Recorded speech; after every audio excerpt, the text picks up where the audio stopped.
Good morning, Pickleball fans, and welcome back to Stockholm, Sweden, for the very first RTA2000 event of the year.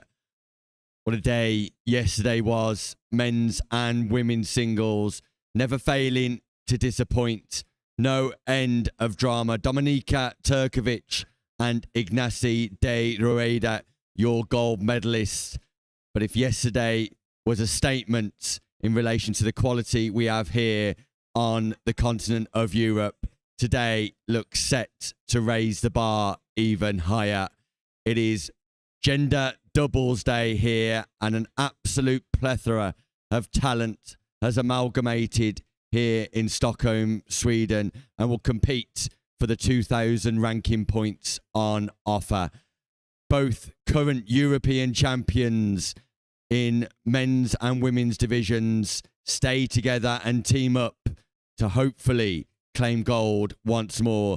Theo Platau and Ben Corston in the men's side, and over in the women's division, it's Carolina Offadak and Caroline Nagel, who will be hoping to usurp Clara Thal Lentorp and Alma Thal Lentorp like they did at the RTA2000 event in Vienna just a few weeks back. Plenty of other surprise packages to look forward to, and some new partnerships alike. Let's take a little dip into the brackets to see who we can look forward to watching today. Firstly, in the men's bracket, in the men's division, we will see our opening game focus on Josh Bright and James Ling, the number 8 seeds, taking on Mikko Biederman and Cyril Paltier. That will be the first game upcoming on the live stream, and what a game that promises to be. The 8th seed taking on the 9th seeds. Also in action today, we get to look at Mauro Garcia and Louis Lavville pairing up for the first time as a men's doubles duo. Keep an eye out for the all-Hungarian duo too, of Bako and Chris Kazonei. They're in at number 5 seeds. And the number 2 seeds, Felix Grunart and Arvid Dalin, not to be missed either. Other dangers and interesting storylines include Josh Roberts and Jack Edwards teaming up for the first time at an RTA event, as well as Gustav Getterud, who's been heavily involved in the championship organisation here, teaming up with an American with a 5.9 duper, Eric Palier. Should be interesting to see them in action today. Let's take a quick check-in on the women's doubles. And the number 1 seeds, Offadak and Nagel here, as I suggest. But your current champions are the Swedish twin sisters playing on home soil. They took away bronze and silver, respectively, in the women's singles yesterday. They'll be hoping for gold today. Molly Nags back in action as we record. She teams up with Natasha Hood, and keep an eye on Victoria Kanishova and Molly O'Donoghue in that draw. But automatically, all eyes turn to Dominika Turkovic after her dominant gold yesterday, teaming up with Brooke Revalta, part of the APP Next Gen squad in America, who's over here on European soil, hoping to make waves in her first RTA tournament. That sets the scene for the day. The action almost ready to get underway here in Stockholm, Sweden. It's going to be an unbelievable day of pickleball action at the RTA2000 Stockholm, where it very much is showtime.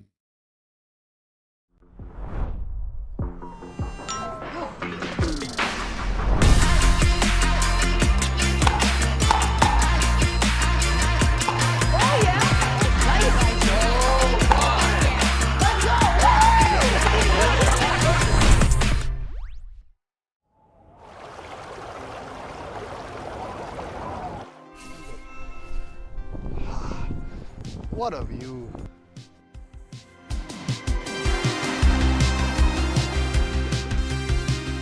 With pure indulgence. And Hüttengaudi. with stunning scenery. And lofty heights. And complete relaxation. With family fun.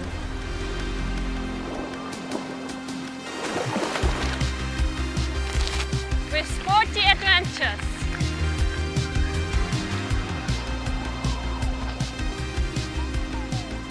And summit delights.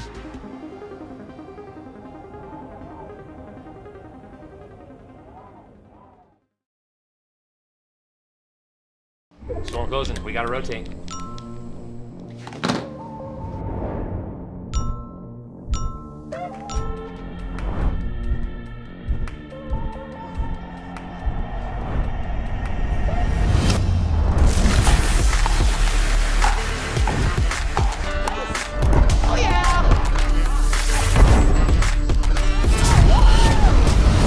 Run it again?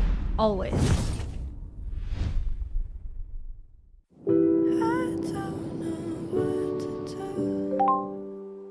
Hey, it's me. Skiing out here. It's exhausting, but amazing. Yeah, I'm totally wiped out. My muscles are screaming, but in the best possible way. I've never felt more alive. It's like all my worries kind of melt away with each descent. And you know what? I haven't slept this well in ages. It's like the physical strain is washing away any stress, leaving me with this incredible sense of peace. Maybe it's the altitude, but I feel proud and grateful for everything I've done these past days.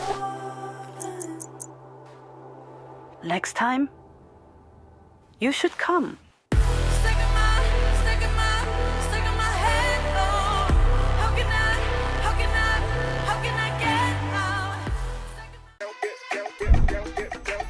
Storm closing, we gotta rotate.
Good morning, everybody, and welcome back to Stockholm, where the Road to Arlberg tour continues to deliver world-class pickleball at every turn.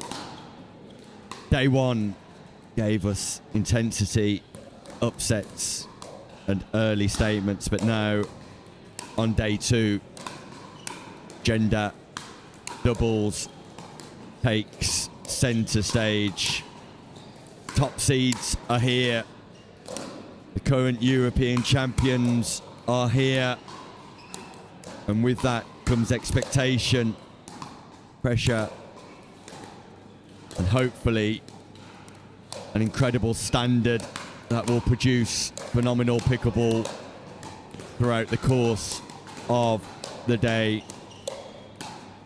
All eyes will be on those European champions and number one seeds in both the men's and women's doubles. Pairs who have set the benchmark across Europe and maintained their partnership for this current season. Their consistency, chemistry, and their ability to deliver when it matters most, unrivaled. But there is a plethora of talent standing in their way. They arrive here in Stockholm not just with pedigree, but with belief and the confidence that they can beat anybody in this draw. And that definitely goes for our first game on the show court today.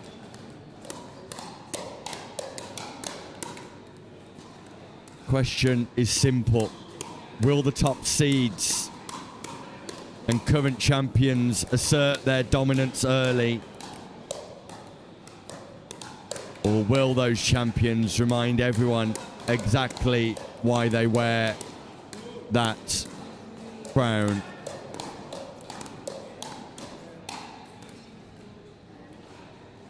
Strap in, because we're set for a day of elite competition, defining moments and matches that could shape the season for lots of the players we're about to see. Our first game almost set to get underway, where two of the shining stars in UK pickleball pair up in James Ling and Josh Bright, taking on Cyril Palier of France and Mikko Biederman of Poland. And for those who tuned in yesterday, would have seen the heartache suffered by Biederman in that final. 10-1 up in men's singles against Ignacy de Rueda. 4 game points and failed to get over the line in game 1. Only won 4 additional points from there on in for the rest of the final, eventually finishing with a silver medal after the delight of defeating the number 1 seed Bako. He has to reset the mind. He's had a little over 12 hours to do so. Question is, can he apply himself on the show court once again after that disappointment yesterday?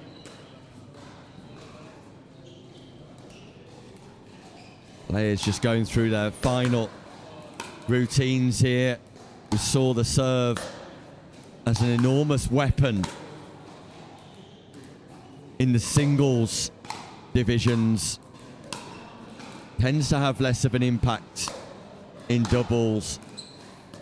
But all 4 players keen just to go through a few final hits, serves and returns to make sure they're on point.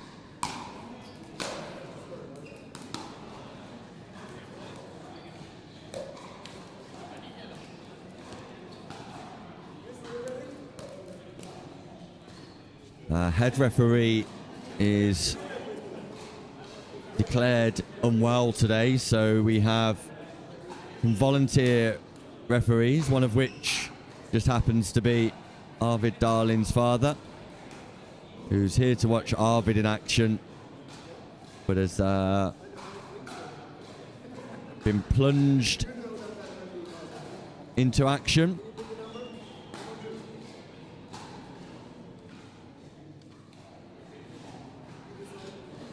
He's just going through a quick briefing with players, and then we'll be underway.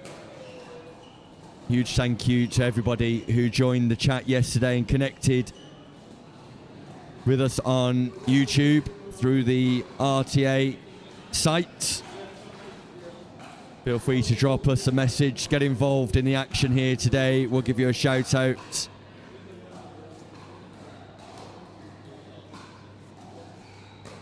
early good morning to James Carroll,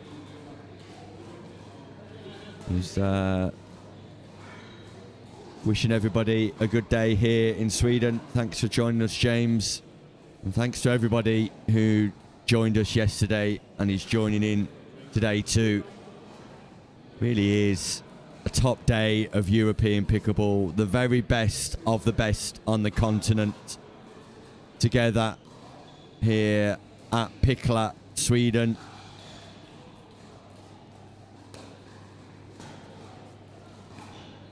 In the background, Josh Roberts and Jack Edwards are underway.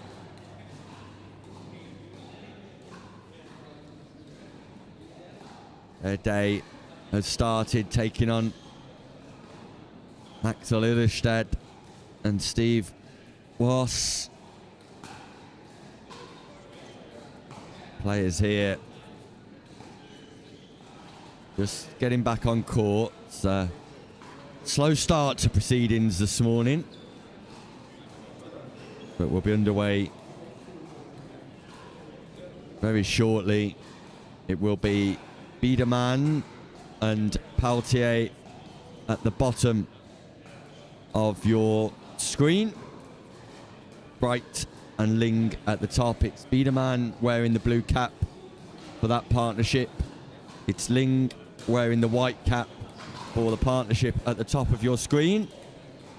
Just for those of you who might be tuning in and not recognizing.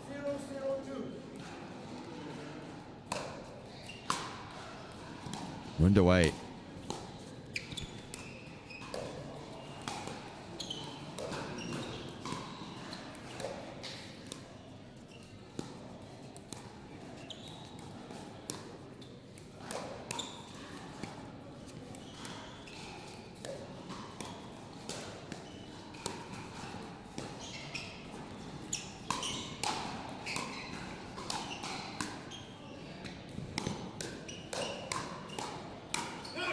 What a point to start the day. Phenomenal pickleball from the very off here. Right, changing the flow of the game with a lob over Biedermann.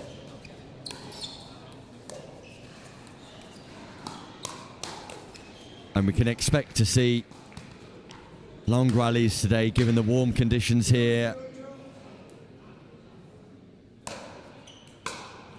Inside, not so warm outside. I arrived at the venue this morning in snow, which has been the drop in temperatures outside, but inside the arena we're about 19-20 degrees, pleasingly. So ideal conditions for indoor pickleball.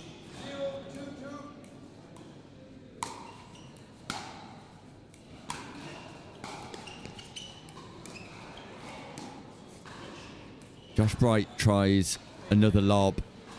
A lob that initially worked on Biedermann, but goes over the head of Palier. Feels like a risky shot on your opponent's serve.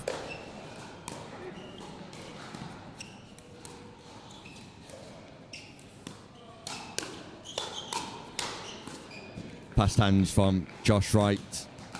Pop up from Palier, punished. Biedermann defended initially, but then Bright attacks on the volley.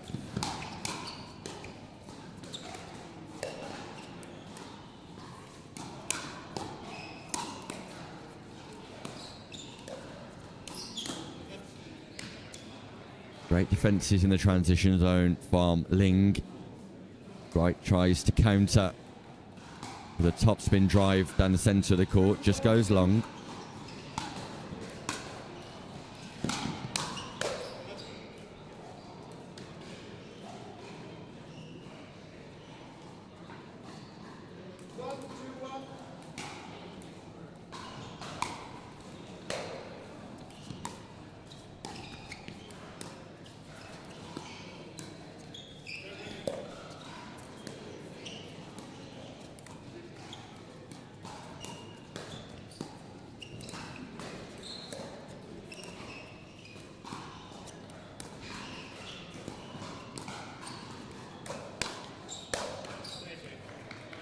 Great speed up by James. Ling goes cross court on the diag.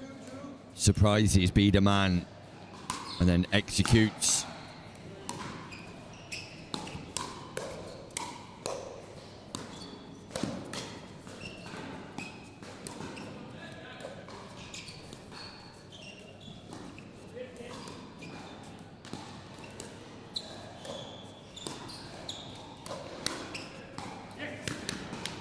James Ling with a speed up again. Gets the pop up from Biederman, but leaves that ball thinking it was going long.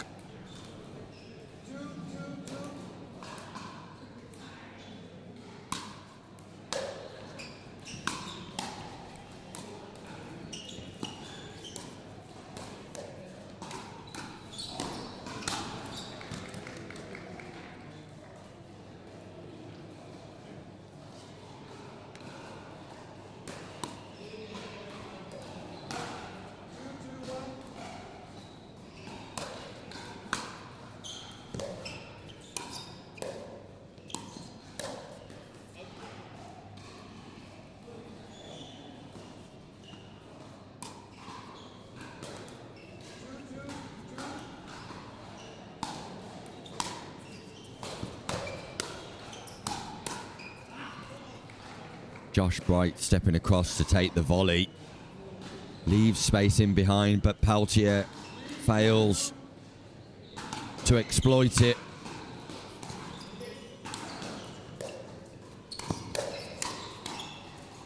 Ernie from Palier defended. And then the net cord takes that ball wide. In this best of 3 games, first to 11.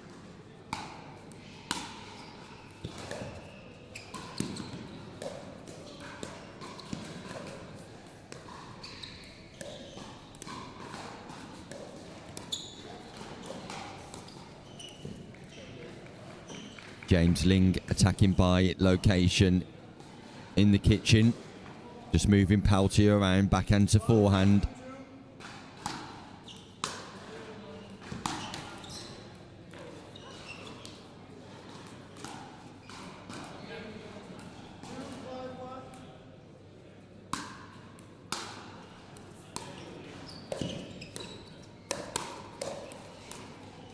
Double Ernie from James Ling. Jumps to the side of the court, then has to play a second time.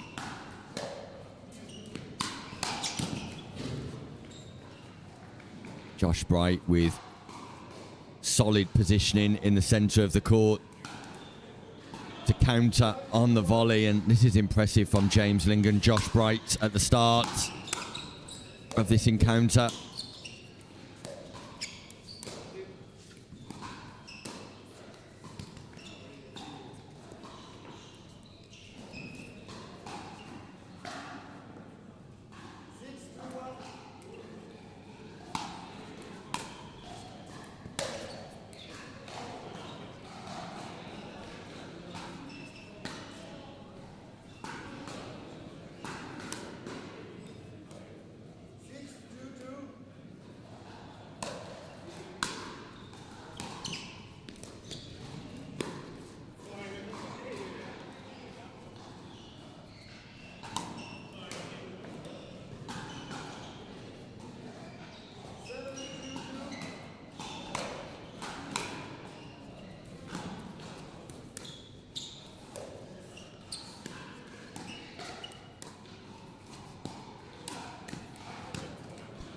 Nice speed up from Palier this time. Sends Bright out wide.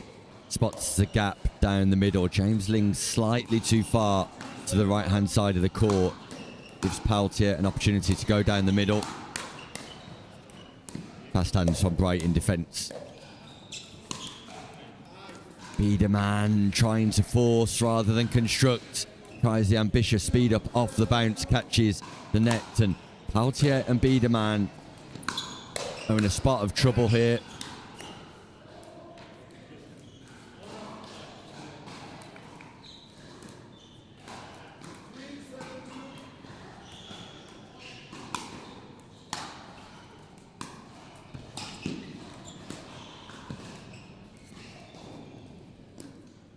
The inconsistencies are coming from Palier and Biedermann. It's Ling and Bright who are forcing the play.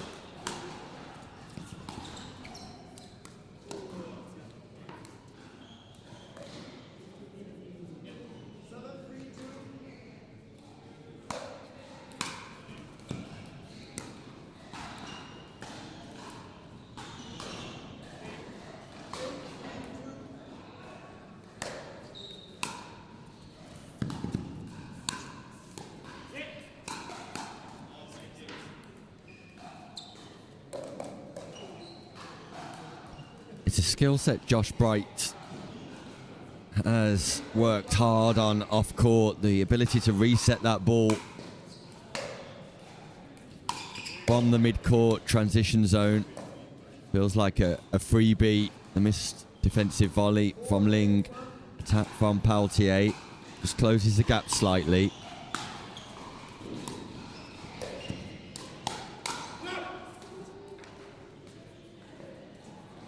Ling just moves out of the way of the ball.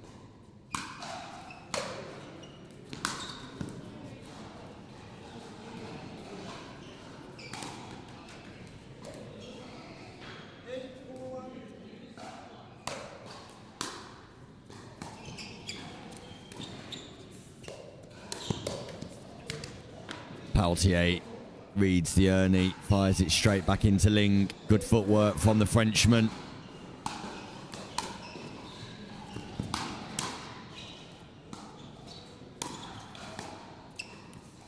Great reset from Josh Bright, and then the backhand roll into the body of Biedermann.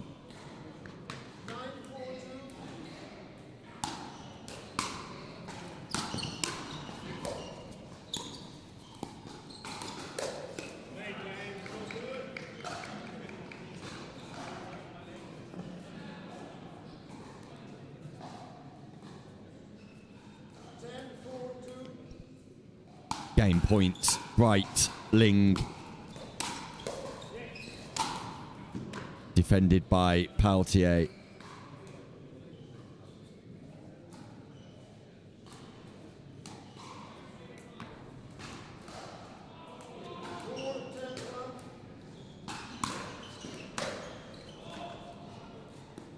On return serve. Just gives Biedermann and Palier slight hope.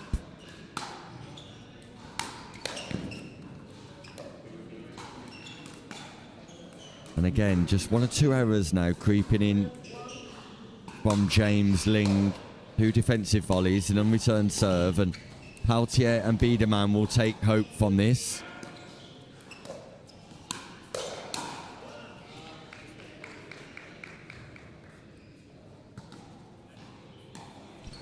Second scoring opportunity. Palier, Biedermann.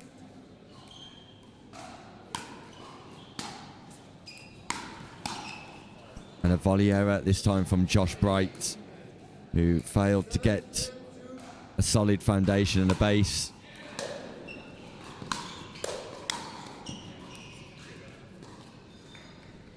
And this is how quickly games can change in the RTA.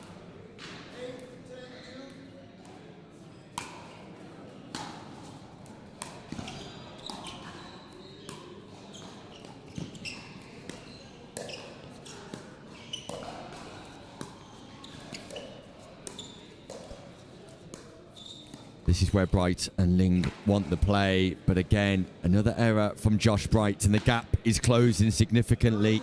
Palier and Biedermann, who have saved game points, all of a sudden are within 1 point of the UK duo. Backhand roll from Josh Bright, just called long. And now, all of a sudden, it's win by 2. Ling and Bright have thrown this away with volley errors after volley errors. They fell apart, and Palier and Biedermann have got their own game points.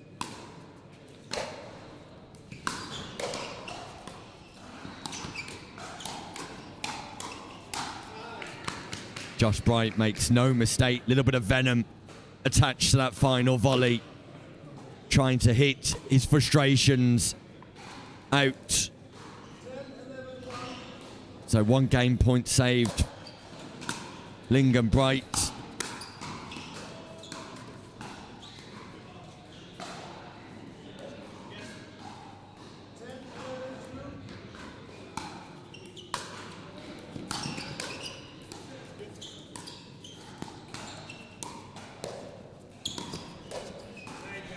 James Ling has all of the composure, all of the time just to execute that backhand volley. The Ernie from Palier, and we're level at 11-11.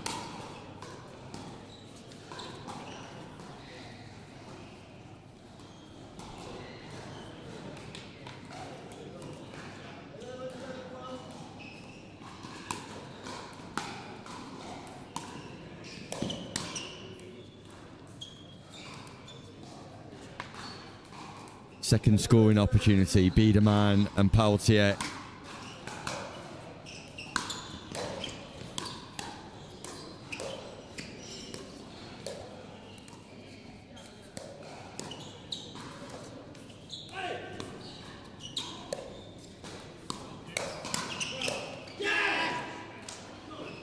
James Ling defending double backhand down the middle. Game points. Palier, Biederman looking to execute a great comeback. And that is exactly what they do. They save game points, come back from behind and fairly sting James Ling and Josh Bright.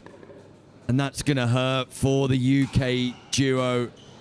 They were in command of game number 1. But Palier and Biederman, without having to construct in too much detail, managed to get back into the game. And then once they were in the ascendancy, take advantage. Bright and Ling, too many volley errors. I counted at least 4 volley errors at the non-volley zone from the duo. They'll be looking to cut out those mistakes. Of course, the losers will go into the lower bracket here. It's a double elimination style draw where the winners will advance through to round 2. The losers, the best they can achieve will be a bronze medal, and will be forced to grind away in those lower bracket matches against other losers in the competition. The winners will continue to face off against each other in quest for gold and silver. Morning to Andrew Fennell, who's watching back in England, cheering on Bright and Ling here. He's keeping his fingers crossed for success for the English duo. Palier and Biederman, resilient, if nothing else, and taking full advantage of the volley errors. But speaking about volleying, look at that from Josh Bright, the forehand flick. Just squares things up at the start of game number 2.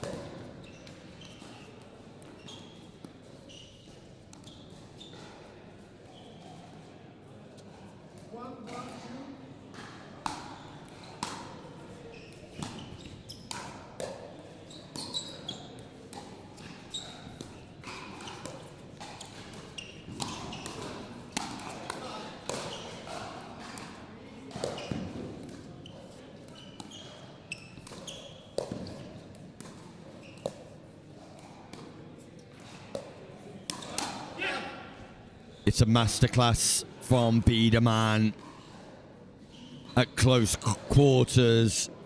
Look how low he gets to the floor.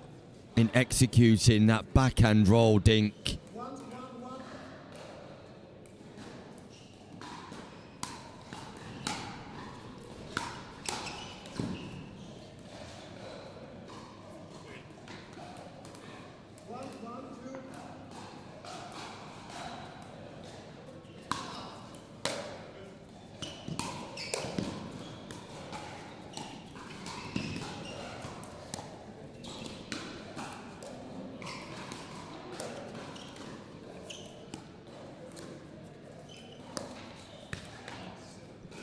James Ling just showing some impatience, trying to speed up off the bounce with that ball sticking close to the net.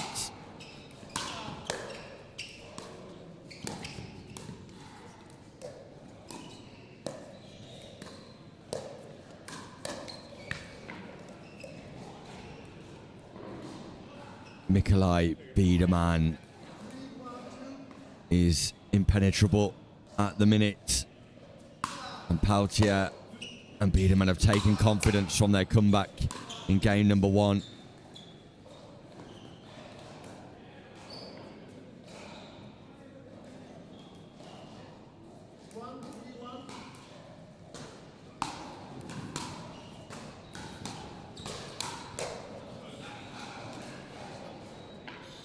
Bright and Ling have got to get this ball bouncing back in the kitchen and maintain their patience.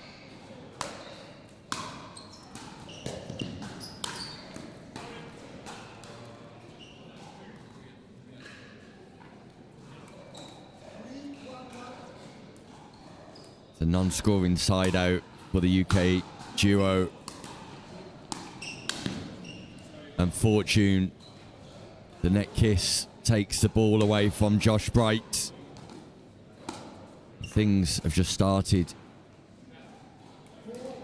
to fall apart for the British duo here.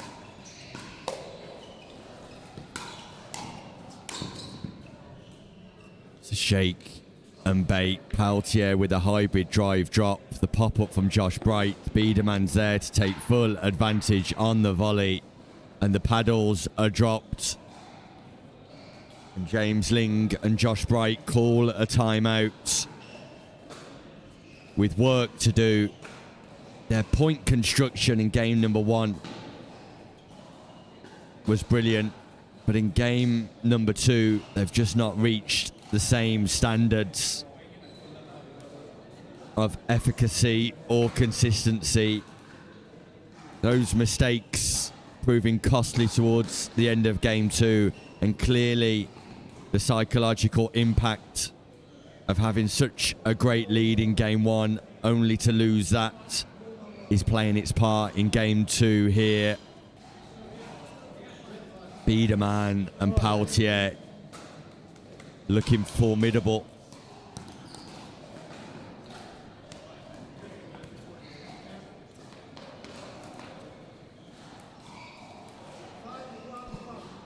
So we restart after the timeout on first serve. Palier gets us underway.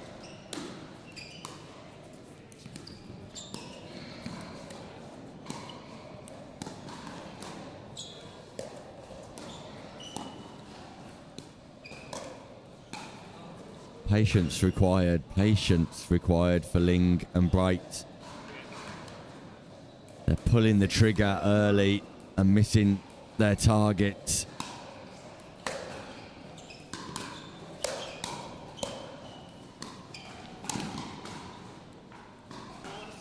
Palier and Biederman are getting the job done in spectacular style here.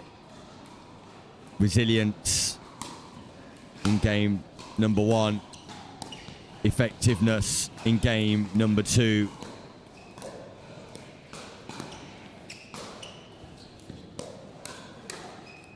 And again, volley error after volley error. It's a performance littered with errors for Ling and Bright.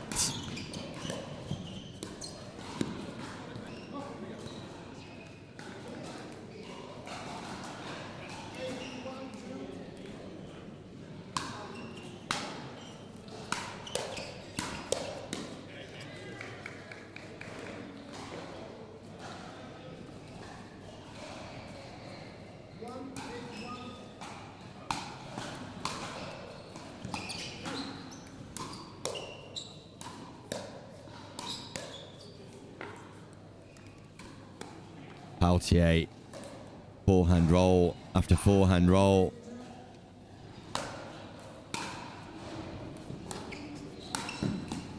Ernie from Palier, defended by Bright. Great reset from Ling, who then goes on the attack. The misdirect volley back in behind. Palier catches him by surprise. Ling and Bright need a comeback of equal proportions to that of Palier and Biedermann in game number 1.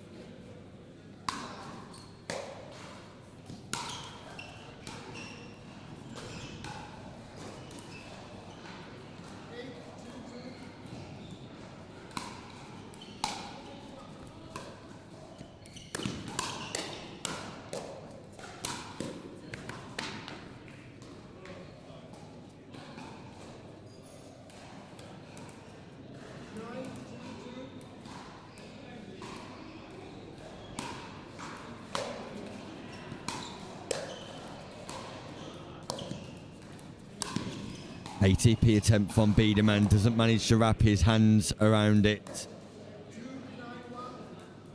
Feels like a critical opportunity this for Bright and Ling. Unbelievable reset, James Ling. Unbelievable reset mid-rally.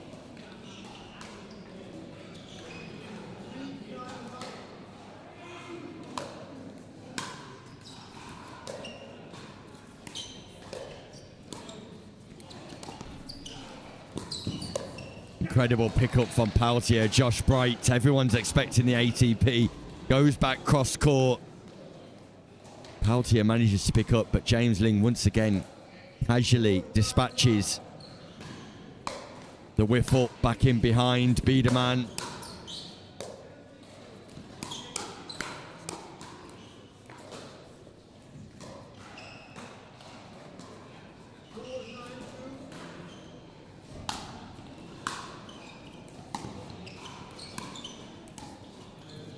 Great pickup.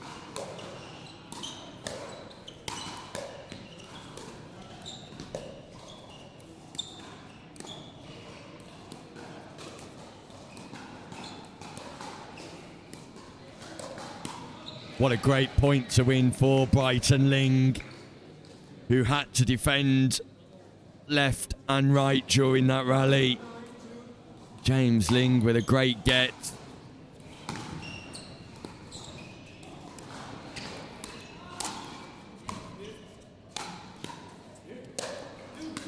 Ball just catches the baseline on the overhead. Palier and Biedermann are stuck, but look at that for a drop. Palier, Biedermann re-established. And the attack from Palier to James Ling brings about frustration. Ball back in hand of Biedermann and Palier.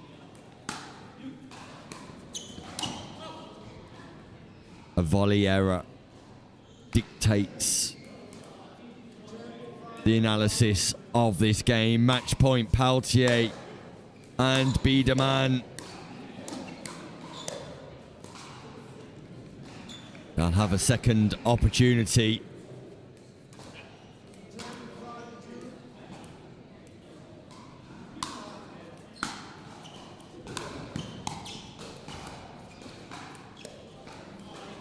And there it is, Biedermann and Palier, impressive in executing success here against an errant Ling and Bright. For Palier and Biedermann, they were remarkable in their ability to cement a comeback in game number 1 and then pressed home their advantage in game number 2.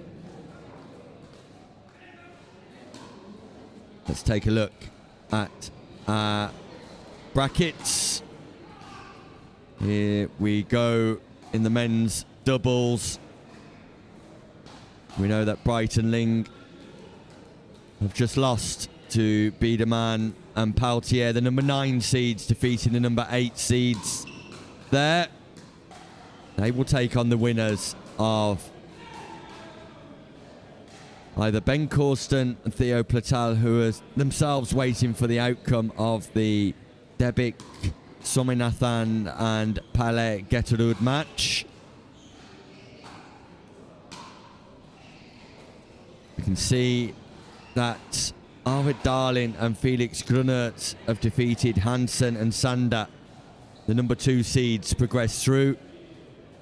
And Ignacy de Rueda and Rodriguez Agudo have defeated Ink and Peck. So, number 2 seeds through. Number 6 seeds through. The number 9 seeds through to round number 3. Next up, we will have the current European champions, the number 1 seeds. It's box office, Ben Corston and Theo Platau, and they'll be taking to the show court right after this short break.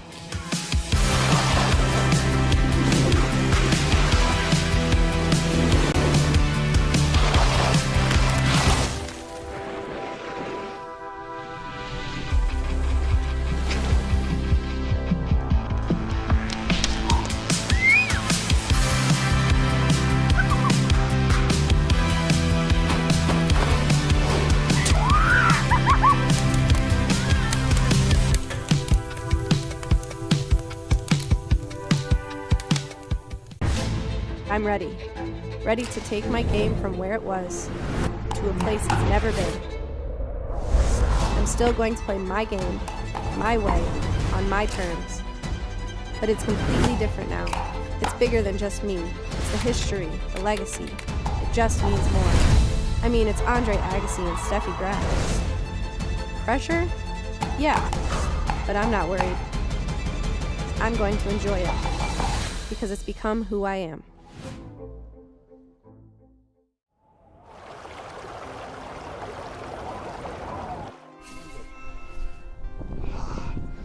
What a view.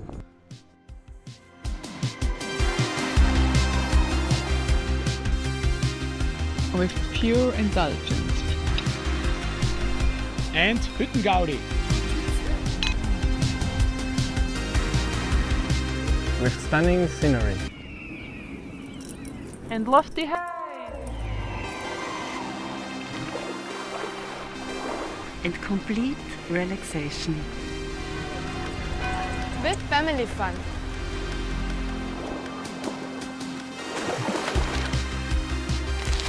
With sporty adventures.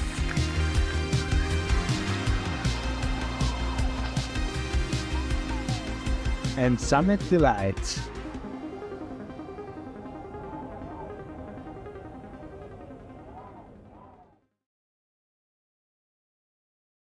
Storm closing. We gotta rotate.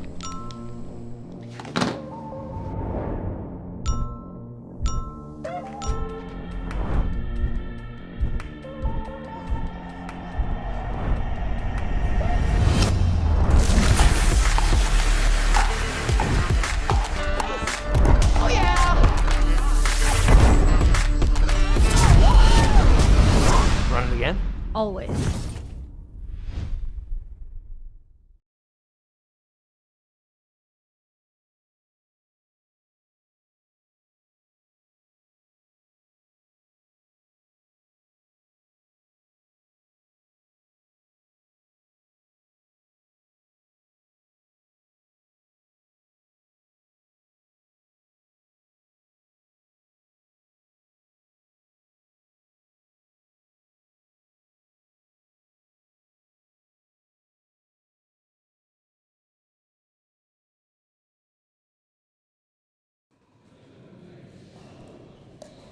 Welcome back to Stockholm, Sweden, where warming up behind me, we've got Ben Corston and also Theo Platel. The current European champions will be in action here. They're awaiting the winners of a round one game, getting a bye through to number 2. And just having a look in at the rest of the arena, I think it will be Gustav Getterud and Eric Plet. Eric Plet, the American player over here to play with Gustav Getterud. Eric Plet with the Swedish grandmother and was eager to come over here and play. Just going to see if I can catch a quick word with Ben as he's warming up. Ben, it's your first game of the day. You're ready for action? Yeah, ready to go. Quite early here, but had a few coffees now, so feeling good. Yeah, some good matches already. A great match on centre court, so giving Theo and me some inspiration there to get going. And I was just watching your warm-up routine here, gents, and I could see, Theo, that you've got Ben in close to the net and you're looking to play quick across the non-volley zone. I've not seen that before. Yeah, that's our new strategy, I would say, but I will keep the secret why are we doing that. But that's a good strategy for us to be ready. And in terms of your first game of the day, what's your morning routine been? Was it breakfast back at the hotel, some light stretching, arrive at the venue, ready? When I arrive at the venue, I do some stretches of my back, especially my legs, on my body. A lot of stretches, like maybe 20-30 minutes, and then now we are hitting with Ben. Just one more question, because I know you're warming up. I really appreciate it, gents. Ben, there's a target on your back. You're the number 1 seed. You're the current European champions. You are 2 of the top players in world pickleball. How do you cope with that pressure? Yeah, there's definitely some pressure, but we've played so many events together now, and we just get excited to play all these events and just really looking forward to all the challenges. And, you know, it's a long season. There's a lot of tournaments ahead, so you just take it match by match, really, and feeling really good. Gents, I really appreciate your time. Good luck, play well, and we look forward to seeing you in action. Theo, Platau, and box office Ben, Corston, just giving me a couple of seconds of their time as they continue to warm up here on the show court. We're expecting Eric Plet and Gustav Getterud. We believe that they are the players who have won their game. They were definitely the players celebrating the most at the end of their round 1 game. This will be round 2 here in Stockholm, Sweden, where the action continues. You will not want to miss the number 1 seeds, the current European champions, Corston and Patel, coming up next.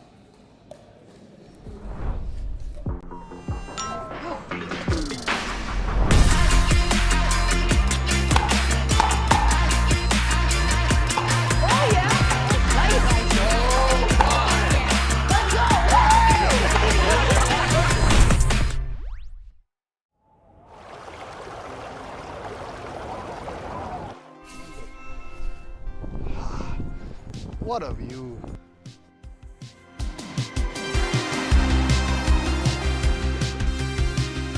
With pure indulgence. And Hüttengaudi. With stunning scenery. And lofty heights. And complete relaxation. With family fun.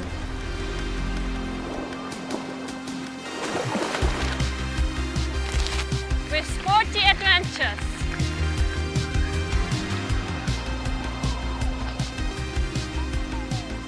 And summit delights.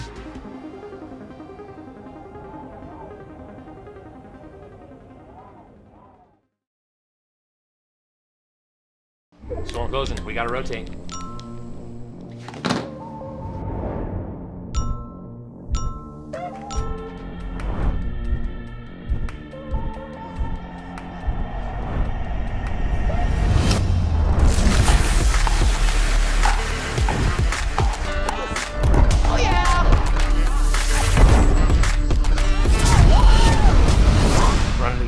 Always.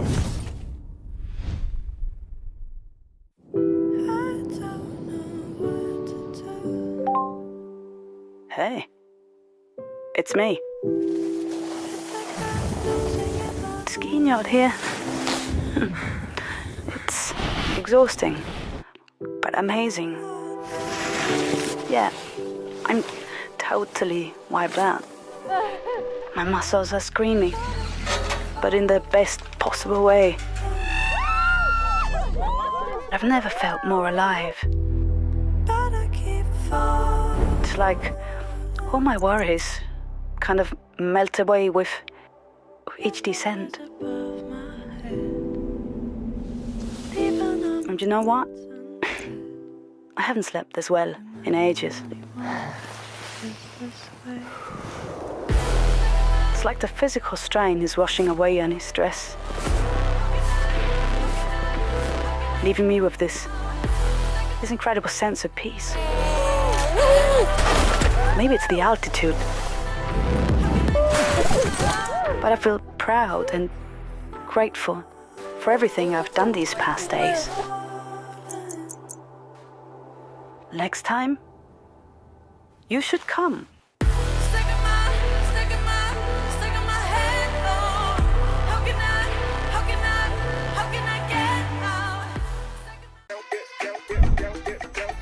Storm closing. We gotta rotate.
Welcome back to Stockholm, Sweden.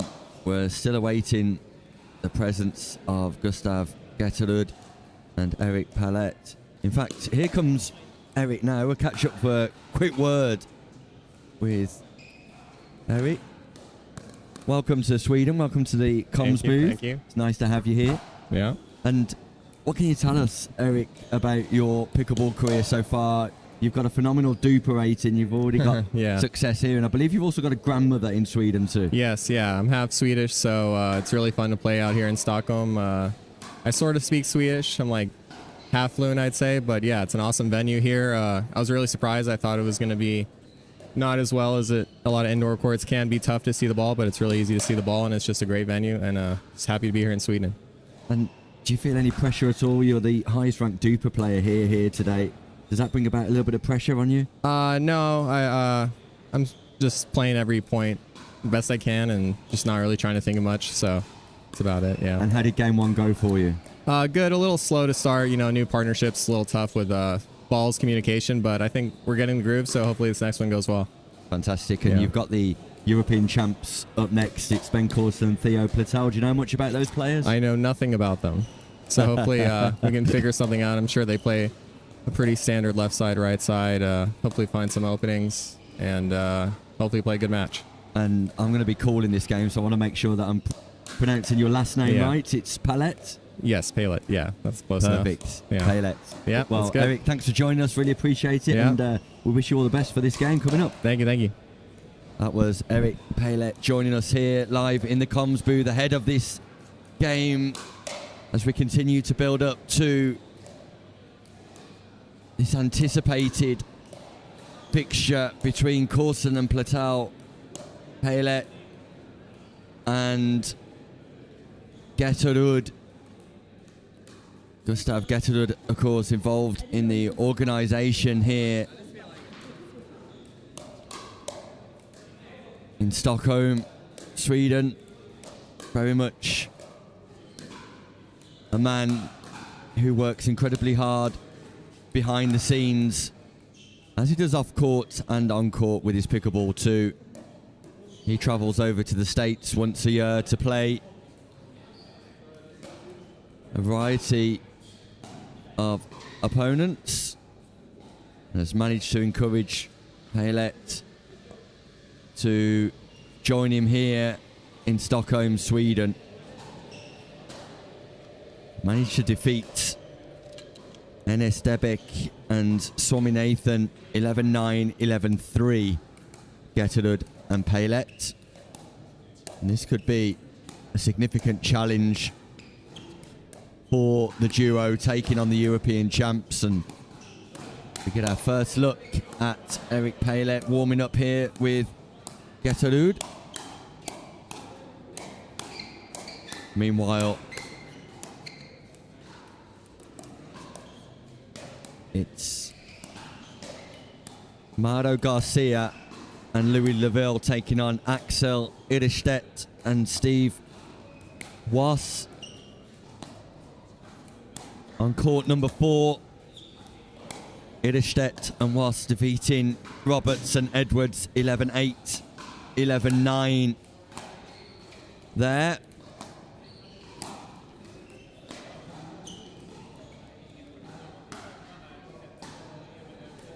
Charles Bone Rayner and Alexander Minogue Stone changed the fortune of the UK players here. They've managed to get through, defeating Alexei Ayuti and Mikko Vitalaya. So Bone Rayner and Minogue Stone taking on Bako and Chris Kazonei. There we've got Stuart Parminter and Jesus Gara taking on Traskin and Bastigrau. Bastigrau taking a break from tournament director duties to jump on the doubles court. So news coming in all the time here. Arvid Darling and Felix Grunert have defeated Robin Sander and Peter Hansen 11-1, 11-0. So Darling and Grunert through.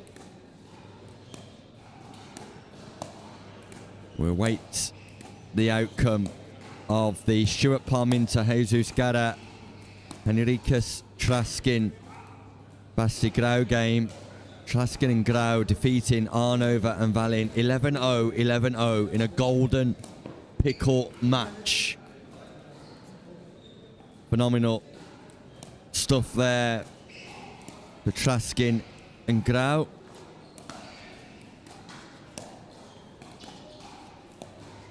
Leonard Tebin of Germany and Adrian Jimenez of Spain defeated Pim Huberts and Bjorn Bemmelmans 11-7, 11-0. So they now face Koboznik and Boris Peik. And Jorge Rodriguez and Ignacy de Ruida commit Rasmussen and Braden Peck to a golden pickle match as well. 11-0, 11-0. Two perfect games on the outer courts here this morning. But now our attentions can switch to the European champions, the number 1 seeds. It's Ben Corston of England, Theo Platau of France taking on Gustav Ghetterud of Sweden and Eric Plet of America.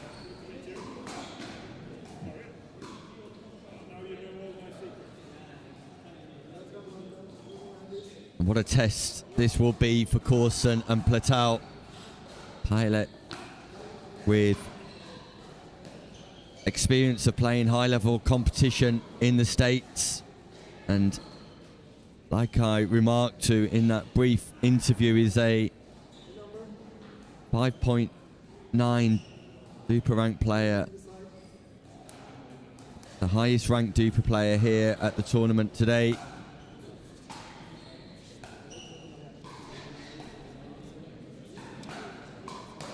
Excitement is palpable.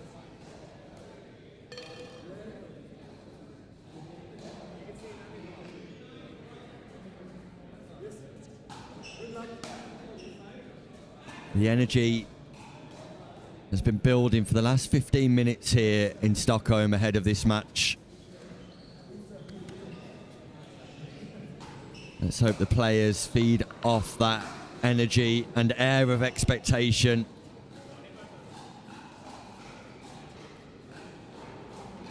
It will be Corston and Platau at the bottom of your screen. Ghet and Plet at the top. Plet playing on the left. Ghet about to serve. It's Patel on the left, Corston on the right. At the bottom of your screen, we're underway.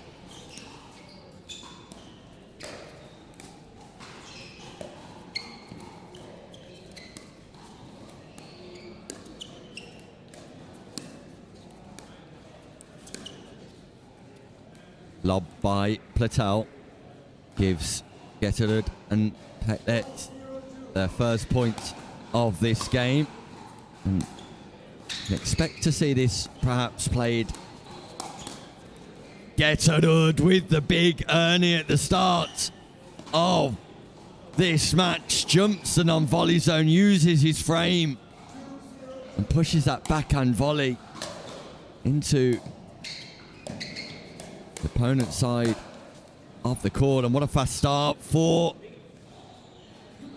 Ghet and Palier.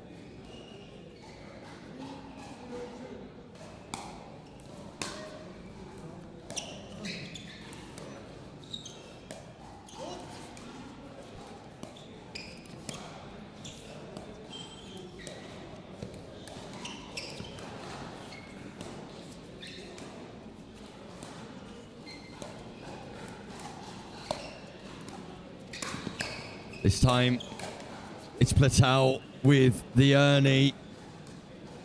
And you can expect this to be played in a similar fashion to mixed doubles at the top end of your court, with Plet seemingly looking to take the majority of balls here. Corston just misses a forehand volley. Jacob Holloway has logged in. And we're dialed in here. One of the most intriguing games of the weekend. Great hands by Corston. And Gustav Ghet, the big smile on his face, enjoying every moment. First point of the game for Platau and Corston. Huge speed up from Platau, testing out the hands of Palier.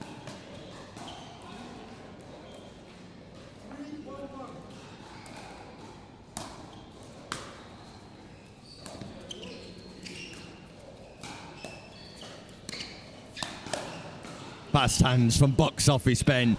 You do not want to speed up there, because look at the reaction, look at the anticipation, look at the hand speed.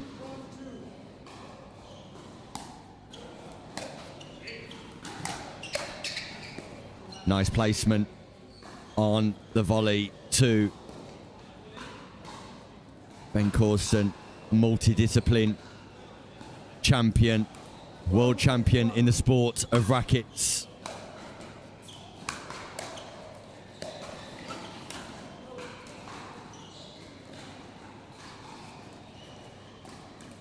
After the non-scoring side out, it's a point on the board for Patel and Corston.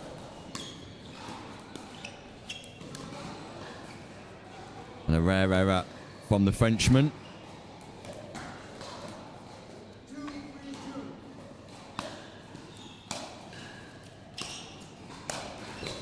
Huge Ernie, defended by Corston. And another, but this time from Palier, who's all over the court here and somehow manages to execute the winning exchange.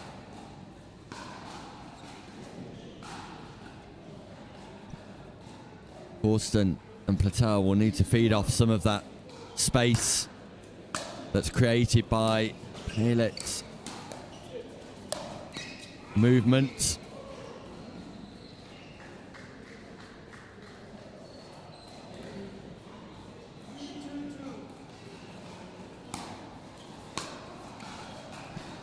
Serve down the middle from Ghetterud. Just catches Patel out. Got this interesting style of serve, Gustav Ghetterud. Ball behind his back before showcasing it to his opponent.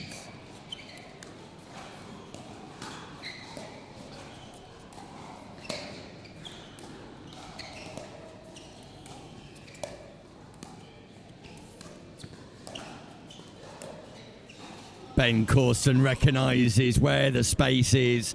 That's the level of court IQ and the intelligence. Goes back in behind the American. What a pickup from Platau mid-court transition zone. Both players get forward.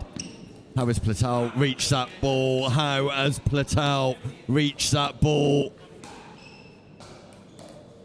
Phenomenal athleticism.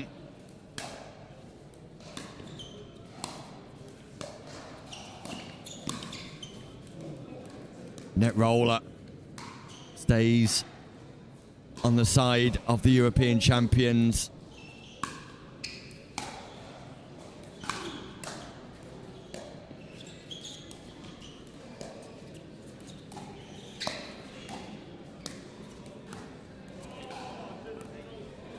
It's a fascinating match of pickleball.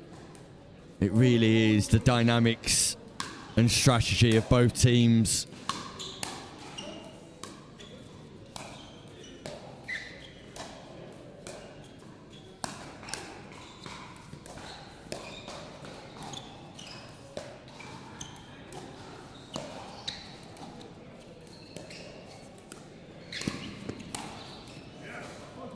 Platau goes for the Ernie, just catches the net. Big smile from him.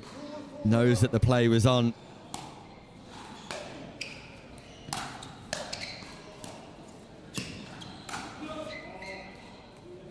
Ghetterud looking to speed up. Just misses the play.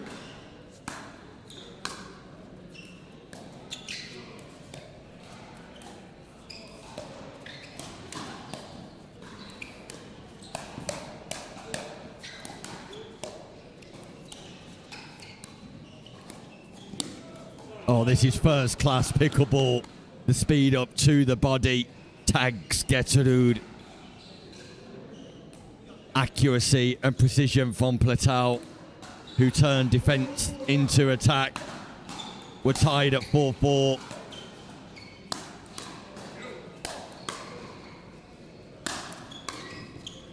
What a reset. What a reset. No way through. The doors are closed.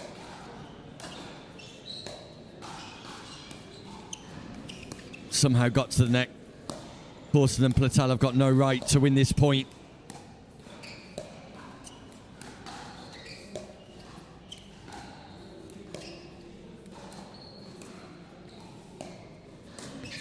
But win the point, they do. Unbelievable defense, and again a counter.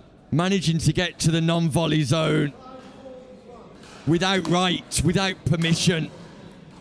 Platau and Corston steal the exchange.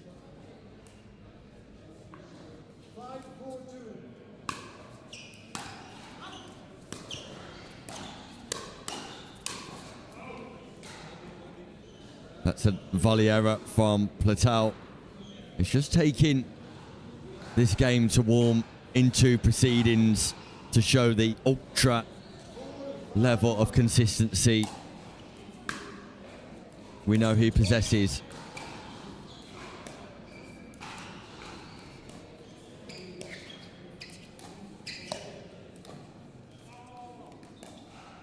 Patel doing a great job of going back in behind Plet to keep him on that left-hand side, to stop him taking centre. Here we go again. Allows Corston to go cross court to Ghetterud.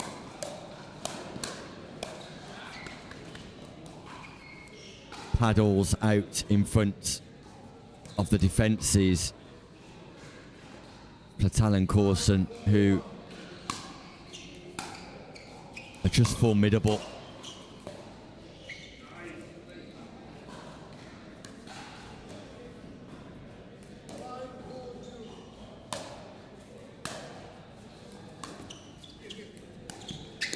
Confusion.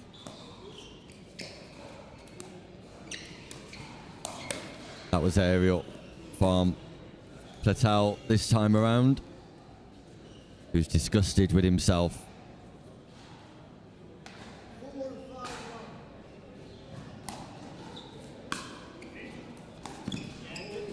Missed third from Ghet. The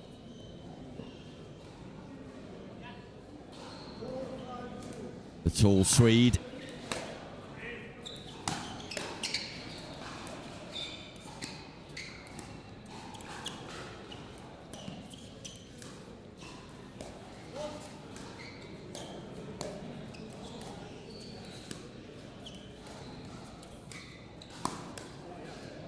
Lovely speed up from Plet. Right into the left shoulder of Platau.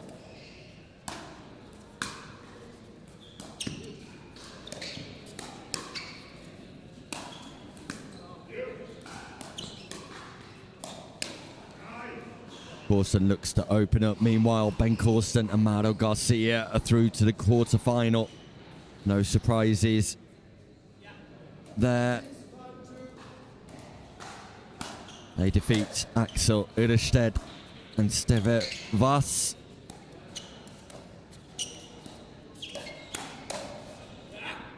Slight change in formation there for Corston and Platau. That sees Corston move to the left, Platau on the right.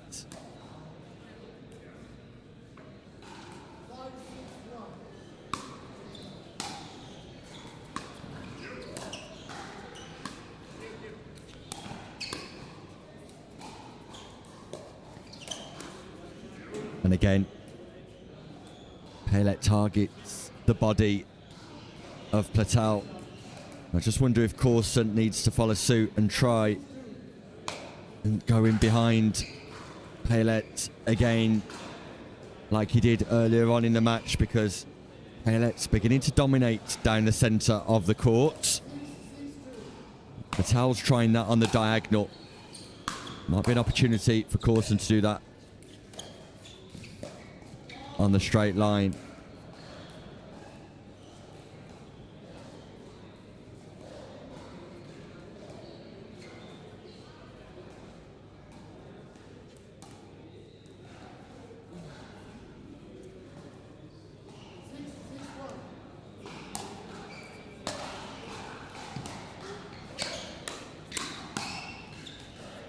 Good leave from Platau. Managed to isolate Ghet.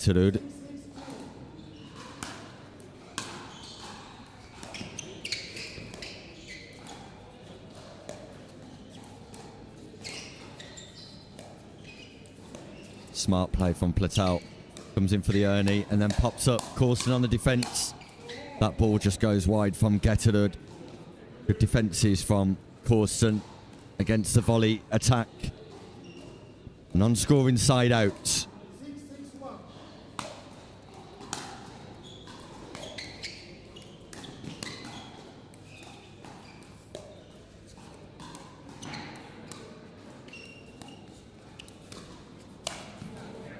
You could see what Platau was trying to do, trying to go back in behind Plet. But it was just too central and too aerial. The intrigue continues.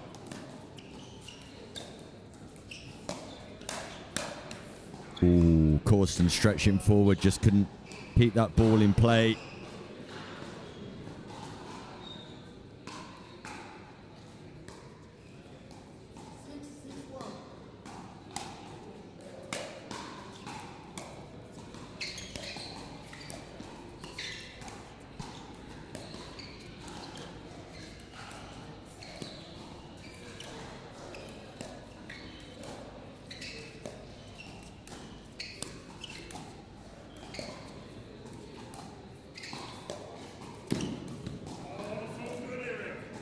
but from Plet, who comes all the way across to take that volley out of the air. Ghetterud and Plet take the lead again on first serve here. The European champs are in trouble. They're in a match. They're in a contest.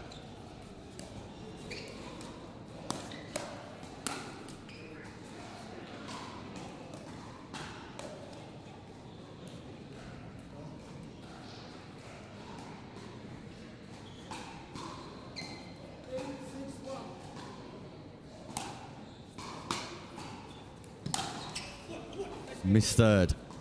Corston looking to G his partner up. They're on the toes. They want to get going here. Patel and Corston trying to ignite some energy. And here they go. Look at them bouncing around the court.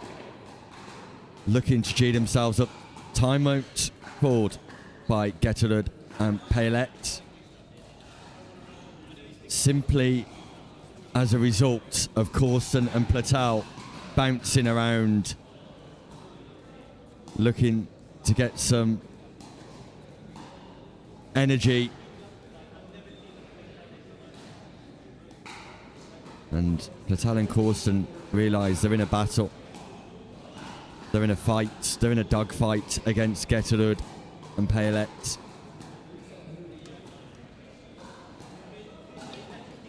Having a conversation here right now with Ignacio de Rueda.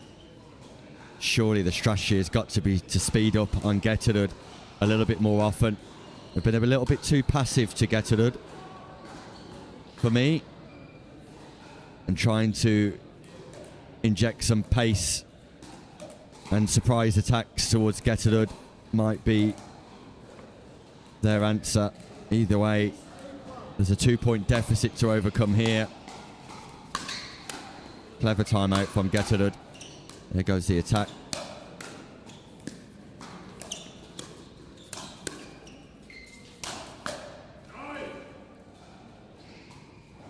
Plet demonstrating why he has a lofty duper rating here.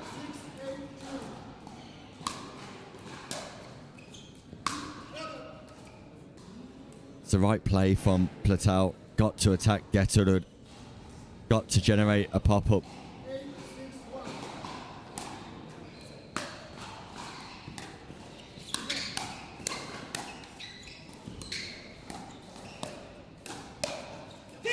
Fast hands from Corston again, injecting speed against Ghetterud and then able to take advantage of it.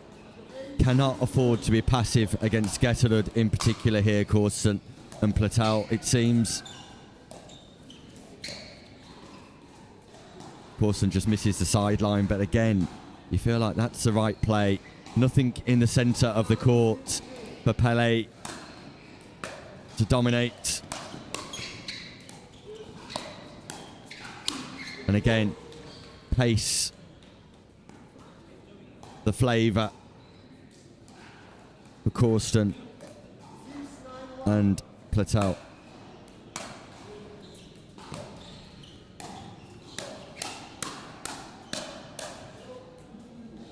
That just goes long. Corston calls it out, and European champs on the comeback trail.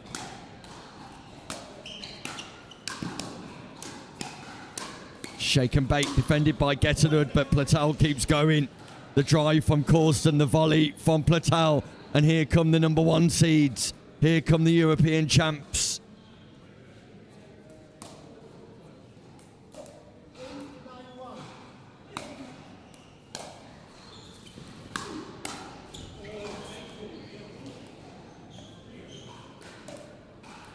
We're tied all of a sudden at 9-9.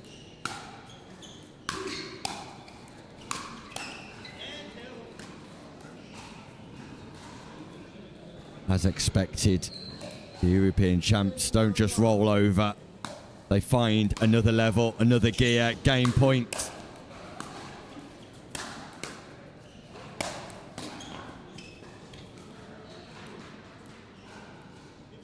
Plet able to dominate from the centre of the court. Second game point for Platau and Corston.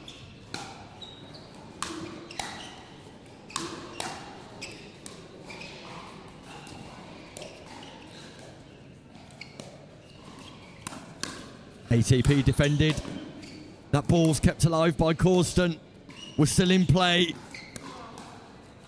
What a point this will be to win the game on for Corston and Platau if they can get over the line. I've got Ghetterud on the backhand side. Fast hands from Ben Corston, and they win the first game. They come from behind. 9-6 down. Come back to take the game 11-9. They moved from passive to aggressive during one timeout where they recognised that it was pace and attack on Ghetterud rather than placement. Keeping Plet out of the centre of the court. But an exciting matchup nevertheless, as Gustav Ghetterud comes over to the booth here with a big smile on his face. He's loving every minute. He said he's trying to get advice from me. The advice is keep doing what you're doing because it was working. Just get ready to defend the pace attack that's coming from Corston and Platau here. European champs, proving exactly why they wear that crown, why they have that title.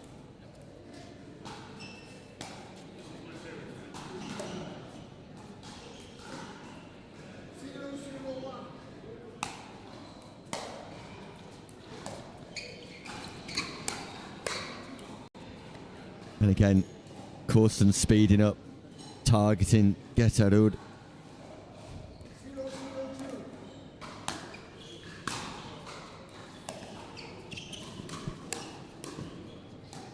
Alice McCormack's tuning in again today. The Big Mac.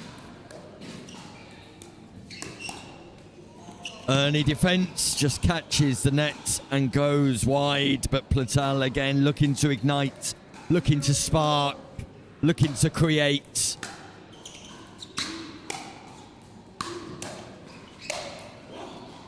Look at the energy coming from Corston and Platel.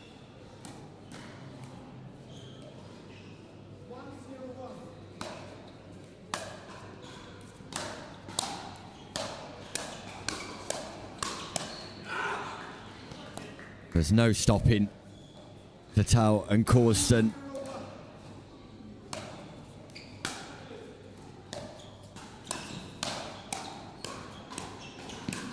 And they're simply not missing. Plet tagged by Platel. And Ghetterud and Plet have got to find a way of slowing the duo down. Shake and bake again. Platel comes in to take advantage. That ball popped up. Ben Corston catches the net on the way through, and the energy levels have shifted. They've changed. They've moved away from Plet and Ghetterud.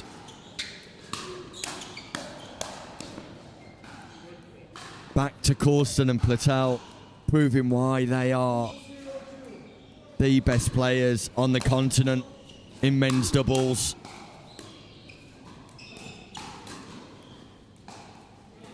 It's a miss from Platel, but it's definitely the right play. Rob Patrick's been in touch to say what a game. Couldn't agree more, Rob.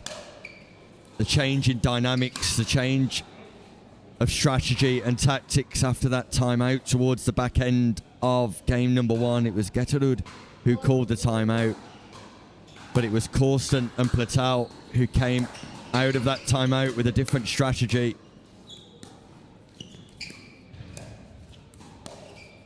Corston again shapes to go cross court.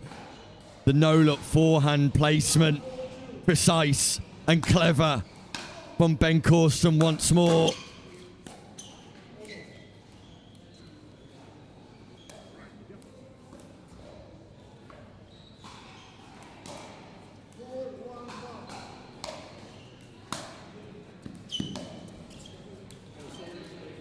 Confusion between Ghetterud and Palet.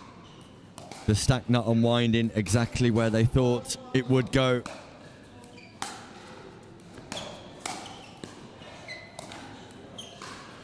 And things are unraveling as Palet and Ghetterud call a timeout. Corston and Platau finding another gear. Many gears here. Showcasing the reason why they are the #1 seeds at this tournament this weekend. They are the team to beat, and whilst there are challenges on every court here at the Pickla Arena, the target very much remains on the back of Corston and Platau as it currently stands. Referee calls time in. Corston and Platau ready for action. Ghetterud and Palet need to find a momentum shift themselves.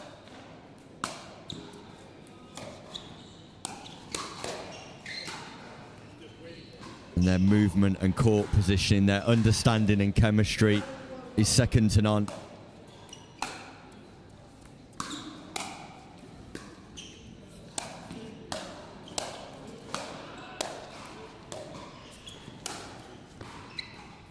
Huge step from Ghetterud, who avoids the non-volley zone. Second scoring opportunity, Platau, Corston. Palet just guilty of overplaying on that occasion.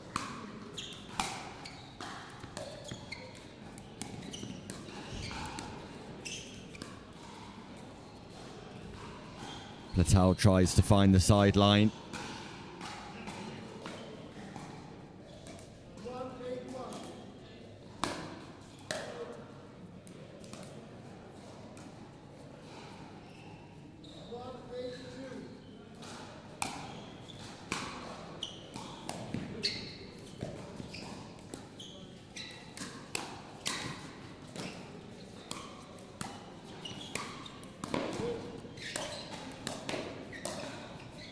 Unbelievable defences from Palet. Phenomenal stuff.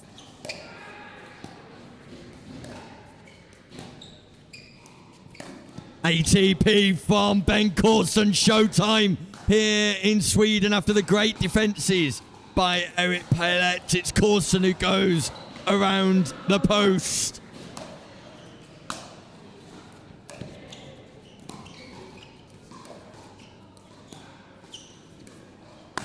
Ernie from Palet, who reads the play nicely. A huge jump over the non-volley zone. Punishes Platau.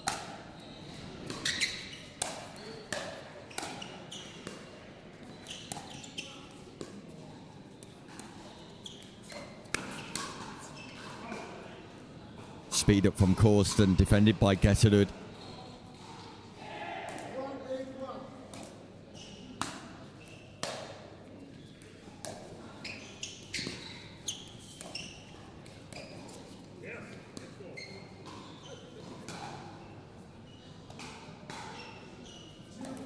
Doubles the total of Palet and Ghetterud in this second game. Error from Platau.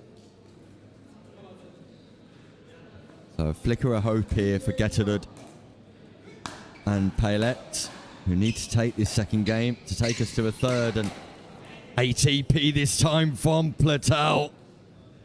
Not defended.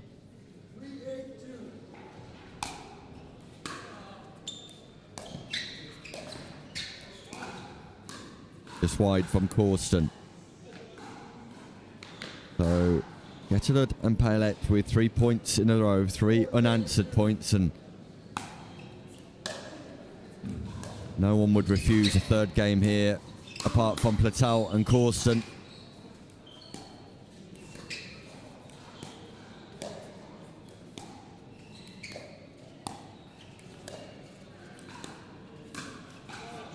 Body bag. Ghetterud is tagged as Platau speeds up and attacks. 3 points required for victory. Corston and Platau. Is it now that they get the job done? Looked a long way out, that ball. Patel has played. Plet just flicks that ball back at Corston. I was surprised that Platau didn't call that ball wide. It looked significantly wide to me, but we carry on.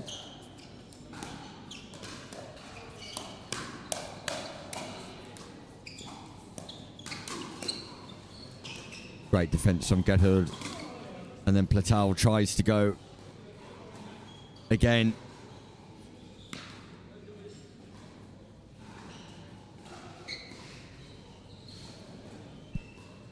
Non-scoring side out.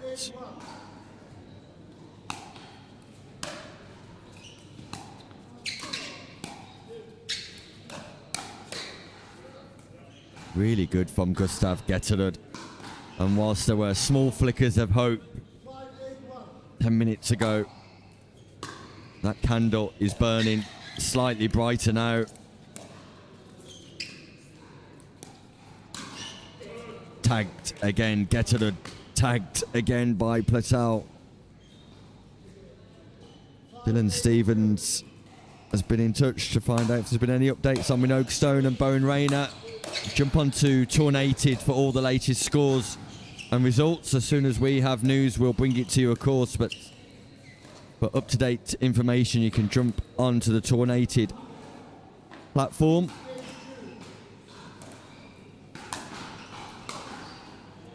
In fact, I can tell you that they're in action now and have just completed their game against Bako as Ben Corston goes around the post once more.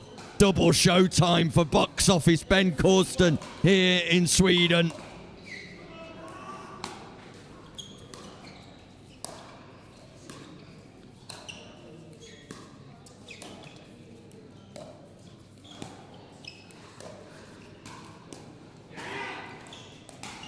Yeah, that game between Bone Rainer and Minogue Stone and the Hungarian duo Bako and Kazonei has just concluded.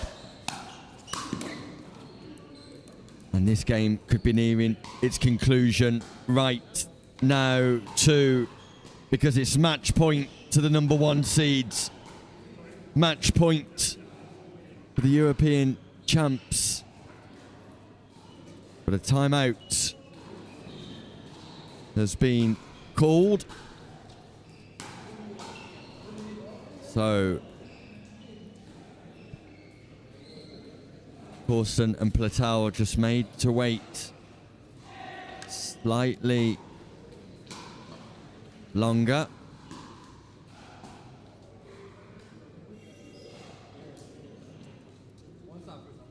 And Charles Bone Rainer and Alexander Minogue Stone have been defeated 11-3, 11-8 by Bako and Kazonei. So the number 5 seeds defeating the number 12 seeds there. Back to this one. Match point, Platau, Corston.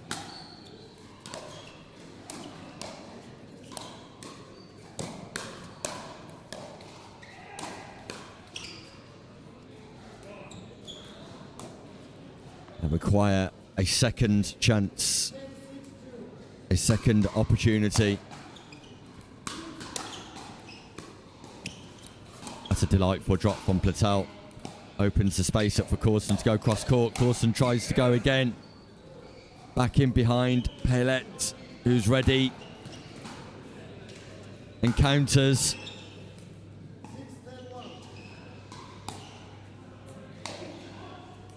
Two match points saved.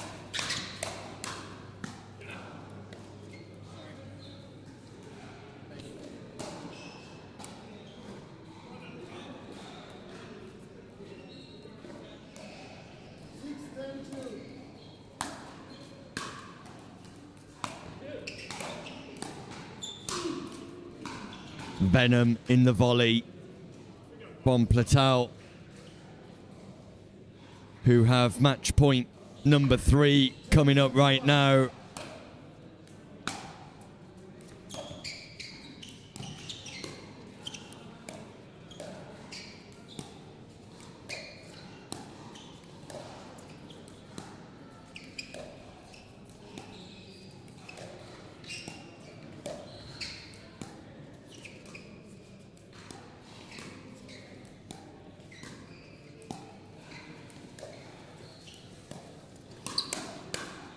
Fast hands from Theo Platau gets the job done.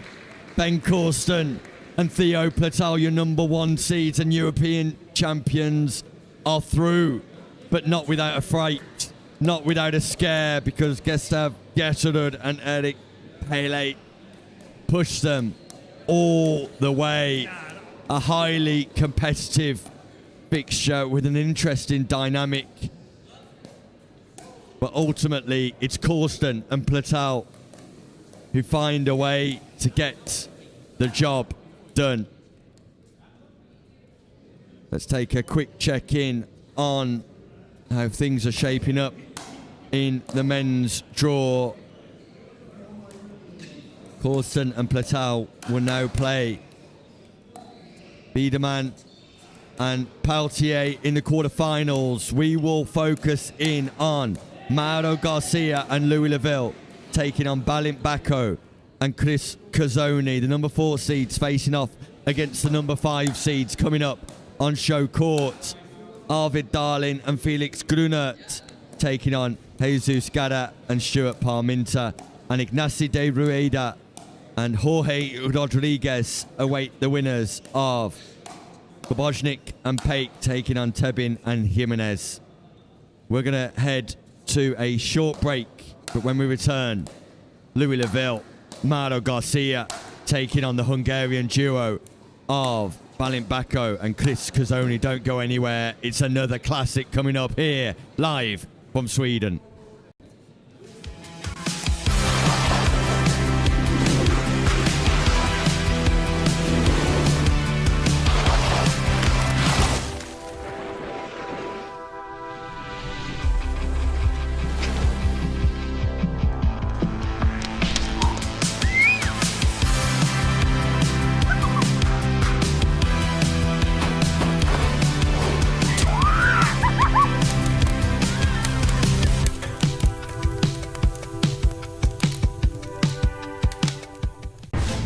I'm ready. Ready to take my game from where it was to a place it's never been. I'm still going to play my game, my way, on my terms. But it's completely different now. It's bigger than just me. It's the history, the legacy. It just means more. I mean, it's Andre Agassi and Steffi Graf. Pressure? Yeah. But I'm not worried. I'm going to enjoy it. Because it's become who I am.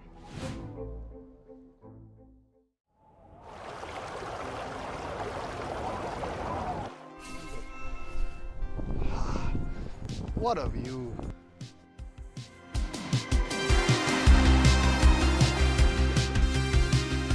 With pure indulgence. And Hüttengaudi. With stunning scenery. And lofty heights. And complete relaxation. With family fun.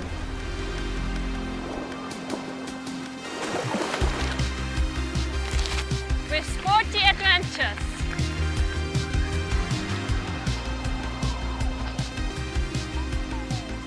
And summit delights.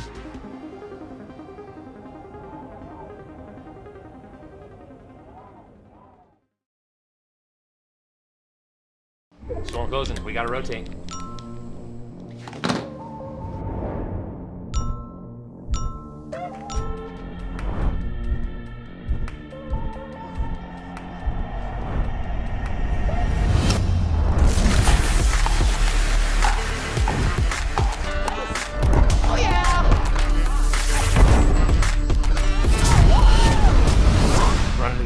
Always.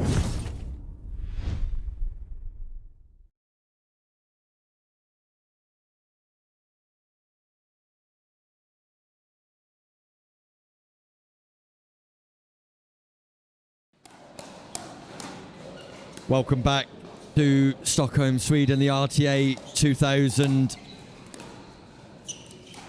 continues. An opportunity for me to thank premium sponsors St. Anton, Arlberg and JOOLA for their support not just at this event, but throughout the year too. And after one mouth-watering clash comes another.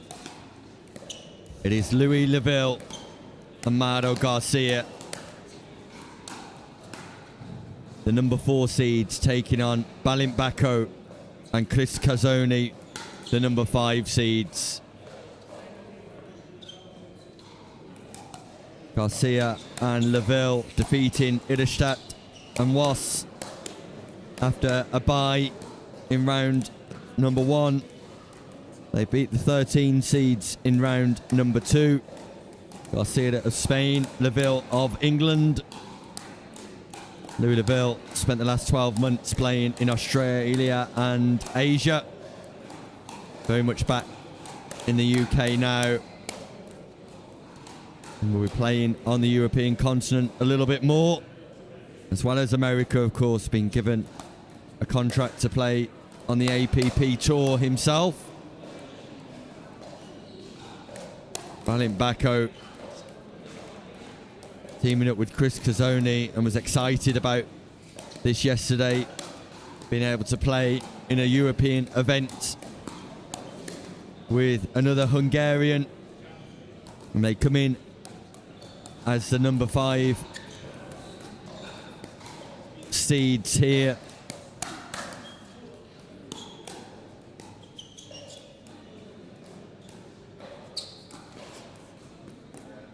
Incredible match after incredible match here at the RTA 2000 event. Entertaining pickleball throughout the course of the day.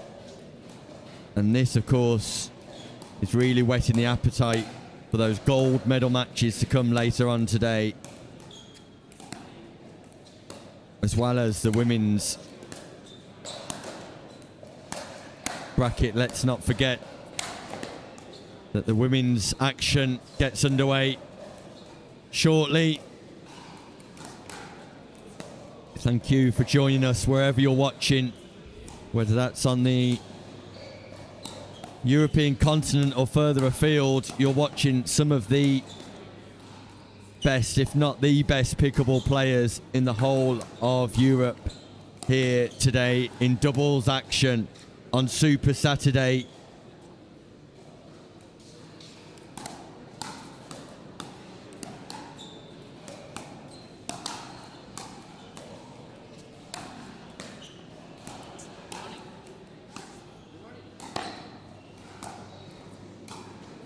Players just going through their final warm-up routines ahead of this match. An opportunity for us to check in with what will be happening in the women's draw when it gets underway.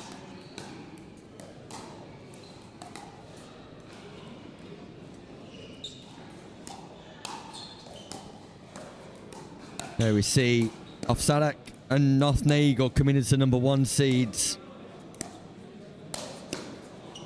after success in Vienna, but it was defeat for them in Austria in the Arlberg finals at Christmas against Clara and Alma Tal Lentorp. Turkovic and Revalta also in the draw. Molly Nags teaming up with Natasha Hood for the UK. Alma and Clara, Tal Lentorp, and a really interesting partnership. Victoria Kanishova and Molly O'Donoghue, the number 10 seeds. Keep an eye out for Constantino and Kay Malin at number 3 too. Baxter Chinnery and Tompkinson also teaming up. Talent every which way in the women's doubles brackets.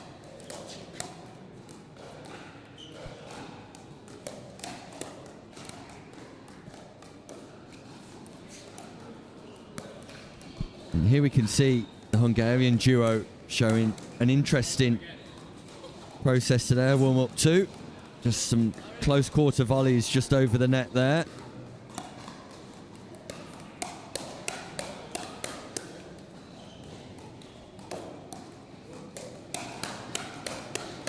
And meanwhile, Garcia and Lavville go at it, hammer and tongue in that hands battle, looking to get their reactions up to speed.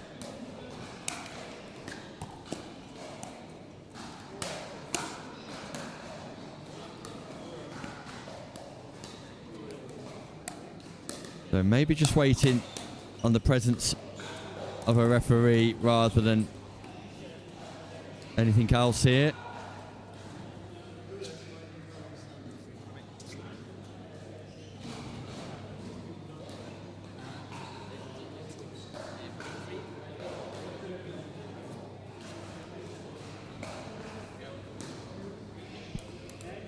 And here we go.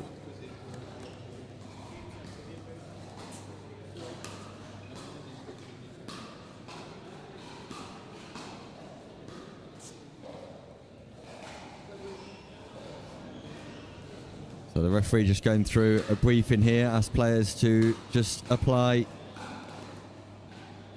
an implement to recognise who the first server is.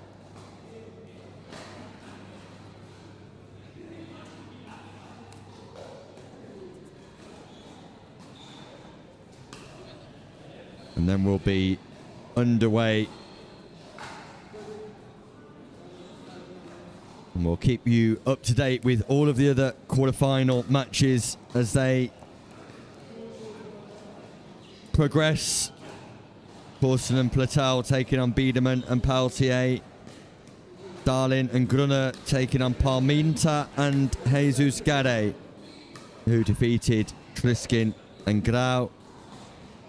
And Ignacio de Ruida and Jorge Rodriguez taking on the winner of Kobojnik and Pate, Tebin and Jimenez.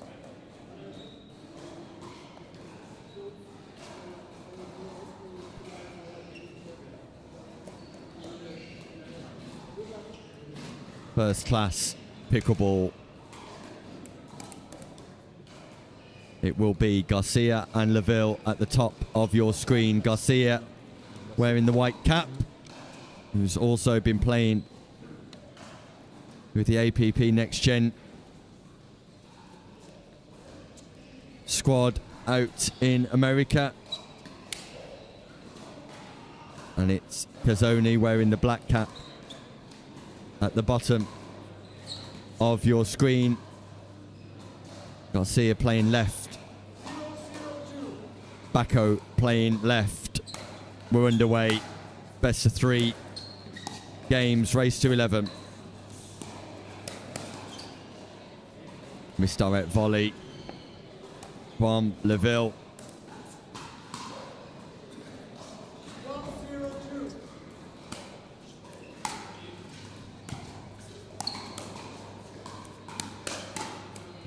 Passed hands from Louis Lavville, but Bako dismisses the next volley.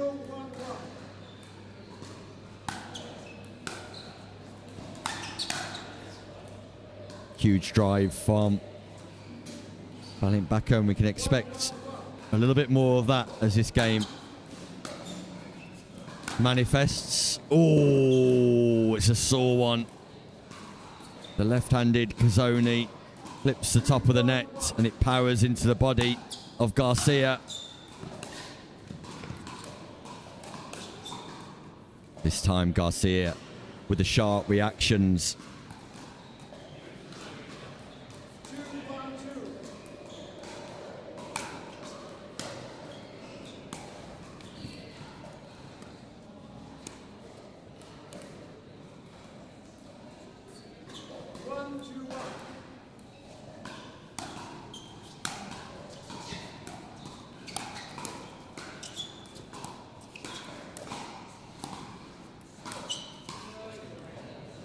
Lavville trying to speed up early in the rally to catch Bako by surprise.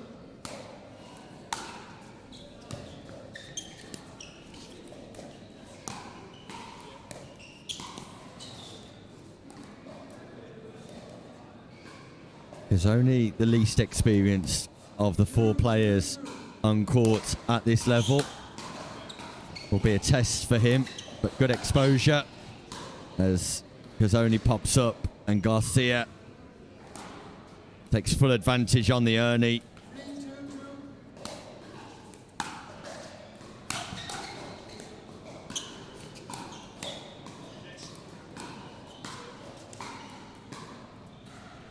And Bako and Kazonei are not looking to engage at close quarters here. They're looking to speed up at every opportunity and attack Lavville and Garcia.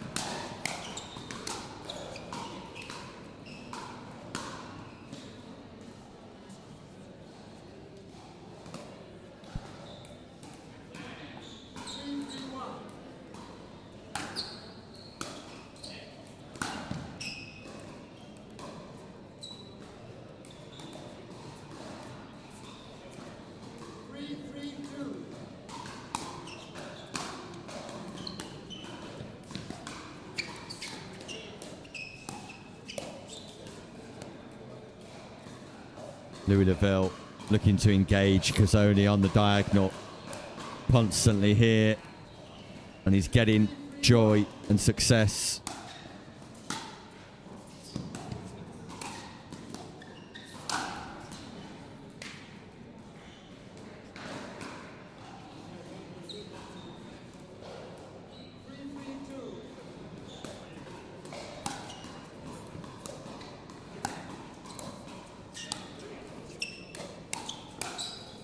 Lavville's got this remarkable ability to reset the pickleball from any location on the court.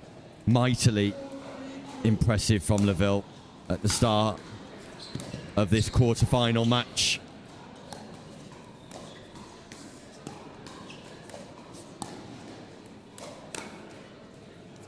And then a disguise speed up to, this time, to Bako.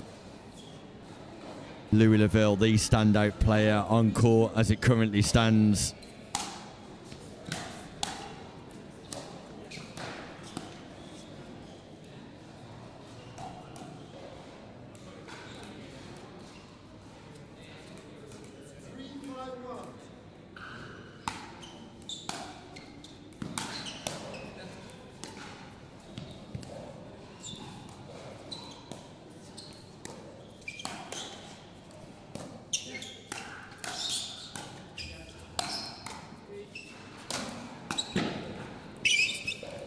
Lavville tries his best to avoid the non-volley zone.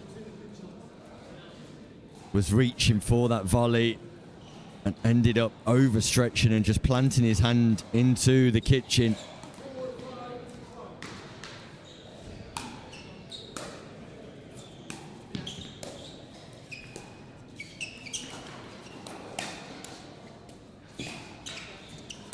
Somehow Garcia keeps that ball alive. That ball was behind him and gone, but Kazonei with a penetrative backhand volley.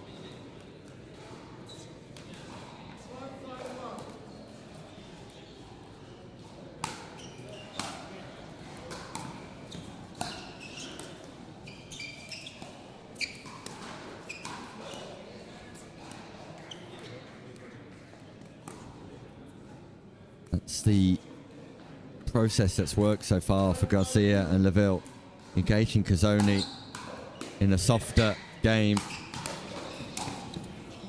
That ball catches the net and just goes wide.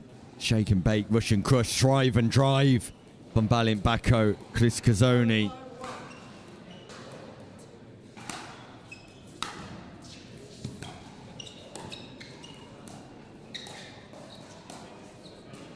Mauro Garcia gets that ball up and down.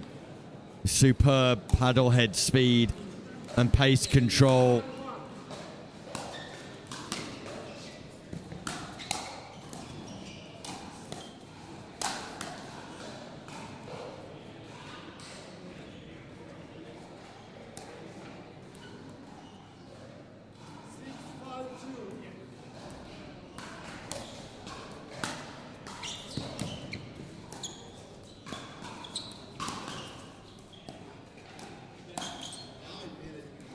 speed up from Garcia, just tags Kazonei on the hip, and I think Bako not involved in this game a great deal as it currently stands.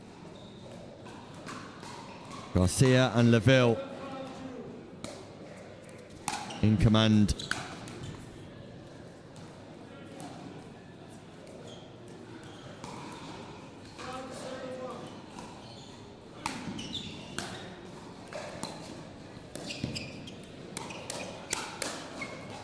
Fast hands, Lavville just plants himself and says, bring it on.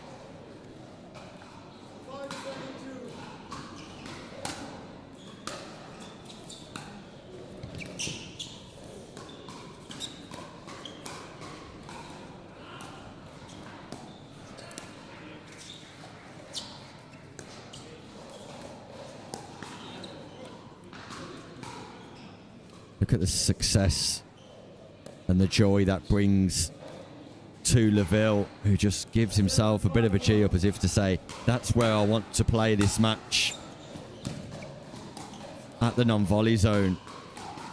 I don't want to drive this ball. I want to drop this ball. Meanwhile, news coming through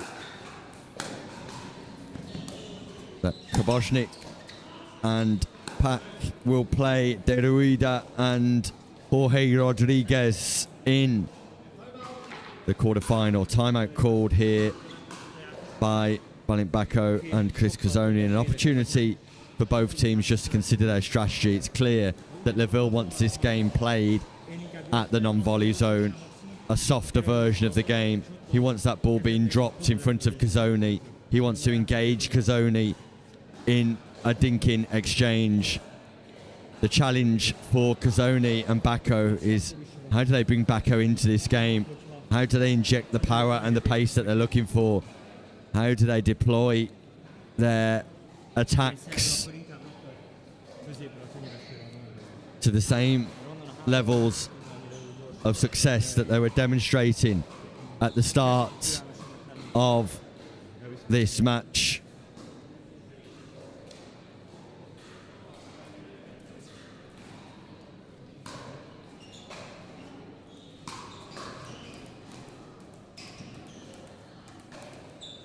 So we're ready to restart. Garcia with ball in hand.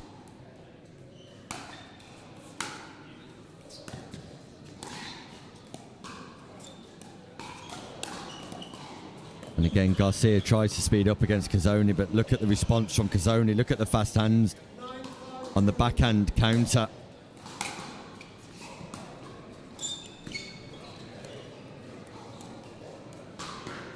Garcia with a drop, and it's successful. And it brings up game point for Garcia and Lavville.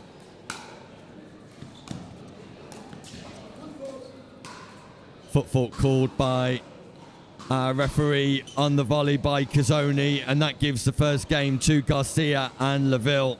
And you can see Lavville just imploring with Garcia just to keep that ball bouncing in that non-volley zone, because that's where Lavville wants this game played. For Kazonei and Bako, they've got to go back on the attack. Let's take a quick look at proceedings here. First of all, in the men's doubles gold, confirmation that Bartosz Koboshnik and Boris Pake, the Polish-Belgium partnership, will face the Spanish duo of Ignacy de Rueda and Jorge Rodriguez. And we'll bring you the bronze bracket later as we look set to get back underway here.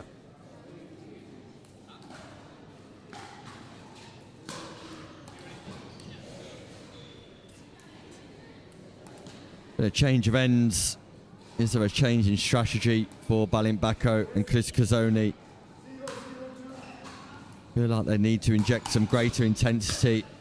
Bako been frozen out, and there's the intensity straight away, but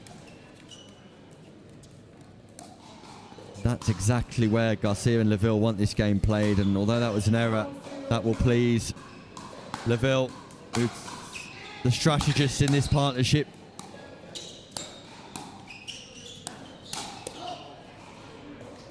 That ball's going out, out, out. Lavville just puts his paddle in the way.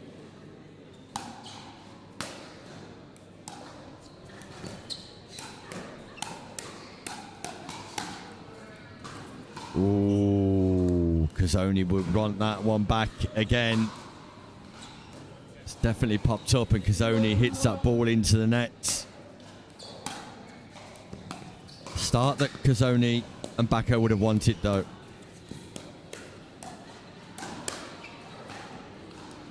That ball above the height of the net, Kazonei speeds up. Going on the attack like we suggested they needed to, and they're bearing the fruits of that strategy right now. Bako and Kazonei.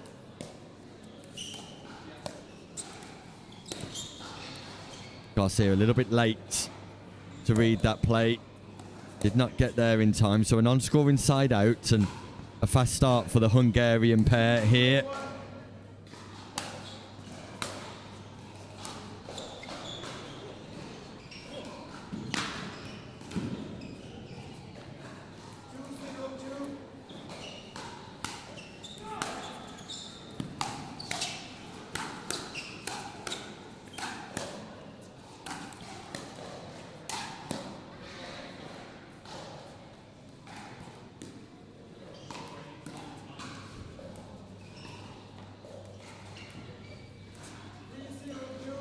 Lavville frustrated with a non-volley line call here, suggesting that the referee had missed a foot fault infringement.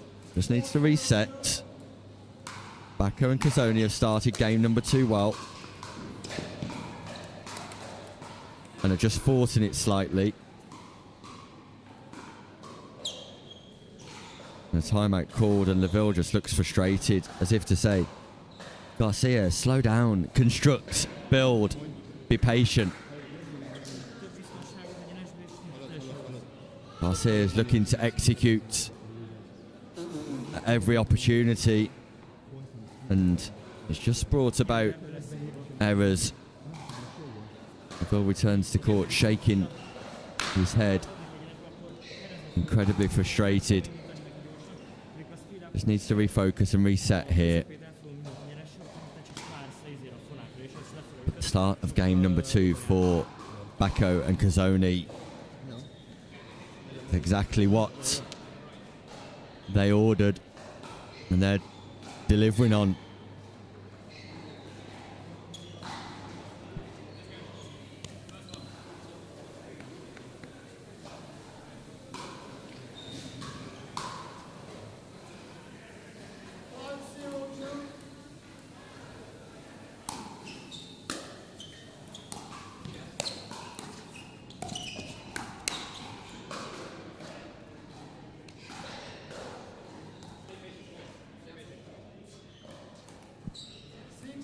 Message from Lavville is to stay patient.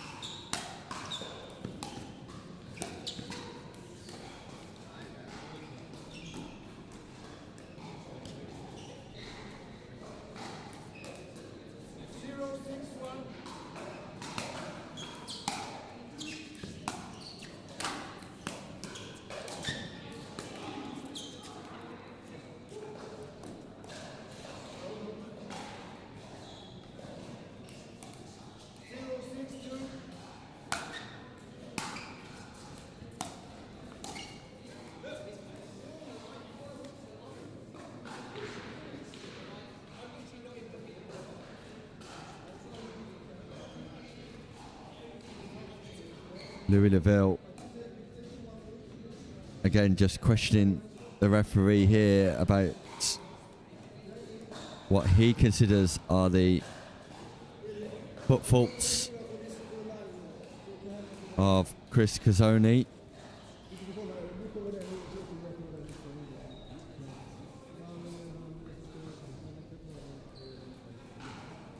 So, volunteer referee for the day just asking for hit to be looked at in greater detail with a second referee now.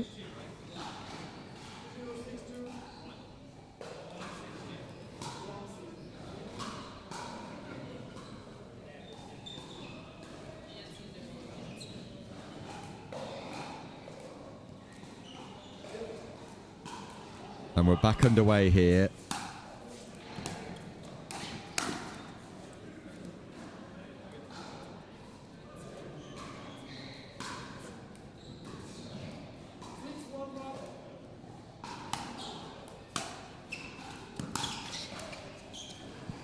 And things are just not working out for Lavville and Garcia. That ball comes off the top of the net. Garcia can't respond.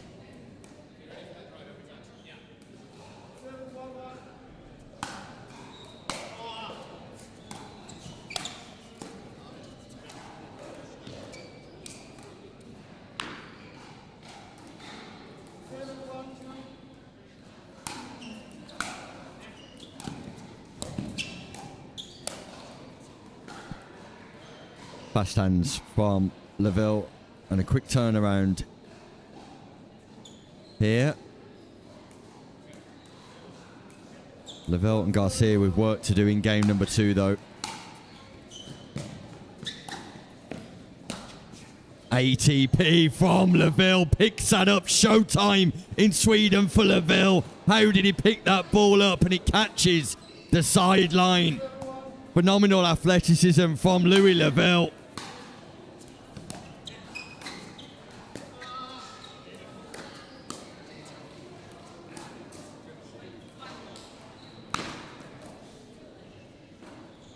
Good location from Bako on the attack.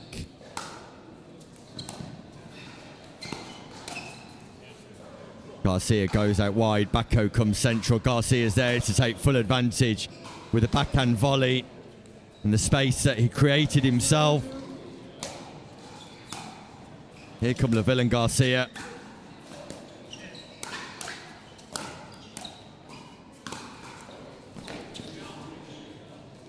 Bako shaped as if he's going to penetrate that ball hard towards the feet of Lavville and then just brushes his pad up against the outside to go to the open space. Shake and bake from Bako and Kazonei.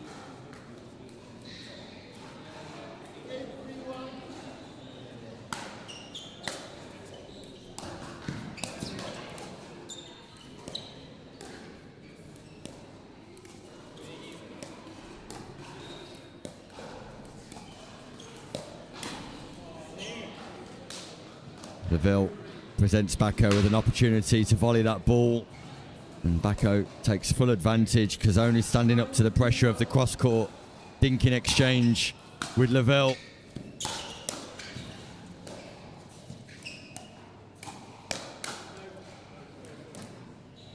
Kazonei supremely fast in his defences. This has been impressive from Bako and Chris Kazonei.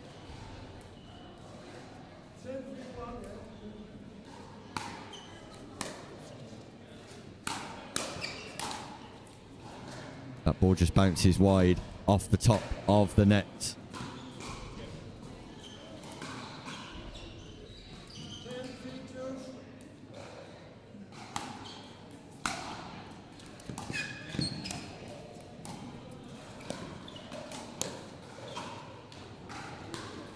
Job done for Bako and Chris Kazonei. A highly effective performance in game number 2. Lavville and Garcia needing to reset and re-strategize here because Kazonei and Bako were dominant. We're going to a third game, a deciding game to see who will advance through to the semi-finals. Before we do, let's take a quick look at the bracket for the men's doubles bronze. And here we can see how that is shaping up. Still a long way to go, but Debig and Sominathan will play Traskin and Grau, Ayuti and Vitalaha. Wait, the winners of Roberts and Edwards, Tebin and Jimenez, Getterud and Plet through to play Bright and Ling, Idestedt and Was through to play Bone Rainer and Minogue Stone. All those players looking to target a bronze medal. Meanwhile, back here, we've got 4 players on court looking to target a gold medal, looking to advance from the quarterfinals to the semi-finals. Will it be Lavville and Garcia, or will it be Bako and Kazonei? We're about to find out in this third and final game, race to 11.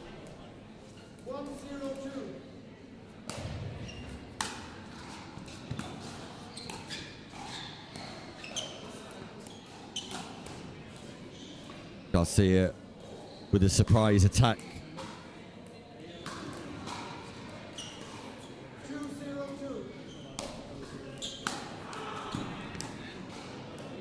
And just like Bako and Kazonei had a strong start in game 2, this is a strong start in game 3 for Lavville and Garcia.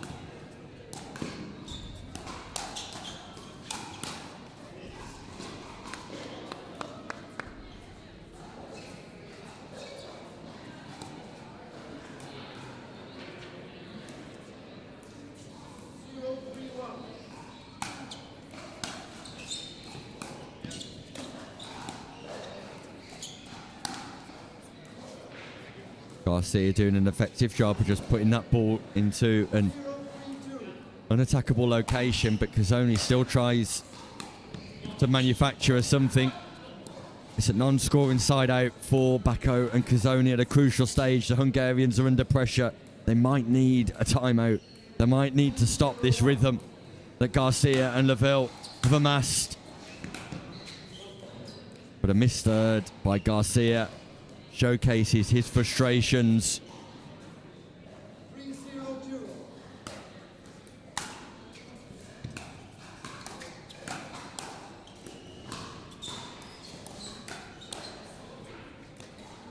Garcia somehow keeps that ball in play, and then Kazonei misses the volley.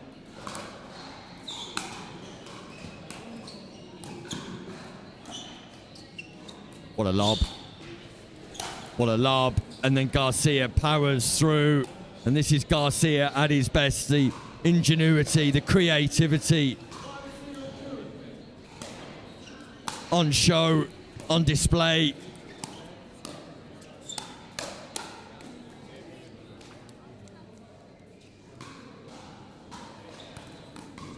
Kazonei and Bako need to score. They need to trouble the scoreboard. They need to generate some pressure of their own. Louis Lavville, fast hands, expects that ball every single time.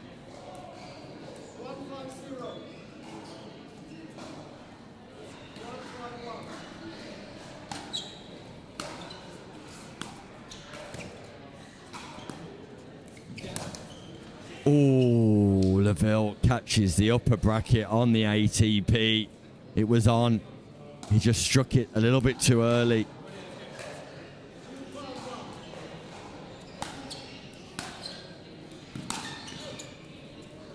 Good leave from both Garcia and Lavville. The stack unwound, but they both left the ball.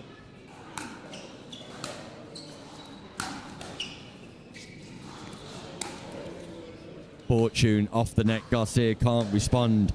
Bako puts it away. The gap has closed. Here come Kazonei and Bako.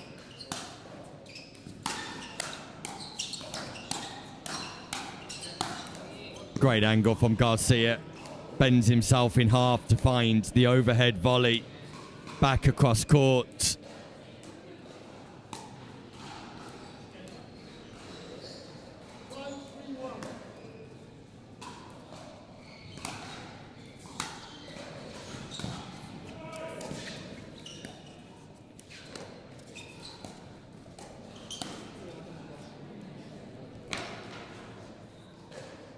Garcia throws his paddle away in disgust.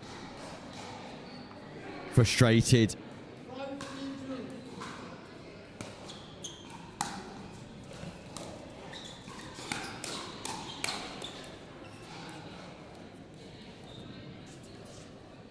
Change of ends sees Lavville and Garcia in the ascendancy. but it's punches in bunches for both teams here. A fast start to game 2 by Garcia and Lavville. Bako and Kazonei come fighting back, only for Garcia and Lavville to regain the ascendancy.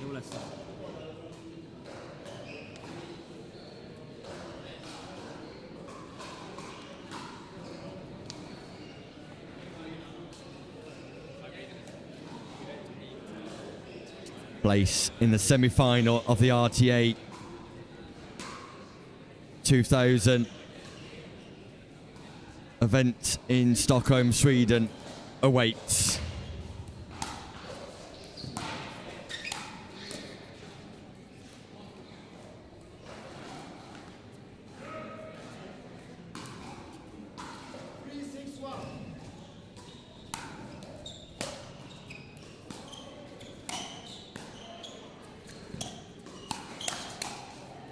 Garcia recognizing where the attack was going.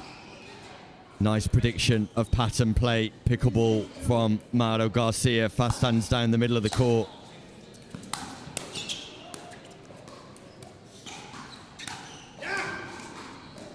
Kazonei tries to go big, but finds the net. A huge yell from Lavville. Just demonstrates what this means to both players.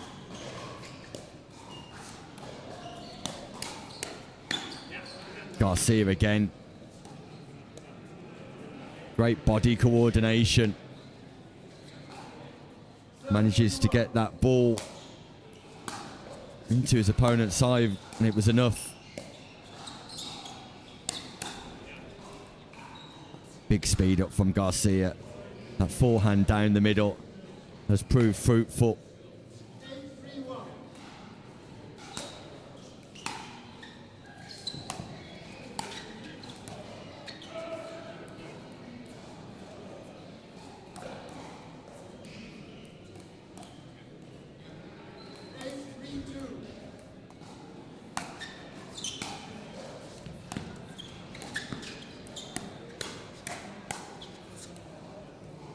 Ball just goes wide from Kazonei.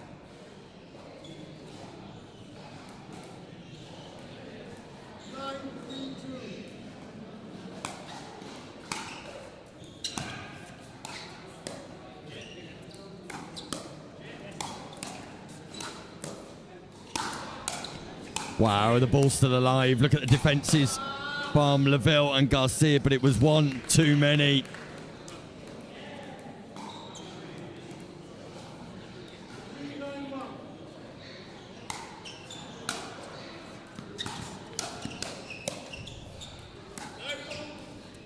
Garcia just manages to dodge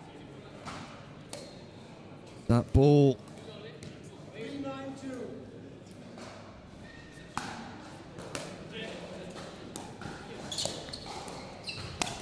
Earning from Garcia, who's come alive in game number 3. Mauro Garcia showing his quality and his class in abundance here, both on the forehand down the centre and with his ability to maneuver his body. Ooh.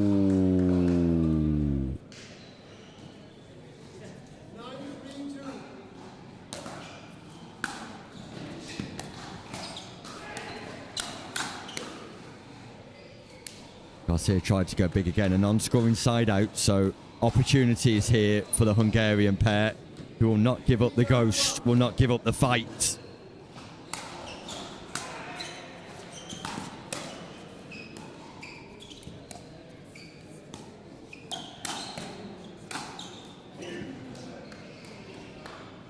And here they come.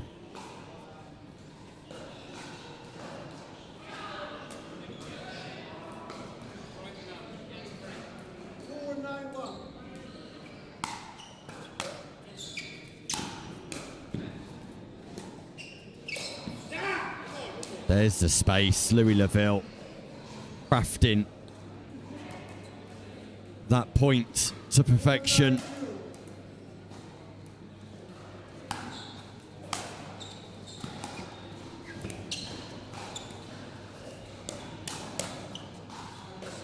Again, Lavville speeding up on Bako and getting no joy because Bako is there to defend on that speed up off the bounce.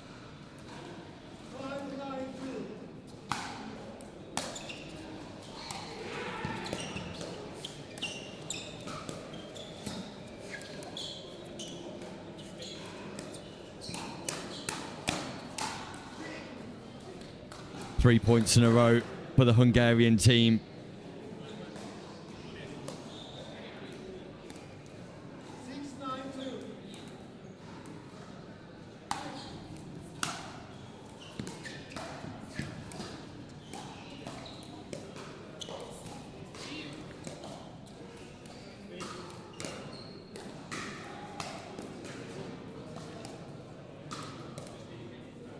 Three points the gap.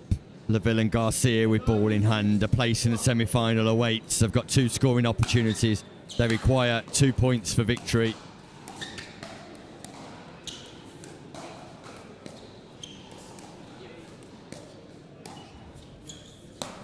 ATP from Lavville to bring up match point showtime once again.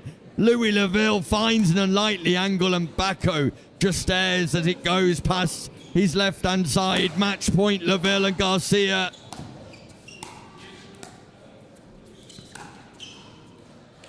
Job done. Garcia and Lavville, the number 4 seeds, defeat the number 5 seeds here. It took them 3 games to unlock Bako and Kazonei, who expressed their ability in game number 2, but ultimately Lavville and Garcia too strong for the Hungarian duo in a match that tilted one way and the other. Garcia and Lavville advanced through to the semi-finals here in Sweden. We're going to head to a quick ad break, but when we return, news from the 4 quarterfinals here in the men's doubles gold bracket. Don't go anywhere. We'll be back after this short break.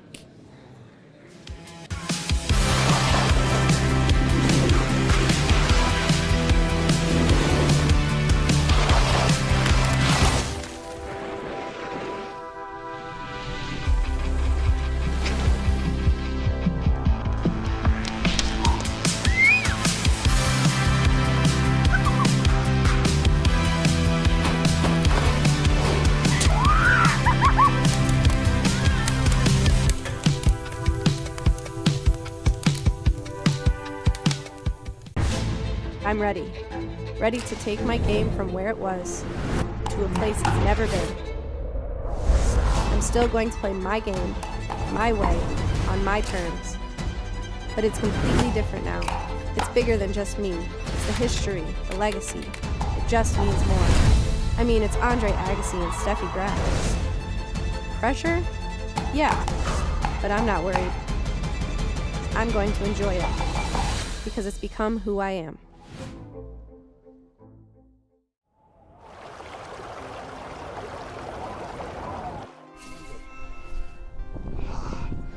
What a view.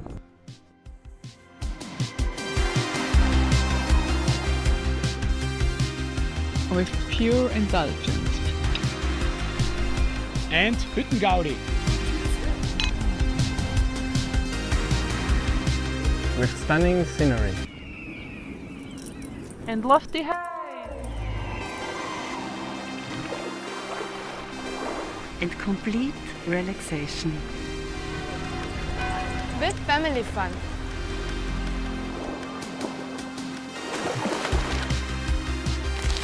With sporty adventures.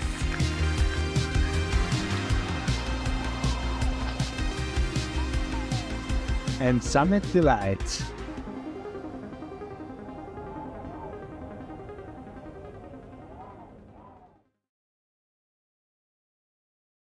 Storm closing. We gotta rotate.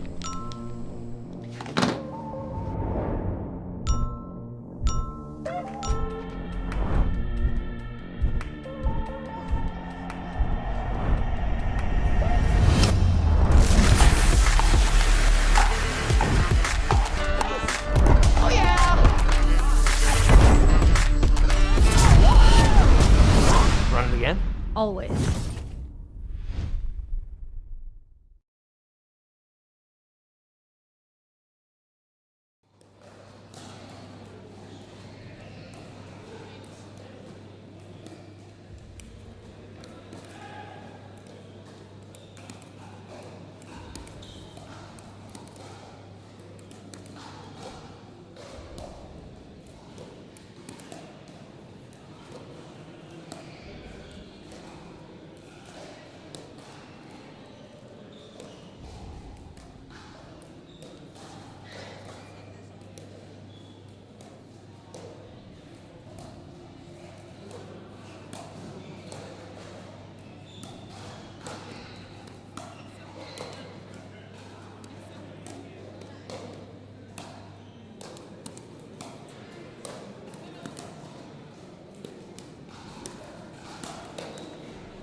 Here we can see confirmation that Ben Corston and Theo Platau have defeated Biederman and Palier. So Cyril Palier and Mikko Biederman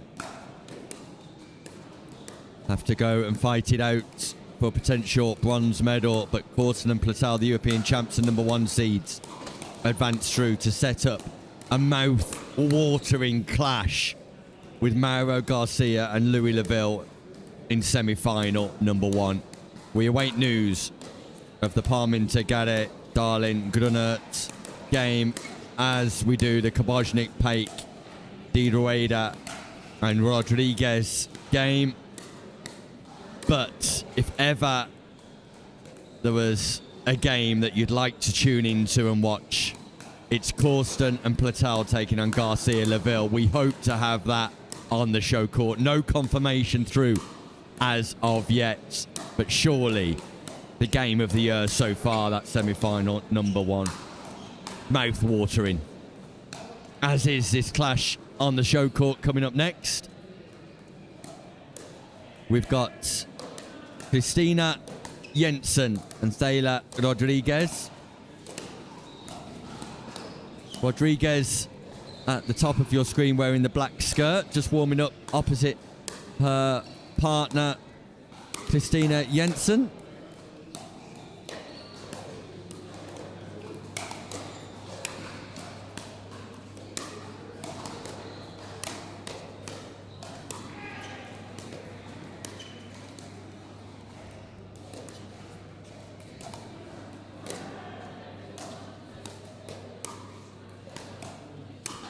And they're taking on Maria Pinto Rodriguez and Marina Sisich. Sisich wearing the white skirt, and Rodriguez at the bottom of your screen wearing the light blue skirt. So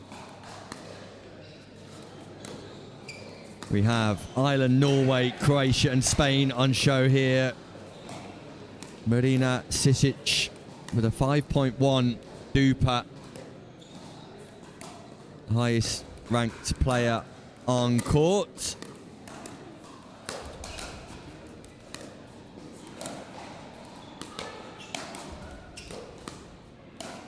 And Sisich and Rodriguez, I believe, are the #3 seeds here.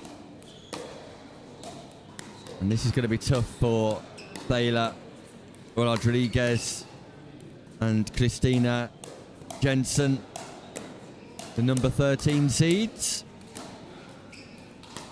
But after all of the explosive action we've seen so far here this morning, it's great to see the first round of the women's doubles get underway.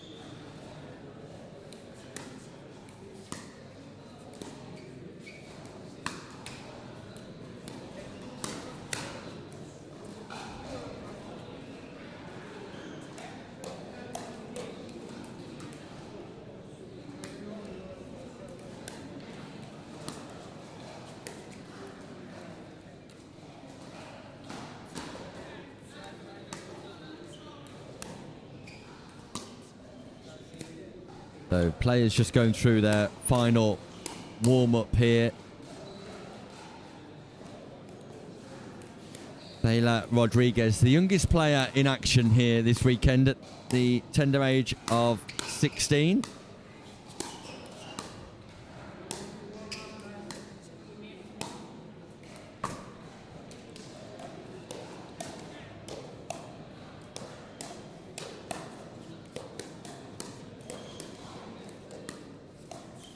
My first look at Christina Jensen.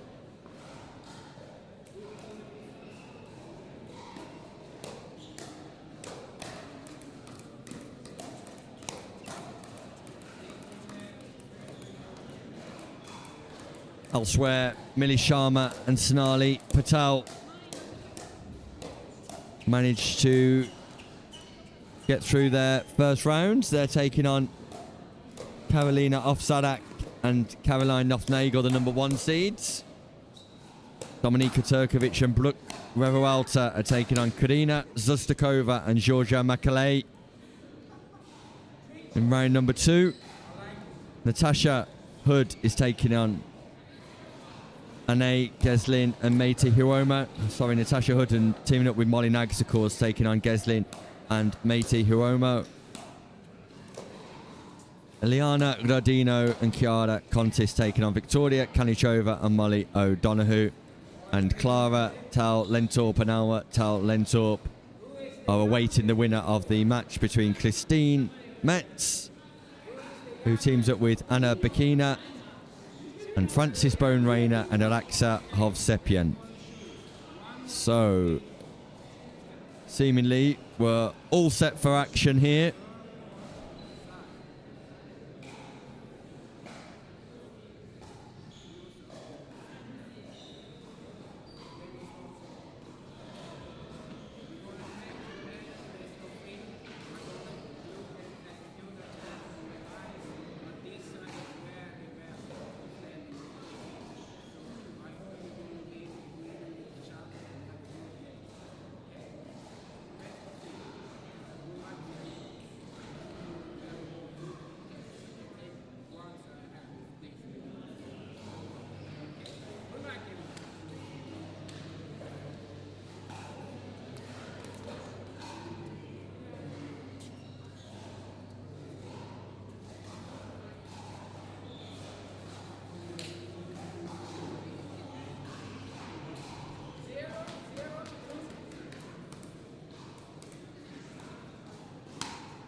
Rodriguez gets us underway at the top of your screen with her partner Jensen. Sisich goes around the post. Forgive me. Rodriguez goes around the post in the first play of the game. Showtime for the Sisich Rodriguez partnership. Fast start from the number 3 seeds. Joanne McCullum's tuned in to cheer on Layla Rodriguez, and so has George Sharpson. Thanks for joining us. Great to have you with us here. And that'll give the young 16-year-old from Ireland plenty of confidence. A nice backhand push.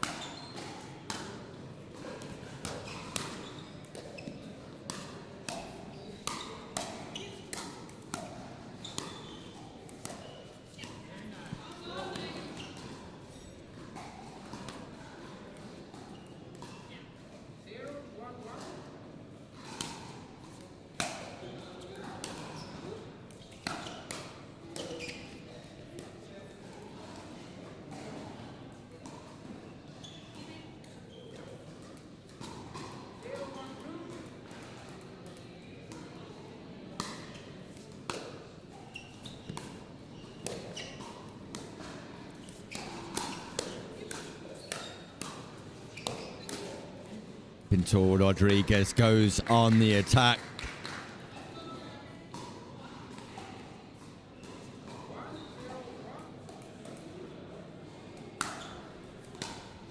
Huge serve from Sisich.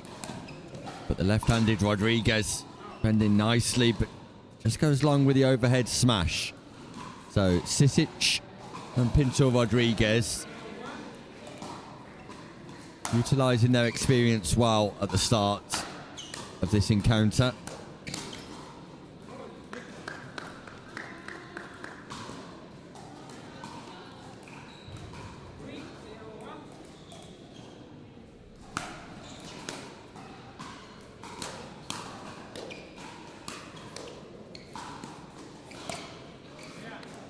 Great reset from Pinto Rodriguez. Sisich just misses the reset.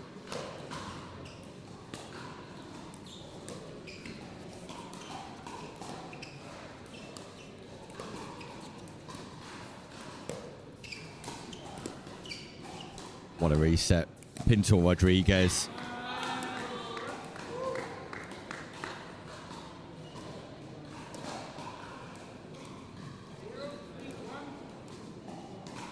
scoring opportunities here for Jensen and Thaler Rodriguez, and score they do as Pinto Rodriguez. This is a fairly straightforward volley, just sends that wide.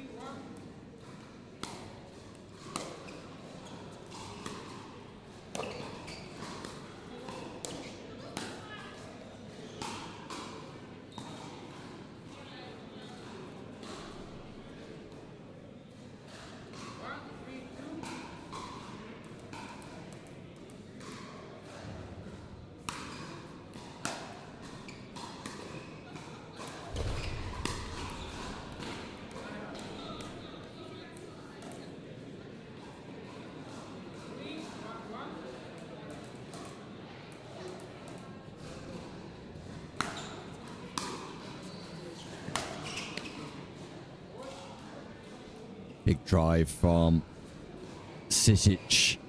Just catches Jensen out of position.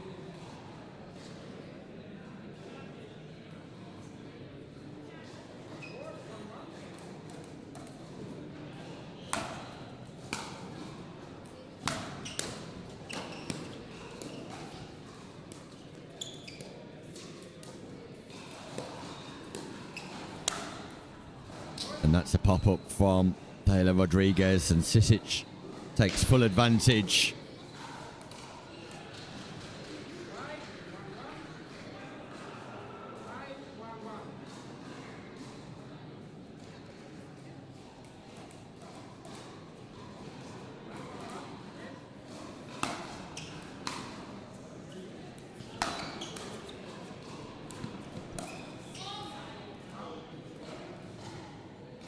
Big drive. Jensen just struggling to deal with the power of Sisich here. The number 3 seeds looking in fine form as Pinto Rodriguez goes for the Ernie, but usurped by Taylor Rodriguez.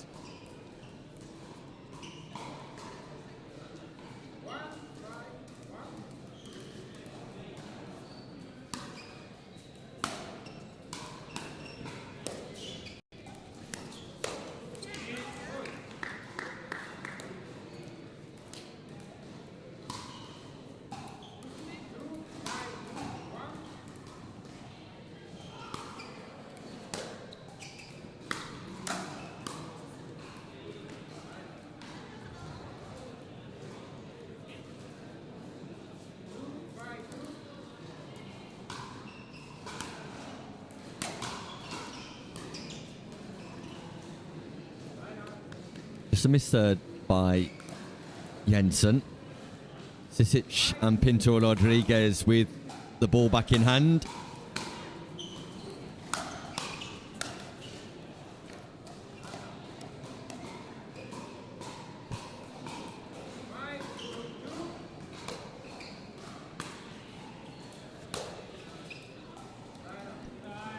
Just non-scoring side out, which will give Rodriguez and Jensen some encouragement to continue to be competitive here.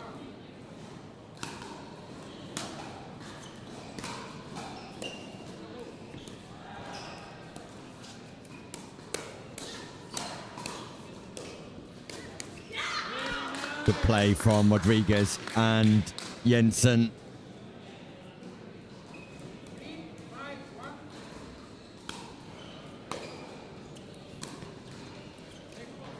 Meanwhile, we can see on your screen, Josh Bright and James Ling have beaten Ghet and Palet 7-4, 7-9, 7-2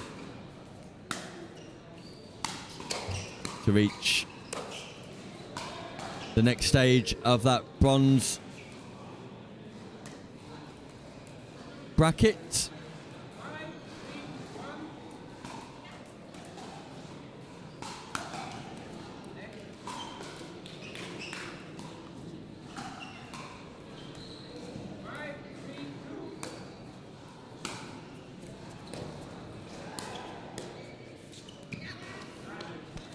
Rodriguez and Jensen are just starting to acclimatise to the environment, the conditions here, and are putting pressure on the number 3 seeds. Hence the reason why Sisich has just tying her shoelaces up, utilising some of her experience, I'm sure. The dark arts of pickleball.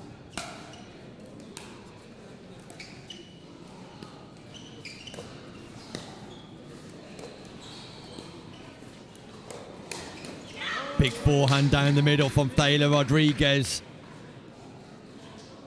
And here come the inexperienced partnership of Rodriguez and Jensen. Thoroughly enjoying their time and giving the number 3 seeds a bit of a headache currently. What a reach, what a reach. Fortune follows. But it's a great defensive play from Christine Jensen.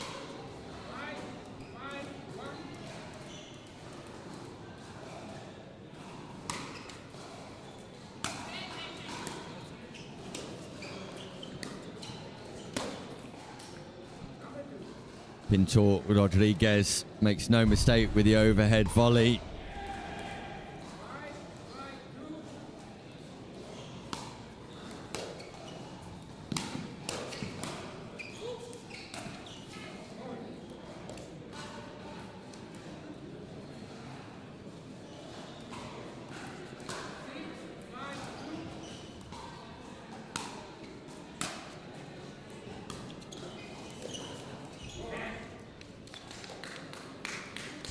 Lovely drop into the non-volley zone, and Jensen and Rodriguez have got the ascendancy, the momentum.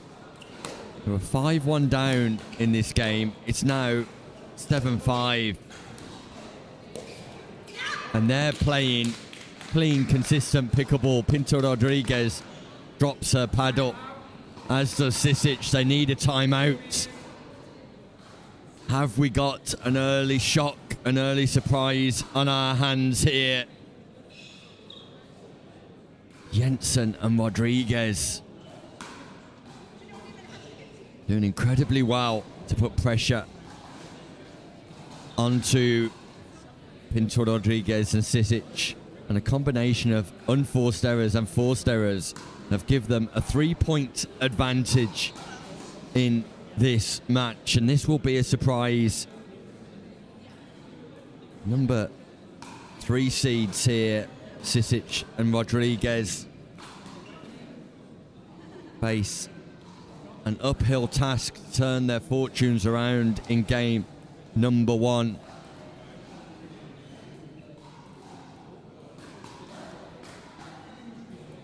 The outsiders, Jensen and Rodriguez, at the moment springing a surprise here in Sweden.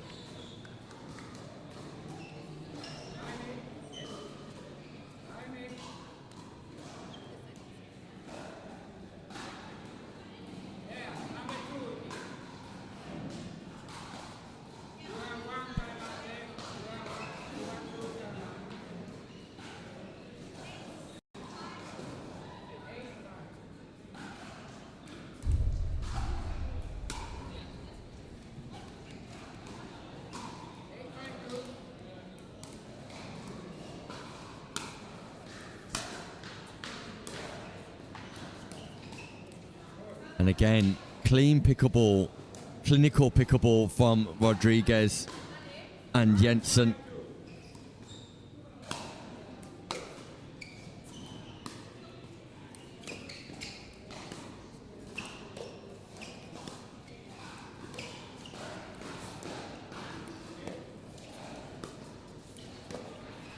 News through that Arvid Darling and Felix Grunert have defeated Parminta and Ghet, the number 2 seeds in this competition, also through.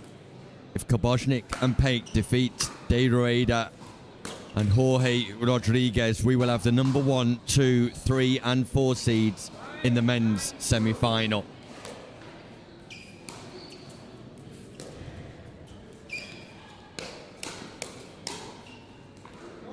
Rodriguez looks to open up with that big booming left hand volley.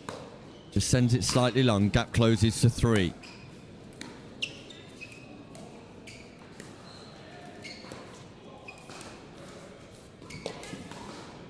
Ball's called out by Pinto, Rodriguez and Sisich. Referee suggests it's in and points to the exact spot where it is in. So there was no contest from Rodriguez and Jensen. It was Pinto Rodriguez who asked the referee herself, and the referee said, well, it was in. So there we go.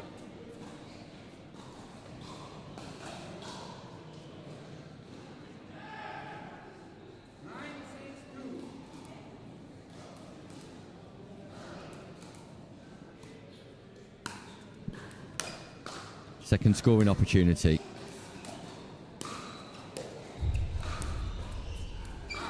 Nice location from Pinto Rodriguez.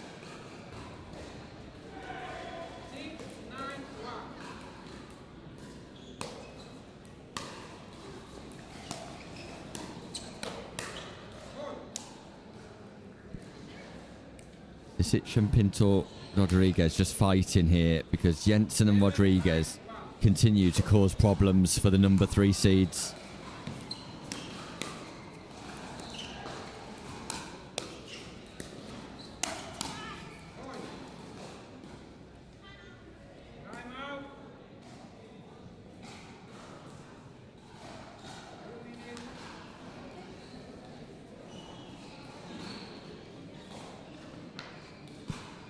Timeout called by Jensen and Rodriguez as that closes.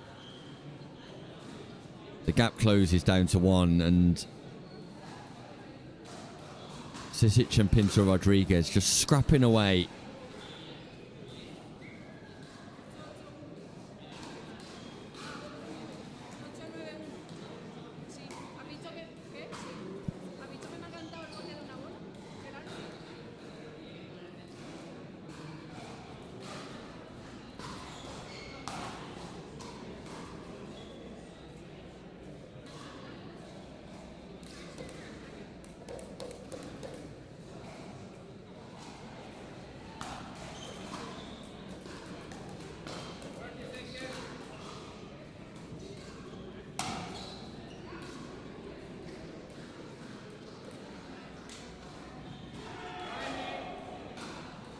So Sisich and Pinto Rodriguez ready to get back underway. Jensen and Rodriguez at the top of your screen, just taking a little bit more time. Might be a paddle change here. No, it's a towel that's required for Christina Jensen. And they're in no rush at all. Big moment, big play coming up here. On second server, Pinto Rodriguez.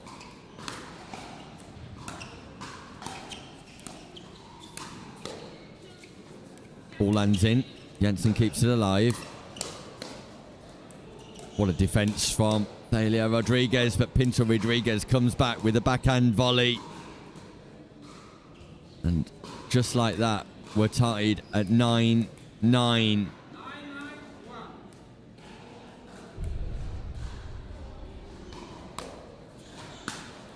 Forgive me, first server, I believe, not second either. Great get from Palier Rodriguez. And that goes wide from Jensen. And it gives Pinto Rodriguez and Sisich game point here.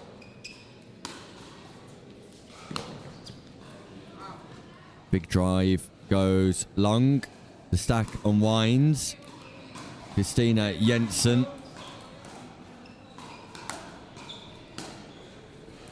Leaves that ball.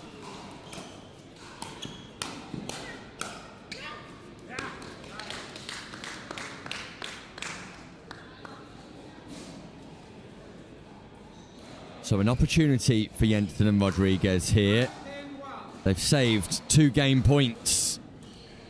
Can they level things up?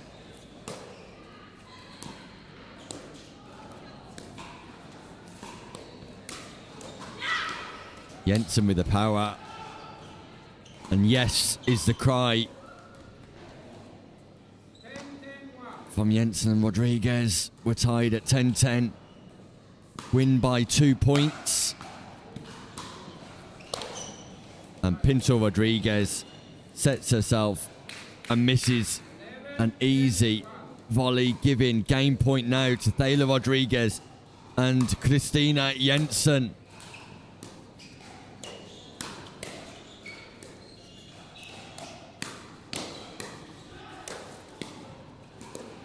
Unbelievable defenses from Christina Jensen.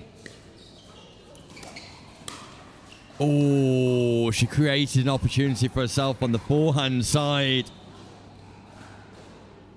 And the number 13 seeds here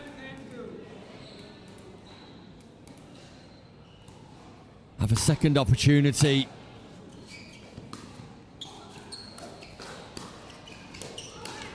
Oh, and Rodriguez misses the forehand volley, this time in the center of the court. 2 forehand volleys go awry for Rodriguez and Jensen. But Pinto Rodriguez and Sisich are just not firing on all cylinders.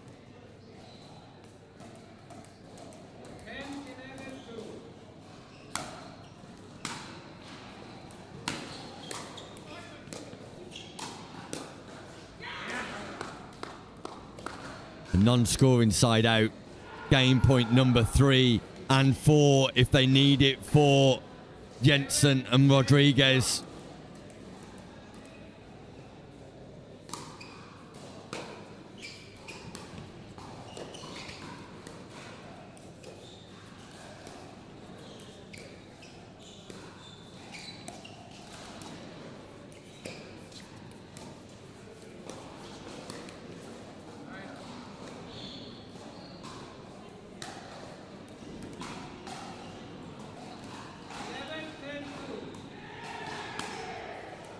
Opportunity number 4 as the tension builds. Surely Jensen and Rodriguez have need to take this chance now.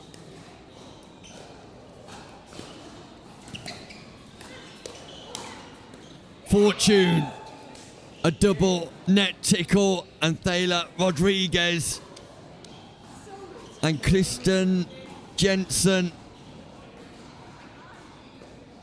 do take game number 1. Christina Jensen and Thaler Rodriguez, the number 13 seeds, take the first game against the number 4 seeds, Maria Pinto Rodriguez and Marina Sisich, in a game that was littered with errors from Pinto Rodriguez and Sisich. But Thaler Rodriguez and Christina Jensen showcasing a great deal of consistency and accuracy, playing clean, crisp pickleball. Manage to get over the line 12-10 in game number 1. But now starts the hard work for the young pairing.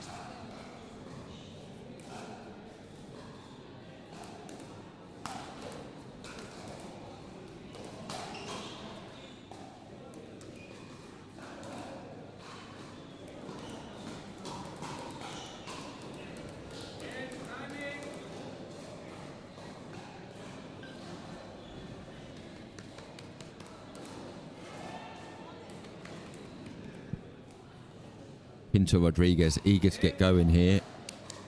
Game number 2 underway. A must-win game number 2 for Pinto Rodriguez and Marina Sisich.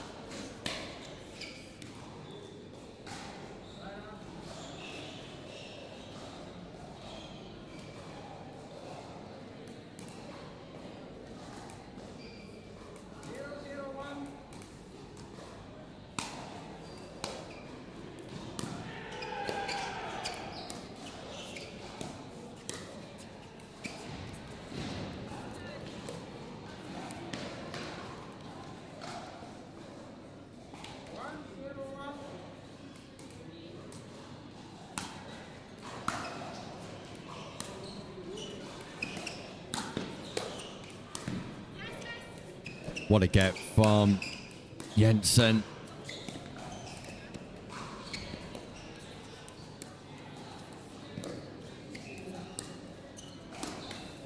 Incredible stuff from Christina Jensen, and Pinto Rodriguez throws her paddle away and kicks the ball. A reminder that our referees here today are volunteers, because that would be denoted as paddle abuse in the eyes of a qualified referee, and a warning would be issued which would have done no favours to the mood of Pinto Rodriguez. And speaking of which, Christina Jensen opens up with a huge volley too, and this is a thoroughly mature performance from the two youngsters here, Christina Jensen and Thaler Rodriguez, who would have been optimistic of causing an upset, but this would be a significant upset. This was not expected or predicted at all.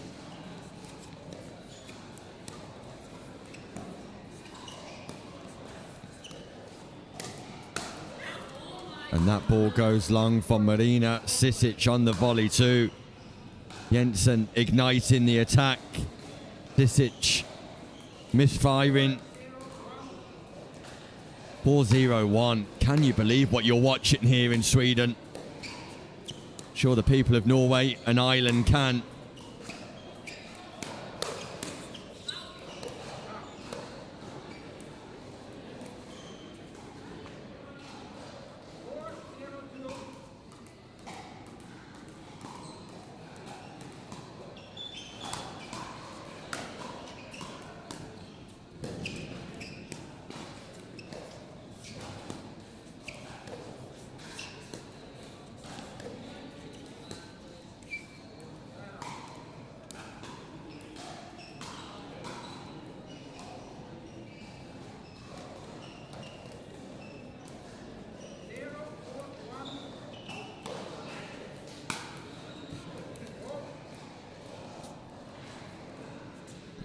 Ball on court, so we'll replay that point.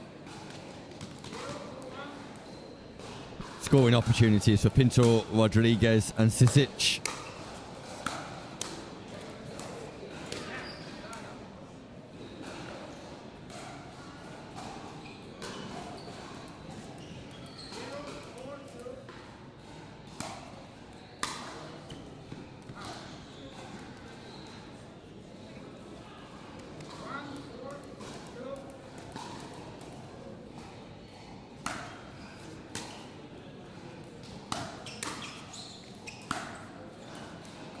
That ball's just called long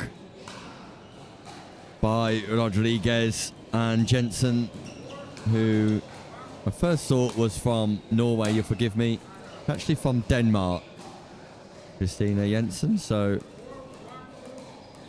I know the international relations between those two countries are fairly steady. Won't cause too much problem, I'm sure.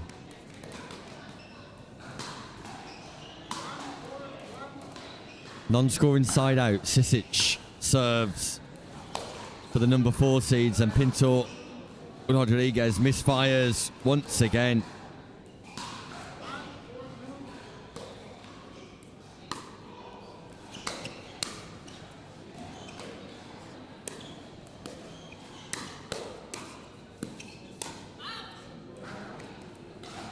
Rodriguez just gets below the height of the ball and pushes it long.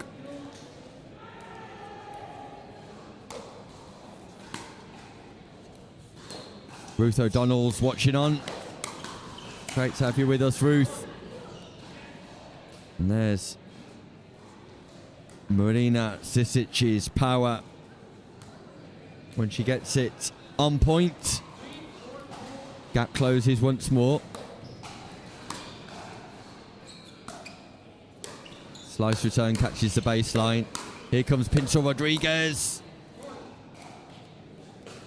There's a slight change in mood as the paddles are dropped and the timeout is called by Christina Jensen and Taylor Rodriguez. Let's take a check-in on men's gold bracket. Corston and Platau, Garcia and Lavville. The mouth-watering clash. In semi-final number 1, Darlin and Grunert await the winner of Kaboznik and Pate, Deruida and Rodriguez. And the bronze bracket, Biederman, Palier, Chaskin and Grau will face off. Bako and Chris Kazonei await the winner of Roberts Edwards, Auti and Vitayaya. Parminta and Ghet, Bright and Ling will face off, and Bone Rainer and Minogue Stone also through there. So back to this one here on show court. We're locked at 4-4 in game number 2.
Rally of the match so far. Patience until Rodriguez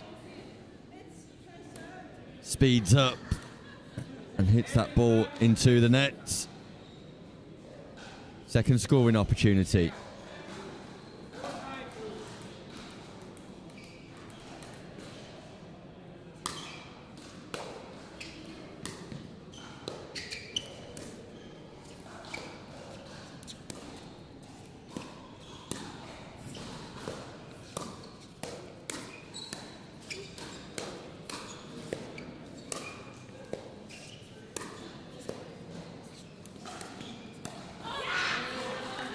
Pinto Rodriguez doing a great job in the transition zone, but Christina Jensen not to be denied. And we're tied once again. Nothing between these two teams midway through the second game. Drop volley. And then Sisich able to utilize her power.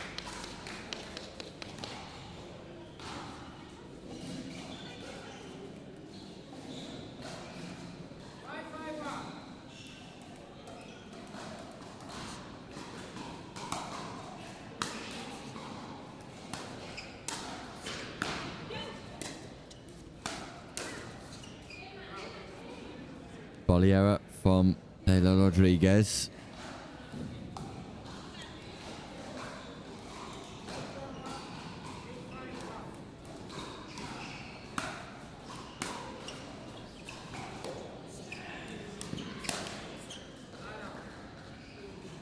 Impressive performance this from Christina Jensen. Really showcasing her abilities on the European stage.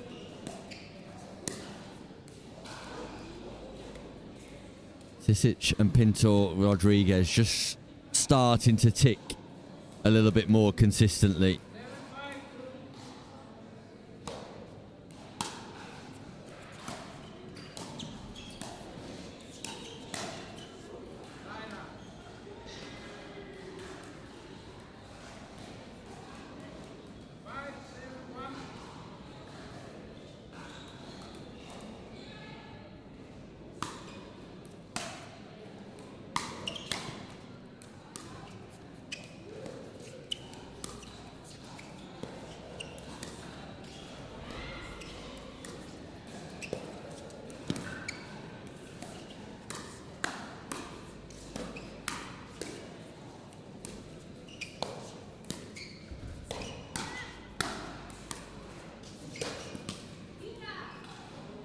Great point construction from Pinto Rodriguez there. Remaining patient and creating her own opportunities for success.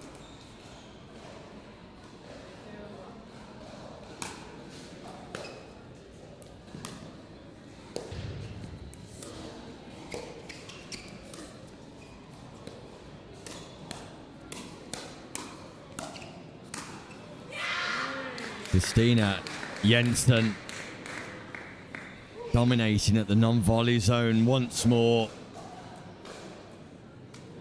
Not to be denied here, Christina Jensen.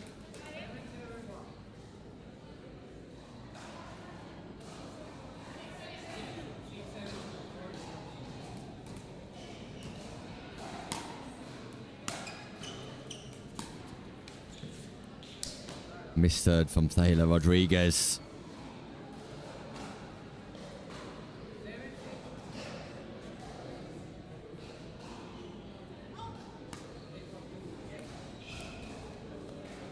Maria Pinto Rodriguez is frustrated at the time it's taken in between points here. She is eager to get on with this game.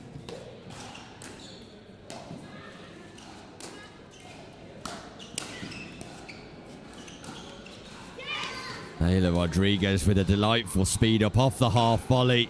Back in behind Sisich, who let that ball go, and why wouldn't she? Rodriguez was able to get that ball up and down remarkably well.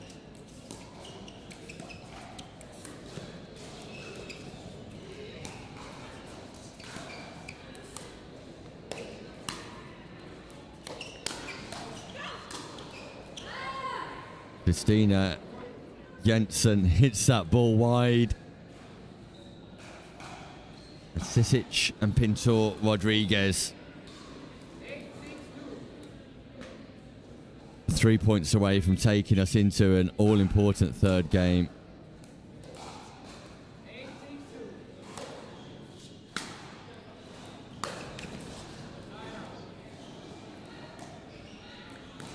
Can Rodriguez and Jensen score during this side out? Crucial moments, big moments.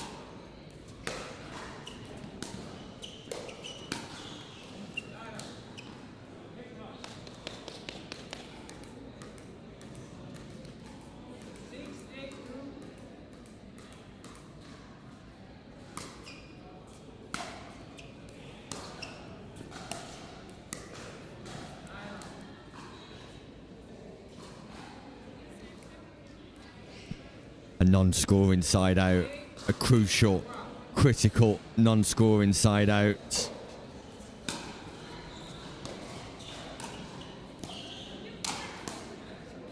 Great pick up from Sisich.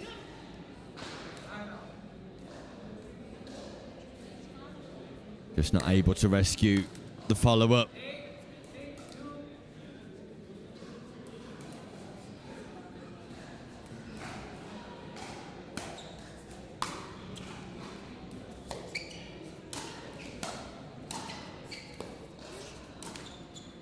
Wow. That ball sat on top of the net for an absolute age and then decided to roll onto the right side of the net if you're a Rodriguez or Jensen fan. The ball took a break on top of the net, but it's Rodriguez and Jensen who've just caught a huge break in the context of this match. And then Pinto Rodriguez pulls the double backhand wide. And is that a defining moment? Is that a changing moment? Is that a shift?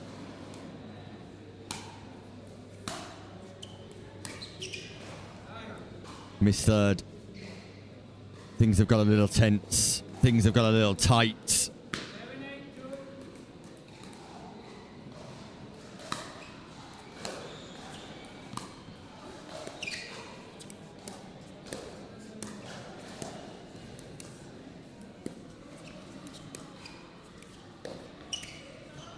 Great lob, rescued by Jensen, who drops that ball back into the kitchen. Rodriguez with the headshot. And Pinto Rodriguez catches that ball right in the head. Head hunting from Rodriguez. And we're tied at 8-8 as a result. Helmets are not provided here. But a big play, a big moment.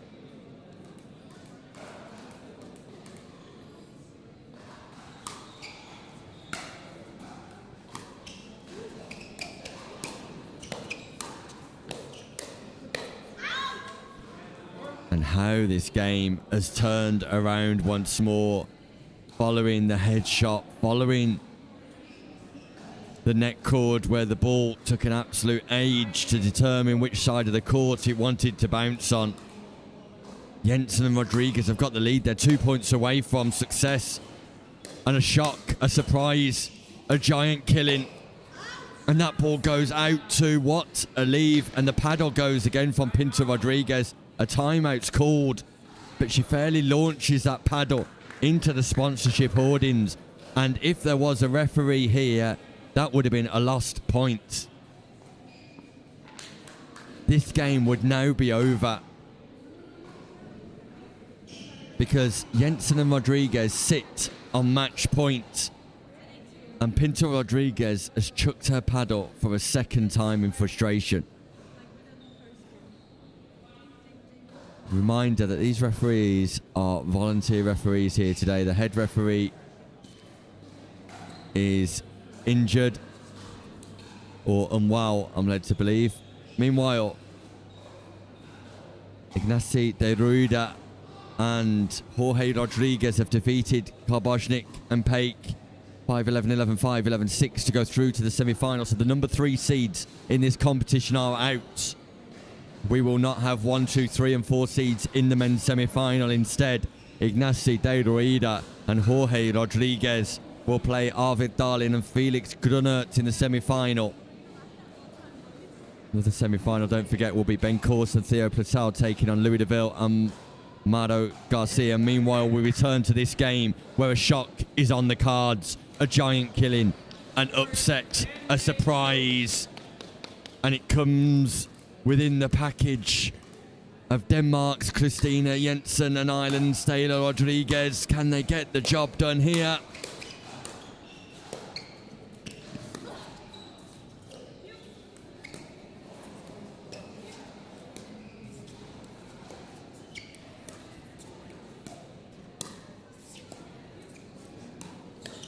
Yes, is the answer. And it's a shock. It's a surprise. The number 4 seeds go out of the main draw here in Sweden, courtesy of Christina Jensen and Taylor Rodriguez, who caused a significant upset. The number 13 seeds defeat the number 4 seeds. What a win for the youngster from Ireland and the youngster from Denmark. Impressive stuff. We're going to head to a short break, but when we return, Garcia, Lavville, Platau, Corston, the game everybody wanted.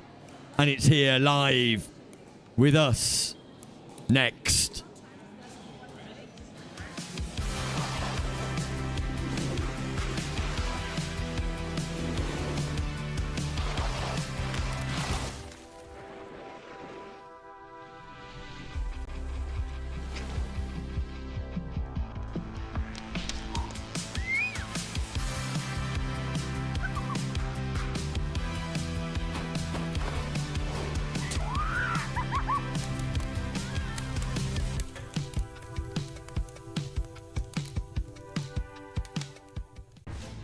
I'm ready. Ready to take my game from where it was to a place it's never been. I'm still going to play my game, my way, on my terms. But it's completely different now. It's bigger than just me. It's the history, the legacy. It just means more.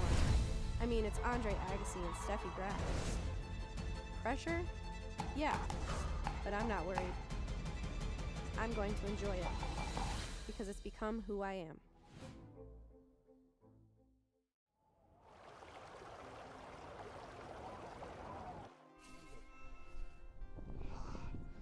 What of you?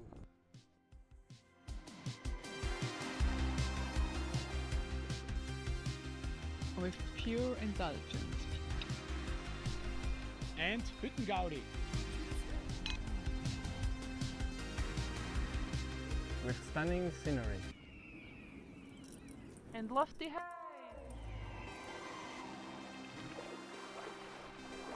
And complete relaxation. With family fun.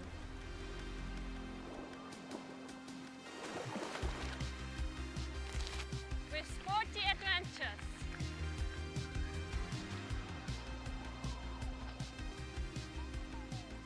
And summit delights.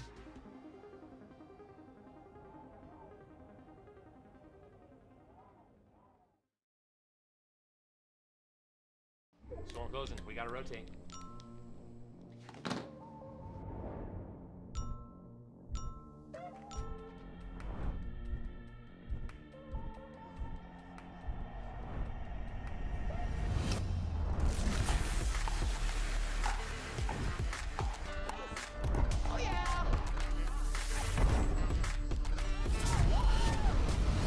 Run it again? Always.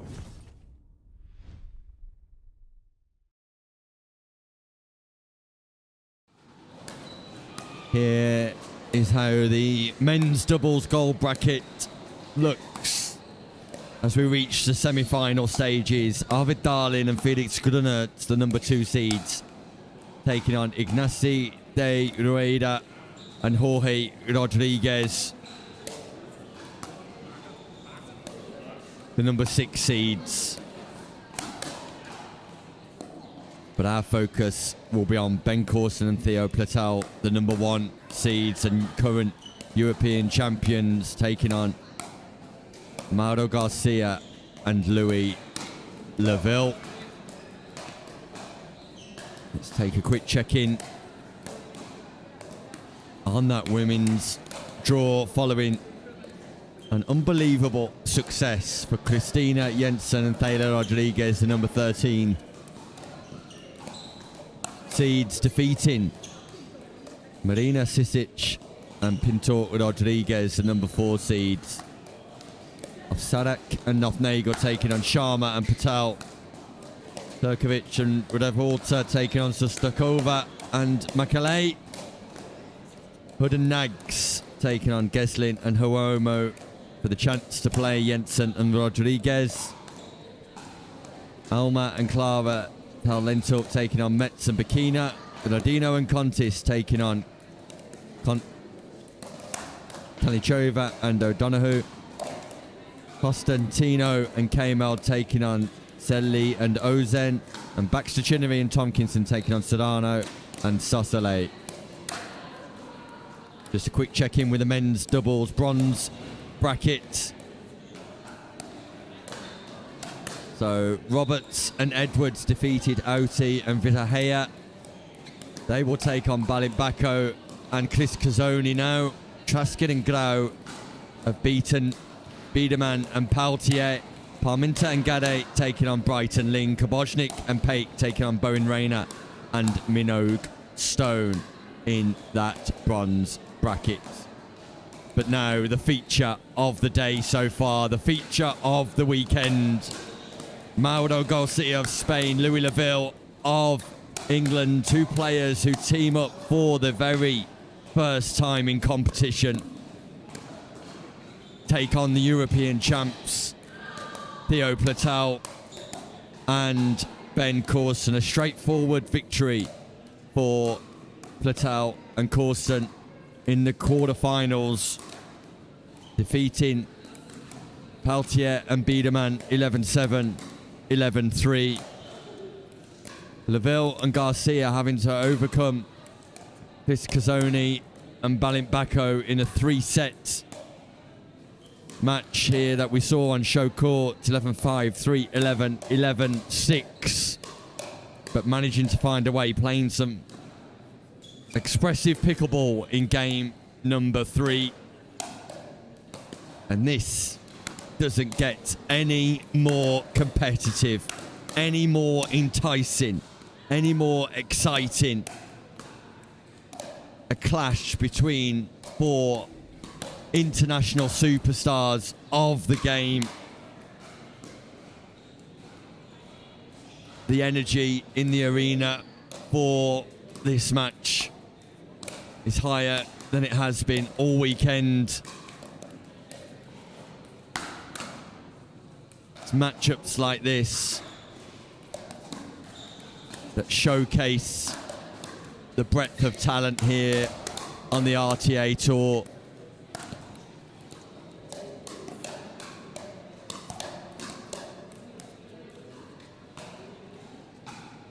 Let's see who can make the biggest statement of the weekend so far. Will it be Corston and Platau, the ones who sit top of the tree?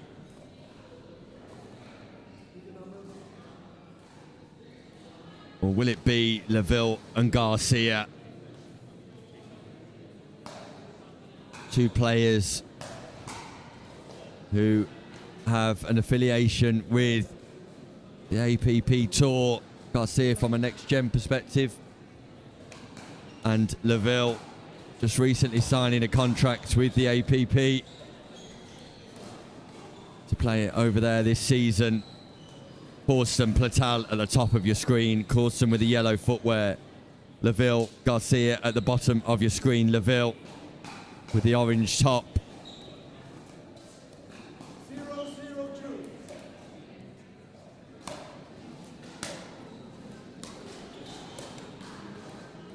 And we're underway, and you can expect to see plenty of energy from Corston and Platau. Race to 3. Sorry, a race to the best of 3. First to 2 games, the best of 11. A place in the final of the RTA 2000 Stockholm awaits.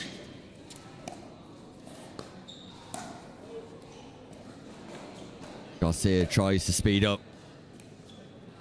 Sends that ball long.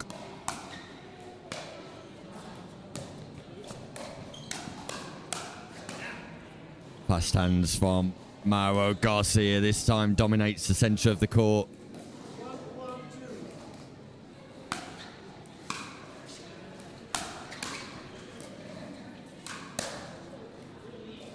Lavville counters, but sends that ball just too long.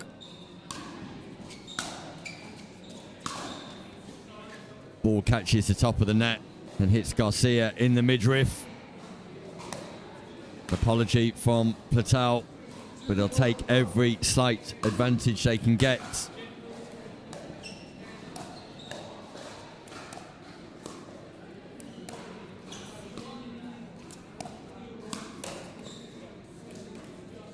Fast hands once again from Lavville. The definite showcase in his game here today.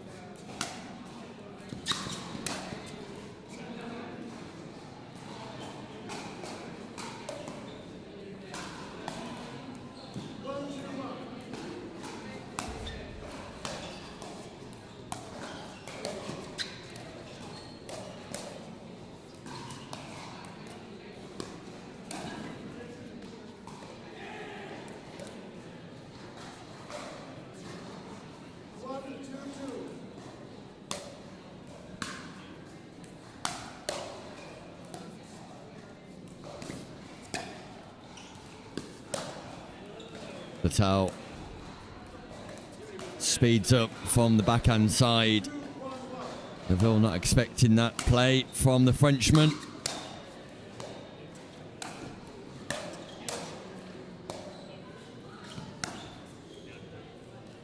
Mauro Garcia finding the baseline.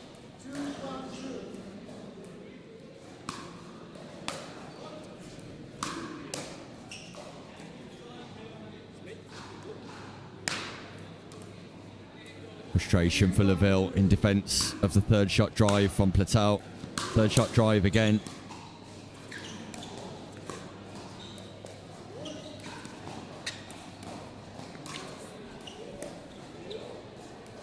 What a clever shot from Lavville. Lobs off the net cord.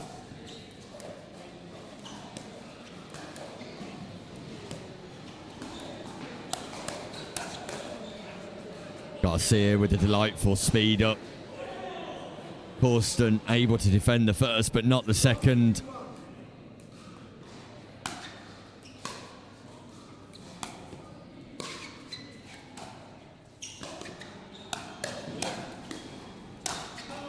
Garcia, who's been deadly in the centre of the court with that forehand so far. Just misfires.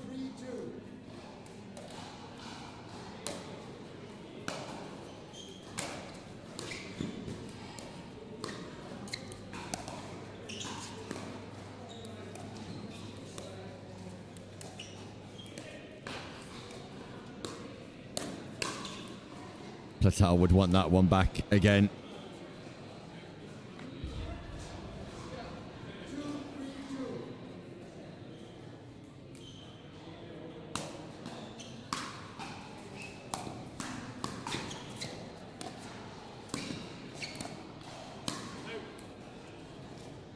Platau.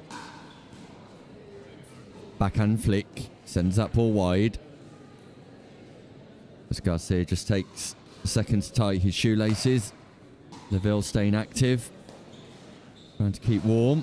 Temperature's dropped in the arena slightly. For me, this ball will harden up and travel a little bit faster. Patel explodes. Injects some power through that ball. Deadlock here.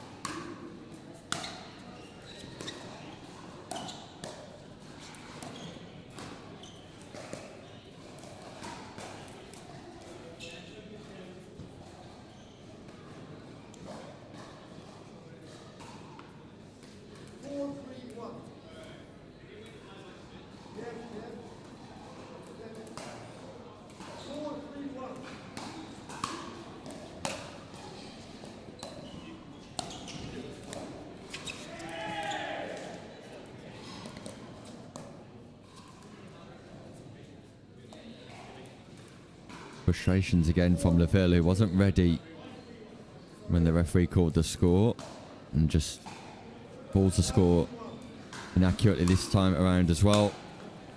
Meanwhile, Zostakova and Makeley have lost 11-0, 11-1, which means Revalta and Turkovic are through to the quarterfinal of the women's draw. Great location on the speed up from Theo. Platau saw Garcia coming back into the centre, so went for the body directly.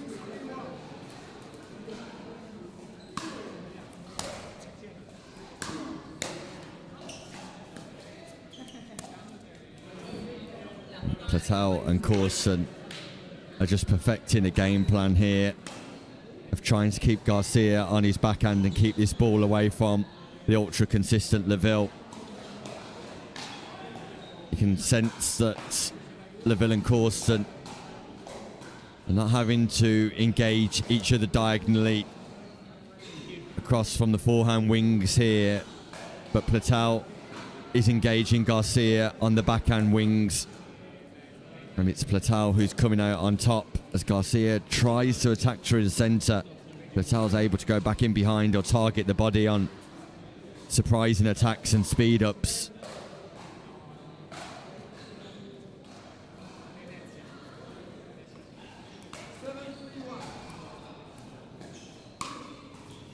Sasha Hood and Molly Nags are through.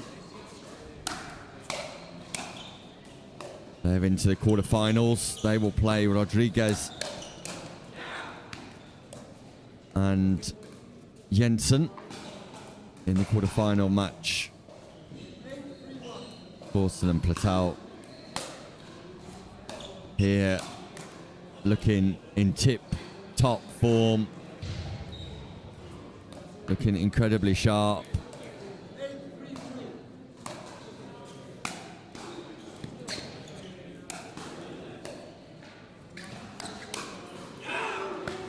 Garcia speeds up right to the body of Platau, and surely This is about making that ball bounce. You cannot afford to give Theo Platau or Ben Corston balls in the air, volleys in the air.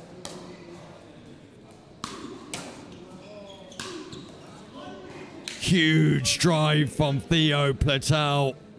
Look at this play. Boom from the Frenchman, who opens up down the line. Game point, Platau, Corston. And that ball goes long, so 1 game point saved. Opportunity for Garcia and Lavville just to build some rhythm here. Not been in control of this game since the early stages when we're tied at 3-3.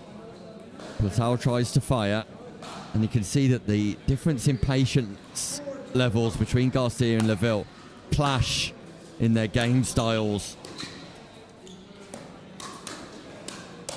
Wow, Louis Lavville. Immense speed, immense reactions, great anticipation.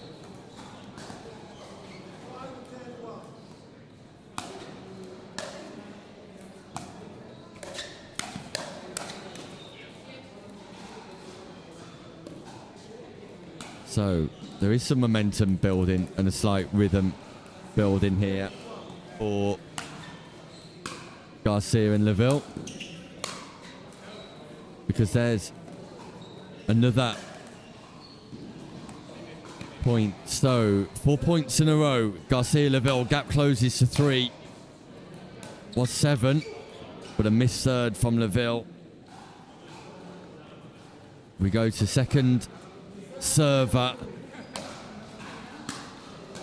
Serve just catches the sideline. That was tight. Got to keep the ball out the middle if you're Corston and Platau, because Garcia will punish you all day long through the centre of the court. If given the opportunity, gaps down to 2.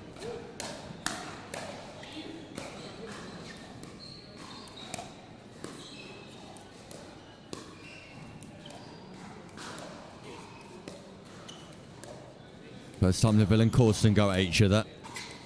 In steps Garcia, changes the pattern. Lavville speeds up, Platau tries to counter. And the gap closes once more. Garcia and Lavville looking to cement a comeback of seismic proportions here. And that goes out as well. We're tied at 10-10 on second server. Can you believe what we're watching? Platau and Corston had game points. They were 7 points superior to Lavville and Garcia, and Lavville and Garcia have come back into this through playing accurate pickleball. Phenomenal stuff. Maria Constantino and Claudia Kemal, the number 3 seeds, have defeated Selly and Ozen. Get through to the quarterfinals. But can you believe what you're watching here in Sweden, Stockholm? A 10-3 advantage for Corston, and Platau has been blown to smithereens by Lavville and Garcia. We're on second server. We're tied at 10-10. It's win by 2 pickleball. It's tight. It's tense. It's the road to Arlberg.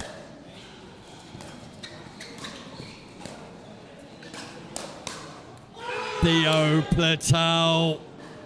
The backhand volley from Lavville would penetrate most players on this continent, but not Platau, who counters, goes back in behind Garcia. Opportunity knocks for Corston and Platau. Lovely placement from Garcia, followed by the Ernie. What a play. Look at the creativity from the young Spaniard. He places the ball, he reads the pattern and executes the Ernie. No way. Garcia picks that ball up, but it was a double bounce. Lavville left it and has a big smile on his face. He thought it was out. He just stood still, placed his feet. Second game point, Platau, Corston. Neck cord fortune, and Corston and Platau get out of jail free of charge. Do not pass go, do not collect £200, but they definitely get out of jail in that game. Lavville leaves an aerial ball that was never going out. Garcia does his best to retrieve. And then fortune off the net for Platau. And Corston and Platau, the number 1 seeds, European champs, will feel like they've just got away with one. It was 10-3. It finished 12-10. Game number 1, not disappointing here in Stockholm, Sweden. And if that wasn't enough, here comes game number 2. Right now, a must-win game number 2 for Garcia and Lavville.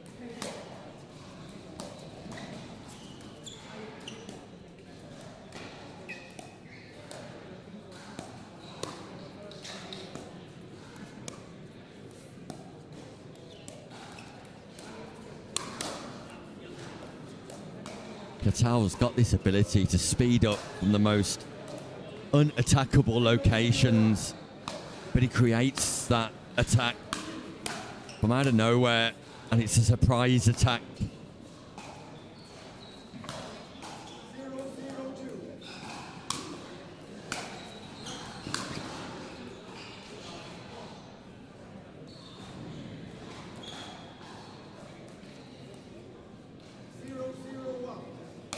Non-scoring side out inflicted upon Platau and Corston.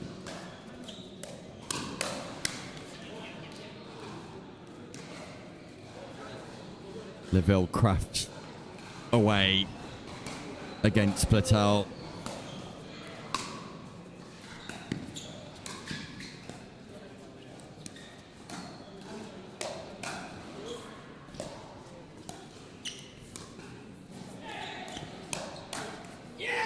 Mauro Garcia constructing away here with the lob, volley defense, and then speed up to the body of Corston.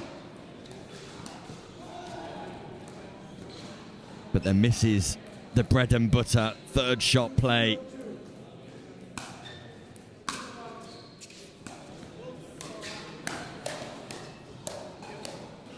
Phenomenal resets, Garcia and Lavville. Absolutely phenomenal play. Platau with the lob, and that ball goes long, just forcing it, Platau.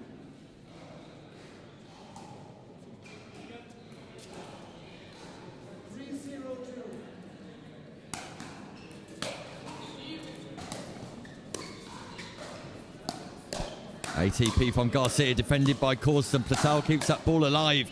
Corston keeps the ball alive, and then Mauro Garcia leaping through the air, hits the aerial volley, but hits it straight into the net. Great defense from Platau and Corston. Lavville recognises the importance of that rally right there, right then. Those are the moments that matter. Lovely from Theo. Platau opens up the shoulders, rolls his paddle through the hula ball.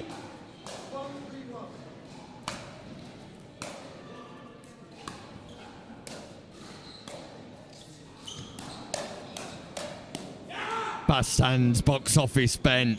Corston. Garcia looking to attack. Corston right within the strike zone.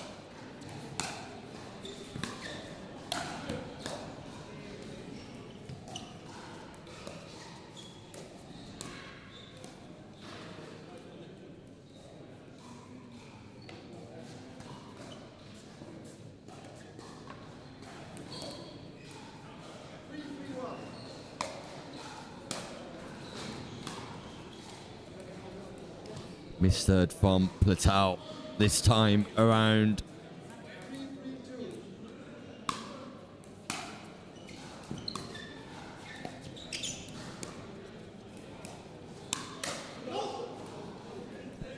Platau's getting lots of joy on that inside in forehand volley speed up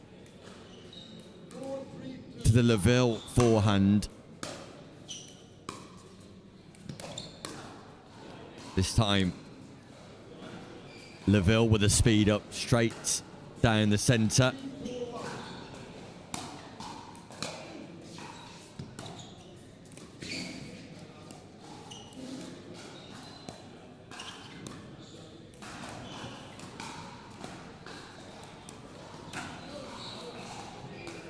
Corston moves out the way and retrieves the ball with a huge smile on his face. Really enjoying the competitive nature of this semi-final, Ben Corston.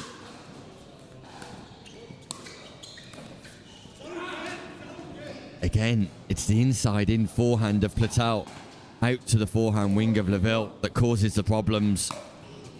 Garcia and Lavville need to avoid the centre ground. This fight, hands battle. Ball was going out. Patel played it. And immediately understood the error.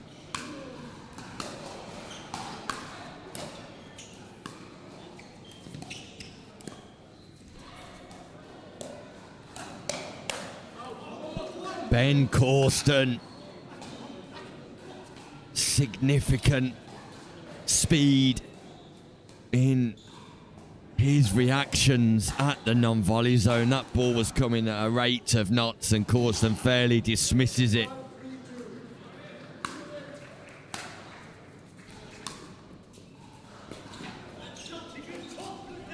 What a drop. Theo Platau, irretrievable.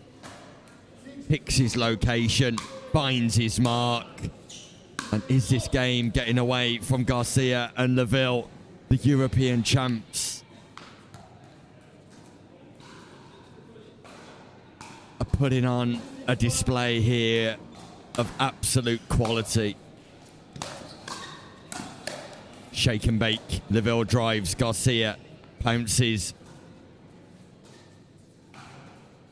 Gap closes again. Garcia, Lavville not giving up. The ghost.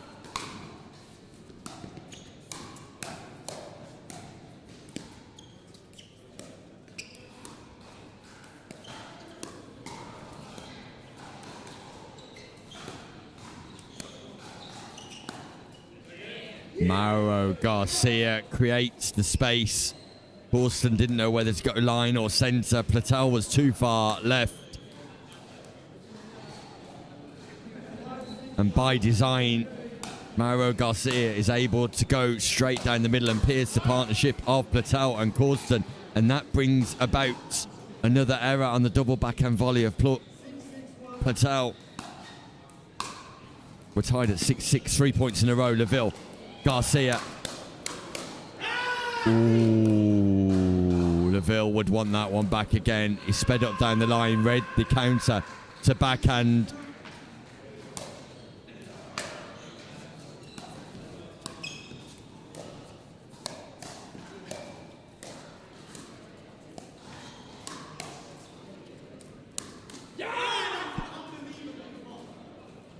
Patel picks the right hip of Lavville once again, and not for the first time here, gets success from targeting that location on Lavville.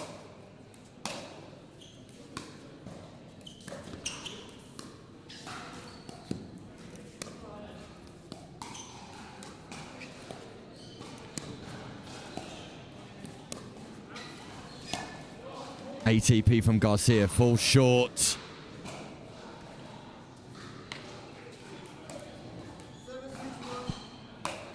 Advantage, Platau, Corston on first serve.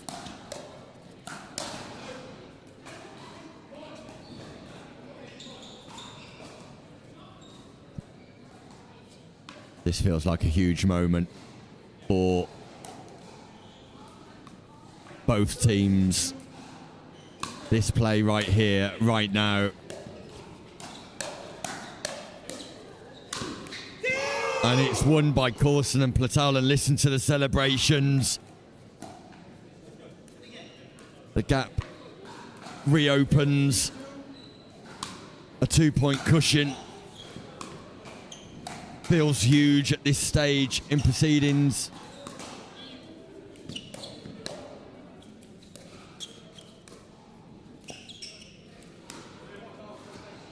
Platau gets the lob wrong again.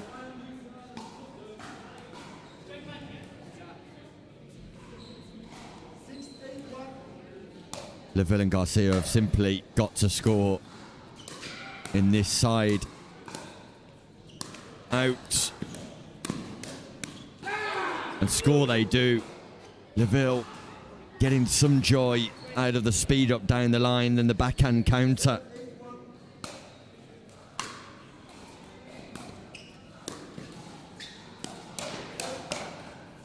Mauro Garcia opens up on the forehand volley.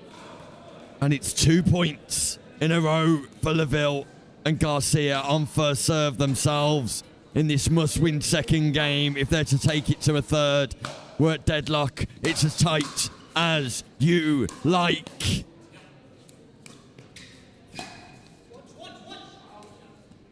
Partner communication from Corston.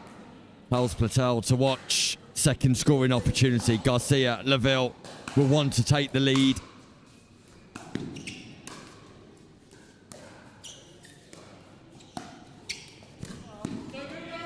Mauro Garcia goes back in behind Platau with an enormous amount of topspin. That ball hits the surface and shoots off at speed. Platau can't pick up. They do take the lead.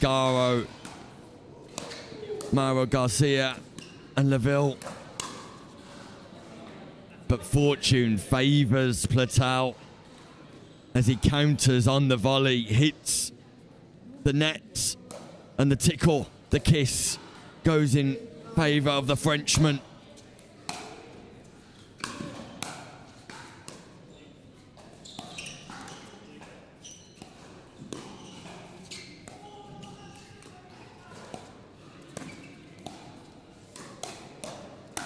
Mauro Garcia strong in defence. Lavville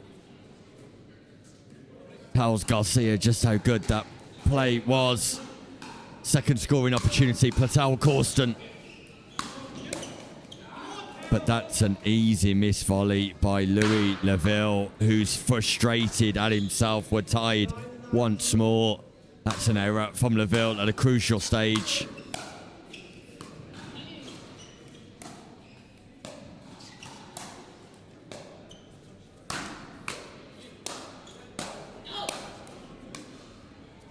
What a reset from Platau.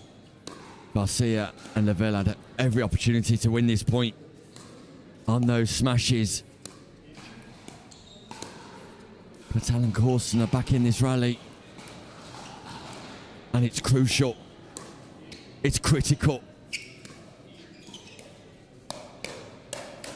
It's commanding from Patel and Corston, who let Lavville and Garcia know all about their success in that rally. Point of the match. Critical point of the match. And the paddles are dropped by Garcia and Lavville. A timeout called on match point. Corston and Platau defend the castle, then go on the attack in significant abundance. And the outcome of that point means so much to both players, who will look to keep that momentum, who will look to keep that positive energy as we go back into match point right now. Corston and Platau stand ready. Garcia and Lavville know that they need to defend here in the men's semi-final.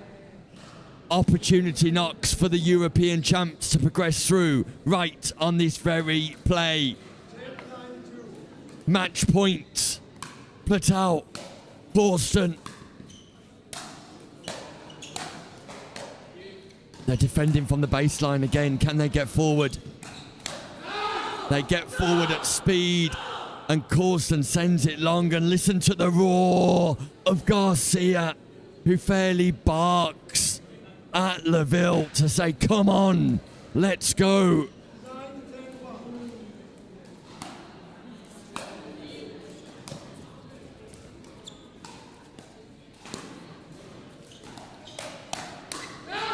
Mauro Garcia with a lead. The yowl tells you all you need to know. We're tied at 10-10. What a timeout from Garcia and Lavville.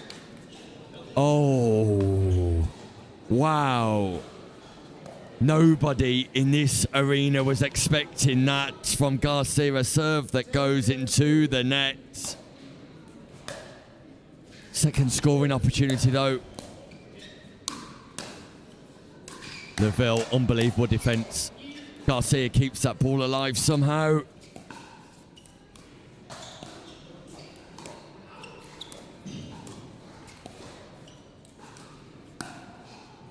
The ball goes in. Corston leaves it. But the backhand roll from Mauro Garcia was pace off. And the ball lands well inside the baseline. But the play of that rally was Lavville's defense. It's game point here for Lavville and Mauro Garcia, who save match point. Call timeout just beforehand and get over the line, taking game number 2. A change in momentum. But the timeout switched things around there. Some huge defensive plays from Lavville.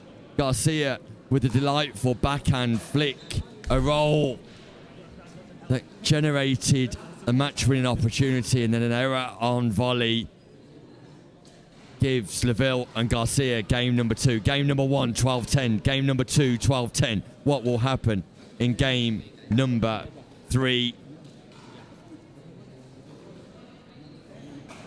Meanwhile, elsewhere, Parminta and Ghet have beat Wright and Ling 8-6, 8-6 to reach the bronze quarterfinal lineup.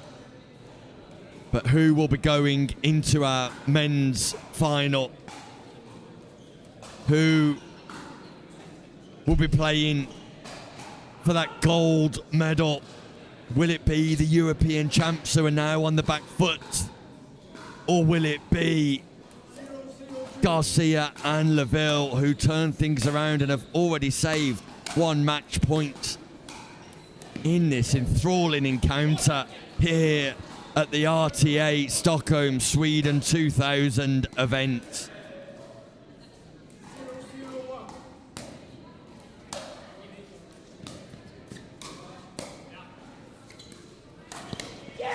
Mauro Garcia has come alive here, and look what it means to the young Spaniard. The energy is all on the side of Lavville and Garcia.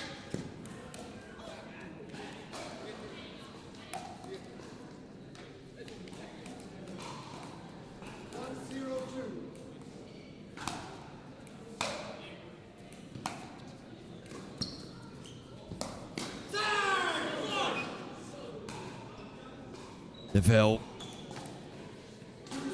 with the ATP and then the huge yell afterwards. And Garcia and Lavville are here to play. This time the ATP from Garcia.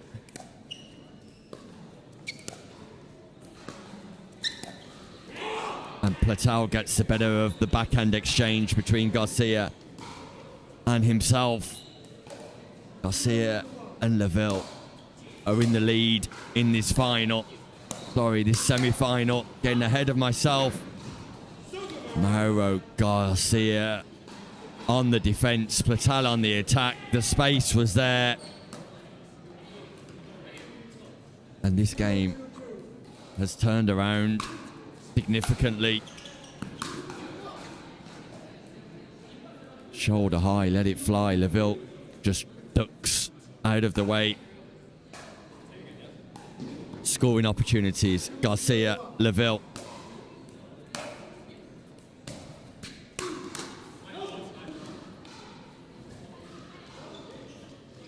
It does not get any more competitive than this. 4 of the very best on the continent going head to head.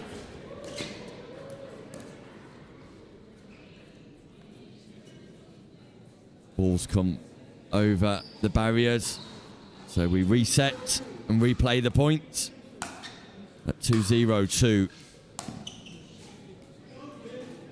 Garcia misses the third. And Corston and Patel need to redefine their efforts in their mission to get through to the final.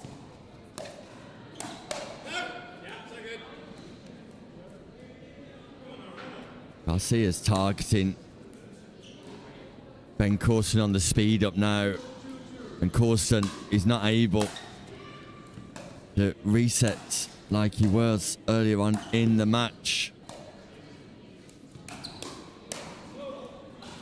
This time Lavville goes on the counter-attack. Wojnik and Peik have beaten Bone Rainer and Minogue Stone 7-0, 7-4 to also go through to the bronze quarterfinal.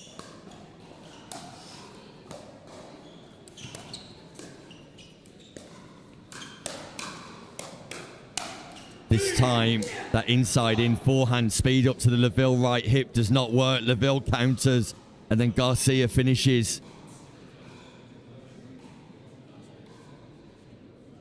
And the energy that was there in the camp of the European champions has just diminished slightly.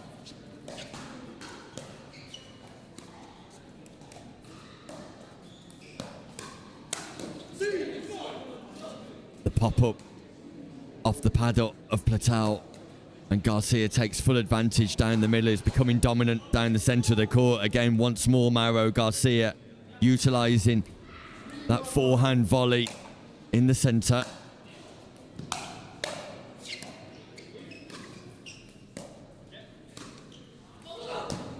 ATP from Lavville once more. Showtime in Sweden for Lavville, who goes around the post. Patel can't defend. The ball goes wide, and Garcia and Lavville in the ascendancy, pressing home their advantage.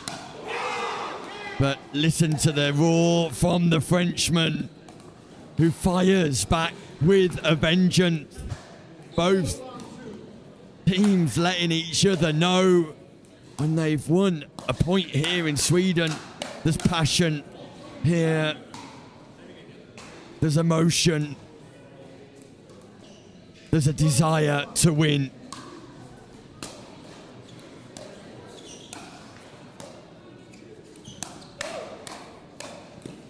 Corston jabbing away as Garcia goes on the attack, and this time does counter and penetrate the defences of Lavville.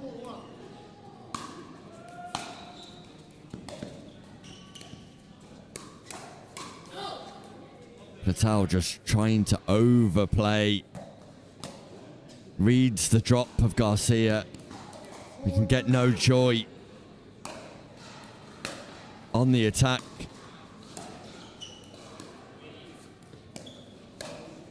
Ben Corston. Hey, diddle, straight down the middle. Finds the space between Lavville and Garcia.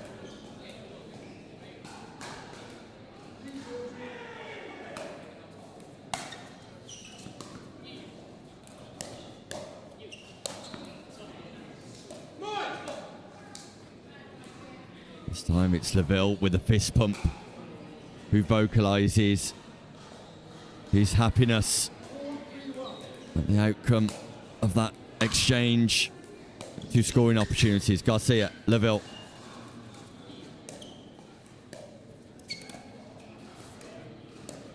Lavville's playing middle. Garcia's playing middle.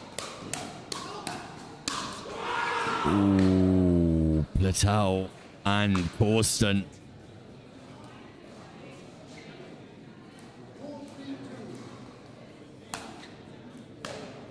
Just won't lie down here.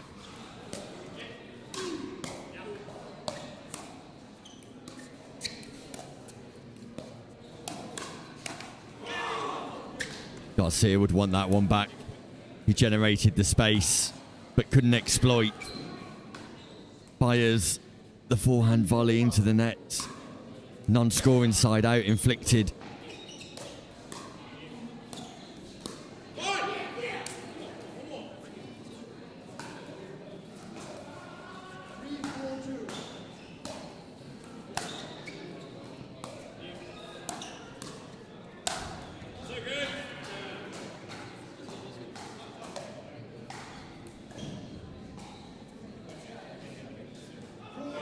Ball's called good.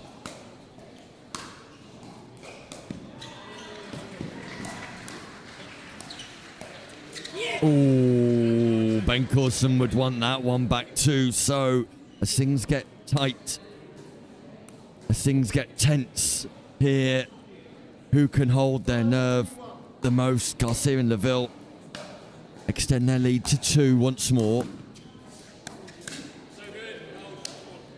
Valent Bako and Chris Kazonei have beat Josh Roberts and Jack Edwards 7-2, 7-2 to reach the bronze quarterfinal.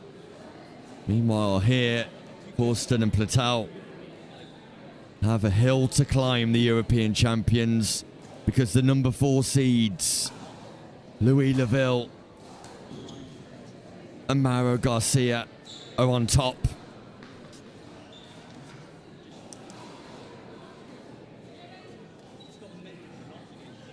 They've already saved 1 match point. I just wonder how heavily that match point is weighing on the minds of Patel and Corston, who won't lie down without a fight. Here, the number 1 seeds, the reigning RTA champions.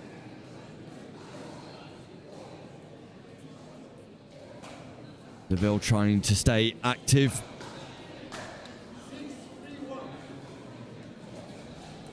And we restart at 6-3-1.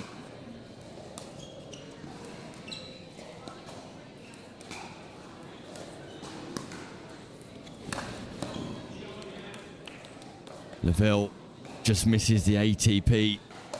Would have been a hat-trick of ATPs for Lavville in this semi-final. That in itself a measure of how quickly conditions have changed here.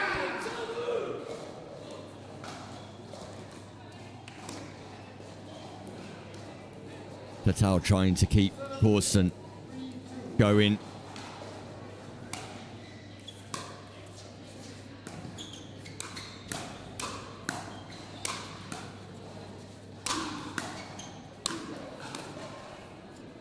Wow.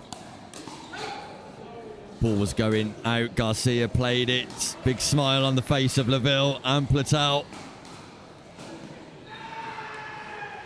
And Platel says to Corston, right now.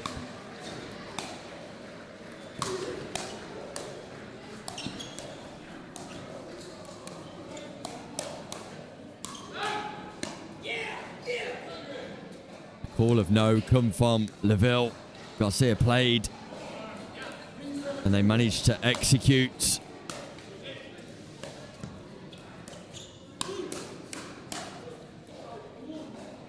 Just long from Garcia. Here come Platel and Corston getting themselves right back into this match. Corston goes big down the line.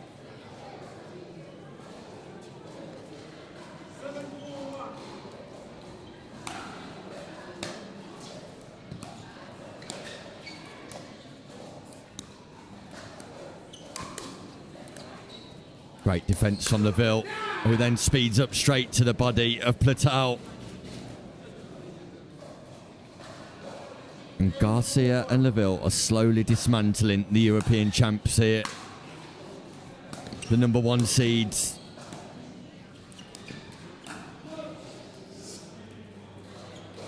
But a rush of blood to the head.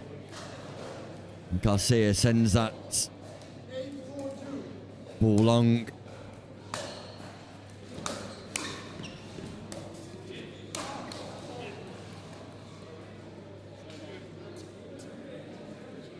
Meanwhile, in the background, Ignacy de Ruida and Jorge Rodriguez have defeated Arvid Darlin and Felix Grunert.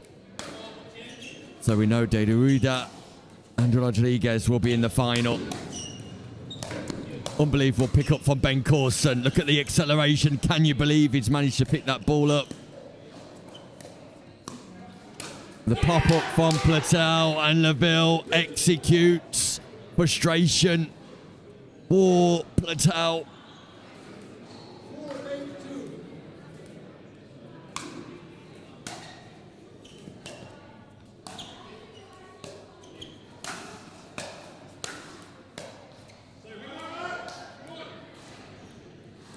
This is the most vocal I've seen Lavville on a pickleball court in a long time. A demonstration of how much he wants success here. Mauro Garcia wins the hands battle against Platau, who drops his paddle and calls the timeout. Mauro Garcia, double backhand volley, successful against the Frenchman. And it takes them to 9. Meanwhile, confirmation, as I've just announced, that De Ruda and Jorge Rodriguez advance through to the final. Arvid Darlin and Felix Grunner, the number 2 seeds, out. Ignacy De Ruida and Jorge Rodriguez in the final of the men's doubles RTA 2000 Stockholm. Who will join them?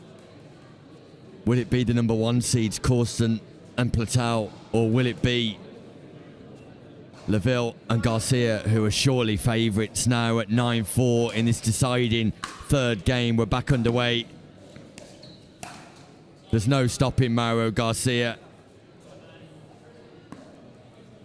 And is that the writing on the wall?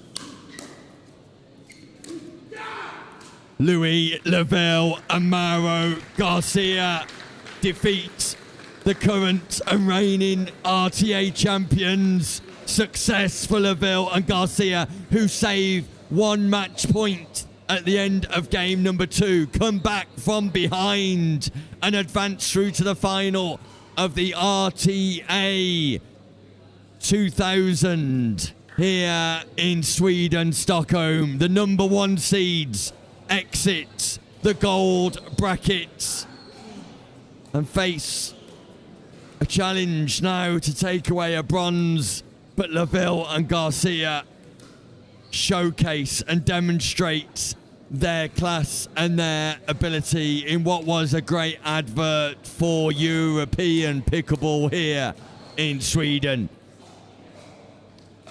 Corston and Platau out. Garcia and Lavville through to play De Rueda and Rodriguez in the men's final. We'll be back with more action right after this short break.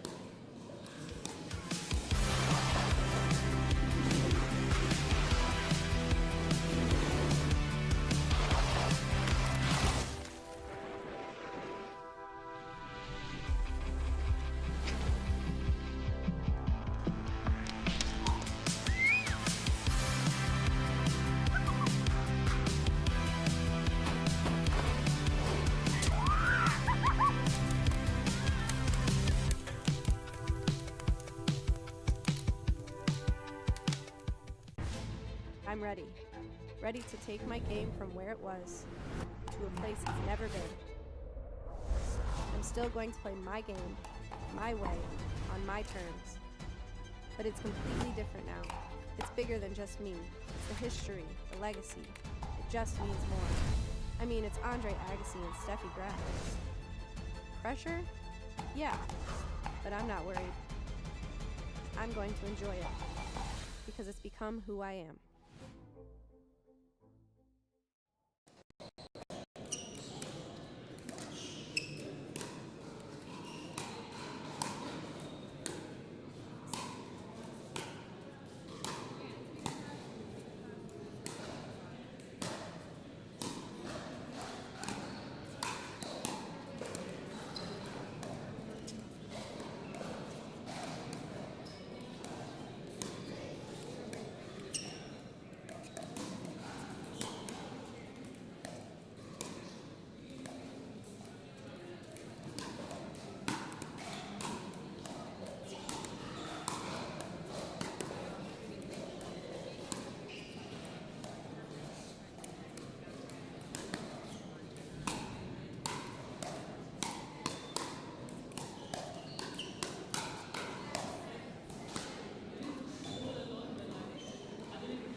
Welcome back to Stockholm, Sweden for the RTA 2000. Huge thanks to our premium sponsors, St. Anton, Arlberg and JOOLA. And after that miraculous performance from Lavville and Garcia, we're now switching our attentions ahead of the men's final to the women's doubles brackets, where Sharma and Sonali Patel team up to take on the number 1 seeds and European runners-up Caroline Nagel and Carolina Offadak. And if ever Patel and Sharma wanted a test, then this is it. The RTA Vienna winners, Offadak and Nagel, back on court together. Usurped in the final in Arlberg by Clara and Alma Tal Lentorp. They got their revenge in Vienna, and they'll be out for gold here today too in Sweden, Stockholm. Sharma and Patel at the top of your screen. It will be Patel playing on the left, Sharma on the right, and Carolina Offadak, Caroline Nagel just correcting the referee to say that the score and the opening of a match is 0-0-2. We're underway. Patel just missing the reset, but an early sign of the power that Offadak has. The Polish number 1 female.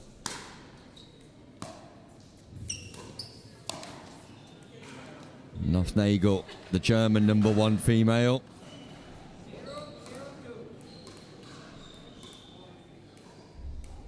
Get their quest for gold underway.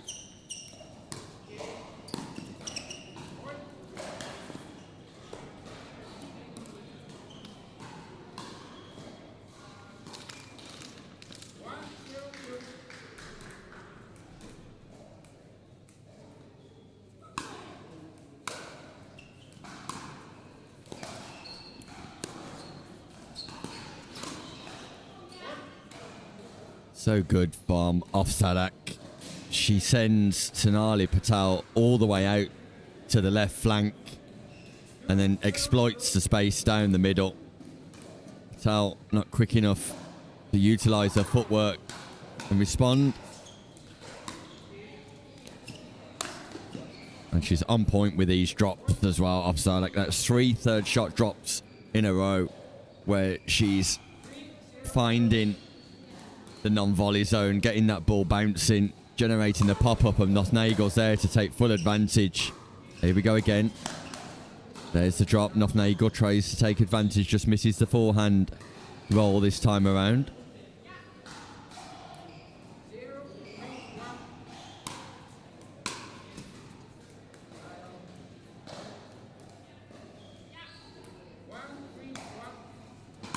Sharma and Patel will be delighted to get on the board early here.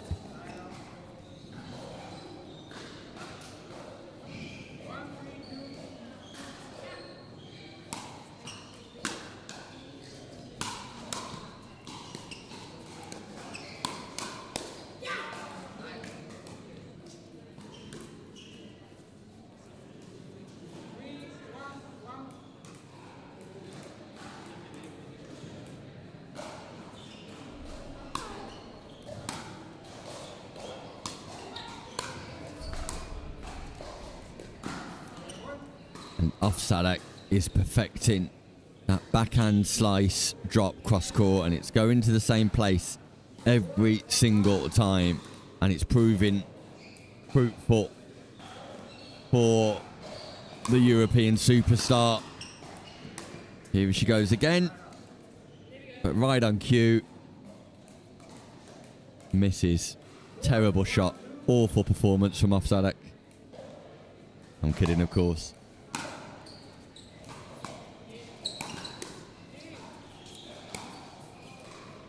Nice redirect from Sonali Patel on the initial attack.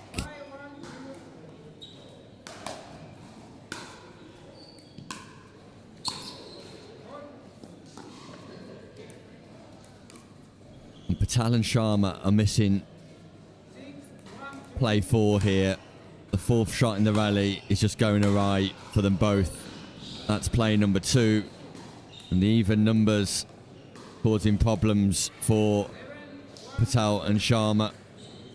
Nagel and Offadak not having to construct in too much detail here.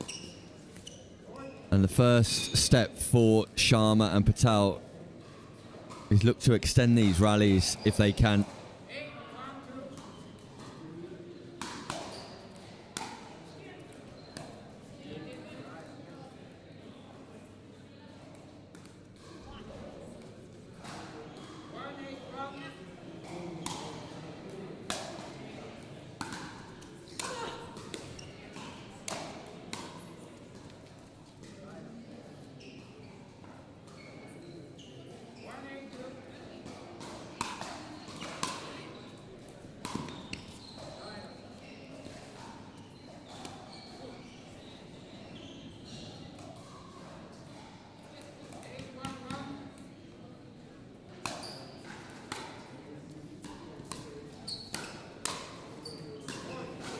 Offadak, double backhand.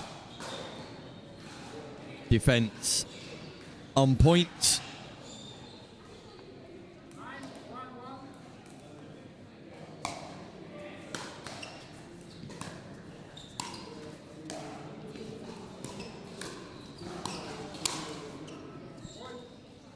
Let me tell you this, Sonali Patel and Millie Sharma are significantly better than what they're displaying here. A little bit of a rabbit in the headlights approach from Sharma and Patel.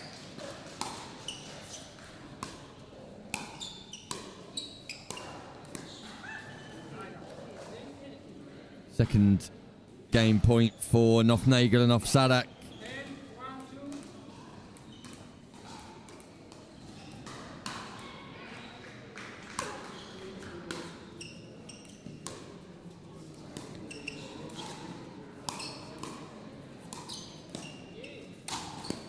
That's much better from Sharma and Patel, who manage to extend the rally and as a result get some success. They've saved 2 game points. See if they can build some rhythm, some momentum now.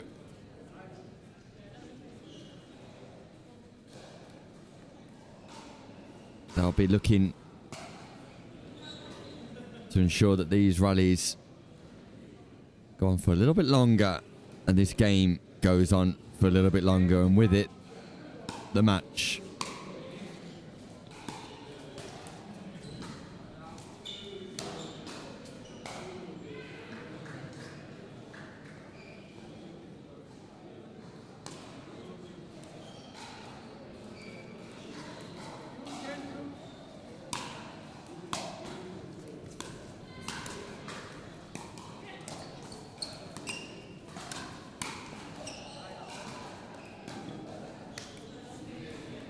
Like to see Sharma and Patel just getting this ball bouncing in the non-volley zone and look to engage Nagel and Offadak.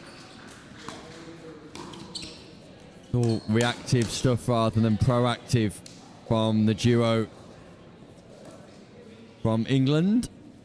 But nevertheless, Nagel and Offadak have set point number 4, game point number 4 for the number 1 seeds.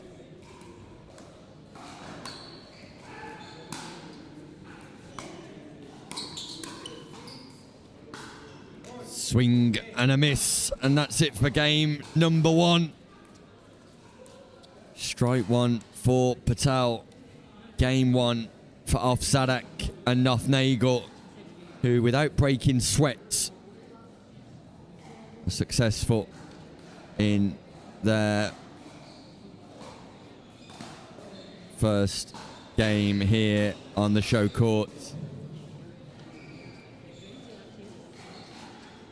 I've had the opportunity to watch Millie Sharma and Sonali Patel play before, and as I alluded to towards the back end of that first game, they're significantly more accomplished than what they've demonstrated so far on the show court. Now that could be nerves at playing at such a prestigious event, nerves at playing such prestigious opponents.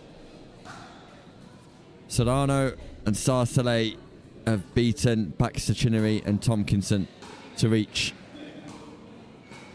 the quarterfinals, so misery for Baxter Chinnery and Tompkinson as they leave the main draw of the women's gold bracket. We're back underway here. Nagel and Offadak looking to continue to execute in the professional style.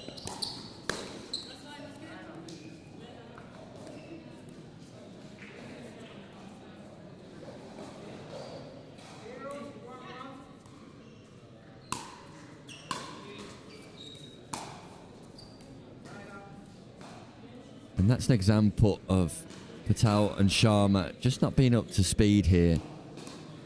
And when things are fairly loose, just seek to drop in the middle.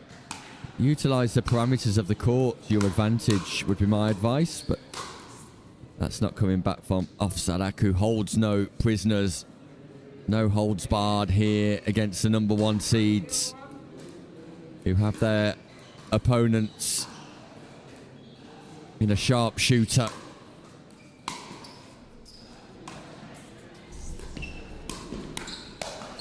Wow, double backhand Offadak, double backhand Nagel, double knockout blow from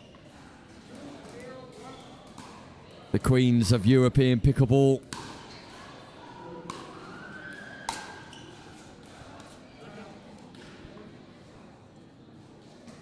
Who built up this playing partnership last year on tour. Were disappointed not to take gold away from Arlberg.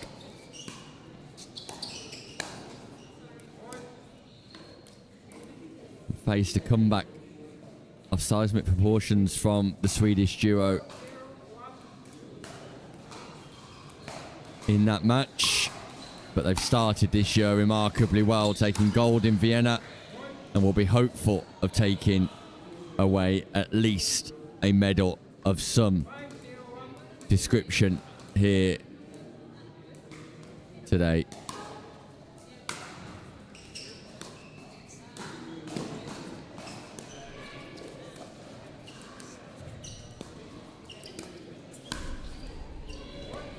Offadak with the disguise.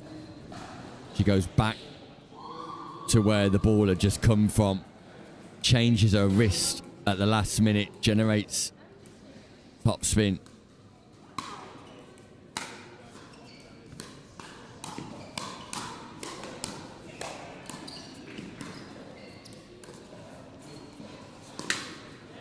Offadak tries the ATP, just catches the bracket.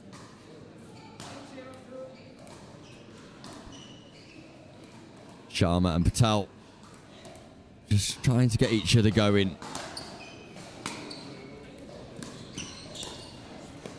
That's better from Sharma until that point. Rodino and Contis are out of the competition at the hands of O'Donoghue and Kanishova.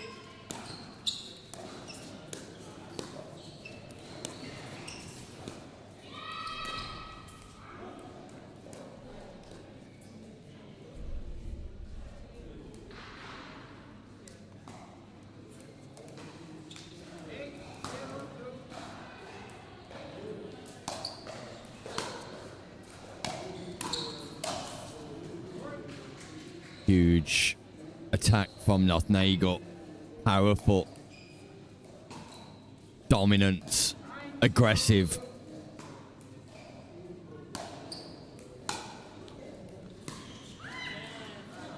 And Patel and Sharma now have an opportunity, if nothing else, to avoid a pickle, a donut, a duck egg.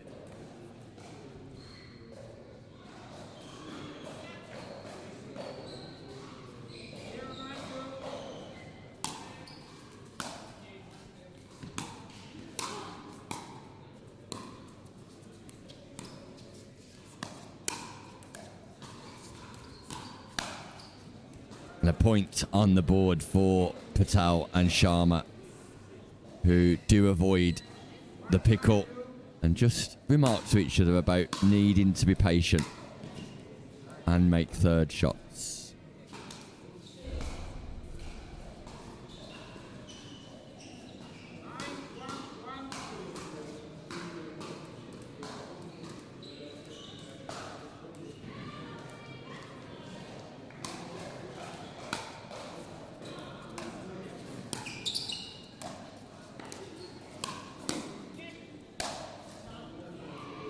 Nagel misses the big forehand volley, but plenty of wiggle room for the duo.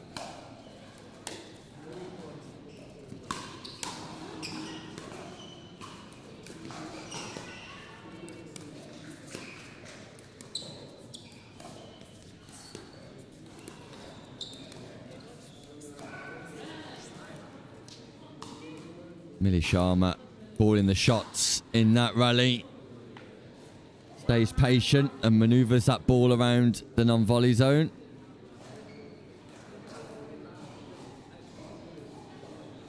Offadak taking her time to towel down. Referee calls the score.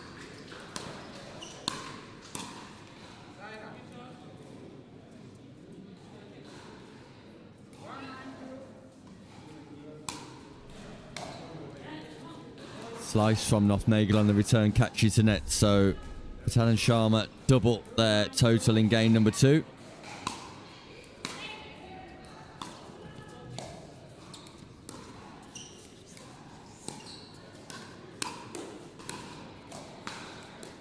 Great reactions from Offadak in defence.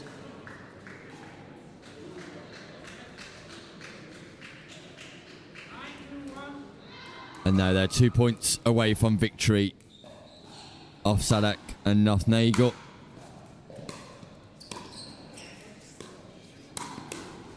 Whoa, Offadak. Unbelievable how she manages to defend against that. Gets her paddle up just in time. Match point, the number 1 seeds.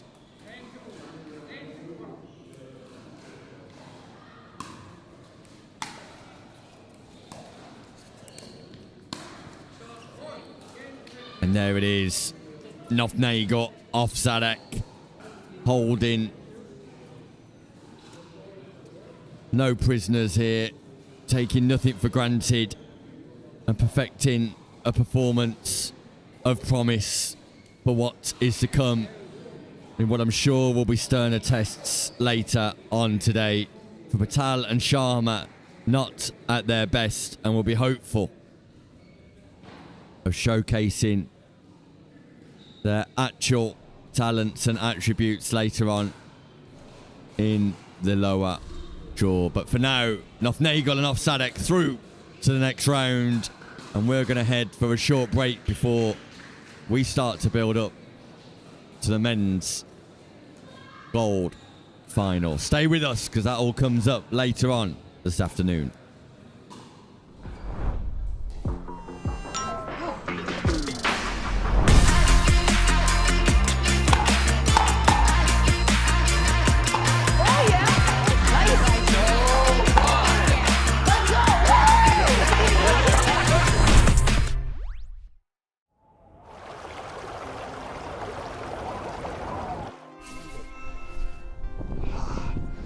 What a view.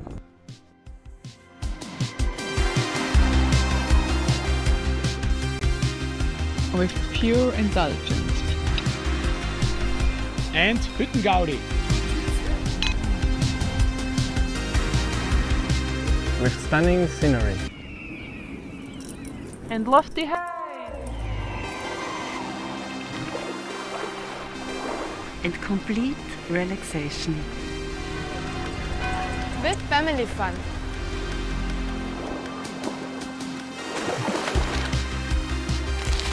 With sporty adventures.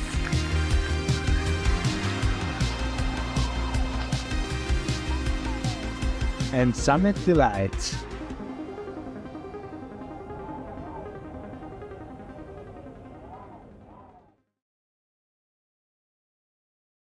Storm closing. We gotta rotate.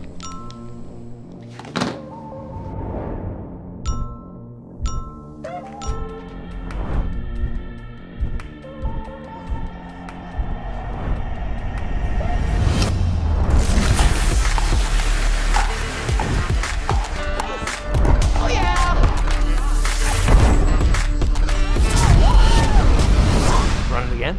Always.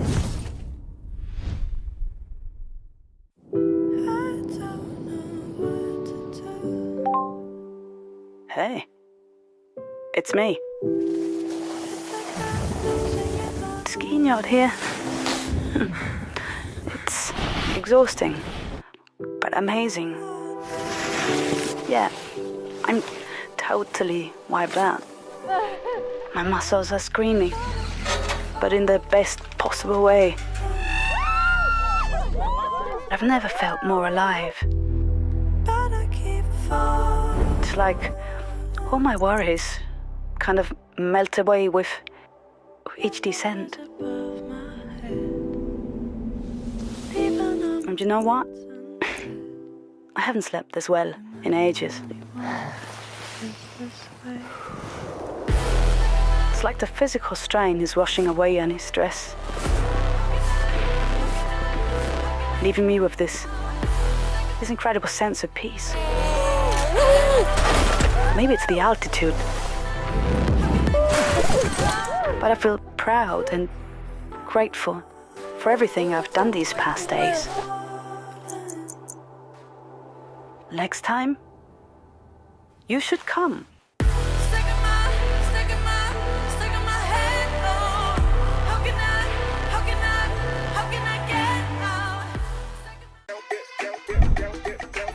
Storm closing. We gotta rotate.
Welcome back to Stockholm, Sweden. The RTA 2000 event continues at the Pickla Parks Arena here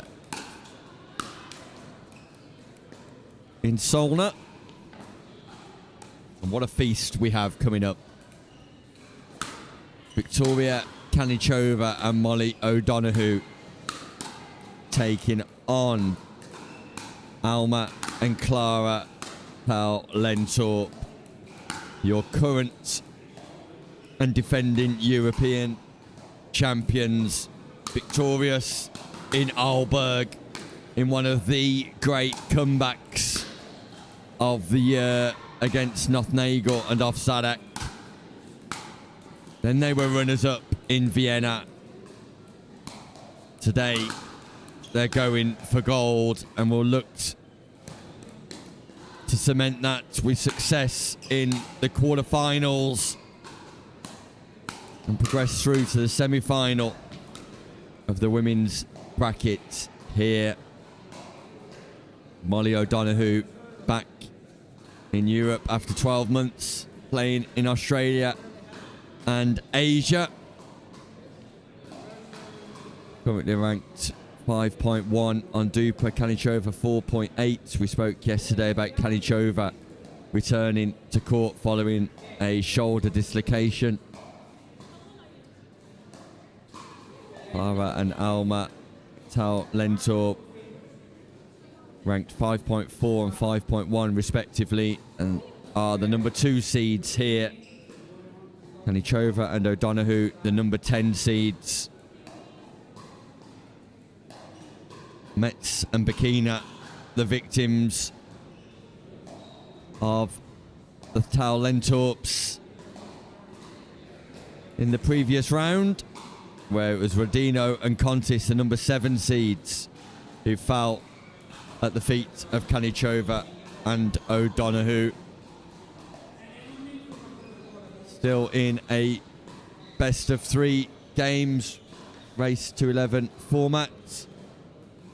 News coming through that Jensen and Rodriguez, the number 13 seeds, have continued their fine run of form, defeating Natasha Hood and Molly Nags fairly convincingly, 11-5, 11-3, to advance through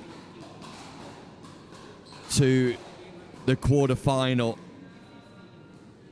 Forgive me, semi-final.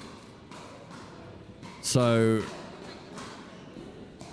Hood and Nags out at the quarterfinal stage. Jensen and Rodriguez through, where they take on either Turkovic and Revalta or Offadak and Nagel, who face off in one of the clashes of the day in the women's division. Offadak and Nagel, the number 1 seeds.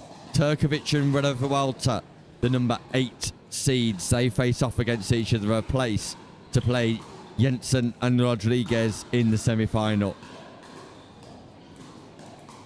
Winners of this match will play Constantino, Kemal or Solano Sarcelay. It's O'Donoghue and Kanishova at the top of your screen. Kanishova in black, O'Donoghue in white. It's Clara Lentorp wearing the sweater, and Alma Lentorp playing on the right, wearing the blue top, the light blue top.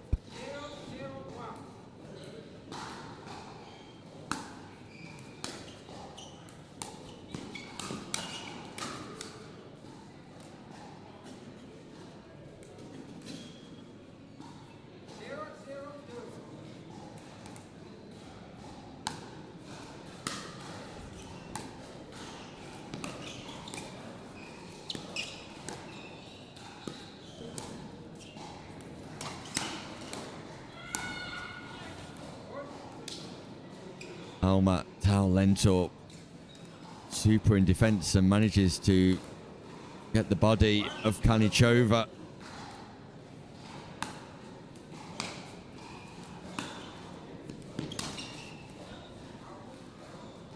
Again, O'Donoghue looking to speed up off the bounce, just sends that ball long.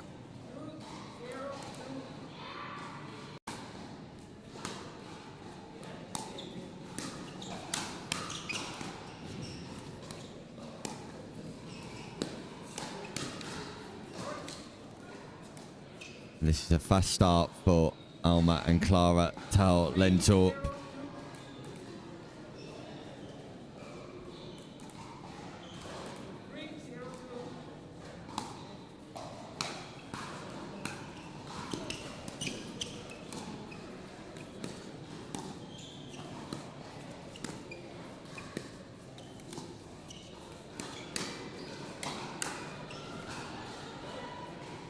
Ball's just wide. O'Donoghue and Kanishova going on the attack. The net cord just takes that ball wide. Scoring opportunities for O'Donoghue and Kanishova. O'Donoghue tries to go big against Almatal Lentor. Just goes long.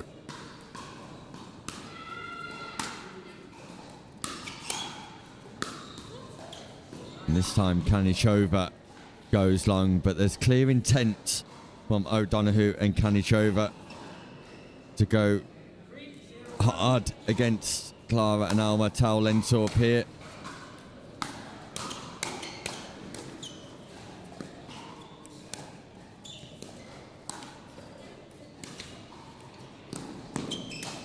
Great pickup from Alma Tal Lentorp, but O'Donoghue makes no mistake with a smash.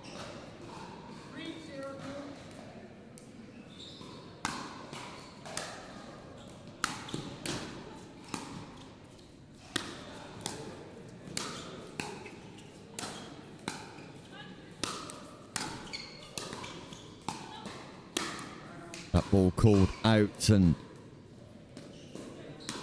Tal Lentorp's doing a great job of hustling on the baseline.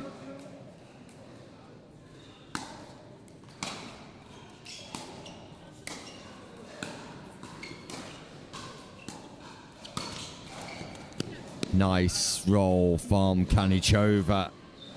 Just manages to generate some side spin and take the ball away from her opponents.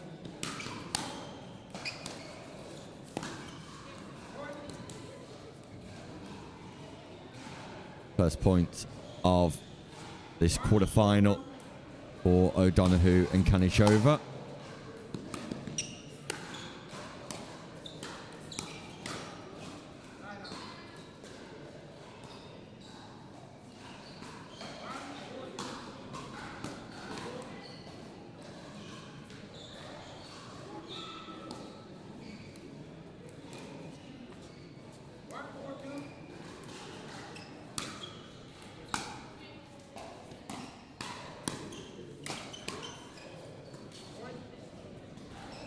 O'Donoghue targeting the left hip of Alma Tal Lentorp and getting some success on the speed up.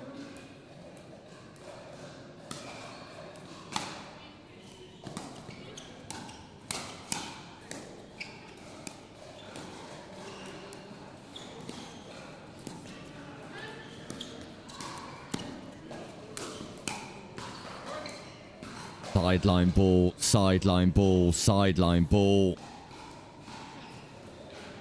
And then O'Donoghue with a big overhead smash.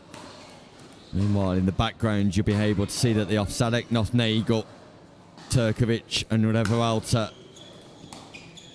semi-finals underway.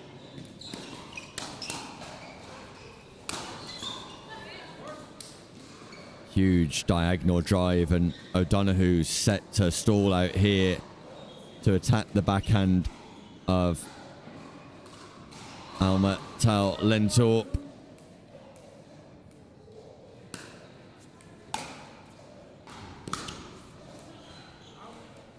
Double backhand down the middle.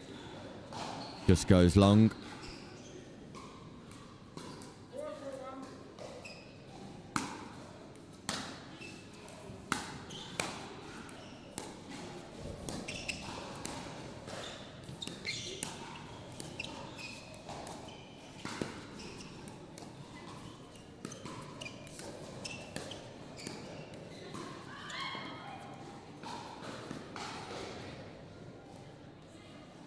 Delightful point construction from Kanishova and O'Donoghue, just moving that ball around the kitchen, and after a slow start, forcing their way into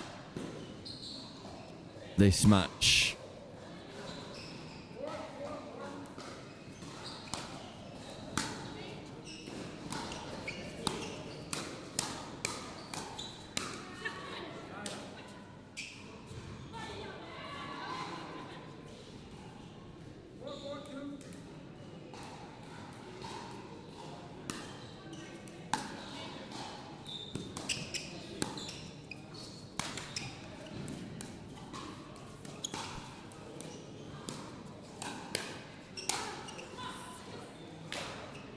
Up from Kanishova. Clara Taulentuk takes full advantage. And they inflict a little bit of power onto Kanishova and O'Donoghue themselves, and a non-scoring side out.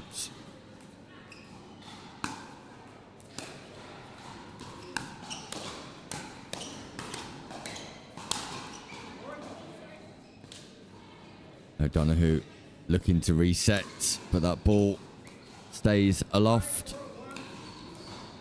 Taulentuk take the lead, a slender lead once more.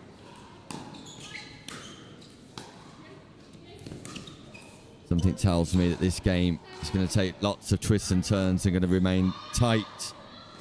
Timeout called by O'Donoghue and Kanishova, who just take a second to reset here. Recognise that after the non-scoring side out, and then giving 2 points away to their opponents, that they didn't want that growing. And they've got Louis Lavville in their corner offering advice. Basti Grau in the corner of Clara and Alma Taulentuk, just giving some advice to that duo. So two very experienced players providing some strategic pointers for the players on court.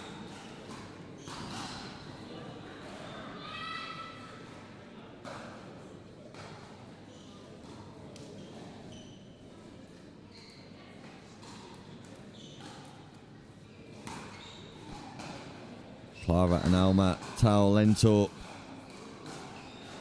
return to court, as does Kanishova and O'Donoghue. They're set to get back underway.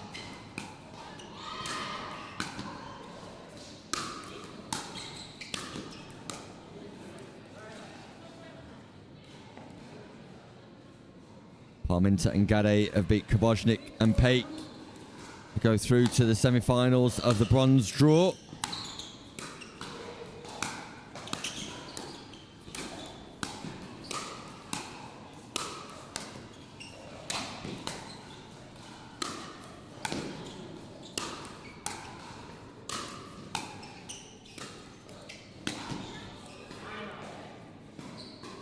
Alma and Clara Taulentuk defending the baseline incredibly well until Kanishova took pace off and find a little bit of room on the outside of the court through the sideline. And a lovely drop from Molly O'Donoghue cross court at the feet of Alma Taulentuk.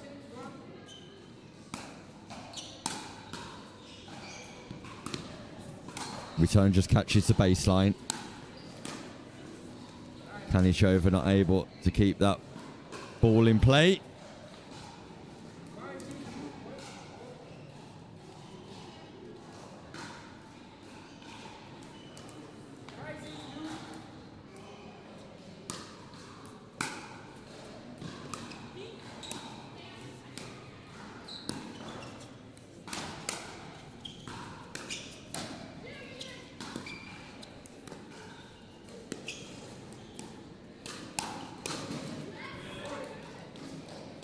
Kanishova this time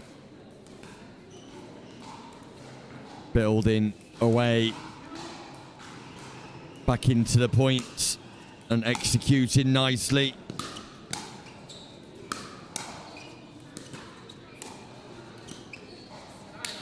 Nice location from Clara Lentorp, straight down the middle. Causes some confusion between O'Donoghue and Kanishova.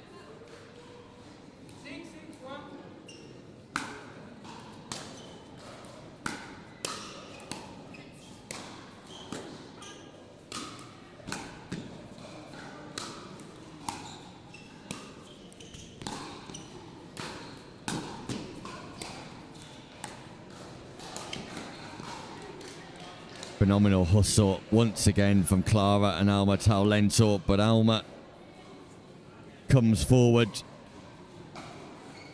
at pace and just miscalculates the contact. Huge serve.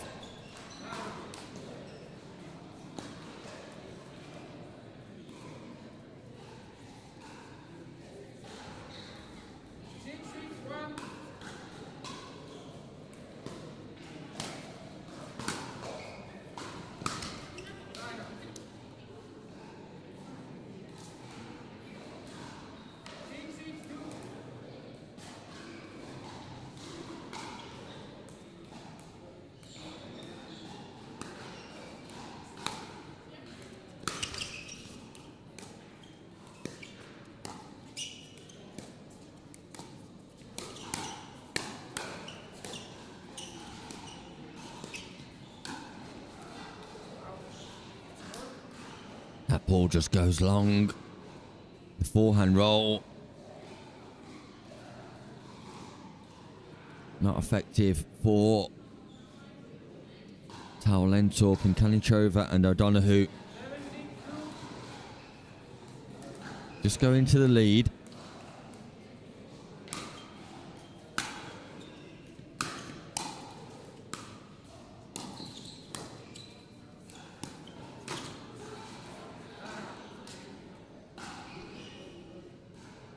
Kanishova trying to attack from a ball that's below the height of her knee. Not able to get that up and down in time. So scoring opportunities. Lentorp, the Swedish twin sisters.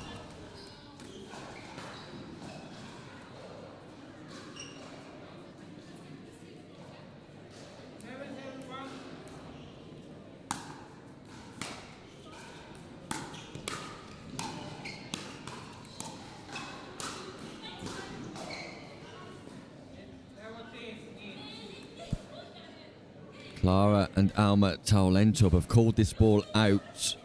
The referees overruled them to say it was in. Frustration for the Swedish twin sisters here, who are incredibly annoyed with that call.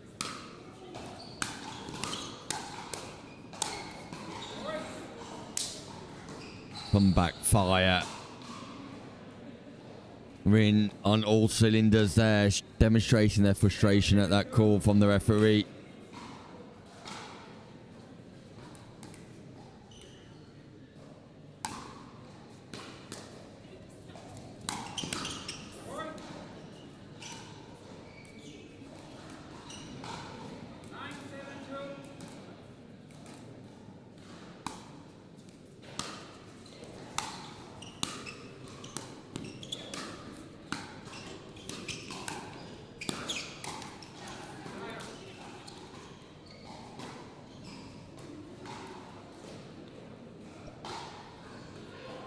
O'Donoghue and Kanishova need to strike. They need to bounce back from that flurry of points from the Swedish duo.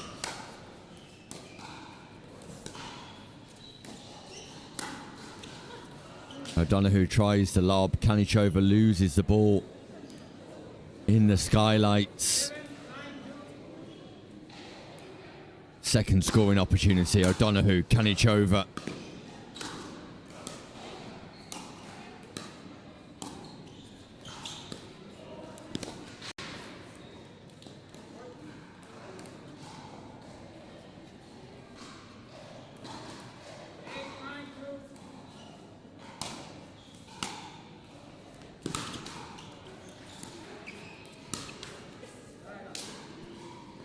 Kanishova goes hard, following the net cord, but catches the net a lot lower down.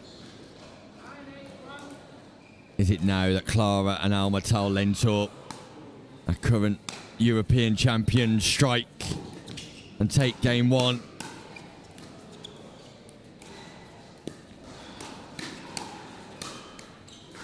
Power from Kanishova on the volley. The opportunity was there for Clara to finish that point, but Kanishova countered.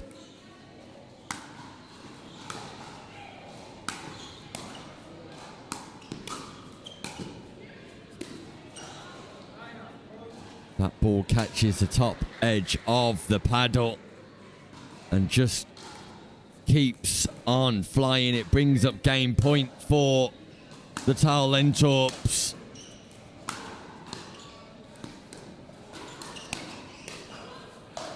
Who do take game number one. O'Donoghue and Kanishova frustrated. But the number 2 seeds and current champions of Europe seal the deal in game number one. They sit strongly now in their quest to advance through to the semi-final.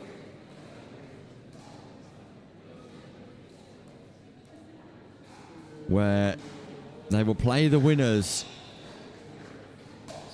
of Constantino came out, Solano, Sarsale, if they do manage to defeat Kanishova and O'Donoghue in this second game. Of course, Kanishova and O'Donoghue will have aspirations of taking this to a third.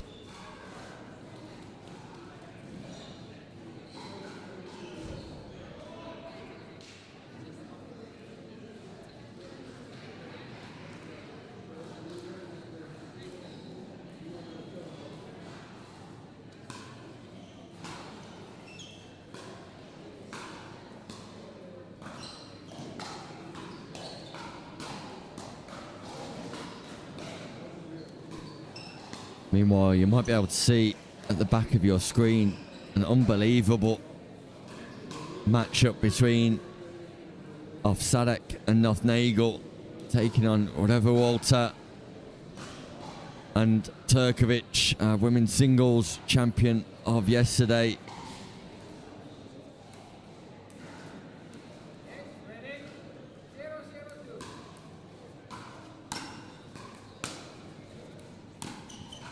Second game underway. Meanwhile, Constantino and Kamal have beaten Solano and Sarsale 11-4, 3-11, 11-9 to reach the semi-finals. And they will play the winner of this match. So Constantino and Kamal through. Maria Constantino and Claudia Kamal, the number 3 seeds, through to the semi-final. Who will they play? Will it be the Swedish twin sisters, Alma and Clara Lentorp, or will it be Kanishova and O'Donoghue?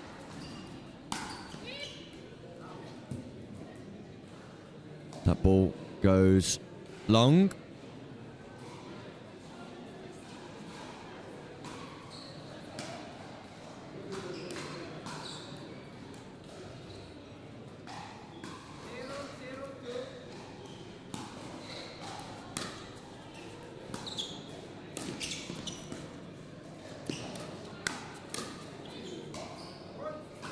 Kanishova looking to express herself too soon in that point, seemingly.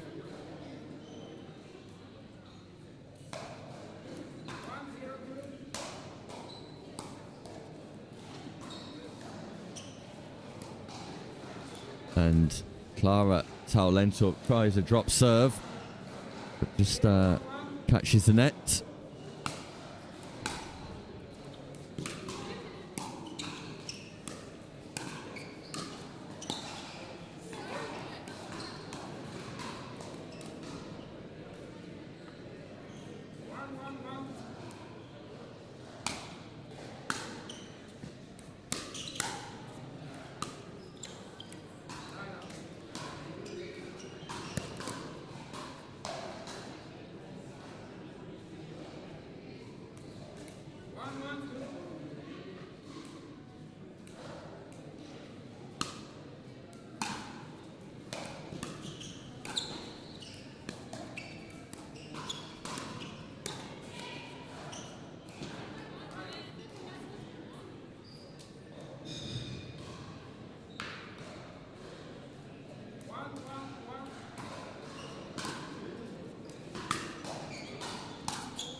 Unbelievable defenses there from Clara Lentorp.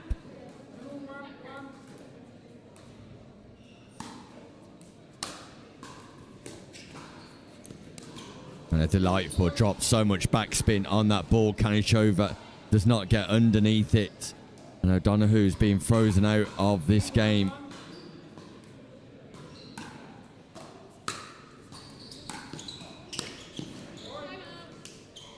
Timeout called by O'Donoghue.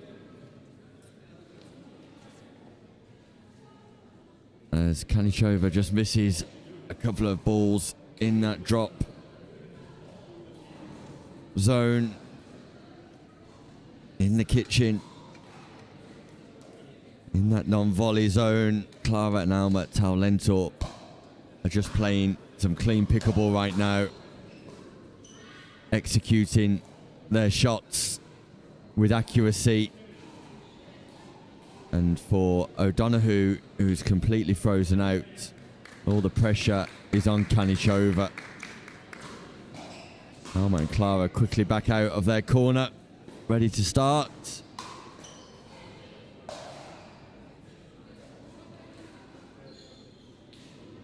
Really intrigued to find out how Offadak and Nagel, the number 1 seeds, are getting on against Turkovic and Revalta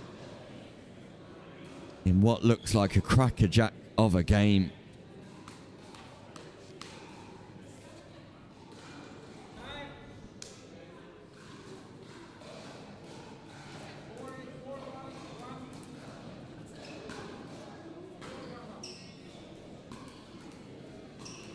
So we're back underway with a moonball serve. That works because O'Donoghue hits it wide. A different look at speed. Out of the timeout.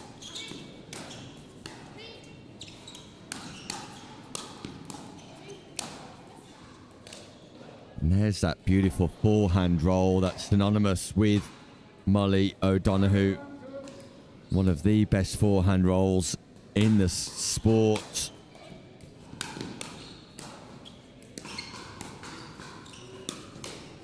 ACP defended. Wow. Alma Lentorp defending supremely well, but then keeps popping up.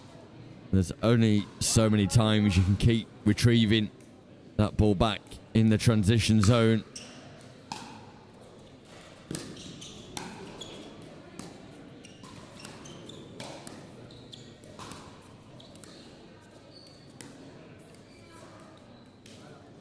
Kanishova misreads the bounce and flight of that ball. It just appears slightly low on confidence at the minute, Victoria Kanishova.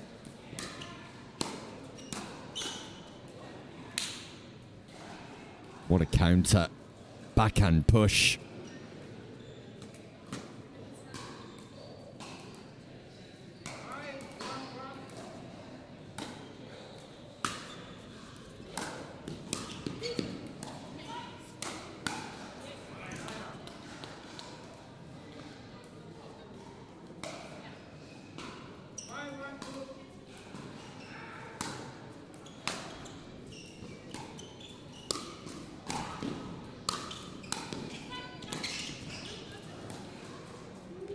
What a lob. What a lob.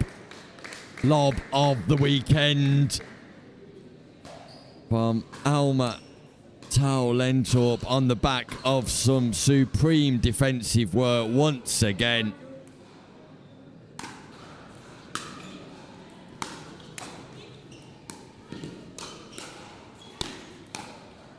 No way.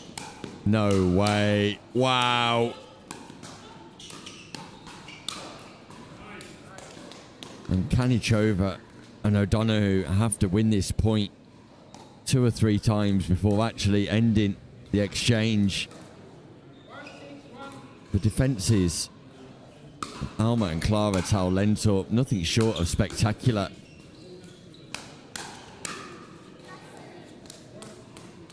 Thrive and drive here. O'Donoghue drives at Alma Tau-Lentorp. Kanishova does the rest. Ball's called long. Tight call from O'Donoghue and Kanishova.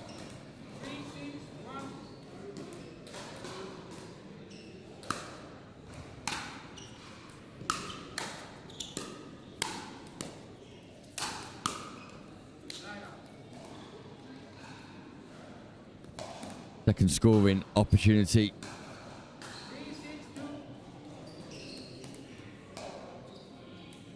Referee's called the score again before the receiving player's ready. Balls it once more. Serve goes long, much to the annoyance of O'Donoghue.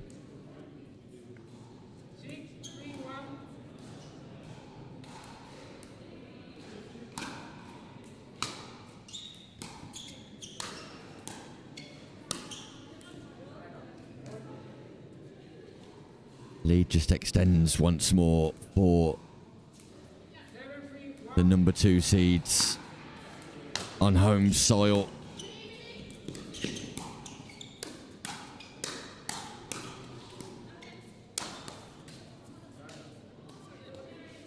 O'Donoghue with that power and that forehand down in the middle, which is a thing of beauty.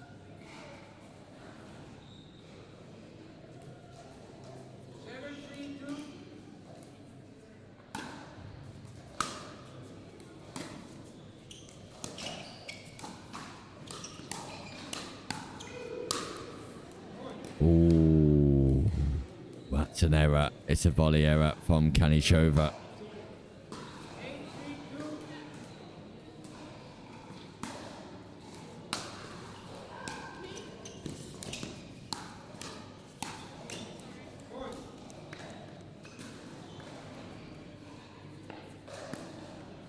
And this game is moving away from Kanishova and O'Donoghue at a fast pace, because that ball has just called long. Call was out, so we're just resetting here.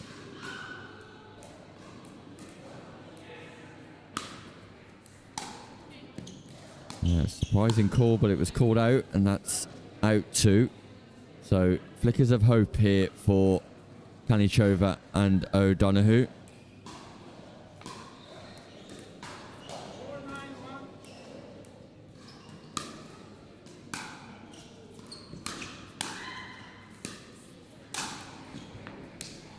Huge power from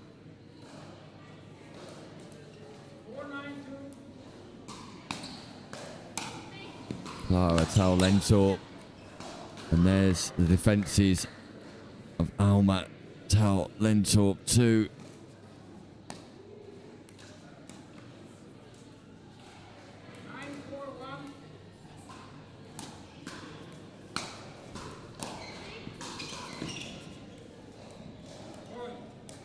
Confusion between O'Donoghue and Kanishova, and it brings up match point for Clara and Alma Tau-Lentorp, who can book their place in the semi-final.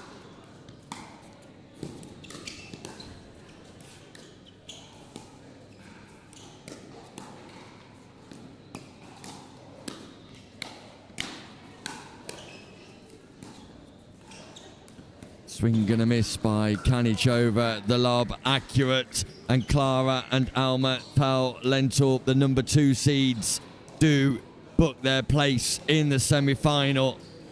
They will take on Constantino and came out in the women's doubles semi-final. We also know that Jensen and Rodriguez are through. Will they face Turkovic and Revalta or Offadak and Nagel? Defeat for Kanishova and O'Donoghue here. Success for the number 2 seeds and current European women's doubles champions Clara and Alma Tau Lentor. We'll be back with more action from Sweden right after this short break.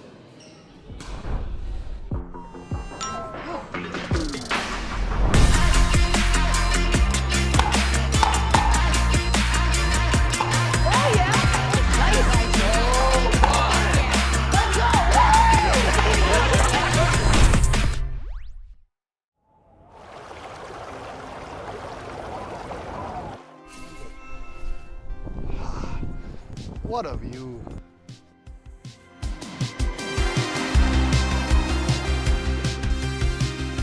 With pure indulgence. And Hüttengaudi. With stunning scenery. And lofty heights. And complete relaxation. With family fun.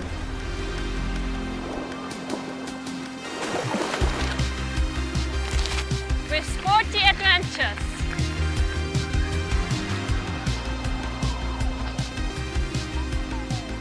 And summit delights.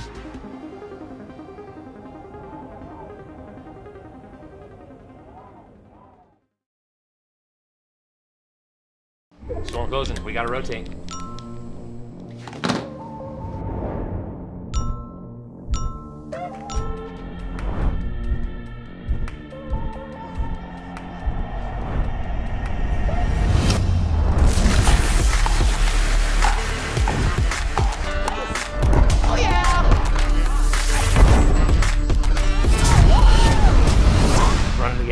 Always.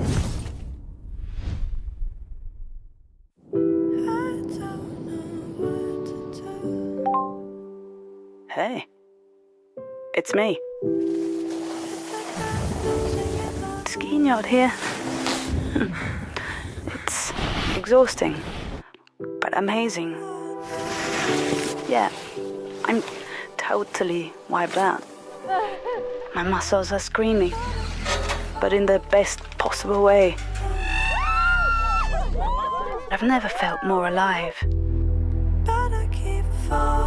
It's like all my worries kind of melt away with each descent. And you know what? I haven't slept this well in ages.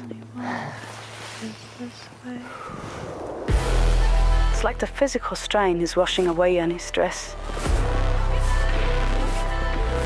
leaving me with this incredible sense of peace. Maybe it's the altitude, but I feel proud and grateful for everything I've done these past days. Next time, you should come.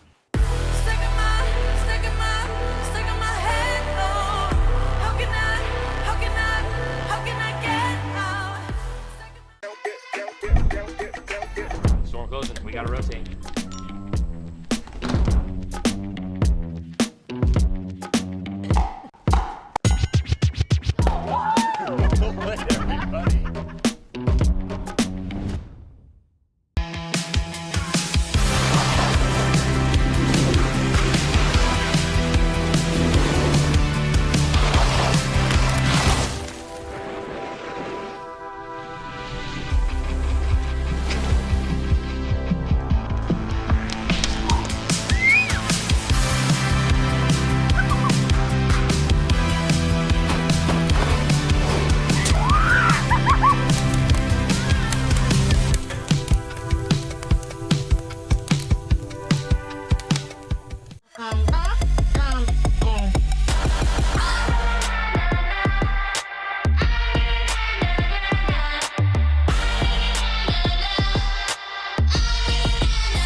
I'm ready.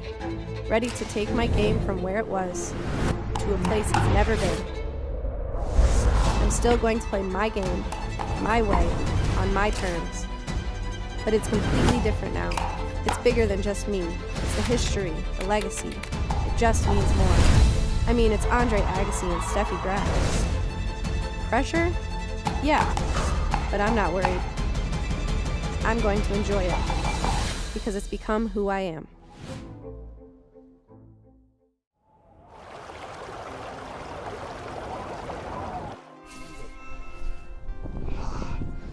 What a view.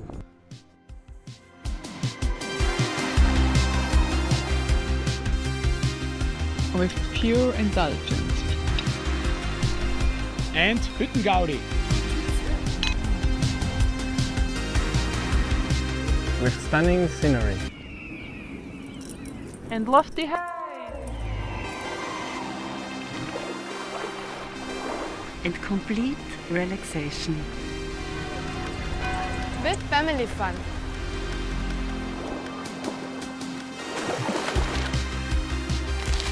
With sporty adventures.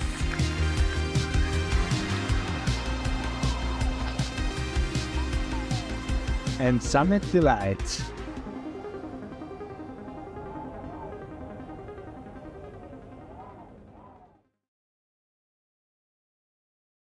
Storm closing. We gotta rotate.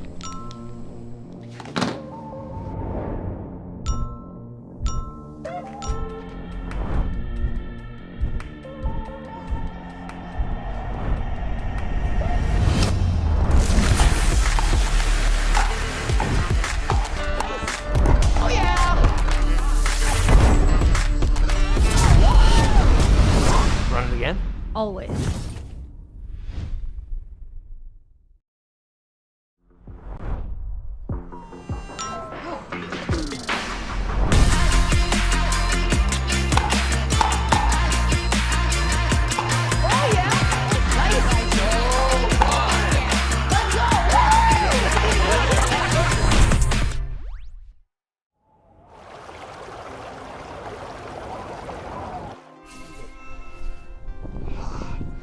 What a view.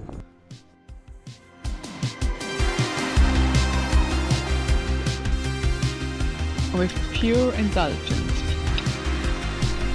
And Hüttengaudi. With stunning scenery. And lofty heights. And complete relaxation. With family fun.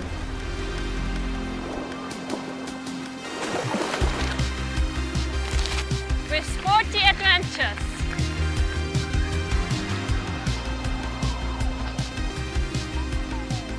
And summit delights.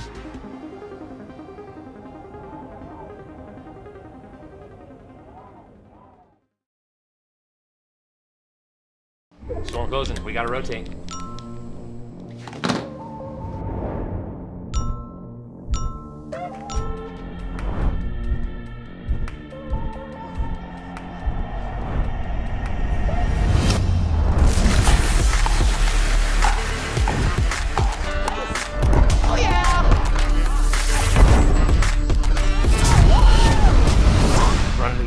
Always.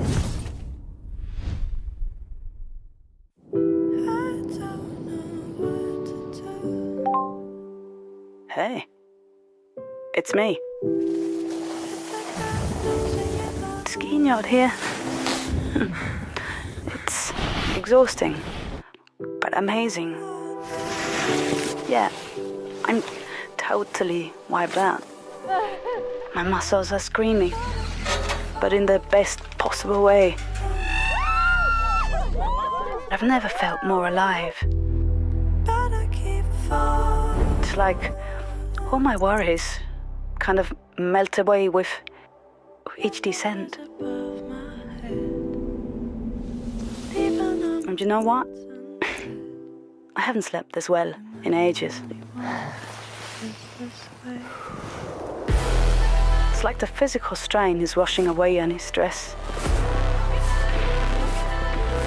leaving me with this incredible sense of peace. Maybe it's the altitude, but I feel proud and grateful for everything I've done these past days. Next time, you should come.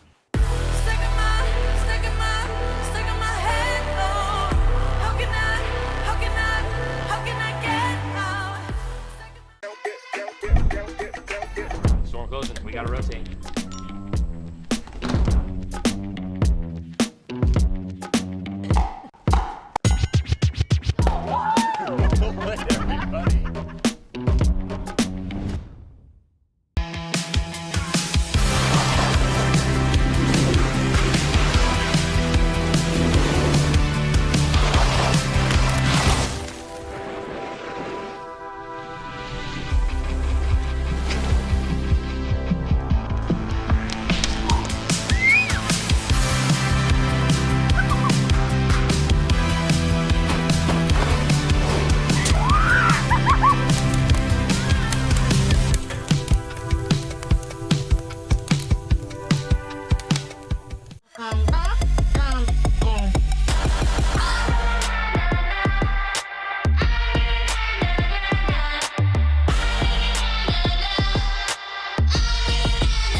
Welcome back, where things are shaping up nicely ahead of medal match pickleball here in Stockholm, Sweden. Coming up, we will have the men's doubles bronze medal match, and it features Bako and Kazonei taking on Corston and Platau, who, after suffering disappointment in their match against Lavville and Garcia, managed to overcome Pinto and Jesus Ghet to force their way into this bronze medal. Meanwhile,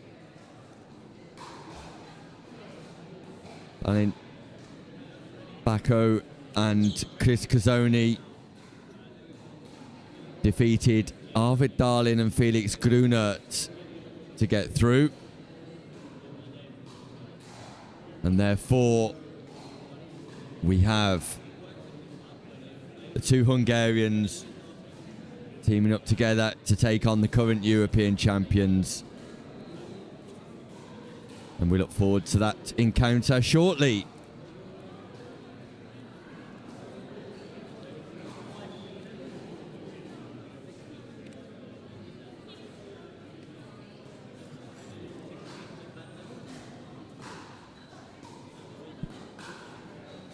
This is how the women's doubles is looking. We still await the result of the Offadak Nagel Turkovic Revalta game. But we know Clara and Alma Talento will take on Constantino and Kemal. Jensen and Rodriguez await the winners of that Turkovic Revalta Offadak Nagel match.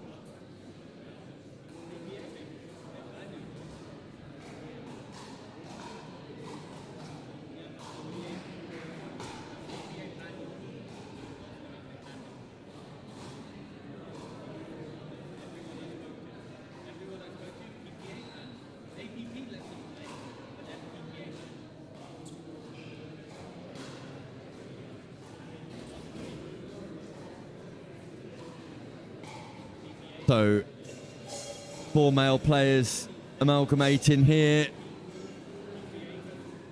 Ready for bronze.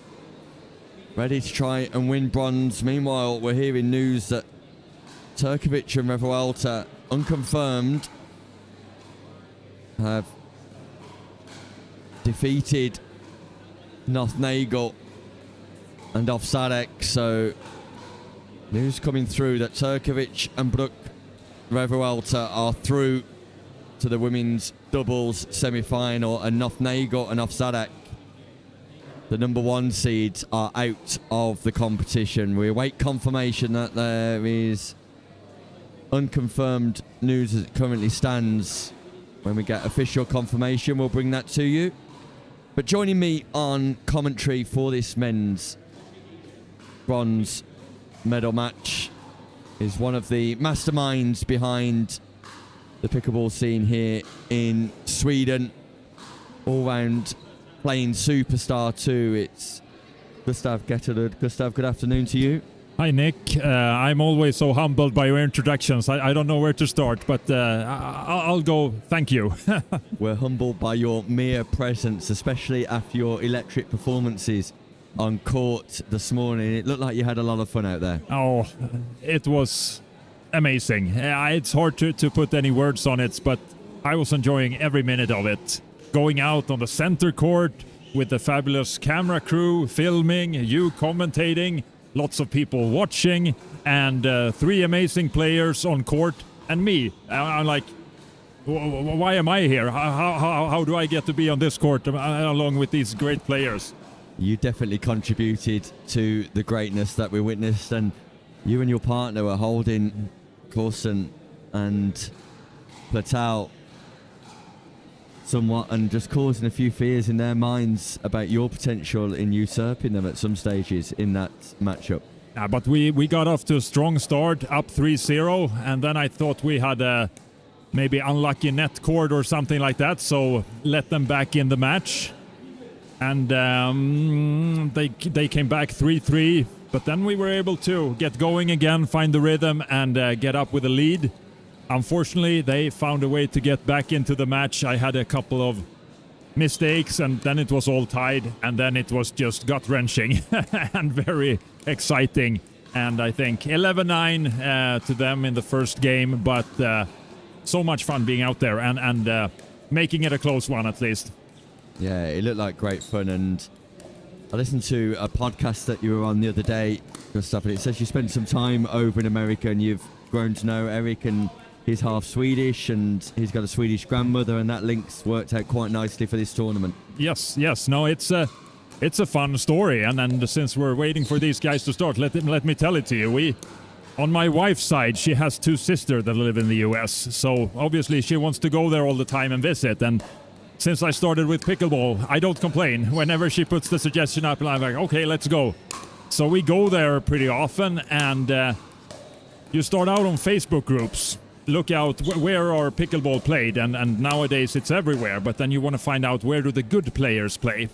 And then you go to the park and you start on the courts where all the amateurs go, rec players, 3.5s and 4s, and then you gotta work yourself up to try to go on the good court with the best players. And my lucky break was that, he's half Swedish. Grandparents live here in Stockholm. So you're from Sweden. Oh, then we gotta play.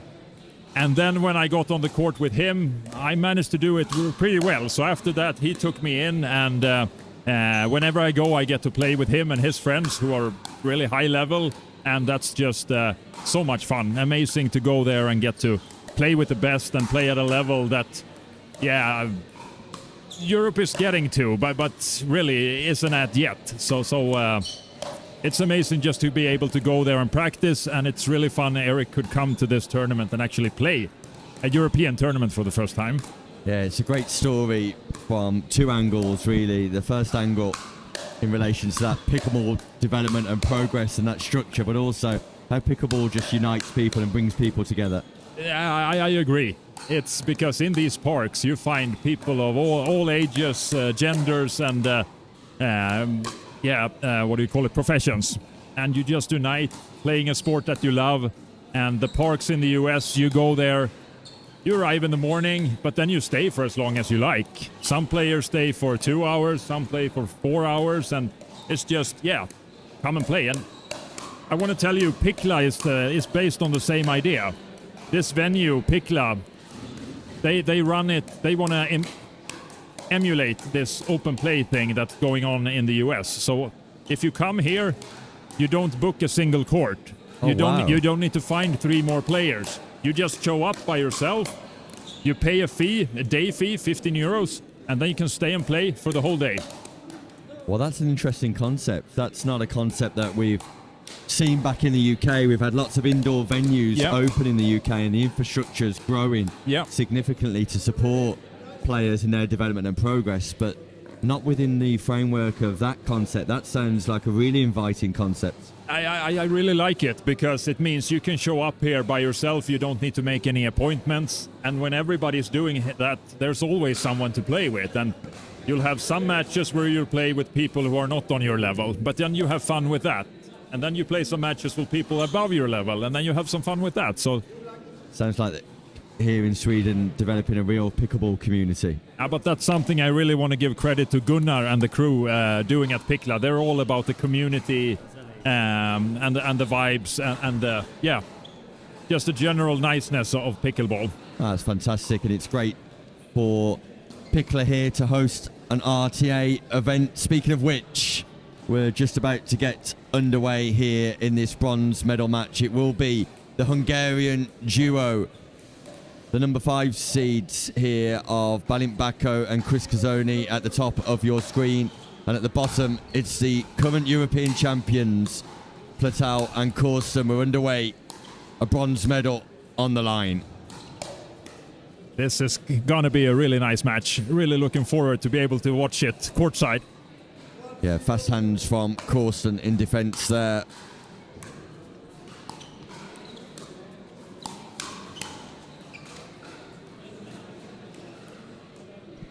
And once again, Bako looking to speed up, and Platau's got the answers this time.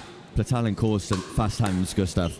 Really fast hands, both of them. And I'm going to be interested to see the tactics of the Hungarian team, because speeding up straight at Patel and Corston, that's tough. I don't think that's going to be a successful strategy here. They got to do something else.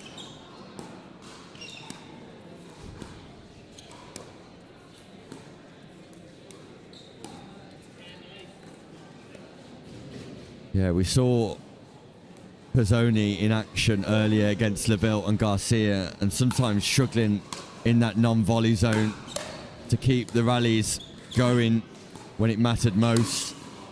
And there's a body bag. Patel, synonymous with that inter-out forehand roll. Yes, I think the body bags is actually something I'm thinking Patel and Corston can have some success with, because both Balint and Chris are so athletic, they move so well. So basically the only weakness is to just hit straight at them.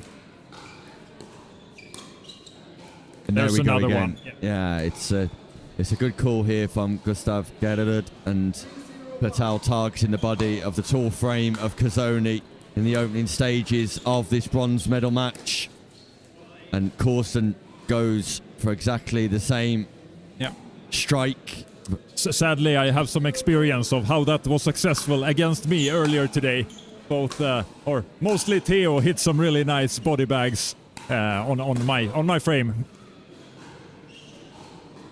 That ball's just called long. And although Patel and Corston will be disappointed not to walk away from this tournament with a gold medal, they'll definitely want to walk away with a bronze. I was hoping they would walk away with neither, but let's see what they can do. I think they have a good chance here. Big speed up from Kazonei off the bounce. That ball close to the net. Isn't able to get it up or down. So a fast start from Corston and Patel.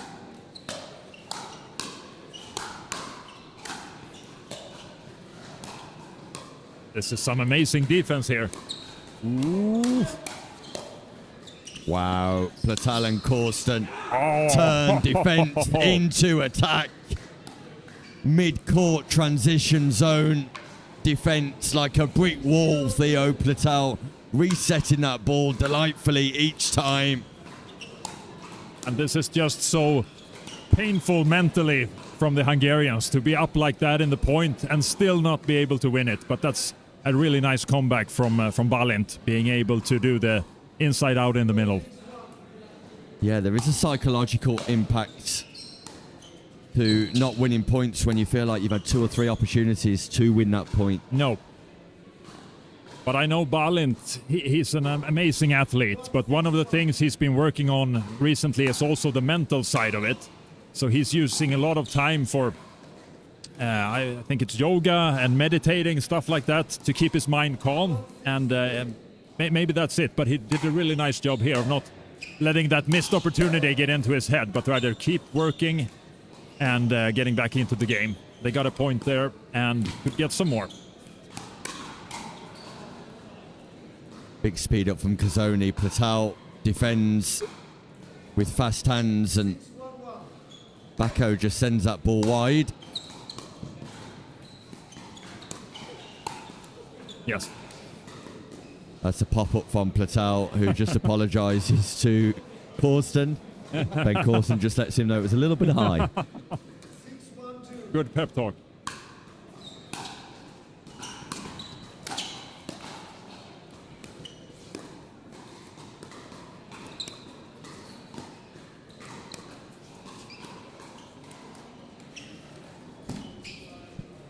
That ball just catches the net cord, hits the sideline. Did he get it? It's in. I think that ball went wide afterwards, so fortune for the Frenchman here.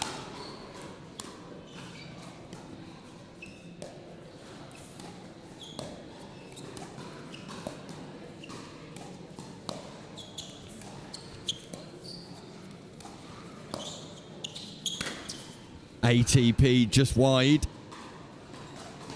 from Kazonei. And things are happening fairly comfortably for Corston and Platau here, Gustav. I think so too. They're in command, they know what to do, and they're just executing, doing it well.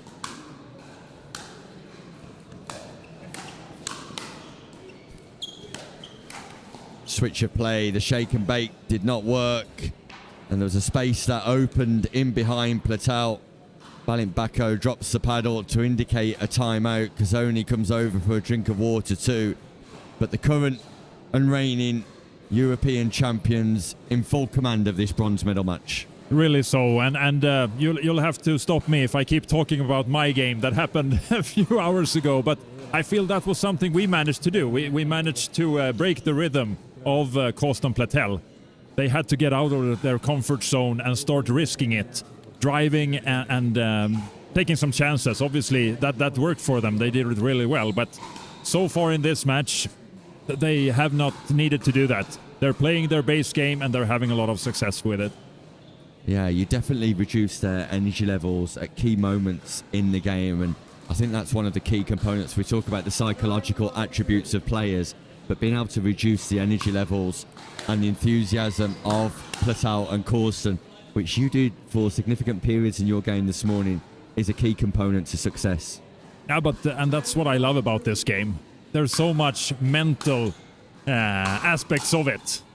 Obviously, we have great athletes here, but who can combine that skill with the skill of staying calm in the right moment, choosing the right shot, and making use of your opportunities? Yeah, I couldn't agree more. Meanwhile, Bako has saved game point. Chris Kazonei have saved game point here, and we'll look to just build some rhythm now. But a missed third from Bako won't aid his mood very much.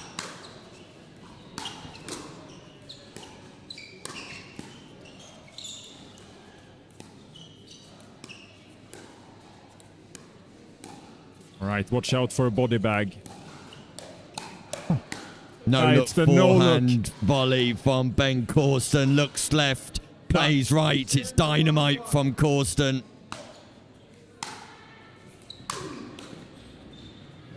And there it is, game number one done and dusted.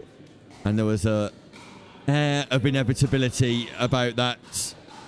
A determination from Platau and Corston to get the job done in no time at all here. Work to do for Kazonei and Bako, who will be delighted to be in this medal match, but will want to improve their accuracy and consistency. Let's take a look at some of the stats from the game. Gustav, we can see there that 8% of the points have been won by Bako and Kazonei. 67% of the points on serve won by Platau and Corston. And I think that's significant. I mean, they won a lot of points, but winning that much in their own serve, I think Chris and Balint, they need to start hitting. They're both strong singles player. They have strong shots. I think they need to risk the returns a little bit more just to get Patel Corston out of the rhythm, because in the kitchen they are too dangerous. They have to take advantage of the return game now. That's my idea of what they could do differently. Yeah, one of the most frustrating stats that we just saw on screen there for Bako and Kazonei will be 10 unforced errors. Yes. But still, if you're making unforced errors with the game plan they're doing now, which is playing it safe, then you might as well risk it a little bit. Yeah, I couldn't agree more. And I just feel sometimes it's important to have somebody in your corner during a timeout or during the end of a game who can identify and highlight these things for you. And I'm looking forward to more of that in European pickleball going forward. More coaches. I mean, in the US, everyone has a coach. Everyone who's someone has a team that follows you on your tournaments, gives you feedback so you can adapt and improve throughout the tournaments. And I'm hoping that's something that'll come to Europe as well. There is some. We have Sergio Renzel in south of Malaga, a Spanish coach who works with his academy, and he's very active in coaching throughout tournaments. If he's not there personally, he works through with his phone and watches the matches and gives feedback.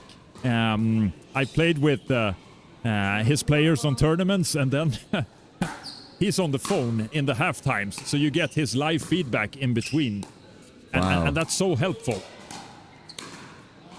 Yeah, I couldn't agree more.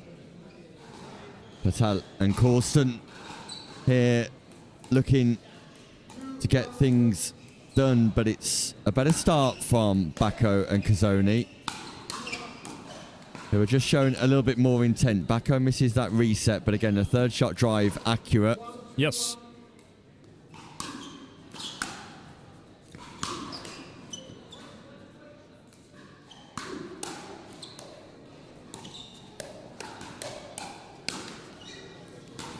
No look from Corston. Again, this time Bako able to defend by watching the ball rather than the player. I think I like what I'm seeing here. Hungarians are playing more aggressive, which means they've managed to make Corston Platel a bit more uncomfortable. They're hitting more than they did in the first game, and that seems to suit the Hungarians pretty well.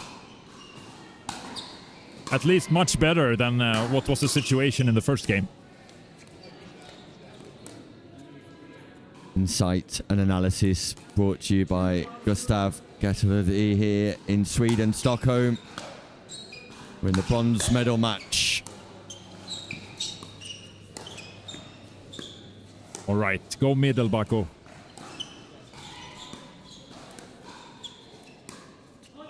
Big speed up from Platau, and Bako read the attack, just moved out of the way, recognizing that there was no possible way for that ball to get up and down over the net in time.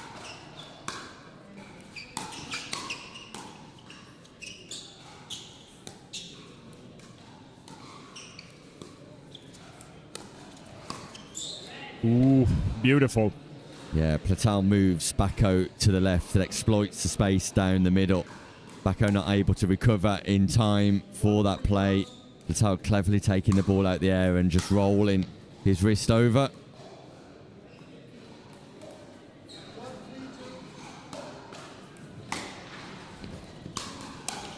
Now, the key here for Hungarians is to keep driving.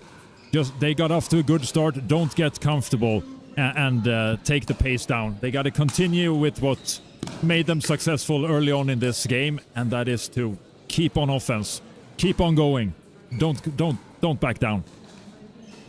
Yeah, they've got scoring opportunities here now. Bako and Kazonei, and there's the third shot drive, followed by the fifth shot reset, and then power. There we go. Fast hands, good feet, powerful drives.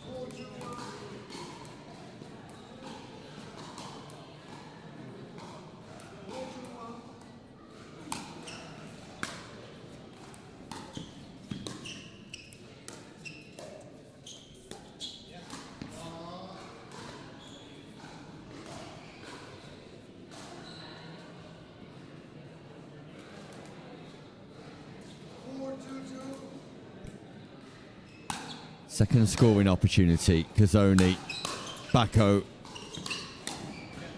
But a lovely backhand roll from Platau creates an opportunity to generate power on the forehand smash. And this is where Bako and Kazonei need to be strong in defence now. If they can cement a non-scoring side out, they've got a real foothold in this bronze medal match. Very much so. Important time of the match.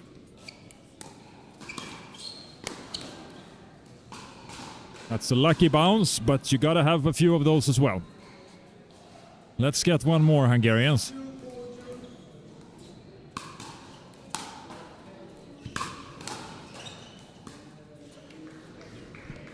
And there it is, a non-scoring side out inflicted, and a real opportunity for Kazonei and Bako. But the first opportunity goes. They will want to try and trouble the scoreboard here. Yeah, no, I think they need to stay aggressive. Do what works. Don't try to bring the tempo down.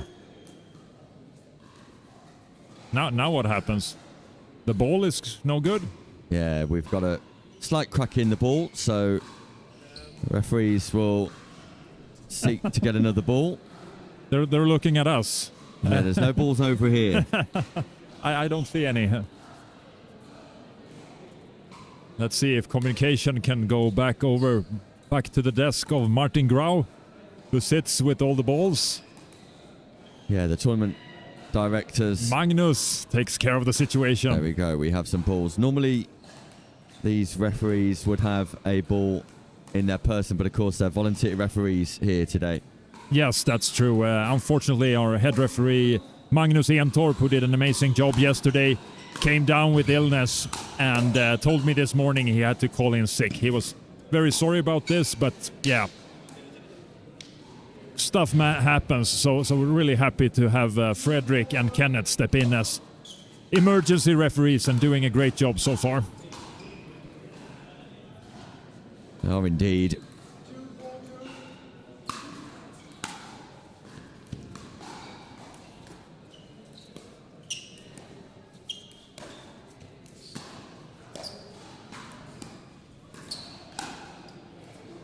This time it's Platau whose body bag yes. tagged by this JOOLA ball, tattooed and Payback. lit up.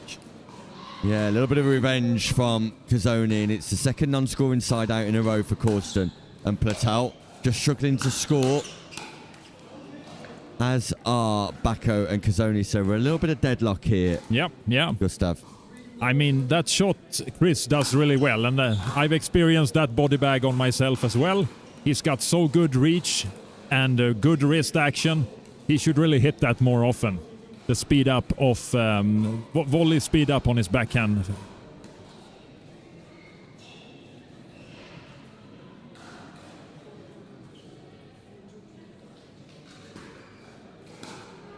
All right.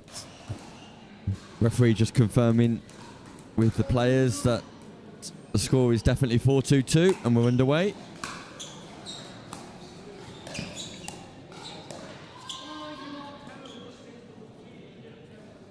Ben Corston just showcasing a little bit of frustration as he walks back to his receiving mark.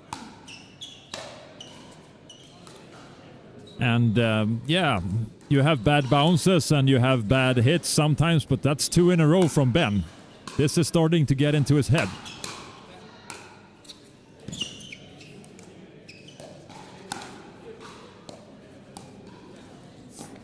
Ah, almost Christian. Yeah. Hit it. That's just an unlucky net cord, but that was a good opportunity.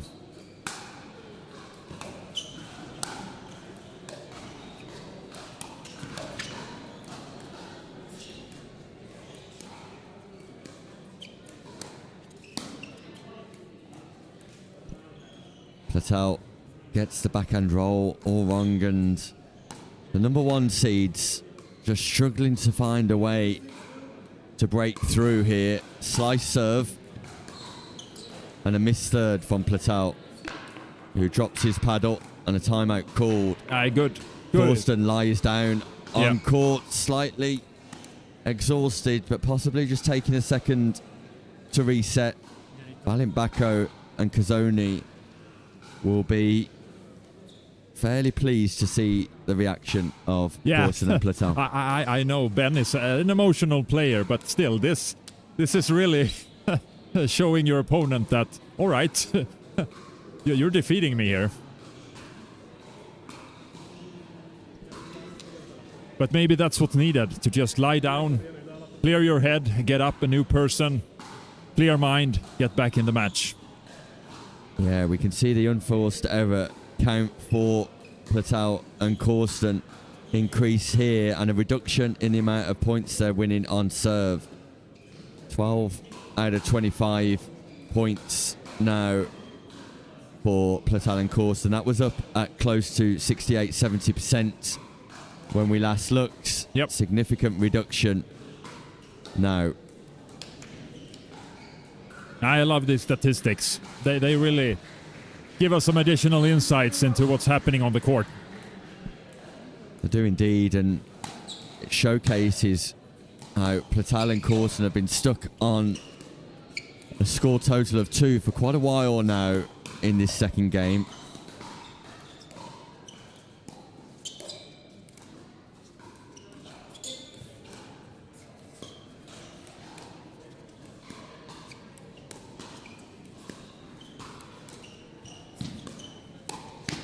And a clear return to basic point construction. Bako this time walks away frustrated because that ball was above the height of the net and he pierced the bottom of the net with his volley.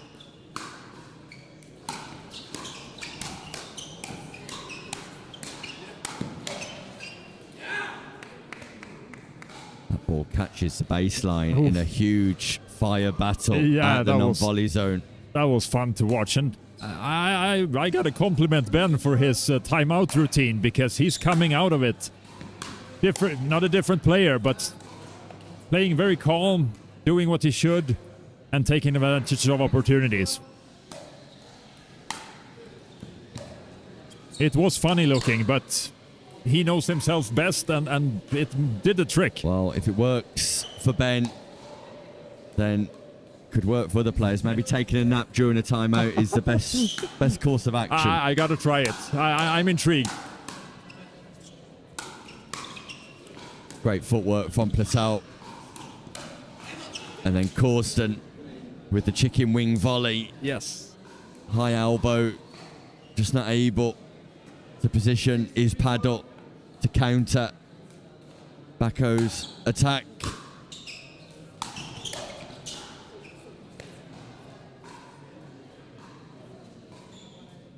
All right, important time of the match. Get some points here and you're in a very good position to get the second game.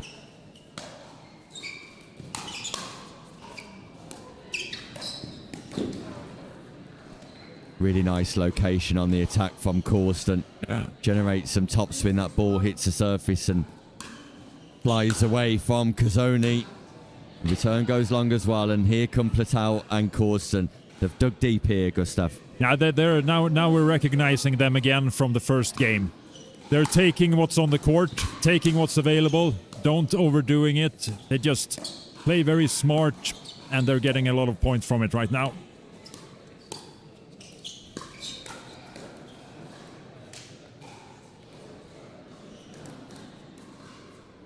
Second opportunity to score for Corston and Platau. And a missed backhand flick. Normally a shot that's so decisive for Kazonei. He'll be frustrated with that. Yep. Right idea. Just a little too low.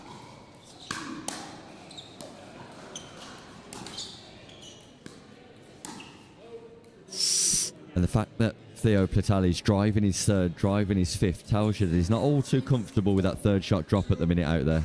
I don't know, maybe that's the case, but I think he's doing it so well right now, so he's just feeling, all right, my drives are doing the trick, I want to continue doing it. It's definitely a feeling I can resonate with. When you have the drive and it goes in, it's just the best feeling.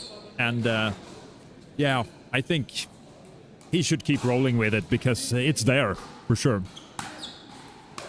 Yeah, we're tied at 6-6 in this must-win second game for Bako and Kazonei. A good lead from Corston.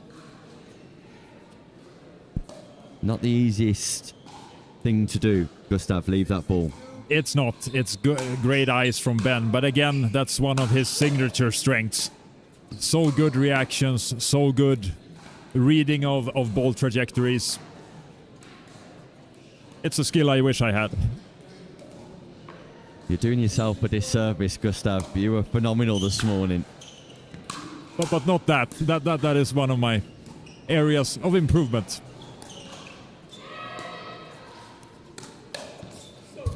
Body bag. Again, Corston recognises the speed up from Bako and just tags Kazonei in for the first time in his second game. It's Platau and Corston who've got the lead, and another missed volley. Chris Kazonei frustrated. Theo is feeling it. He's just bouncing around and he's driving. All the drives are in. It's fun when you have that feeling that you basically you're floating on air and everything you hit is just going in.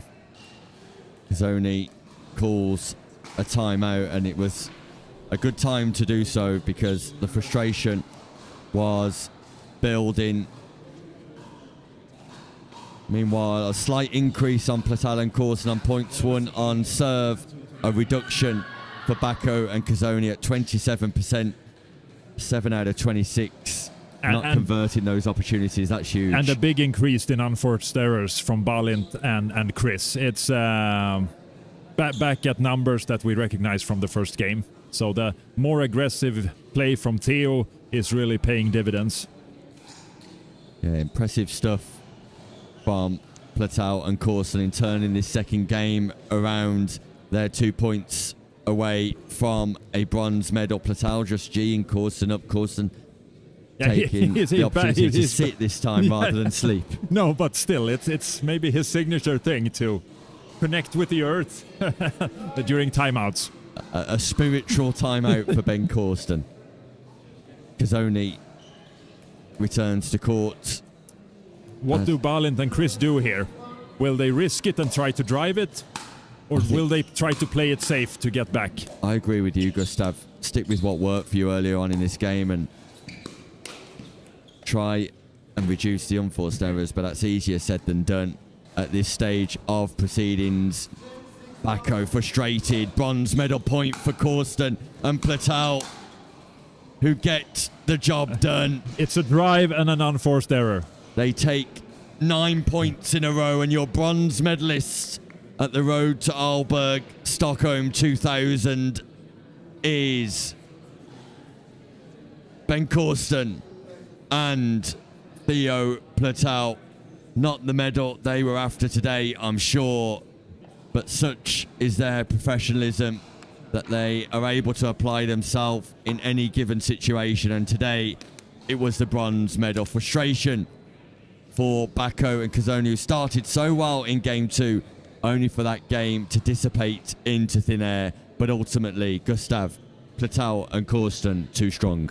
Too strong, but I want to give it to Balint and Chris for making it all the way to top 4.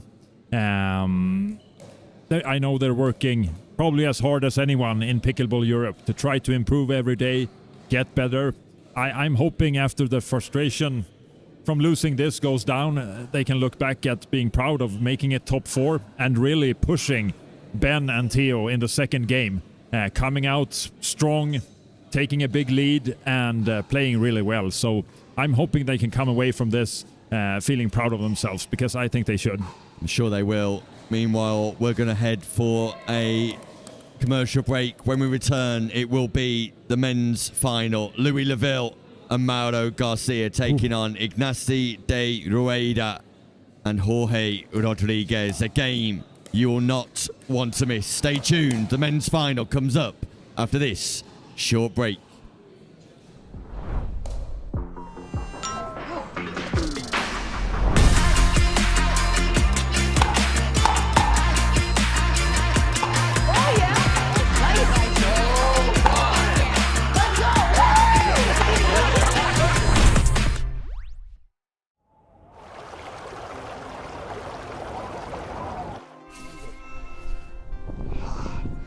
What a view.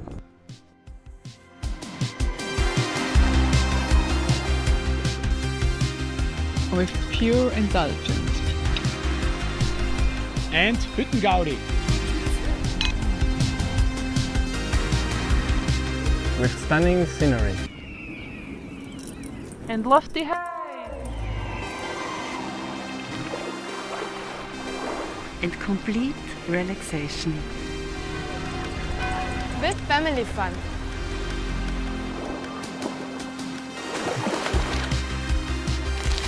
With sporty adventures.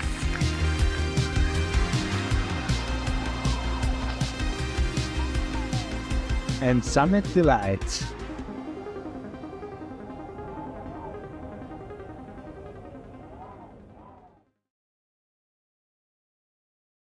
Storm closing. We gotta rotate.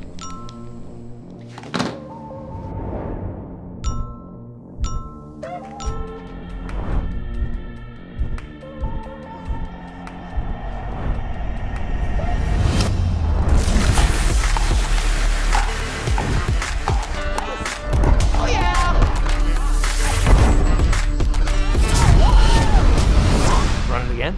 Always.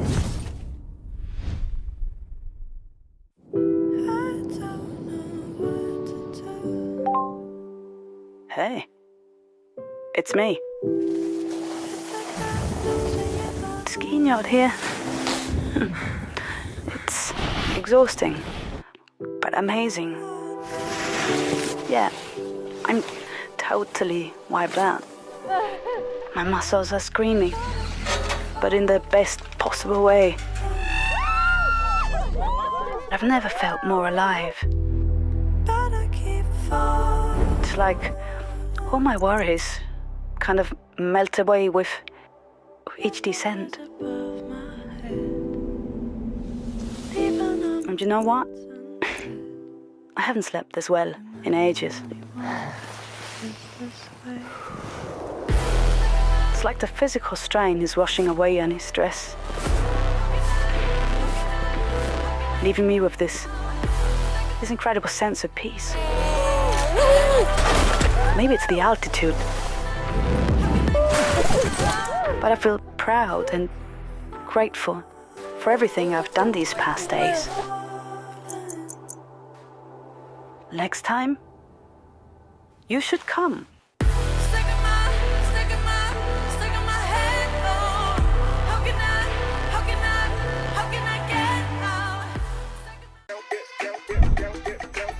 Storm closing. We gotta rotate.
Welcome back to the RTA2000 Stockholm, Sweden, where the men's doubles gold medal match is about to get underway. An opportunity for me to thank our premium sponsors, St. Anton, Arlberg and JOOLA here, but it's Ignacy de Rueda and Jorge Rodriguez taking on Lavville and Mauro Garcia, the gold medal match.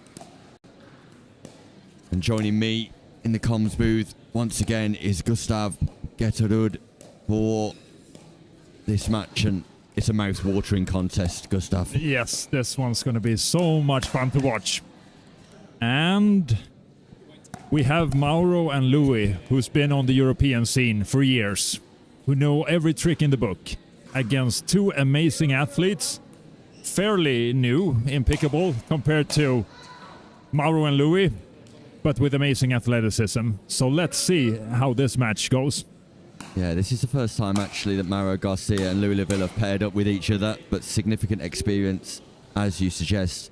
Jorge Rodriguez and Ignacy de Ureda have worked hard to get through to the final today, overcoming Arvid Darlin and Felix Grunert in the semi-final.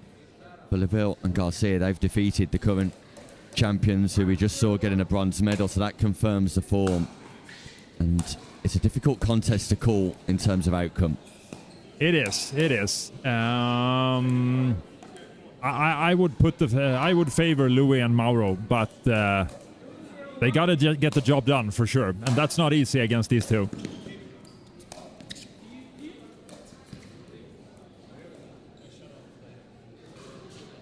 That ball played by De Rueda, and Lavville called it wide.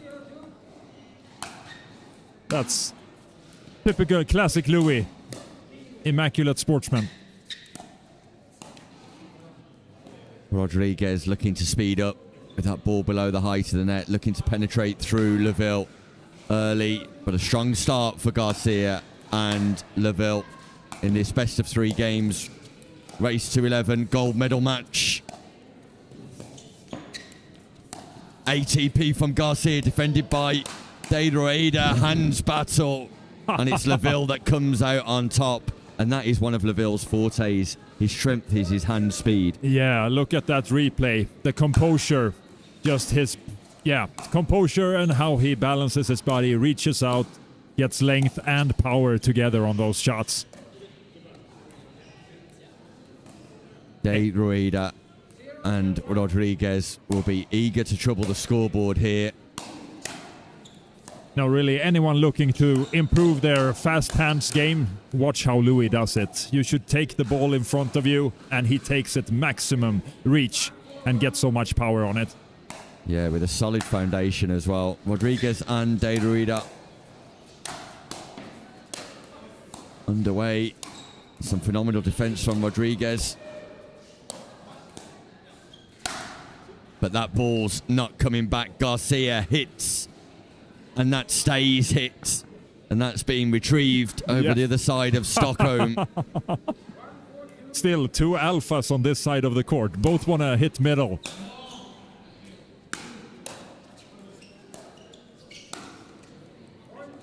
Garcia misses the roll, and De Rueda and Rodriguez just forcing their way back into this first game after a sharp start from Lavville and Garcia.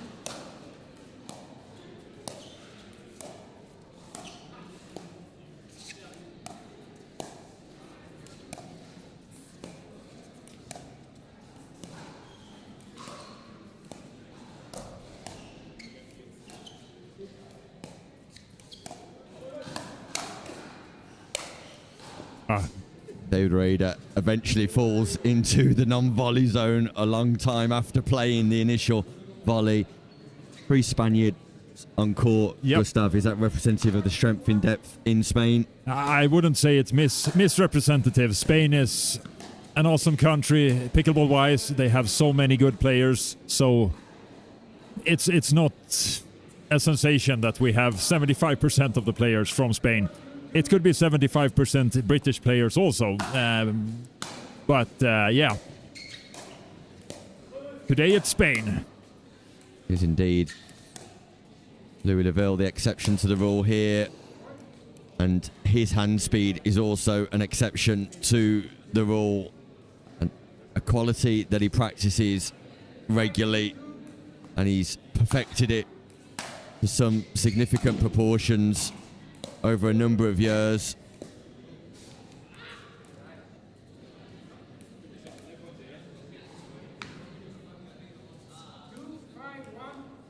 Now, I'm a little interested here in seeing the game plan of the all-Spanish team, because going into kitchen battles, eventually there will be opportunities for Mauro and Louis to do stuff that, the Spanish team are not prepared for. Will they try to find the angles? Will they go for the speed-ups? Or just looking for a high shot to put it away? Maybe it's just about patience, but I'm want to see what's the plan here from Team Spain. The one thing we do know is that De Rueda will have a good understanding and knowledge, in particular, of Garcia's game, his strengths and weaknesses, if there are any.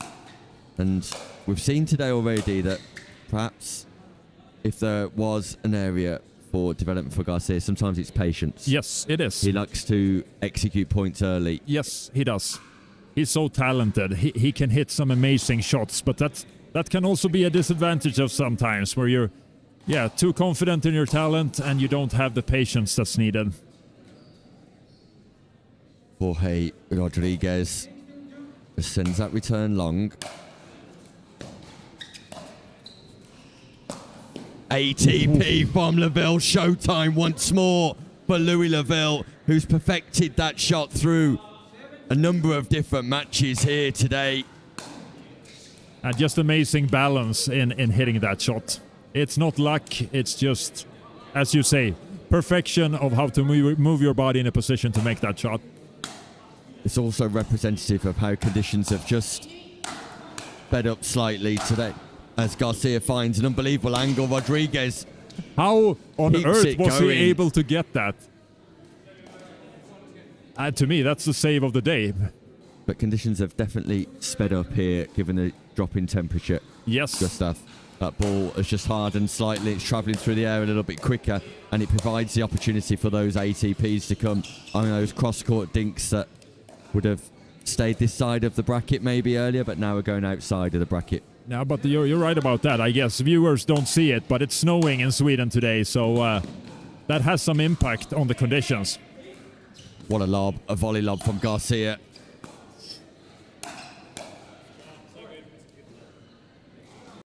And there we see the craft, the ability to design a point just as he wants it. Yes. No, and they have that advantage from experience. And as long as they don't make easy mistakes or gets too carried away with everything, they should be able to control this match. Unless, our team in black here finds a way to disrupt them. But I'm interested in what they will decide to do once they come out of this timeout. Lavville and Garcia in complete command of this men's doubles final. The first game of a potential 3 has quickly swung in favour of Garcia and Lavville, and it's De Rueda and Jorge Rodriguez who face a mountain to climb if they're to get back into this opening game, but that will help. Straight after the timeout, a missed third by Lavville, so a good timeout by De Rueda and Rodriguez,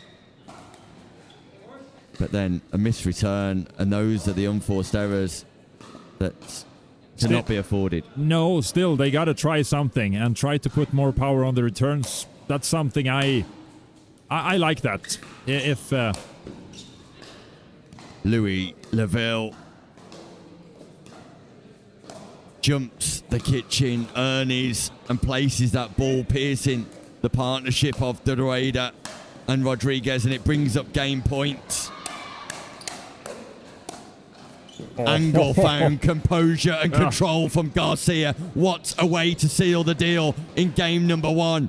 Just as De Rueda was happy to enter into a hands battle, Garcia changes the look of that rally completely by recognizing where the space was, exploits the location with consummate ease. Mauro Garcia and Louis Lavville clinical in game number 1. They are, and what you gotta know though is that Ignacio De Rueda is an amazing athlete. He moves so well and he sees ball trajectories so well. So if it's just a little high, he will get there in a split second and be able to pound it away. So Louis and Mauro really got to keep discipline, because they just give the slightest opportunity, Ignacy will be there. So this can change quickly. And that was highlighted in yesterday's men's singles final. Biederman gave De Ruida the slightest opportunity at 10-2 in the first game, and then De Ruida come back and pretty much destroyed Biederman from there on in, winning the gold medal in the men's singles. We know that De Ruida has the tenacity to keep going, and he'll do exactly that. And there we go. There we see just a little bit of positive emotion from Rodriguez and De Ruida.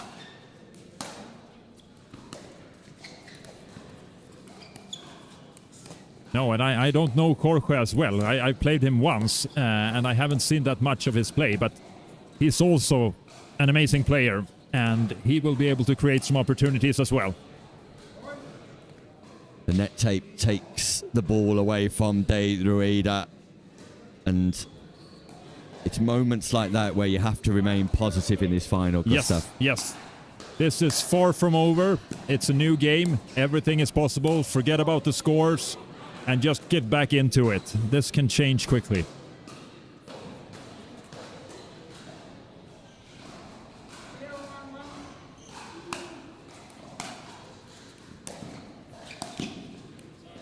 Wow, that ball clashes with the net cord, but somehow trickles over and lands. But it's a good drop from Rodriguez Agudo, so just keep going. Serve catches the sideline. Garcia with a huge Ernie, avoids the non-volley zone, and then splits that ball in half with his power smash too. Great athleticism from the Spanish youngster, now playing on the APP Next Gen Tour over in America.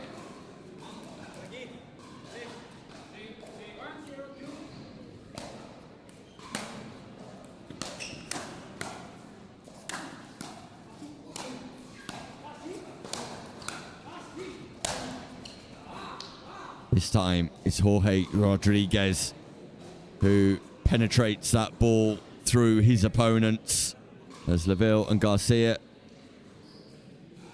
have to gesture to reclaim. You gotta love these replays. Watching in slow motion how they just use their full body to put so much pressure on the ball.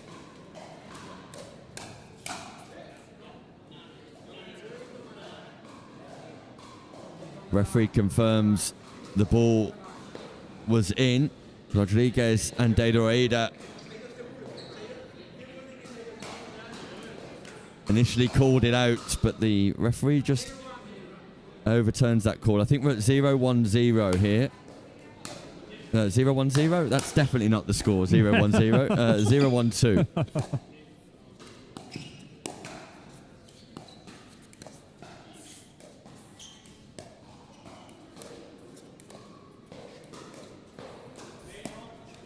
Ball goes wide from Lavville this time. That's an uncharacteristic error.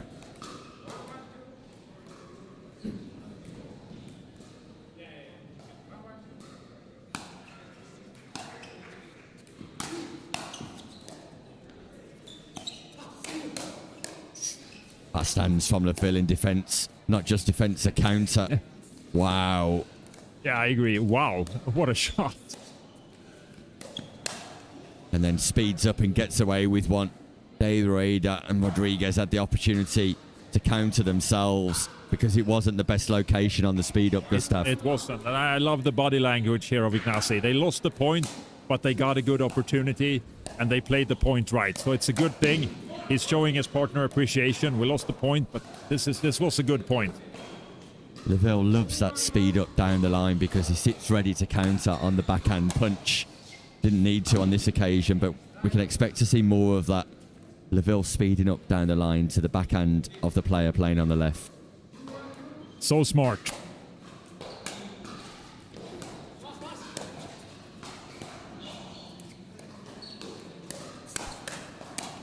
There we go again.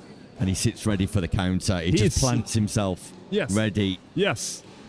It's disguised as a, like a failed speed up. But really, he's just waiting for it, relying on his hand speed to be able to counter it back.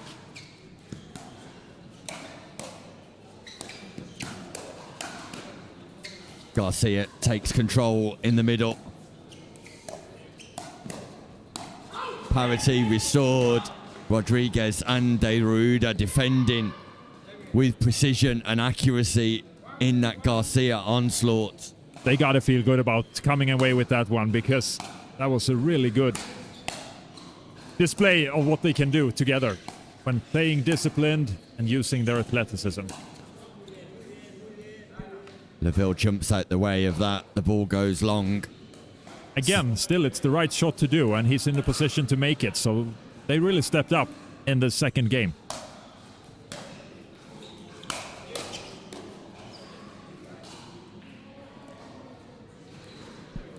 Non-scoring.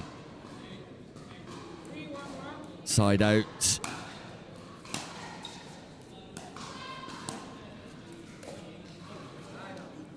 Another error from Lavville in the cross-court exchange. That's 2 rarities now. Yeah, now but apparently Louis and Mauro are also feeling that the match is a lot tighter than it was before. It's just a few unlucky bounces, really. Otherwise, the score would be the Rueda Rodriguez Agudo would be up with a few points, actually. Yeah, Lavville doing a great job of forcing his opponents just to play one more shot, though, and it was enough, and that gap does extend. What Beautiful. A counter. De Rueda.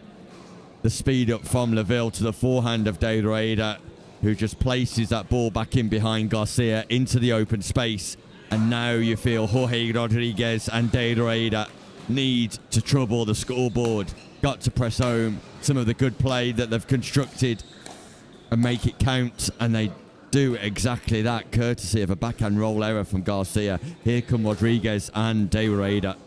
Now, as you say, Nick, time to make use of the good play they've displayed and just get some points. They got one. Let's see if they can get one more.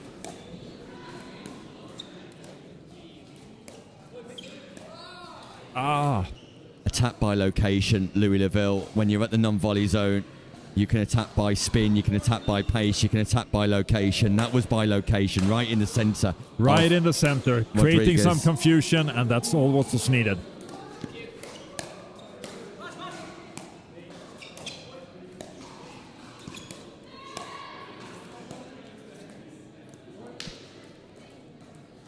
That's an amazing reset by Ignacy to get them back into the point and giving them a point.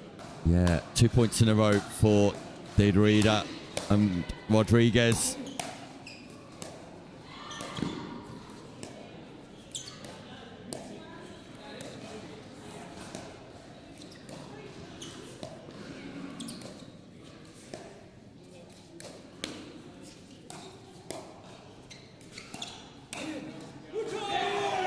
What a speed up. Jorge Rodriguez.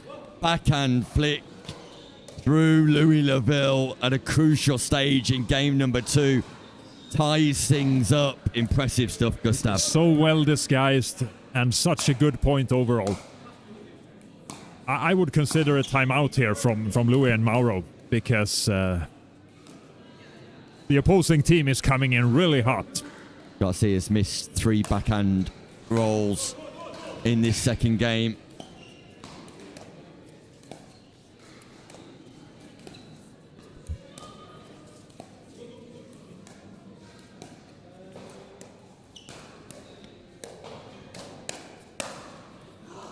Oh, casual, nonchalant fashion by Louis Lavville makes it look so easy, but that is so hard to do. So hard to play that relaxed and see that opportunity and execute, staying calm.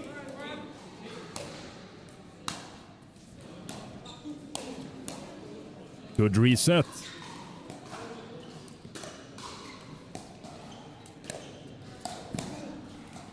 Good defense. And a great reset by Rodriguez. Matching Lavville in the reset. quarters. Lavville's looking, just pouncing or waiting to pounce. Deidre speeds up and sends that ball long.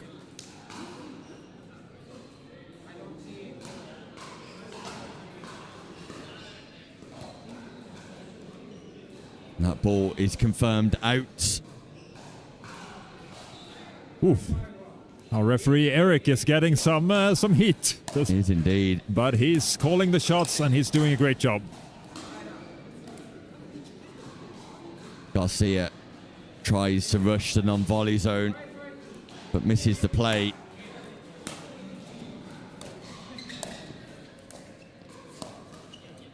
That's an error from Deidre. Lavville's in getting some success out of dinking middle. He has really. He's found a spot where he can, without risking too much, create some points.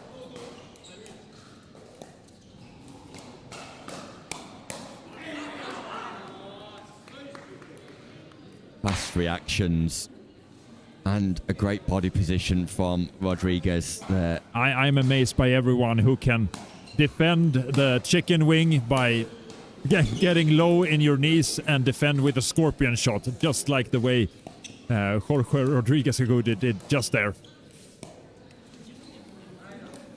Dave Areda showcasing his annoyance and disappointment after missing a dink.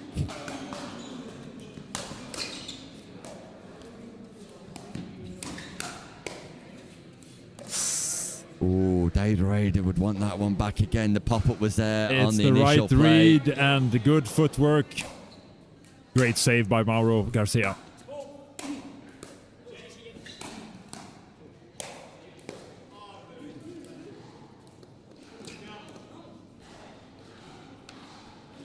Things have got a lot tighter in game number 2, Gustav. Definitely. I love it.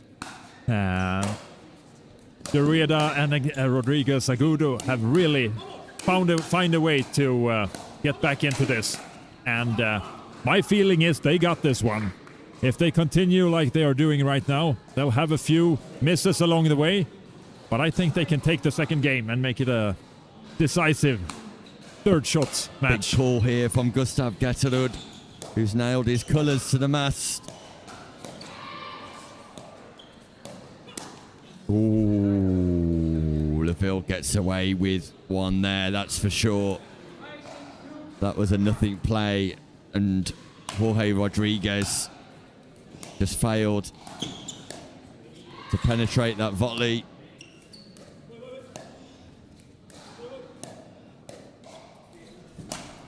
ATP short from Dave Rueda. It's the right idea, the shot is there, and it's almost in.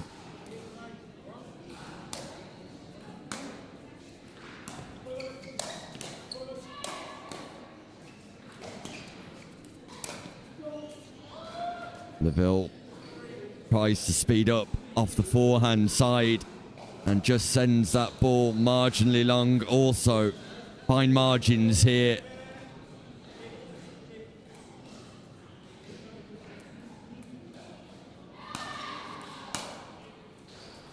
Nope. Return goes long. And the gap opens up on the scoreboard, and it's in favour of Lavville and Garcia, who will be desperate to keep that score ticking upwards towards 11. Oh, headshot, head hunting.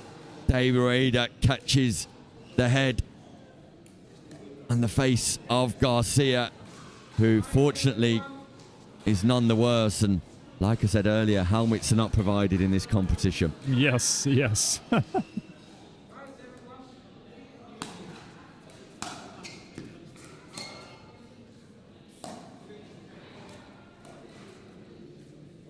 Gap is shrinking.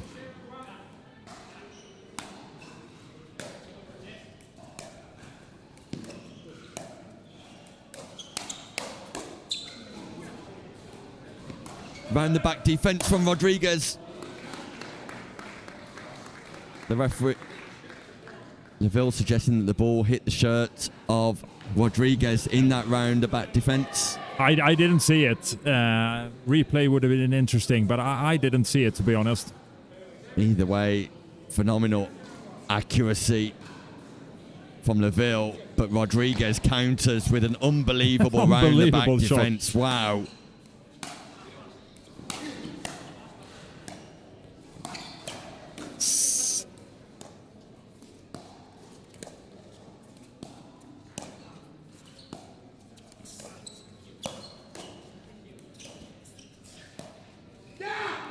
Lavville lets out a yelp, as if to say, we're here, we're playing, this is our time. Just letting his opponents know. No, it's a classic. A battle roar to get your fluids going. And it does the trick. It works because Garcia matches that intensity and that aggression. And they regain the serve at 7-7 in game number 2.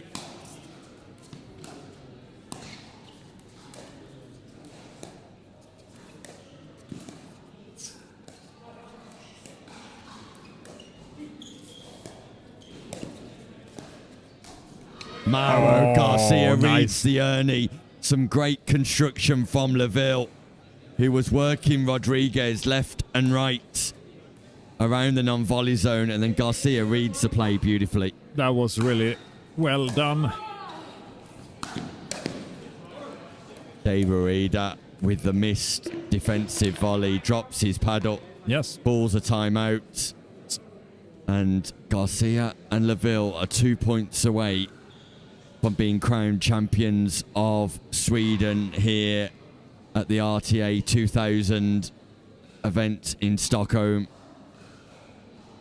Pressure is on Dave Arida now and Jorge Rodriguez. It's a smart timeout because you got to do something here. You got to find a way to get back the serve and get some points on the board. And I'm really not following their strategy on mixing up who's playing left and right, because they're doing both of it. And maybe it's just to solve confusion in the opponent, but they're mixing it up a lot right now. We're back underway. That ball catches the sideline. ATP from Garcia.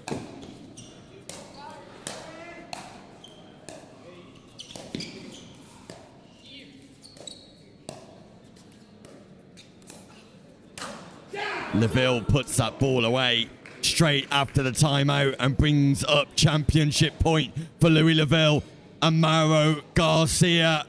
Is this the moment they've been waiting for all day? Maybe so. Let's see.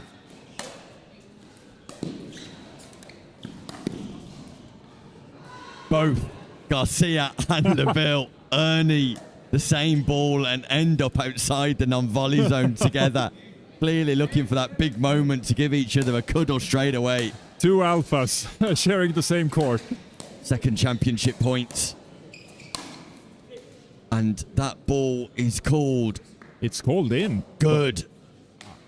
That's a lucky break, but maybe it was in. I would have called it out, but let's play some more. Opportunity knocks.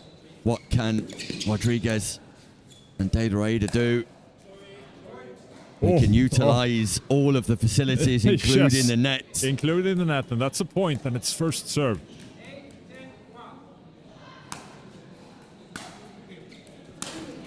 Huge moments here. Critical moments. And that is a moment that goes the way of the Spanish duo who closed the gap to 1 after saving and two championship first points. Serve. Still first serve.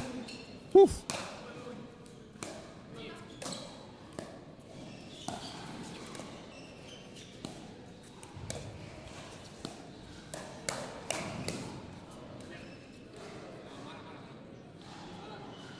Ball goes wide.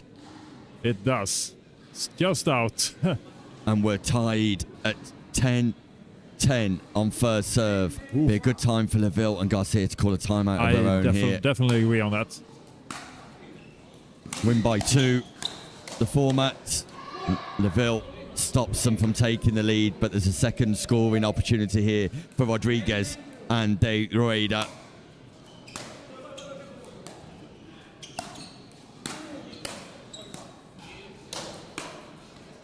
De Rueda keeps it back in play. What a phenomenal reset.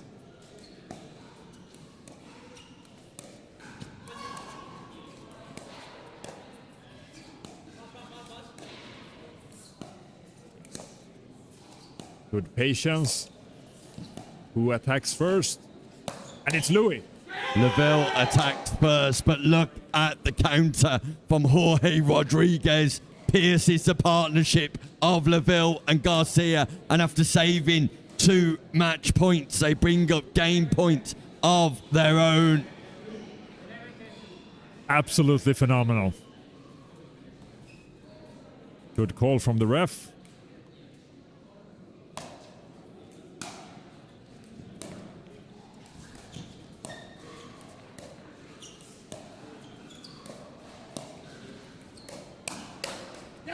Lavville saves it. Those nerves of steel. Wow. Wow. Lavville showcasing his composure in launching an attack.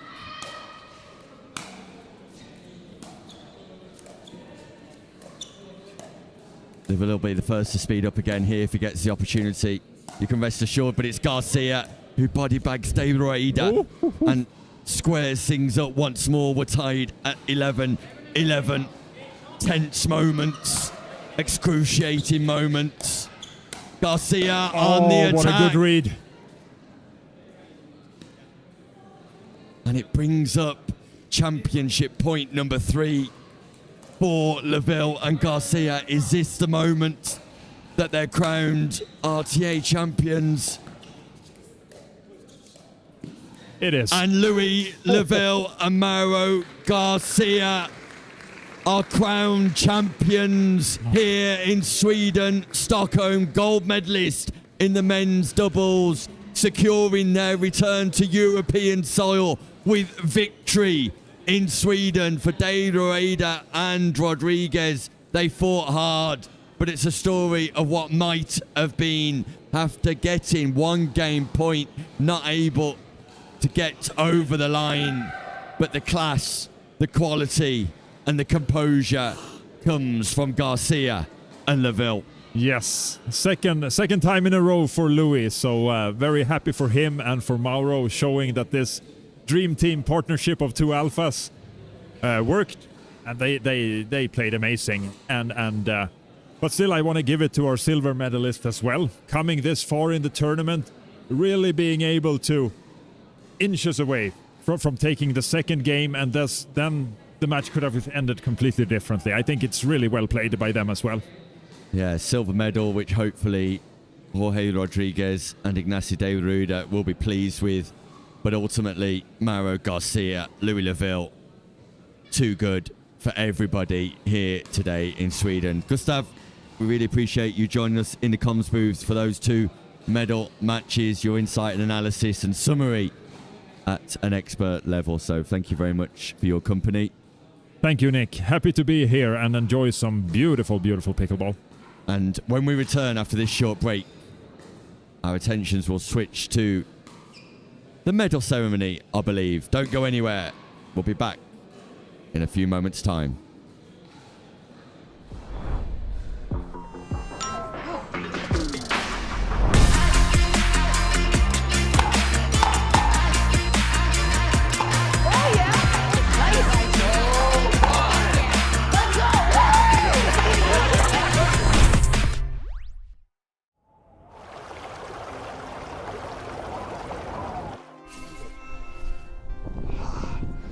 What a view.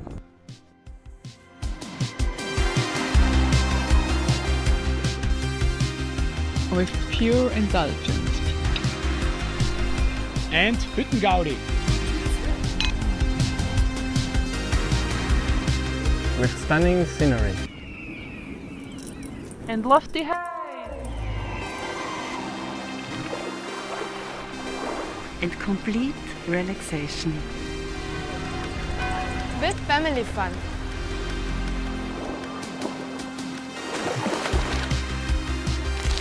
With sporty adventures.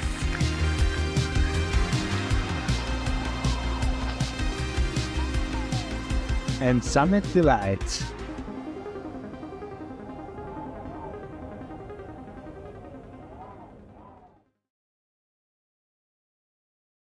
Storm closing. We gotta rotate.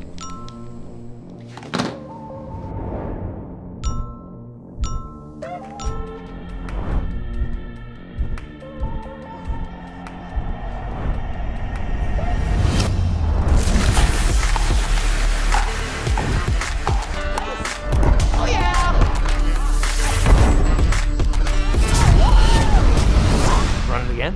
Always.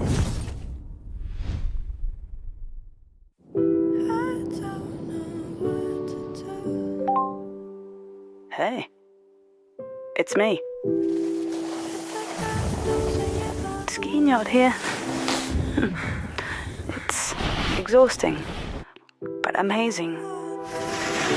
Yeah, I'm totally wiped out. My muscles are screaming, but in the best possible way. I've never felt more alive. It's like all my worries kind of melt away with each descent. And you know what? I haven't slept this well in ages. It's like the physical strain is washing away any stress, leaving me with this incredible sense of peace. Maybe it's the altitude, but I feel proud and grateful for everything I've done these past days. Next time, you should come.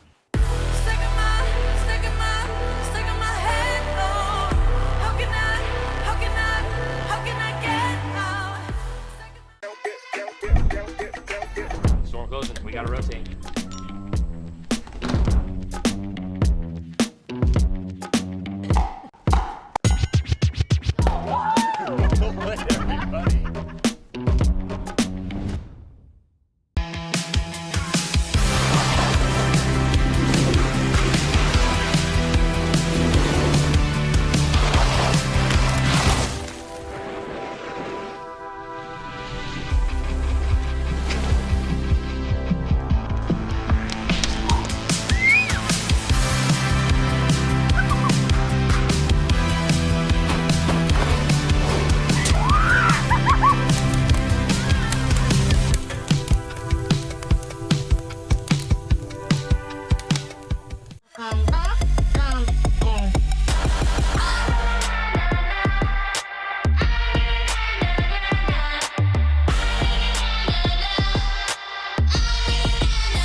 I'm ready.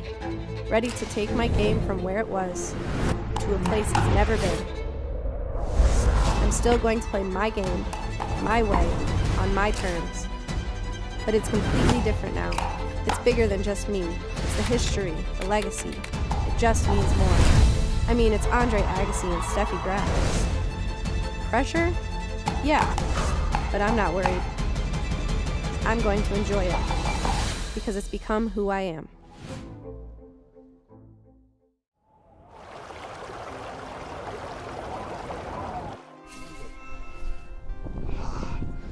What a view.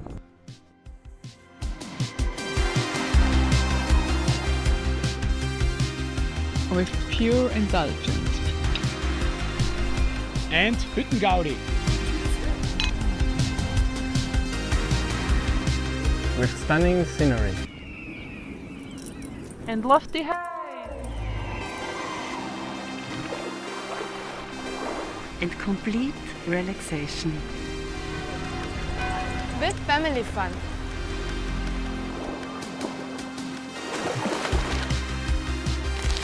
With sporty adventures.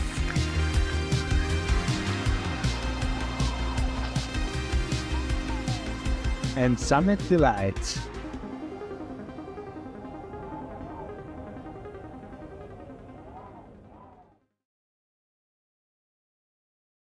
Storm closing. We gotta rotate.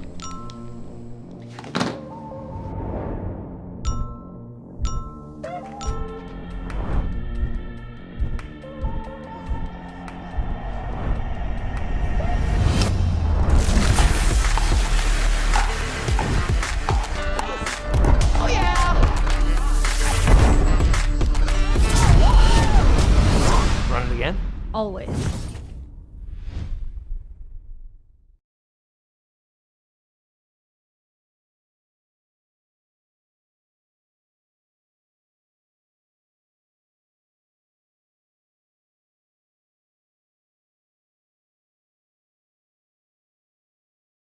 I'm ready. Ready to take my game from where it was to a place it's never been. I'm still going to play my game, my way, on my terms. But it's completely different now. It's bigger than just me. It's the history, the legacy. It just means more. I mean, it's Andre Agassi and Steffi Graf. Pressure? Yeah, but I'm not worried. I'm going to enjoy it because it's become who I am.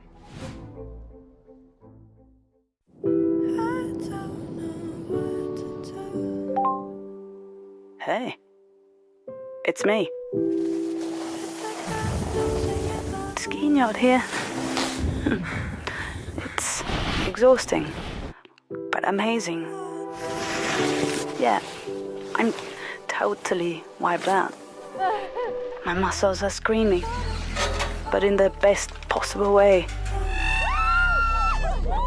I've never felt more alive. It's like all my worries kind of melt away with each descent. And you know what? I haven't slept as well in ages. It's like the physical strain is washing away any stress, leaving me with this incredible sense of peace. Maybe it's the altitude, but I feel proud and grateful for everything I've done these past days. Next time, you should come.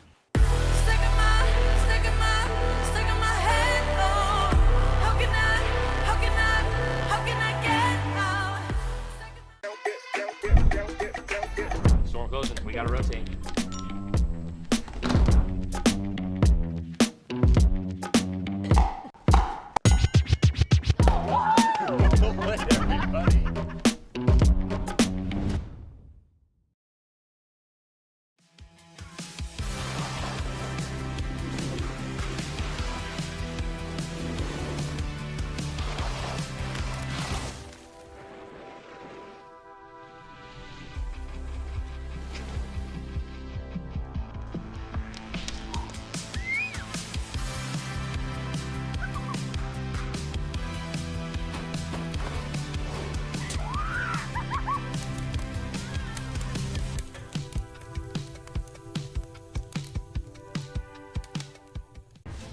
I'm ready. Ready to take my game from where it was to a place it's never been. I'm still going to play my game, my way, on my terms. But it's completely different now. It's bigger than just me. It's the history, the legacy. It just means more. I mean, it's Andre Agassi and Steffi Graf. Pressure? Yeah, but I'm not worried. I'm going to enjoy it because it's become who I am.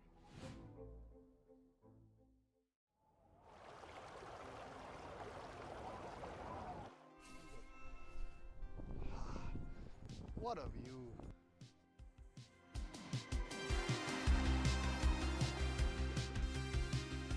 With pure indulgence. And Hüttengaudi. With stunning scenery. And lofty heights. And complete relaxation. With family fun.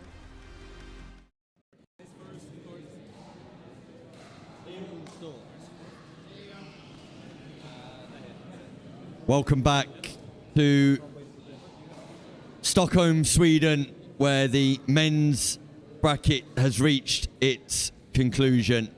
We're about to conduct the medal ceremony here, starting off with our bronze medalists. After a fantastic run today, it wasn't to be, usurped in the semi-final, but went on to go and be successful in their bronze medal match against Bako and Kazonei. So let's bring in our bronze medalists for Sweden. It is Platau and Corston. Theo and Ben, you'll be presented with your medals here by Bastikaro and Magnus Stedal for the Dory. Current RTA champions, of course.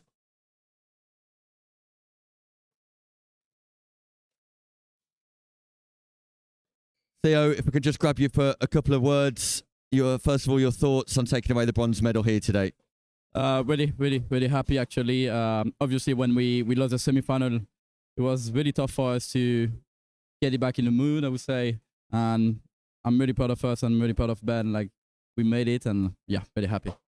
Yeah, you could definitely see at times there, Ben, you had to dig deep. At one point, you were laid down during a timeout just to gather your thoughts and get some rest. Has it been a tough day physically? Yeah, long day. I'm ready to sleep now, but I'm grateful that Theo managed to carry me through it today. And yeah, great semi-final. I mean, congrats to Louis and Mauro. They had an unbelievable match, and hopefully we'll get more battles in the future. Yeah, they've gone and confirmed the form, really, taking away the gold medal. So you lost to the eventual winners. Does that ease the hammer blow somewhat, Theo? Well, I don't know.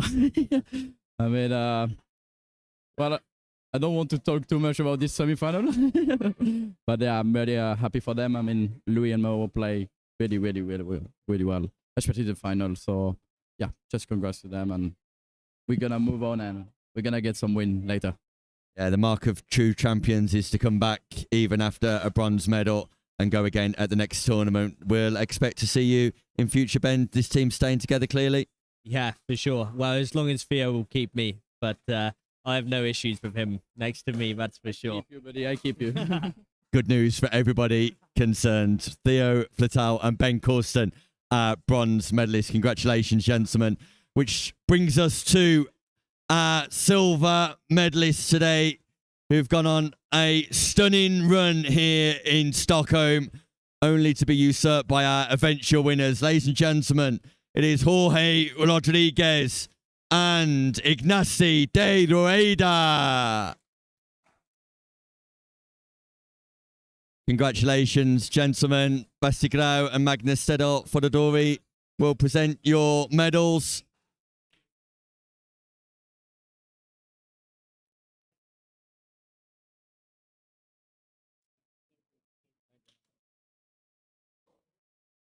Congratulations, Jorge, on your silver medal. You must be over the moon.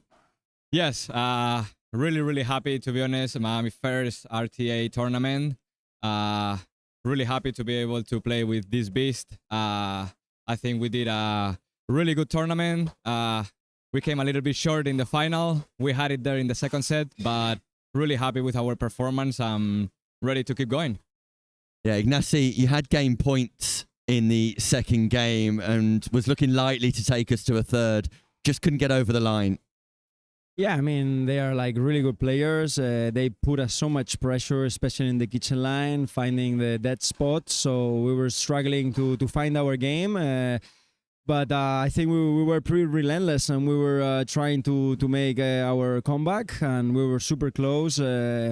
who knows? Probably if we take that second game, third game would be very interesting, I guess. And when you're playing a little bit more under pressure with the scoreboard, you cannot play as free, so everything evens up a little bit. But we never know. We will never know. And from a personal perspective, Ignacy, it was gold yesterday, silver today. You must be delighted with the success that you're seeing in pickleball. Yeah, to be honest, I'm working day by day, trying to improve, trying to see what are my weaknesses, and from there, really trying to put some hours every week and try to improve these weaknesses. So very happy about these first two scores, and hopefully tomorrow we can get to the podium again with Maria. And Jorge, I can't let you go without referencing the shot of the championship so far. The round-the-back play, significantly superb reactions. Yes, I mean, to be honest, you just put the paddle there and hope for the best. But yeah, I usually play that shot when you try to cover the middle, and then the ball goes to the other side. I think you take a little bit more time if you go in the back, and I mean, it was pure luck, but hey, I made it for the highlights. A walking highlight reel all by yourself. Congratulations on your silver medal. Ignacy de Rueda and Jorge Rodriguez are silver medalists. And now moving on to our champions, a team that have played together for the first time here in Sweden. A return to Europe for both players. Your gold medalists, it is Mauro Garcia and Louis Lavville.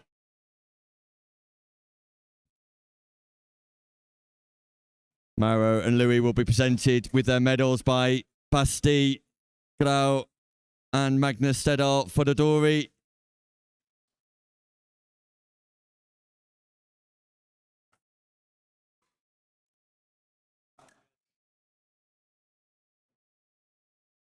Mauro, if I can start with you, congratulations on being crowned champion here at the RTA2000. How does that sound? Yeah, sounds great. I want to come here more times, so for me it's so happy for win this. It's great to see you back over here in Europe, Mauro. We know you've been working hard with the next gen team out in America. What is it that's drawn you back to Europe? I mean, this is like my house, so I think it always is good to come back. It's definitely your house, and you've claimed it today, Mauro. Louis, from your perspective, this is your return to Europe too, and you've crowned it with a gold medal. And some would say would expect nothing less than gold from you. No, there are so many good teams today. Credit to both other medalist teams. They were fantastic. Obviously, we just about scraped through in the semi-final. They had match points against us, and it could have gone another way another day. But we came through. And then, we played really well at the start of the final, and maybe we got a little nervous at the end. I was trying to get the job done. But no, full credit to everyone today. It's been a fantastic run. Really enjoy playing with Mauro. As you say, first time playing together. We've been opposite each other enough in the years we've been playing, so it's nice to actually have him on my side of the court. And we're, this was a good little warm-up because we're going to the US Open together next week, and so good first date. Yeah, it is a good first date indeed. I'm sure that relationship will continue. Louis, in terms of your strategic output, you're able to break down what was required to win that semi-final, and then again in the final, it seemed to be a strategic masterclass, specifically from you, encouraging Mauro to stay patient, but then putting the balls into the right locations. I mean, I think Mauro did all the work today. I definitely get the assist. He gets the goal. I mean, the teams are so good now, you can't just aimlessly speed up and win hands battles every single time, which maybe a few years ago you could have done in Europe. The level's growing so fast here, and requiring to beat, players like Theo and Ben and Jorge and Ignacy, you need to actually move the ball around the court and actually aim for spots that they might struggle with. And we did that really well. There were times, obviously, we were impatient. I'm guilty of it. Mauro's guilty of it. We both know that. But, first time playing together, we're working out who hits what ball where, and good start to the season, I guess. A great start to the season. And Mauro, typically, players who play on the European circuit will know you as a player with strength, particularly with that forehand down the middle. But today, that double backhand attack was working well for you too. Yeah, I mean, I keep working every day on every shot. So, I mean, I hope that I keep growing. So I appreciate that comment. You're not growing height-wise. Yeah, no more. A fantastic performance here from Mauro, Garcia and Louis Lavville. You are the gold medalist. Congratulations to you both. Thank you so much. Thank you very much, Nick. Louis Lavville and Mauro Garcia, crowned champions here at the RTA 2000 event in Sweden. Gold medalist in the men's division. They'll be back tomorrow for more in the mixed doubles, and we'll be back for more after this short break where the women's doubles continues here live from Stockholm.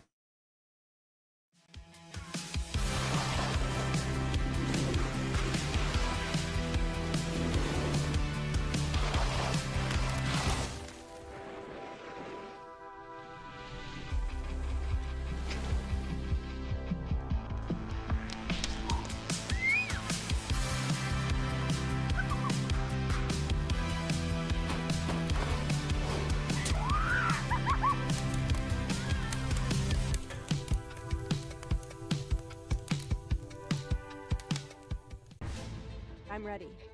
Ready to take my game from where it was to a place it's never been. I'm still going to play my game, my way, on my terms. But it's completely different now.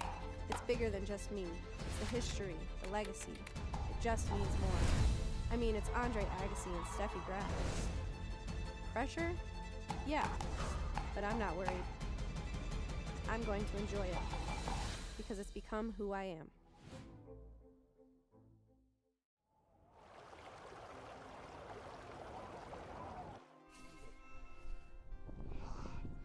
What a view.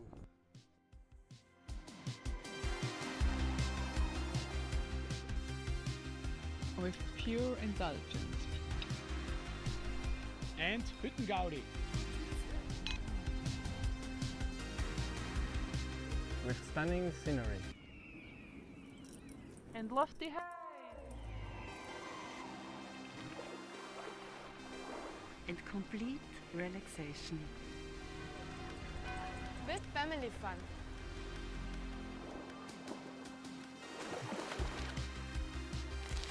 With sporty adventures.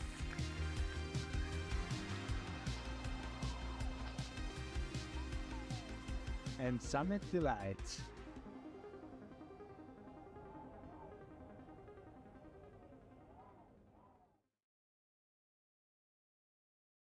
Storm closing. We gotta rotate.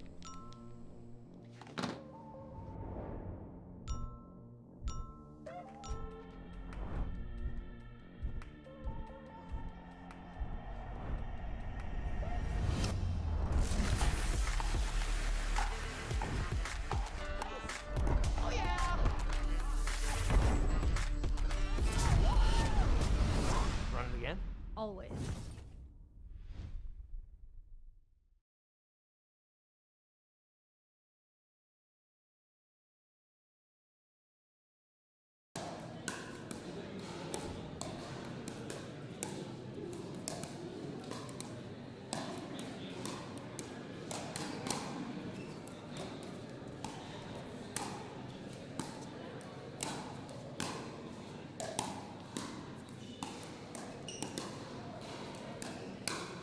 Welcome back to Stockholm, Sweden, where the RTA 2000 continues. And on screen, you can see all of the news that's developed in the women's doubles whilst the men's final was on.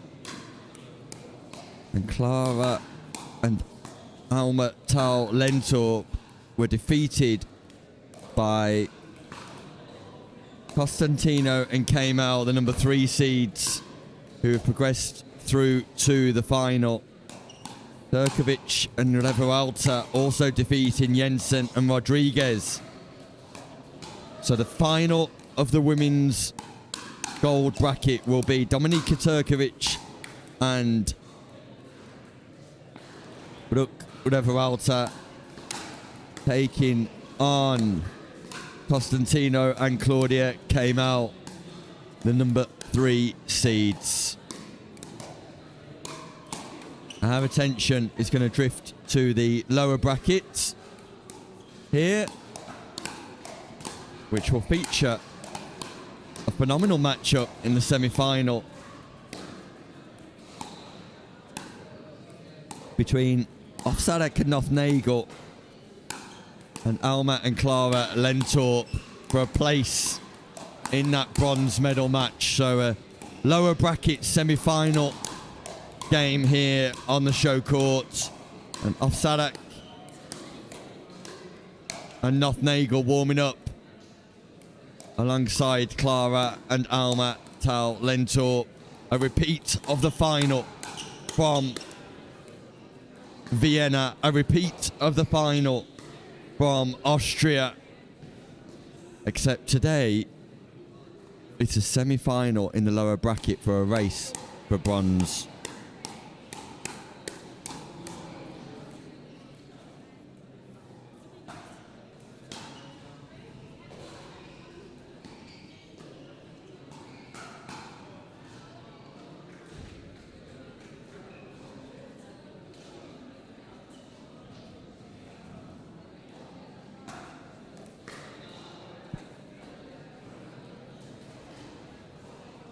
So the 4 players just getting ready, finalising their warm-up routine. I believe this will be the first to 7 points. The other semi-final in the race for bronze is ongoing, with Jensen and Thalia Rodriguez taking on Marina Sisich and Maria Pinto Rodriguez.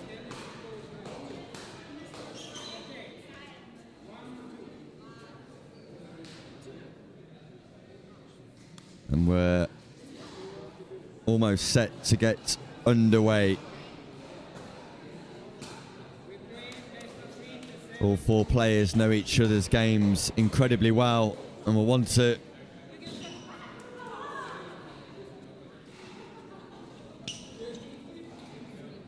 end today with at least a bronze medal. So a critical game for both teams here. Nagel and Offadak and the Tal Lentorp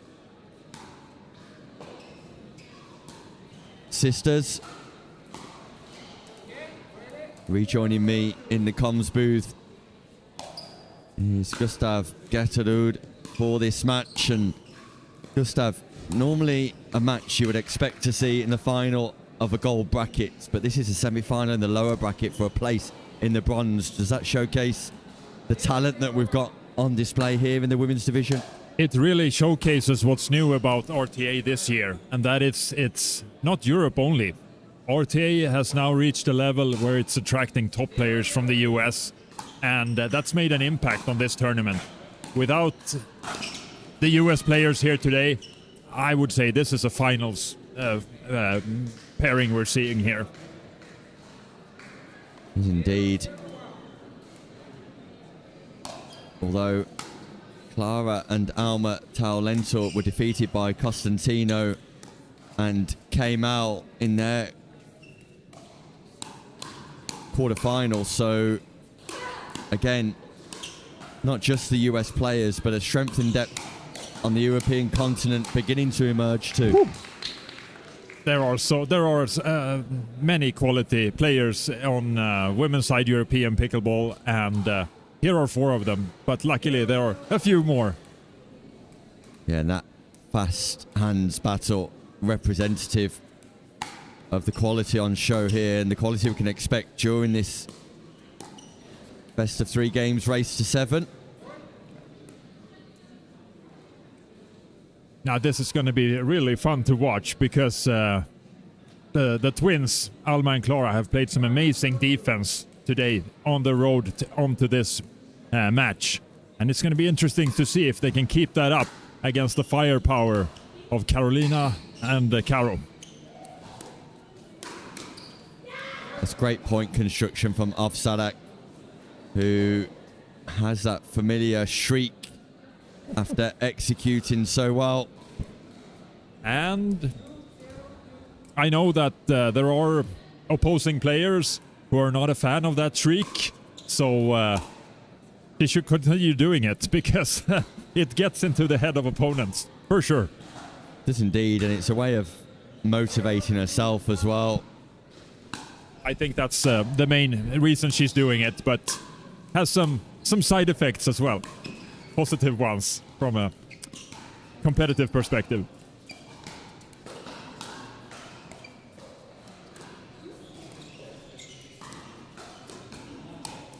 Ooh.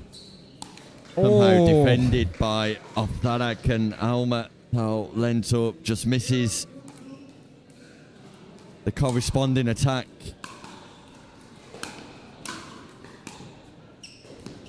I would not be amazed if this match up here, right here, is going to be the longest rallies we've seen all day.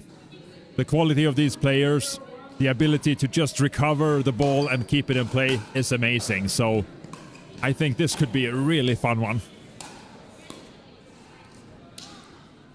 Yeah, one of the greatest matches of the calendar year was played in December in Austria between these two teams in the final of the Arlberg Championships. And for those who weren't there, how did it go? It was Alma and Clara who got success. It was Offadak and Nagel in command, but the Swedish twins just would not give up and fought back. That sounds like them for sure.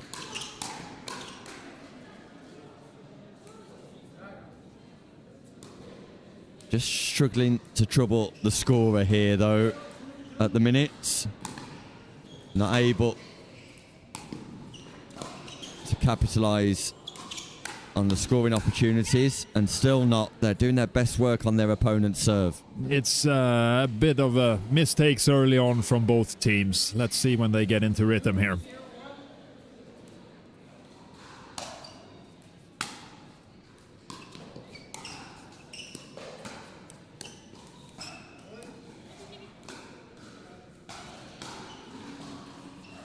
Just keep going, believe in yourself. Move the feet and hit the ball with confidence, and eventually these mistakes will go away. It's way too early in the match to start getting cautious, and yeah, go slower. Look at the counter from Offadak, and Clara Lentorp drops her paddle. Alma comes to the side as well for a quick chat with the people in their corner. But the counter from Offadak to the speed up, impressive. Very much so, very much so. And it's expected. This level of players, you really got to do something special to get away with a point. And these early stages, although can be overcome, it is fraught with danger because this is a race to a 7 in the lower bracket, of course. Oh, thanks for reminding me and our viewers. That's true. Then every point is worth gold, and that was a good decision of Clara to take this early timeout because, yeah, this first game could be over very soon. Yeah, we're at 4-0-1 with Nagel serving.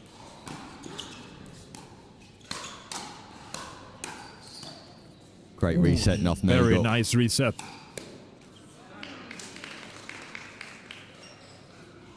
As you'd expect, some local support for the Swedish twin sisters. Yes, there are definitely some local support for them, and they are just joined by Pia-Lena Ander, who is the regular training partner of them, and Jürgen Enke, who is the coach. So let's see what he can do to help them get back into this match. Offadak misses the backhand roll, just hits that ball a little bit too flat, fails to generate top spin. So a scoring opportunity here for Alma and Clara Lentorp. Nice drop. But no, cross-court things are just not there really.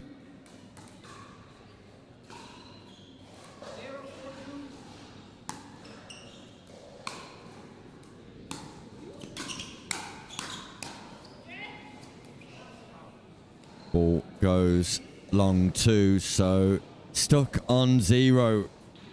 But I like how Alma is attacking the ball, trying to create initiative and doing stuff that she knows she does really well. Clara is coming off a bit more hesitating than usual.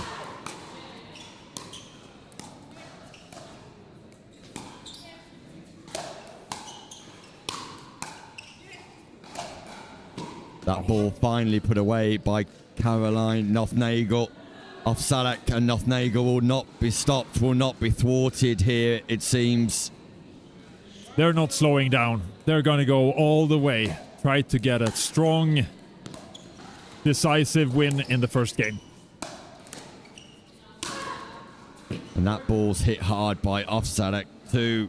A little bit of fortune from the net involved, but it brings up game points without fuss, without challenge.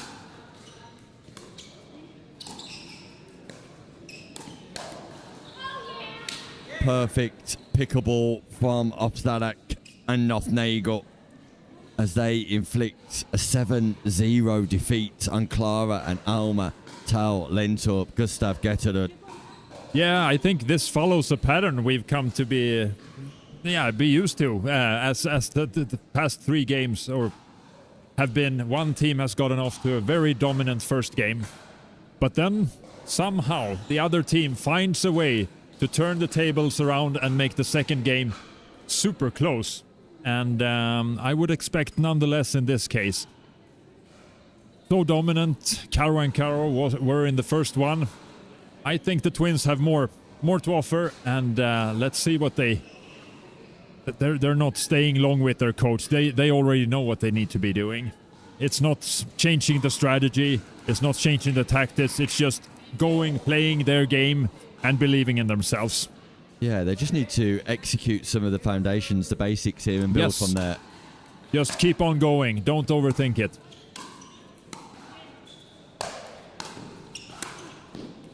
Huge defense. Oof. Yes. From Alma, Thal, Lentorp, and that's the first point of this semi-final in the bronze playoff for them. Good intensity again, good intent. Good read, good idea. Just a little out.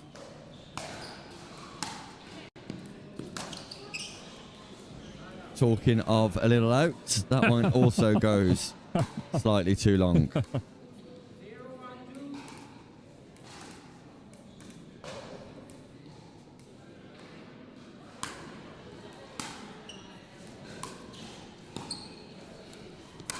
ATP from Offadak. Showtime for Karolina Offadak on the show court. Goes around the post, and that simply cannot be defended. It cannot. She's showing she's here to win and do what needs to be done.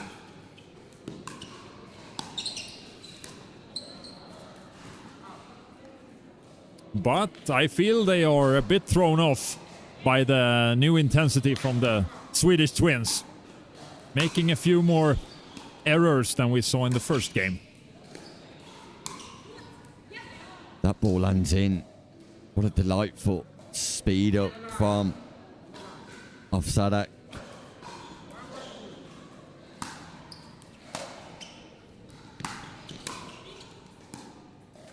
Whew.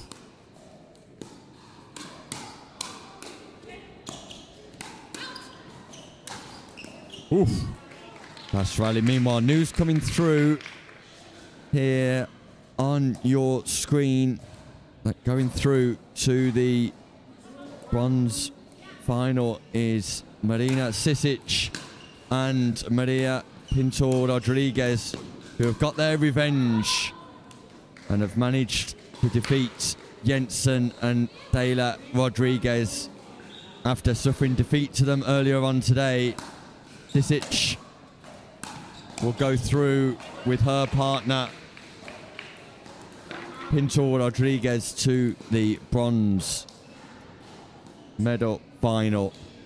But who will join them? Because the tables have turned here, Gustav. I had the feeling this would happen, and now we have the so dominant team that cruised through the first game. They're calling a timeout because they feel they need to switch things up.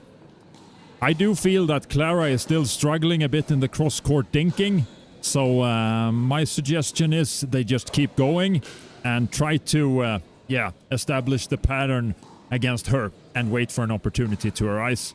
But let's see. It's interesting, Gustav, because when you win so easily game number one, sometimes you can be guilty of taking your foot off the pedal. So easy. It's really, by the words of tennis strategist Brad Gilbert, it's the most dangerous thing you can do in tennis. Win easily the first set. And it holds true in pickleball as well. So easy. It's take the foot off the pedal, as you say.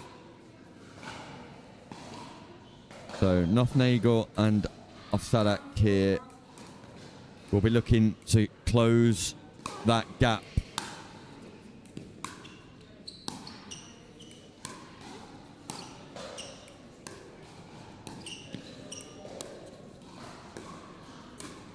And they do exactly that just by playing clear, clean pickleball. Yes, and Clara is not comfortable, so she's giving away a bit too much in the cross-court dinking game right now.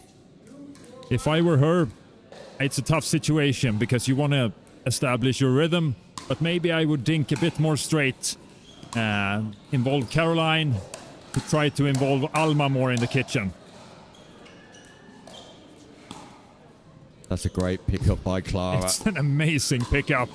And then the backhand roll from Offadak. Unbelievable defense, phenomenal defense. You're not supposed to win a point like that, but they do it, and they've been doing that all day. It's just amazing defense. And maybe that's what Clara needed. Look at her now. Yeah, changing she's body staring language. Down the ball. Now she's ready to fight some more. Could be a key turning point in this bronze semi-final. Nice backhand, good drop. And here we are again. Let's see here. Cross-court dinking. Nice one. Now Clara is going straight. He doesn't want to go cross-court with Carolina, but trying to go more middle and towards Caroline. Interesting. Nice location on the speed up from Alma, Patel, Lentor. And the Swedish twin sisters are 2 points away from taking us to a third and deciding game.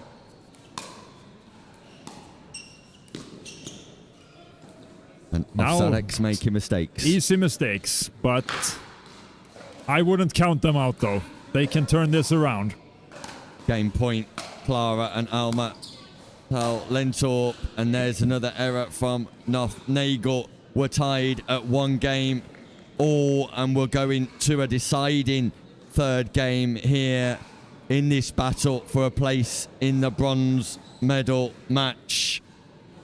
Marina Sisich and her partner Maria Pinto Rodriguez await the winners of this match. Gustav. An intriguing third game coming up here. Both players will be looking to get off to a good start. If you're in the corner of Nagel and Offadak, what would be your advice to them right now? Just come out strong. Dare to hit the ball. Don't think it's too important. Don't go in with the mindset it's 5-5 and just 2 deciding points. Go out playing your regular type of shots, believing in yourself, putting some power on the ball, and try to keep that feeling for as long as you can throughout the third and decisive game, because eventually nerves will come in, but try to keep that feeling, get that feeling from the start, and then keep it for as long as possible. Let's see if they can execute here. Offadak and Nagel.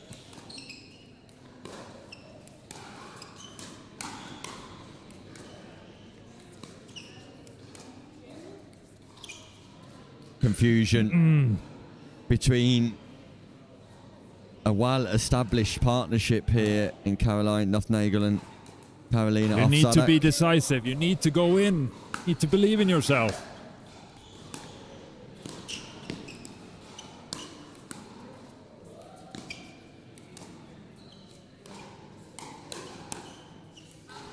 Almost. Close call. Ball just lands out. Second scoring opportunity. Clara Alma Tal Lentorp here in game number 3 for a place in the bronze medal match.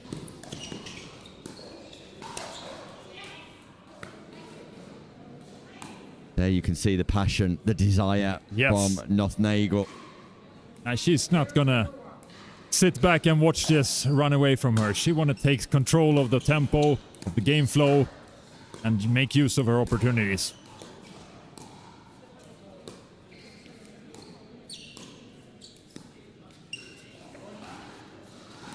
Yeah, when this game's being played at the non-volley zone with all 4 players established, you always get that feeling that Nagel and Offadak are going to come out on top. Yeah, I think Alma and Clara haven't really been able to find their rhythm in the kitchen yet. So that's maybe some untapped potential that could turn things around. But as of now, as you say, I agree with you. It's in favor of the team on the other side at this stage.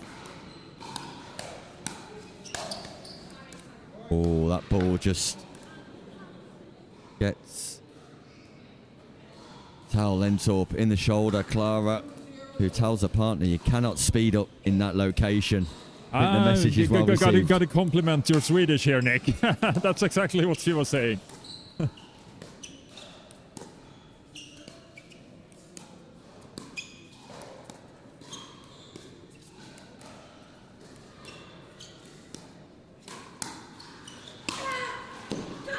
Once again, the non-volley zone rally is won by Nagel and Offadak, and a timeout called by Alma and Clara Tal Lentorp, who just engaging in conversation with each other and their coach here. A little bit of frustration. A lot of frustration. They're not playing decisive. They're giving away easy points. For Offadak and Nagel, they're executing exactly as you would want them to do, bringing Clara and Alma Tal Lentorp forward and then taking advantage of a mistake. Yeah, I think it's as you said earlier, it's Caroline that's really in the driver's seat here. Carolina has been so-and-so in my opinion. Same as the twins. It's Caroline who is responsible for the lead. So let's see if anyone else can step up as well. No, not Carolina, or at least not that occasion. Feel like there's a window of opportunity here, and it won't be open for too long. The serve goes wide, so there's question marks here. Ball's called out by Offadak and Nagel. Referee suggested he didn't see, so the call should stand technically by rule. Yes.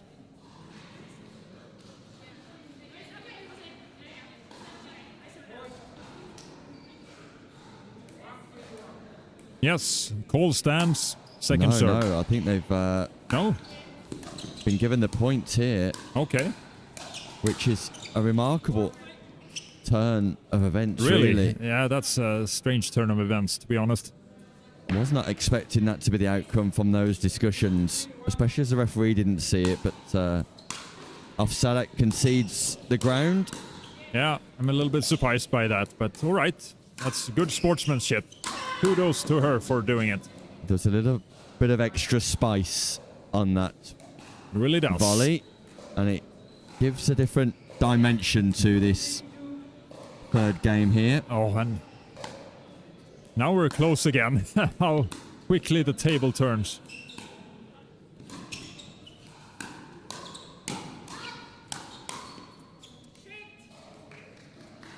I think it's smart by Alma and Clara to attack Carolina at this stage.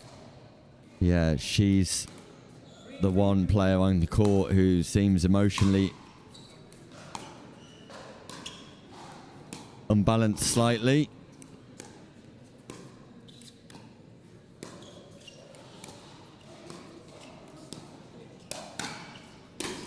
And boom, that forehand volley just stays hit. It's so smart from Carolina to get out of the cross-court battle with Clara and instead dink it straight to Alma, who then gets it over to Caroline. And Caroline, she's so calm. She just finishes the point decisively. Fortune for Offadak, who catches the top of the net. The ball just spills over and without bouncing, fairly flat lines in the non-volley zone.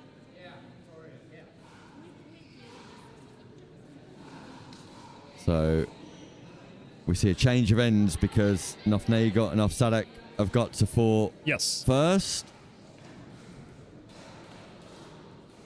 Clara and Alma Taulentorp have worked hard to get back into this match and will want to regain the serve quickly in this race to 7, third game.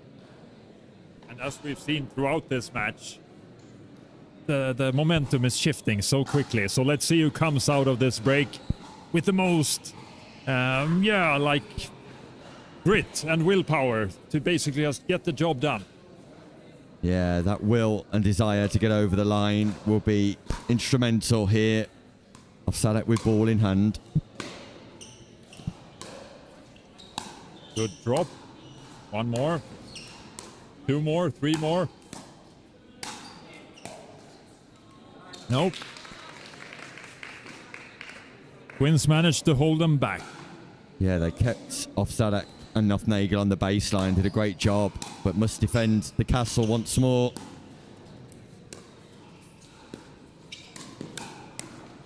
And that's exactly what they do. So an opportunity for Clara and Alma Taulentorp. Oh, what a match. So close.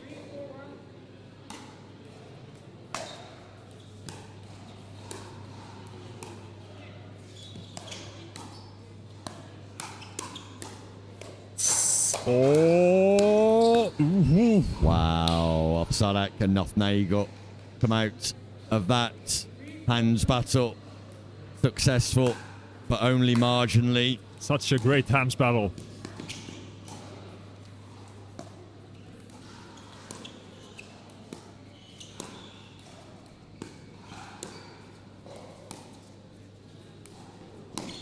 That's a delightful lob shot from Alma Taulentorp right over the left shoulder of Offadak, who just cannot recover, and we're tied at 4-4. And by now I feel the Twins have found the key to success in the kitchen game. As we mentioned earlier, Caro and Carolina had the edge, but now they're directing. They're trying to isolate Carolina, and they're getting points from it. Yeah, they're getting a little bit more success, but the ball's in the hand of Nagel, the German pickleball superstar. And Nagel is just telling Offadak to put the ball in the court. Yes, bit of Get the ball bouncing. helpful coaching, and Carolina smiles. So those were good words. Good partnership. And that's a great drop. Good dink.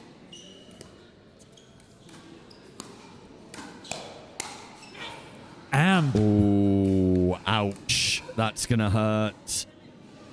How much will it hurt is the question, Gustav. Carolina plays it smart. Goes straight to Alma, who invites Caroline, and then it's a point. Miss third. And Alma and Clara are back in the driving seat here. A 1-point gap, a race to 7. At 4-5, these two scoring opportunities are crucial. So crucial. So crucial. Okay. And did you see what happened now? Caroline is taking left. So here's a strategic change to use Caroline's mental strength, play some left. Yeah. Okay, now they're back in the usual stack again. Back into normal formation. But there was definitely a different look. And things are falling apart for Offadak and Nagel here. Because we're Let's see if they... At match point here for Alma and Clara Tau-Lentor, who can advance through to the bronze medal match with success here. And it's Caroline who's keeping the match alive. Again, can she do it once more? Second match point.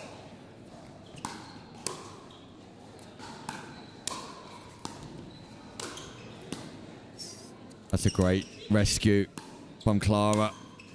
Good defense. Good Almost patience. keeping this ball alive. But can't get forward on perhaps the easiest ball of all. That was the ball to come forward on. Catches the net. 2 match points have come and gone. And now Nagel and Offadak. Really, that's something I also need to practice on. The easy balls. That's always the one I miss. They're all easy from over here, Gustav. They're all easy from the comms booth, believe me.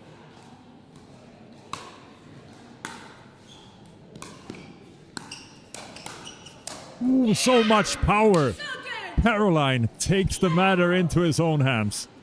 Nagel takes advantage of a delightful drop from Offadak to the backhand of Clara Tau-Lentor. We're tied at 6-6, win by 2 for a place in the bronze medal match.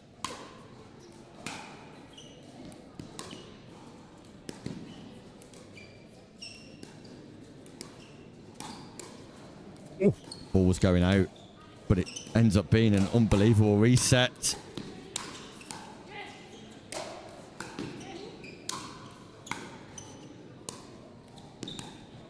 Drop volley from Offadak brings the girls back in. Oh, what a point. Unbelievable. Offadak this time with a reset drop. What a point. Nagel gets there. It's the point of the match so far, but who wins it? Not over yet. And there it is. Offadak and Nagel get the job done after some incredible defense from both teams. That was amazing. That's the best I've seen all weekend. And after saving 2 match points, Nagel and Offadak have got match point of their own. I got to catch my breath here, but can we call a timeout, Nick? We need one. We need one. Ooh, and she lobs. Friendly fire. Wow. A lob to defend match points. It's totally unexpected, and it works. Second match point. What can the Swedish sisters do this time around?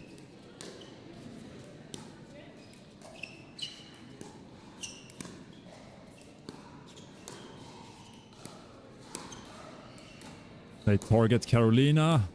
Here's Caroline. The ball goes long from Offadak.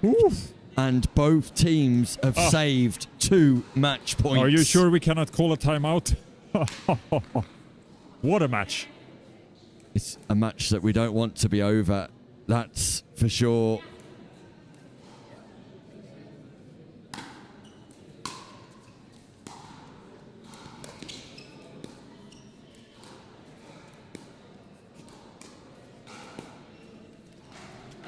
Oof. All right. You think that the Swedish sisters need at least 1 point here, and it has to be now. Yes.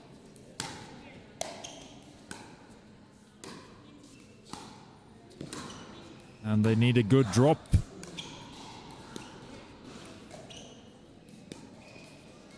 But they don't get a point. It's a non-scoring side out.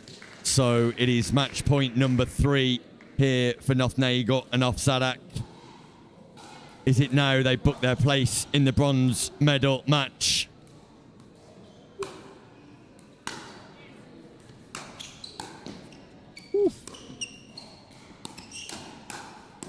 Not just yet. They need another. Not just yet. We're going to match point number 4, Gustav. We are. All right.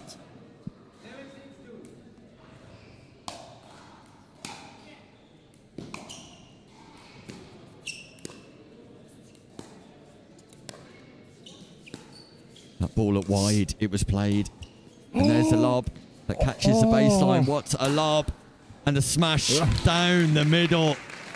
Nerves of steel That's the second match point defended with a lob, and this one was even better. Wow. 4 match points have come and gone for Nagel and Offadak. Can Alma and Clara Lentup find a way to win a point? They can do with a speed up to Ofsadak's left shoulder. We're tied at 7-7. Wow, what happened? Alma and Clara playing with no nerves at all. Timeout called by Offadak. Very good timeout. Nagel, just to recompose after giving up the opportunity to go through to that bronze medal match on 4 occasions. But you're quite right, Gustav. On 2 of those occasions, there's been a lob in defense. In defense. And it's just amazing. It's what we've been talking about. Keeping your composure, staying calm under pressure, taking out your best games in the game. And wow, 2 lobs. First one was risky, but it was so unexpected that it worked. Second one was just an amazing shot. Yeah, nerves of steel from Clara and Alma Lentup, and we're still nowhere nearer to finding out who will progress through to this bronze medal match.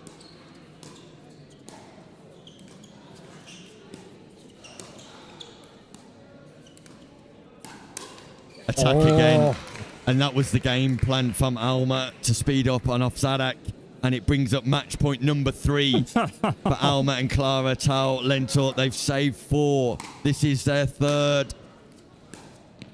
The big question is, will they lob? They and will a backhand not. roll seals the deal. Offadak and Nagel exit the competition after wasting 4 match points for Clara and Alma Lentup. They just do not know when to give up. Gustav Getterud. No, but I do. I'm going to take my time out now. What a match. What a match. I think we all need a timeout after that. It's Clara and Alma Lentup who go through to the bronze medal match to take on Marina Sisich and Maria Pinto Rodriguez. For Caroline Nagel and Carolina Offadak, it's the end of the road for them on Gender Doubles Day here in Sweden. And when we return, we will have 2 more matches to bring you. The bronze final, the gold medal match. You will not want to miss either of those. So stay tuned, because coming up after the break, it's more top class pickleball from Sweden.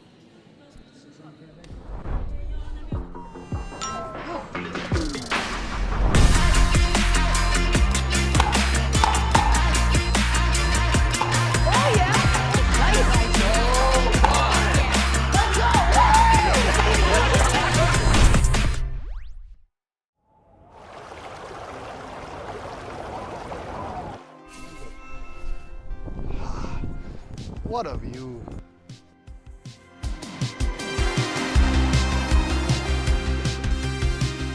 With pure indulgence. And Hüttengaudi. With stunning scenery. And lofty heights. And complete relaxation. With family fun.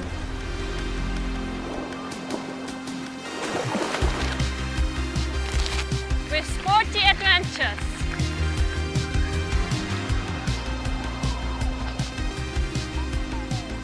And summit delights.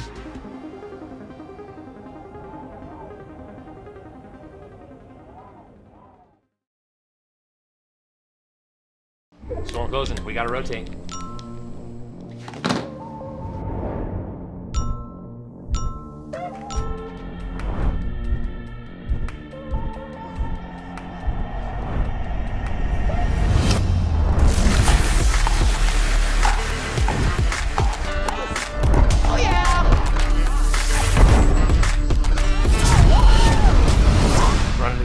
Always.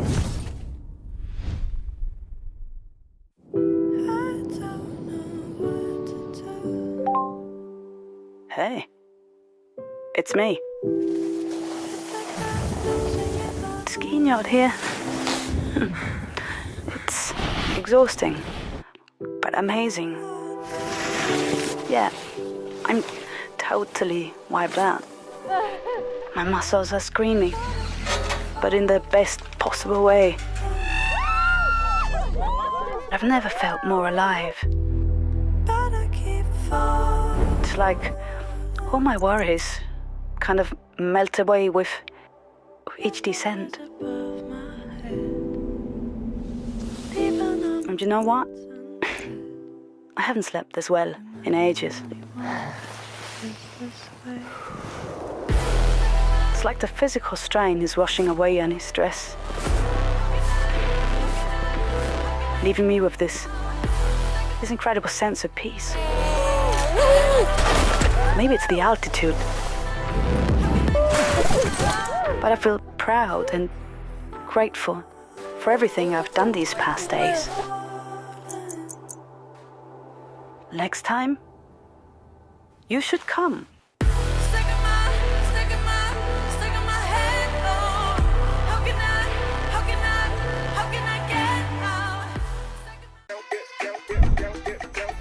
Storm closing. We gotta rotate.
I'm ready.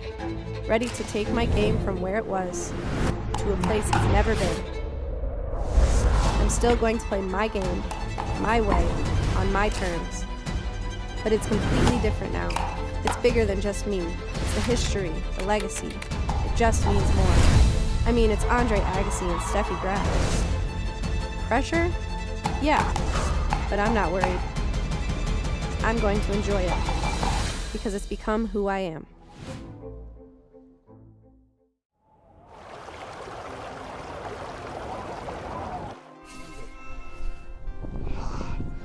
What a view.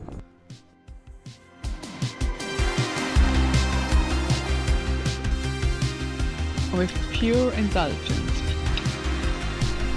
And Hüttengaudi. With stunning scenery. And lofty heights. and complete relaxation. With family fun.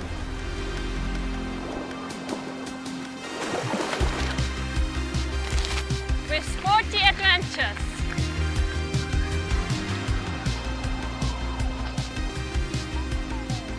And summit delights.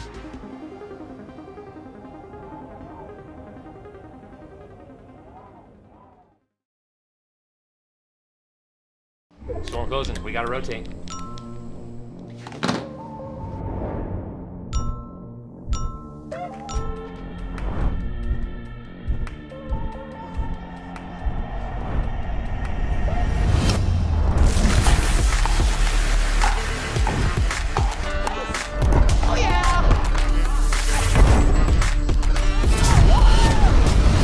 Run it again? Always.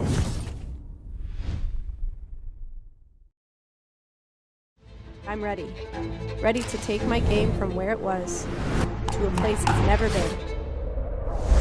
I'm still going to play my game, my way, on my terms. But it's completely different now. It's bigger than just me. It's the history, the legacy. It just means more. I mean, it's Andre Agassi and Steffi Graf. Pressure? Yeah. But I'm not worried. I'm going to enjoy it. Because it's become who I am.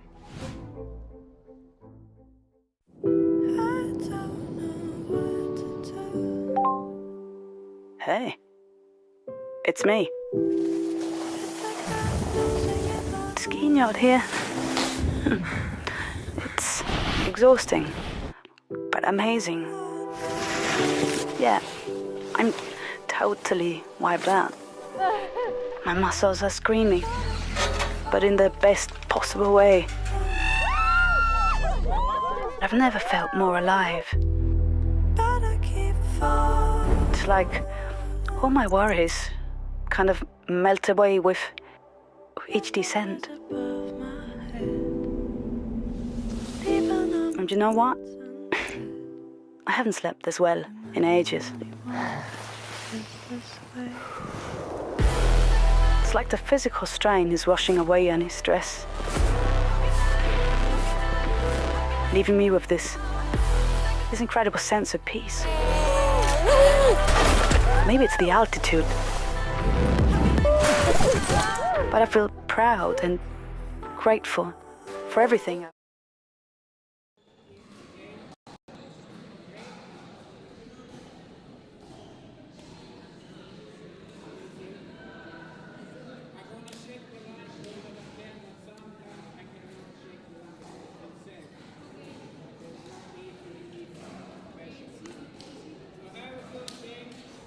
Welcome back to Stockholm, Sweden. The RTA 2000 continues, and we're reaching the closing stages of the women's bracket. It's medal matches from here on in, and coming up next, the return of Alma and Clara Tau Lentorp taking on Marina Sisich and Maria Pinto Rodriguez to determine who will walk away with a bronze medal. Joining me, Nick Hobbs on comms for the duration of the next two matches is the one and only playing superstar from Germany, Basti Grau. Basti, good evening to you. Thank you, Nick. I don't know about superstar, but I have been playing. You are a superstar. How's your day gone today, Basti? Oh, it's been good. We had a new partnership and we went through a couple of tough rounds and yeah, ended up top 8, so I'm happy with it and now happy to watch the ladies battle it out. Yeah, impressive stuff.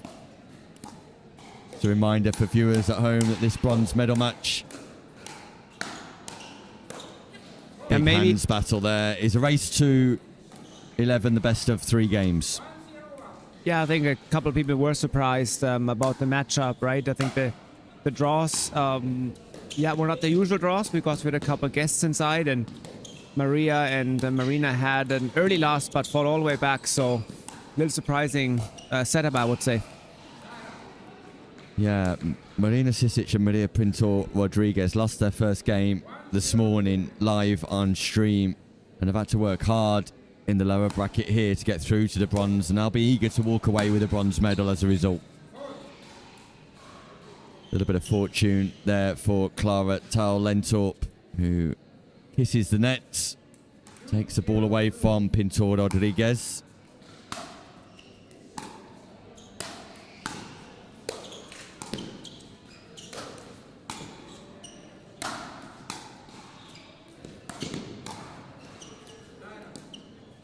Clara Tau-Lentorp just missing the resets.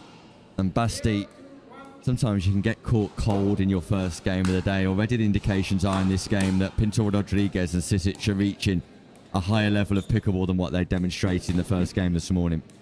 I think it's a fairly new partnership, so they have not played much together. And with that, every hour you actually get better. And I talked to Marina a little bit earlier, and she said they were taking it maybe a little bit lighthearted in the first round because it is the first round. But at this level, really no round is easy, and I think they were not fully taking into account for that. So they're happy actually to get back at it and got the rematch the previous round, and now I'm sure they're not taking the twins lightly. Yeah, they got their revenge in the semi-final, defeating Jensen and Rodriguez. And now have an opportunity to walk away from Sweden with a bronze medal.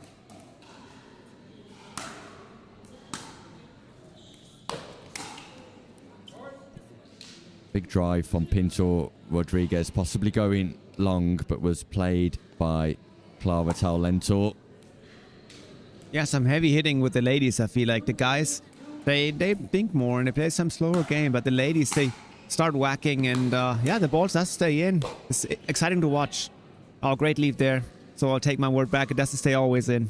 It's interesting, Basti, because the conditions have changed as we've gone through the day today. It's definitely got colder throughout the course day, and this ball has just hardened slightly as a result of the temperature and got a little bit faster as the day has gone on. Yeah. The players feel that, and as the courts, I guess, emptying up, it also drops the temperature, like you said. I think they get used to it quickly, and it makes for a fun game if the ball is a little bit harder. I feel like.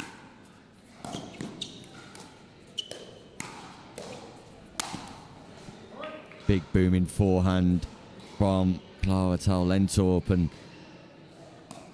Maria Pinto Rodriguez just taking a little bit of advice from Jesus Ghet, who watches on.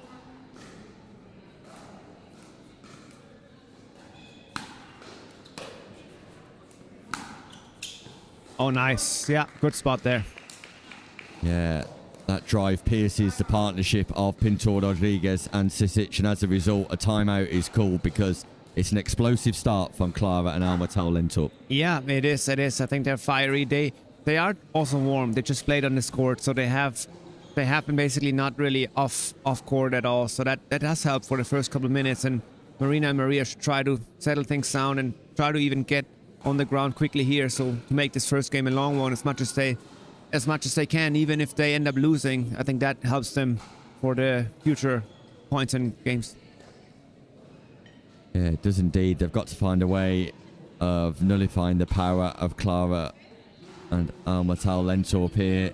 Possibly seek to construct and just remain a little bit more patient for a little bit longer in rallies. Yeah, that would be good to get the touch of the ball, like feel the court. It's also a little different to play on center court rather than on a side court.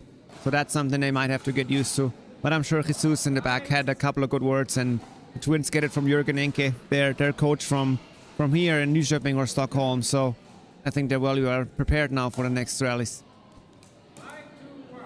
So it's a 5-2 advantage for the Swedish twin sisters, who both took a medal away from singles day yesterday. Will be keen to take bronze away here in Stockholm after taking silver in Vienna, gold in Austria. Consecutive tournament success on the RTA Tour for the Swedish duo.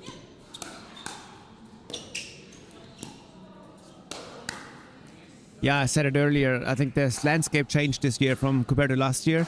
Last year we had the twins and the Carolinas in the final, and now none of them are in the final. We actually have a totally different gold medal match, so it shows how the level gets higher. New pairs are being created, and I think the ladies are excited for it. Deeper draws makes for more different matchups. I think it's cool.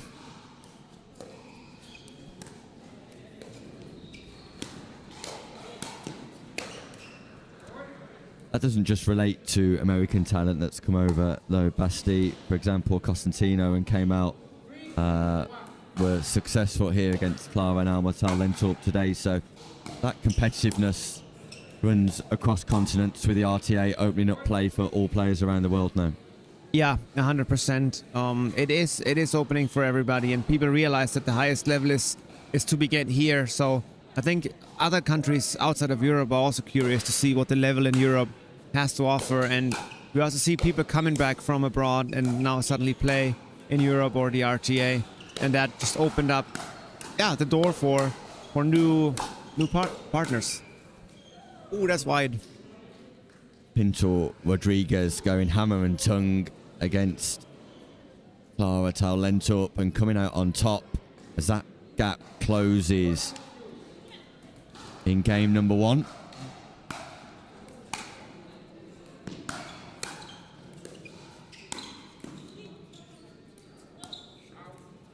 That timeout did what they needed. They are back in the game now. They're still on serve, so I think that really helped them. And yeah, now we have an open game. Yeah, not many people would have expected this, although we're looking at the number 1 and number 4 seeds here. Net cord not working in favour of Pinto Rodriguez. I think the expectation coming into this bronze medal match, Basti, might have been that Alma and Clara Lentorp would have fairly run away with things, but Sisich and Pinto Rodriguez, like you alluded to, have just got better and stronger as the day's gone on. Yeah, and even in a loose bracket, the games are not easy. Like, the level is pretty even. We have a lot of best of threes, basically everywhere around, so that shows that there's no freebies, and they take it serious now. And actually, Maria and Marina both can play really well individually. They just have to piece it together and be in the same mindset, and suddenly there's a problem for Alma and Clara. They're not here. They're here for a reason, I want to say. Clara drive into the forehand of Sisich, possibly an area she might want to avoid in future.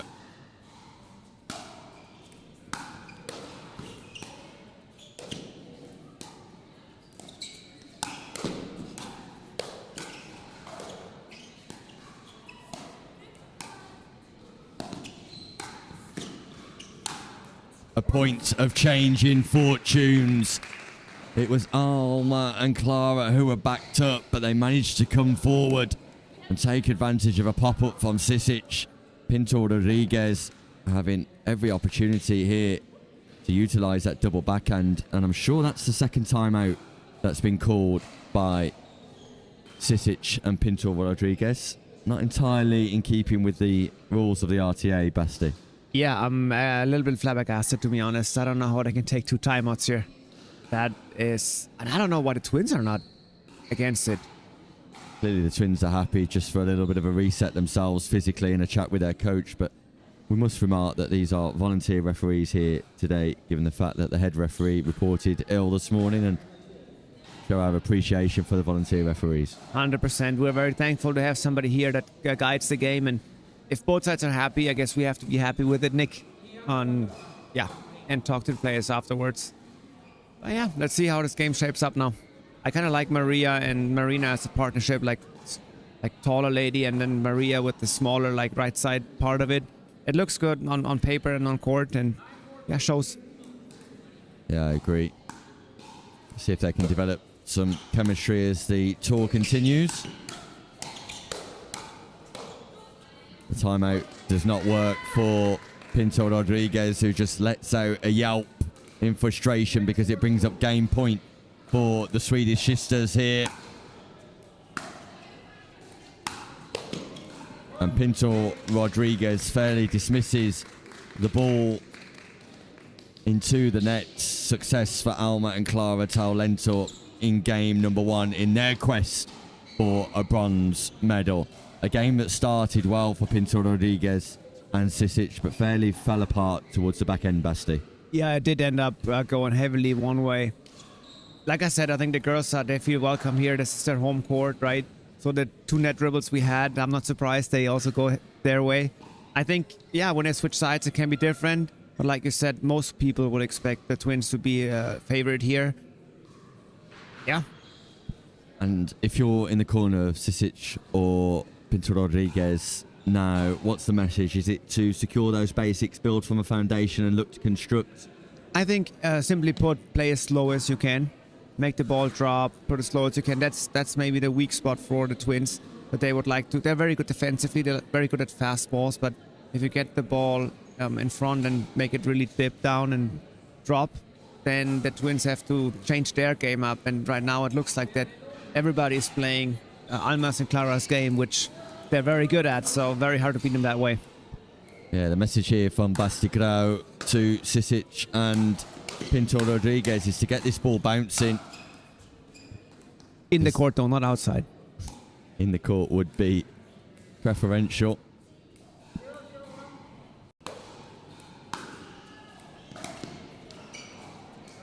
Yeah, I think this is a good approach.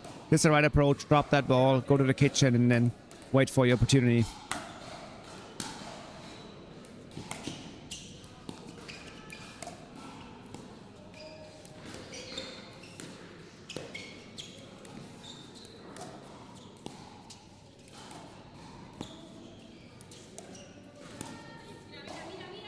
Yep, this is it. Great point construction, and it's almost like they've got an earpiece from your microphone, Basti, because they're putting into place that strategy clearly here.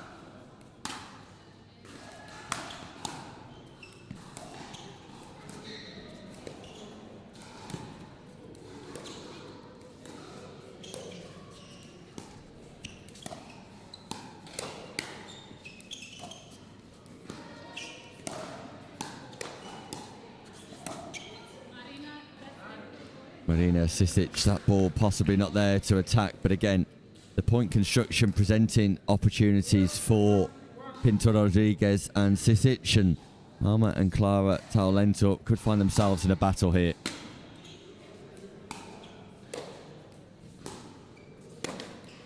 Don't you wish sometimes that the players were mic'd up? I think the coach conversations would be very interesting to hear.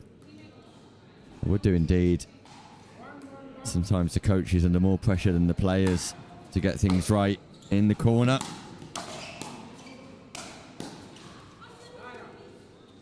At least I know from Clara and Alma that they're very curious always what people see outside, right? They listen between games to people outside and ask them, what do we do? How do we work it? And then they're very good at following up with that. Eventually they find their own strategy as well.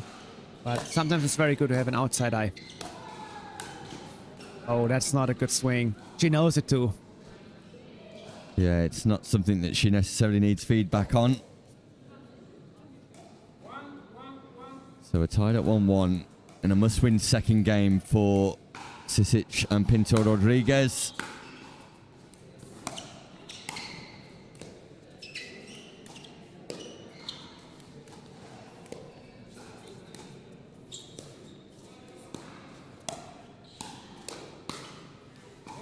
Yeah, a little impatience here from Alma. You're gonna get those if you keep the ball on the floor, then eventually the Twins do wanna speed it up. They wanna hit harder. And as long as Maria puts the balls in like she does currently, this is gonna be a long road.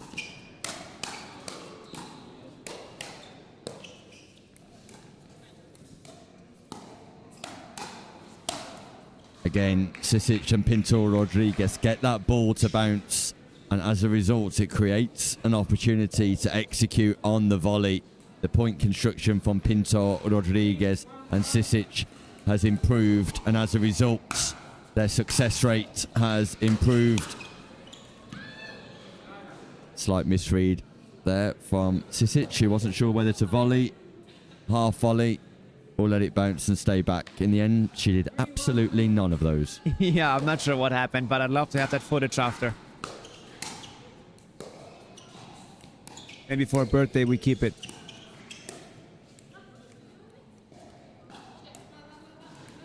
That's an error that will be slightly more annoying for Sisich, because it gives the ball back to Alma and Clara Taulento, who can now attempt to trouble the scoreboard.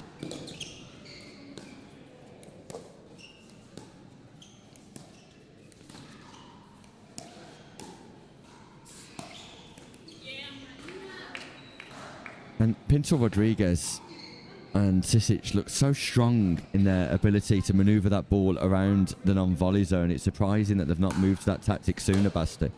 Yeah, exactly. And I feel like they're feeling they have some ground now, and I believe they should stick to it for a little bit longer and go through that second game with that. Yeah. Didn't just realize they just switched sides once, which I didn't understand fully, but it worked. So back serve to the Spanish side, as Marina also lives in Barcelona these days.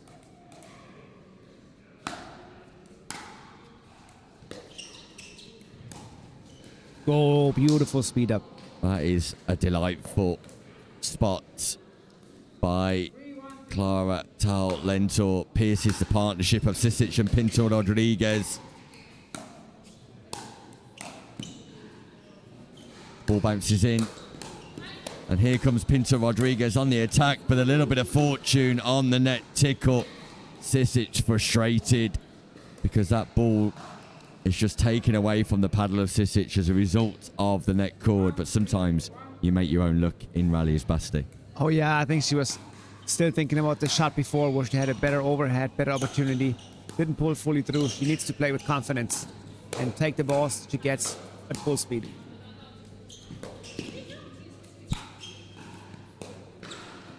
Wow, that ball lands in on the sideline. Pinto Rodriguez keeps it alive. Alma Talentor was caught behind, but they got out of jail there. The gap does close. Slice serve. See, they're staying now. Maria staying on her left side, which might be related to the confidence of Marina shows. I think if I'm Marina and I don't get this ball, I take a timeout here, recoup, and, you know, look in the mirror and realize that I'm a good player, and then it might look different again.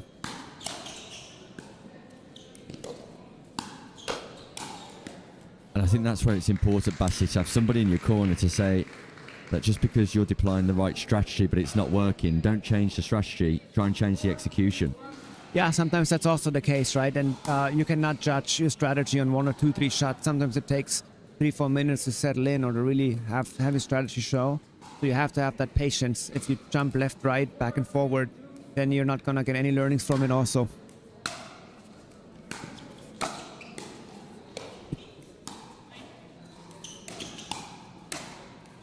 I mean, that's the advantage the Twins have now. They have the first game in their bag, so they could try something here and take that learning to the third game if that ever happens. Yeah, as it stands, they've won the last 5 points in this second game, and there's a body bag attack. Sisich does call a timeout, and it's the right time to do so. Pinto Rodriguez and Marina Sisich started this game incredibly well, but things have slightly unraveled for them. Alma and Clara Tal Lentorp have just put their foot on the gas somewhat, but you feel Sisich and Pinto Rodriguez, in conceding the last 6 points, have just changed their approach in relation to the tactical output. Yeah, and I think their attitude changed a little bit too. You can see some frustration now. You see that they're tied together, of course, but they don't have full trust in each other as they're switching sides sometimes. So I think that's what they have to fix first. You know, be a team and trust in the other person and trust in yourself as well. And then you can talk about strategy again. But fix that with the next like 2, 3 rallies, and then figure out the strategy or deploy the strategy that Jesus is telling them right now. Hopefully he has something. We're seeing lots of new partnerships, Basti, especially in mixed doubles tomorrow for the third day of this RTA2000 event in Sweden. Although lots of success we're seeing in terms of medal matches are from those teams who have been playing together for quite a while now. Yeah, I think that's quite usual because the winning teams from last year, why would they change anything up? But you have so many new players coming in that the pairings right underneath, they're like fluent because people are trying things to kind of break through that ice up to the top. And it doesn't always work because obviously the winning teams are the strongest teams out there. So you're trying a couple of different things before you find some team working. And in mixed, that's more true than in other disciplines, I want to say. Because mixed has always been the one with the most mix-ups in partnerships.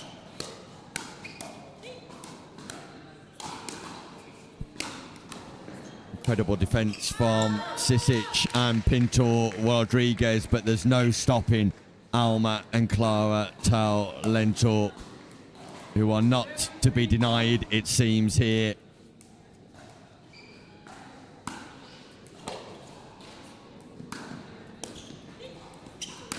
ATP attempt. Love that for the fans, at least. Something we like to see here, Basti. An ATP. Or the Americans would say dreaded HTP, hit the post.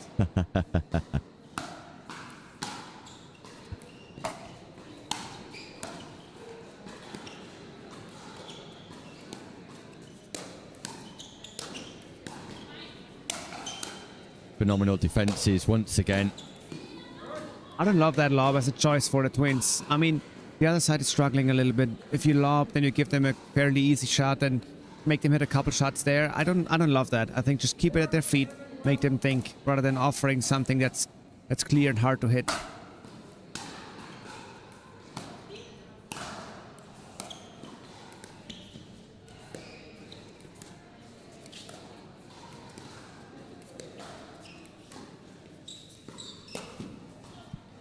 Pinto Rodriguez this time going around the post, but not finding the sideline. I think a good spot for this wins now is to go middle, whether that's soft or hard, but I think there's some disconnect there. So if they now push middle, they would get a couple of lucky ones, while the Alma and Clara seem to be in sync quite a bit as always. So yeah, tough puzzle to solve. It is indeed. But you just get a feeling that Pinto Rodriguez and Marina Sisich are just maneuvering back to trying to solve the puzzle and cracking the code by engaging Alma and Clara Tal-Lentorp at close quarters again. Lovely third from Sisich. And that's a great point construction, a great play from Marina Sisich. Yeah, and the door is opening again. There's a timeout as well, so yeah, it's getting close. Yeah, timeout called by Alma and Clara Tal-Lentorp, who recognise that Marina Sisich and Maria Pinto Rodriguez have just forced their way back into proceedings here on the show courts, and what was a 7-2 scoreline is all of a sudden a 7-6 scoreline. So when we come out of this timeout, the first exchange will be critical. I think it can be, yeah. It ties it, or they might run away. 100%. This is a very important one. So don't take high risk on the third shot. Just drop it in, make the Twins in that case hit that ball and make them think maybe, and see what happens with it. We'll see what they do.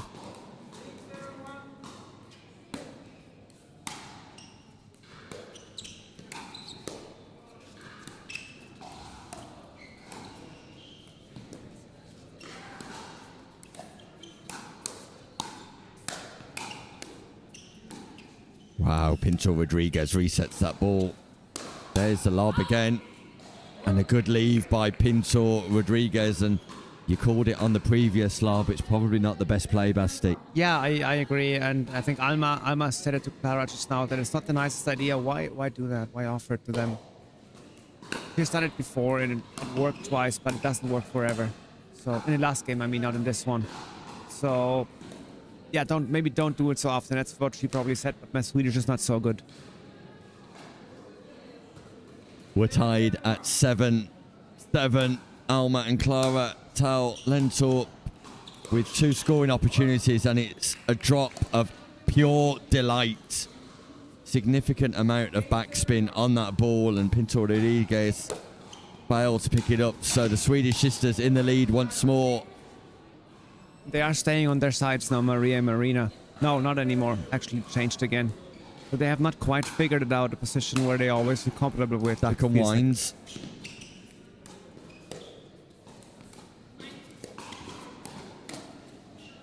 Ooh, Sisich sends that ball long. May have been going out, but she made contact. And with ball in hand, Alma and Clara are racing away once again.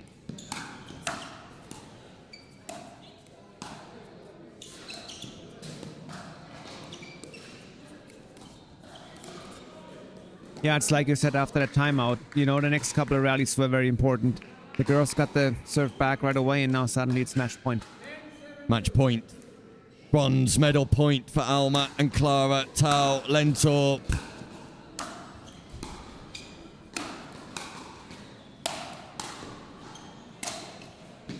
That ball catches the sideline just, and with it the hopes of Pinto, Rodriguez and Sisich remain alive.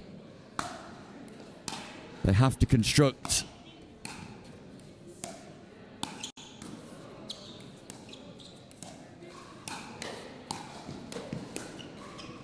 wow. Wow.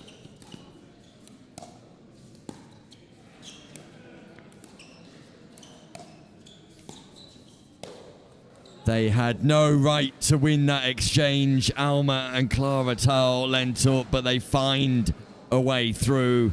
Phenomenal defense. Crazy, and I think with that defense you can sometimes lob and get away with it. Usually teams don't get away with it so often. There it is, lob on the other side, same result really. Yeah, that ball goes aerial from Sisich, and it comes back with a vengeance. And they hand the ball over, and another timeout called here. So two. Yeah. I have to follow up with the RTA rules if the finals are 2, but I don't think so. No, I don't think so either. 4 timeouts in this match for Pinto, Rodriguez and Marina Sisich, but something tells me again that this might work in the favour of Alma and Clara Tau Lentorp. We've got the opportunity to talk about how they're going to construct their match point. Yeah, like I said, they do like to talk. I think it helps for them to be with somebody that can give them some new hints and tips to go forward. So they probably would talk longer than they play if they could. 2 match points coming up. 2 bronze medal points for Alma and Clara Tau Lentorp. Sisich and Pinto Rodriguez have saved 1. They need to save another 2.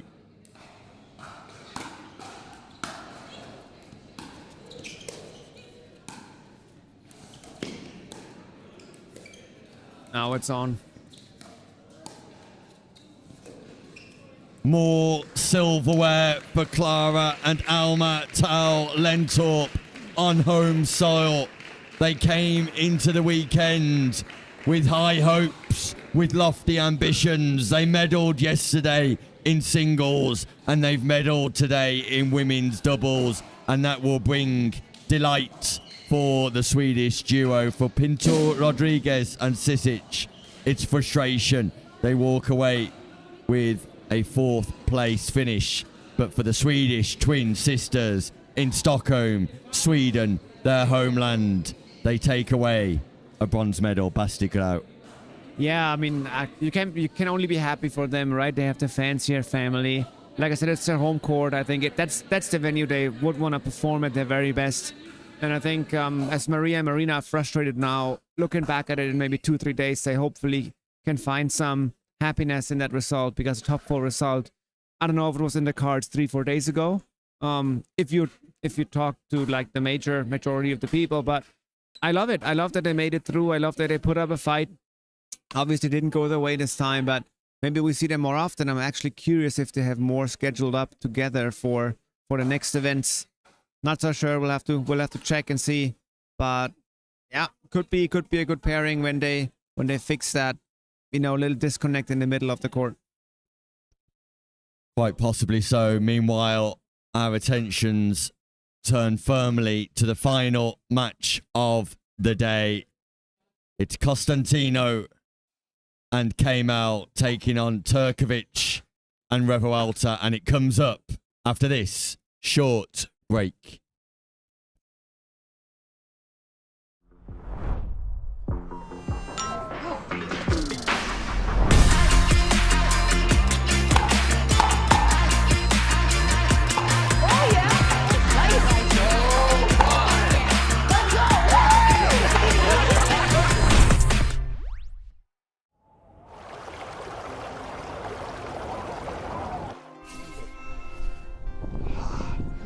What a view.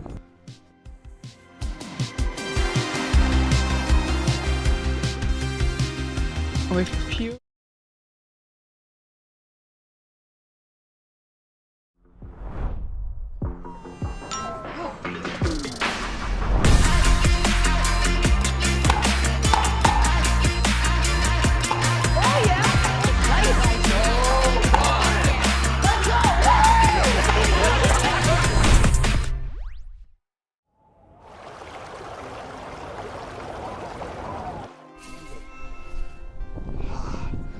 What a view.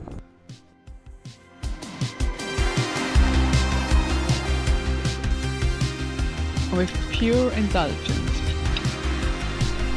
And Hüttengaudi. With stunning scenery. And lofty heights. And complete relaxation. With family fun.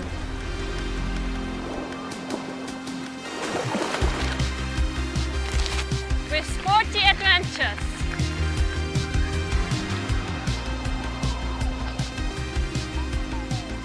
And summit delights.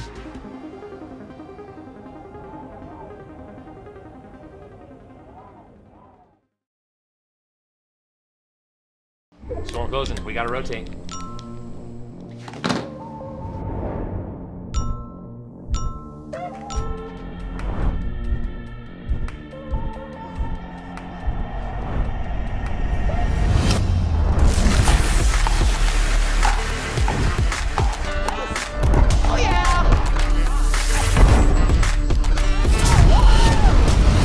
Run it again. Always.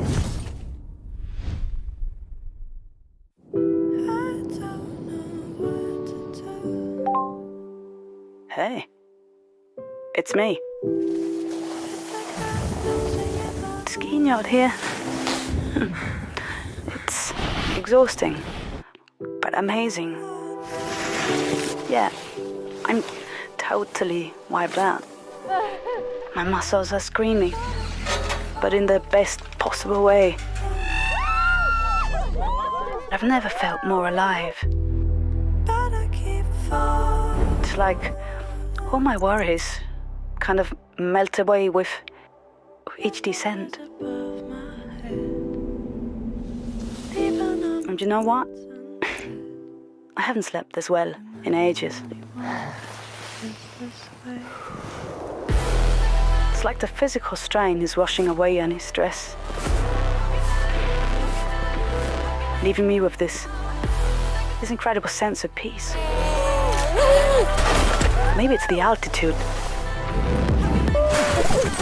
but I feel proud and grateful for everything I've done these past days. Next time, you should come.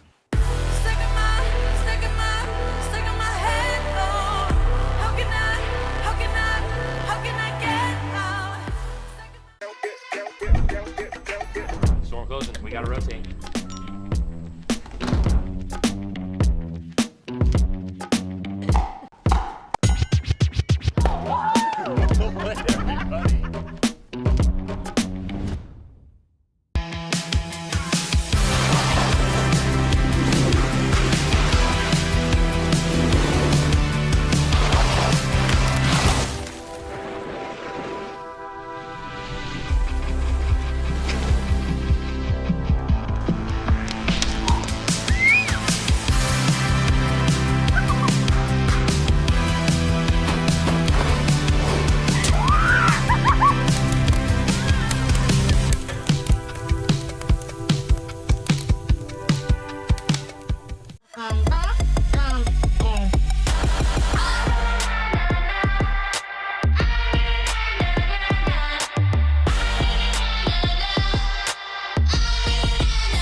Welcome back to Stockholm, Sweden for the RTA 2000 event.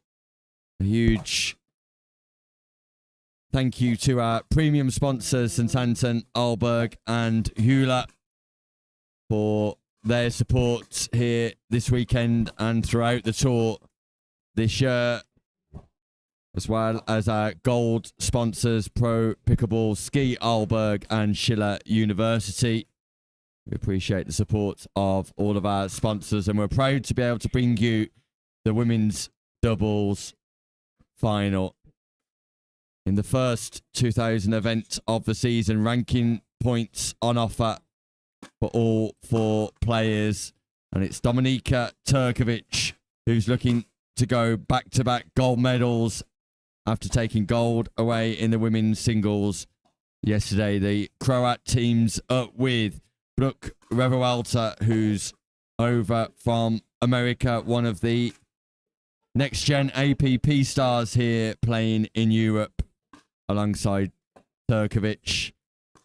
And they're taking on Maria Constantino and Claudia Kemal, who defeated Clara and Alma Tal Lentorp in the semi-finals. So that form has been confirmed with the Swedish sisters taking away bronze. Basti Grau rejoins me ahead of this gold medal match, and we can expect fireworks here, Basti. Yeah, we sure hope so. We sure hope so. I think Dominika and Brooke, they came to win, of course, but so did the other ladies. I've watched a little bit on the way. We can expect fireworks, but also some precision play. Like Maria, just hits the ball hard. Claudia doesn't miss much, and the ladies are pretty much perfection in Pickleball anyway. So, yeah, I'm excited for this one. Yeah, there's not much difference between the duper ratings of all 4 players here. Turkovic slightly higher at 5.4, but we're in and around 5.2 for Kemal and Constantino, and a 5.0 for the young American Revalta. We're a race to 11, the best of 3 games. It will be Constantino and Kemal at the top of your screen. Constantino wearing the white cap, and at the bottom of your screen, Turkovic playing in glasses. Brooke Revalta taking the right-hand side of the court.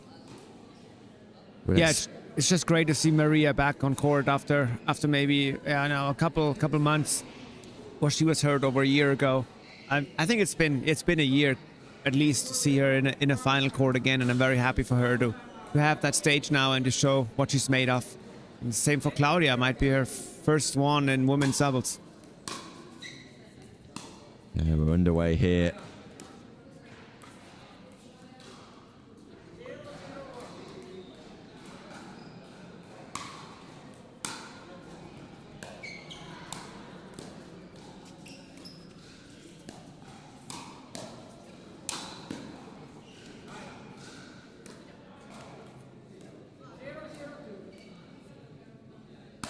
Constantino taking away a bronze medal in Austria when playing with Palier, so a fairly new partnership, but Constantino and Kemal will be familiar with each other. Constantino very much based in Spain. Yes, and I'm sure they have hit a couple of times before. I don't think they go in totally blind. They know each other, of course, and they have taken time to practice, I'm sure. And like I said, I watched a little bit. It looked very well fleshed out, so I think they're gonna be okay, and hopefully they can put up a big fight. Oh, some leg kicking. Yes, nice reactions with the feet from Constantino. Just tries to flick that ball up, showcase her soccer ability.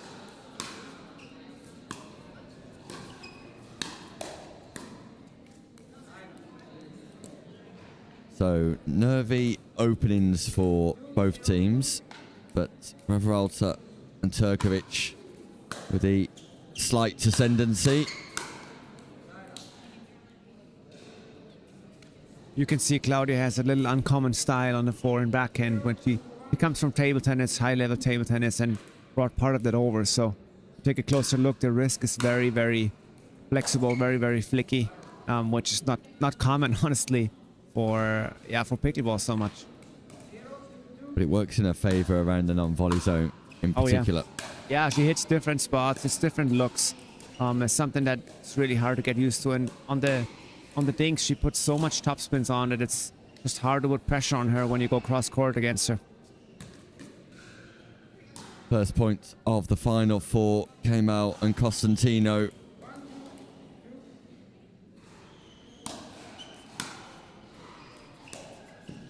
Yeah, my feeling is that they will eventually play to Maria a little bit more because Claudia is gonna be hard to get easy points off. So I think they go for Maria and see what happens. But the drives now go to Claudia. So oh yeah, good one.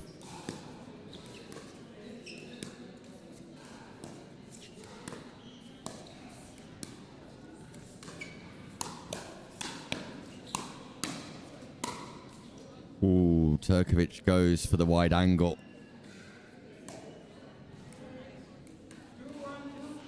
And just misses.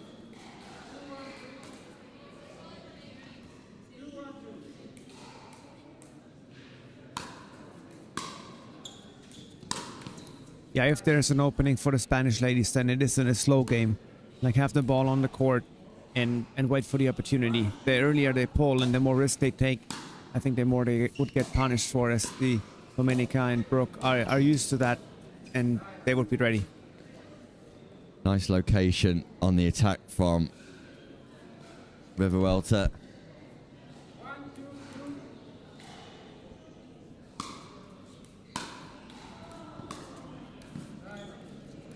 And those are the shots that Kemal and Constantino will need to perfect with greater consistency if they're to trouble Turkovic and Revalta.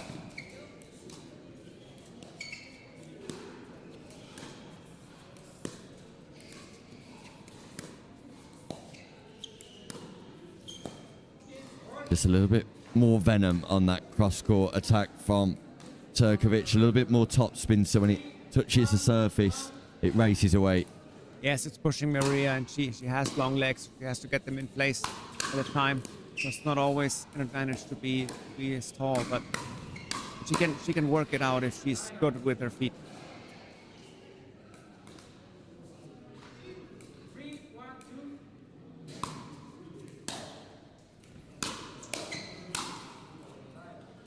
Revalta just caught mid-court. The drive from Turkovic was on point, and you feel if Revalta was at that non-volley zone a little bit quicker, than the shake and bait would have paid off. Yeah, she likes those with the left hand, swing all the way through. Oh, weird angle for Claudia. Hard to hit that ball. So far, I don't really see a pattern, Nick. I think it's like a little bit random what's happening. Yeah, there's no clear structure to proceedings just yet. Both teams just feeding each other out, finding a way. Great leaf, ever. I think both teams have arrived to this final just looking to make balls without a clear strategy so far. Maybe, I don't know if they talked about this, but yeah, like I said, maybe they are testing the waters and figuring out what doesn't work or what works. They do not know each other on the court so well, I think. So maybe it's a little bit of nervousness as well. Yep, got away with this one. Yeah, Turkovic would normally punish that ball, but just sends it into the top of the net. And Revalta on the backhand side finds the space between Constantino and Kemal. Gets that ball up and down, which is not an easy skill. No, very hard to defend as well. I mean, she plays lefty, but has double hand backhand, so really she can speed up on both sides, and across Maria or straight at it is very hard to defend. Maybe don't put the ball there so much unless you have heavy topspin on it. Double backhand drive from Turkovic works against Kemal. As the stack was unwinding, Kemal was coming cross court. The double backhand went in behind Kemal. Oh, this is time for timeout, ladies, I think. Yeah, things are just falling apart with Constantino and Kemal here. And Kemal, you rarely see signs of expression or frustration. 100%, yeah. I've played with her recently in Barcelona, and let's say we didn't win gold, but she was the nicest player on court. Really, like no ever like frustration or anything to us or to the ball or anything. So this is a little surprise. Yeah, like you said. The double backhand of Revalta is a weapon of mass destruction. Oi, oi, oi. And the power plays from Turkovic and Revalta are just having a huge impact. And they're in cruise mode now. Turkovic and Revalta. Shake and bake. Rush and crush. Thrive and drive. Turkovic just possibly carrying a slight niggle. Who just winces as she walks away, but it's game point. And the serve goes long. I noticed that too. It didn't show very much today. I don't know if it's fresh or not, but she looks okay overall.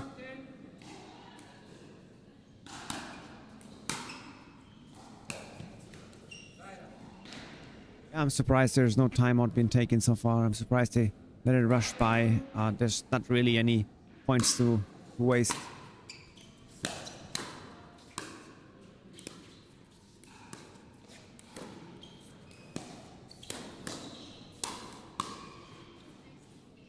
Turkovic and Revalta just finding things too easy as it currently stands.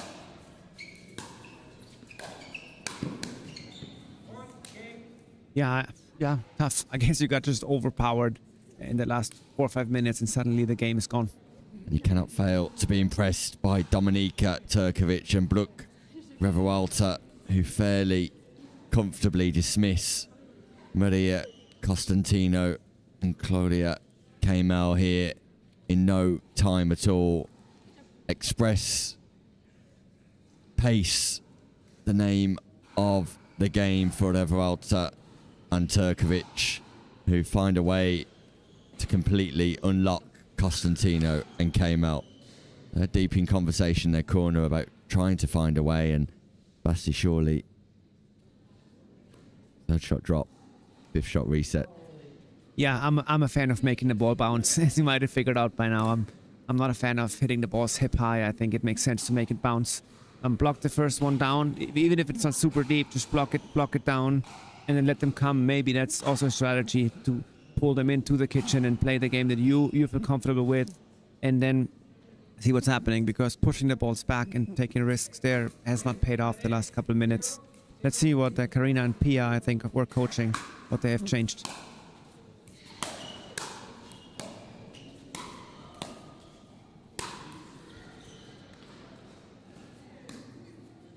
Constantino trying to reset the ball there, but just goes slightly too long, gives Turkovic the volley, and she explodes through the ball.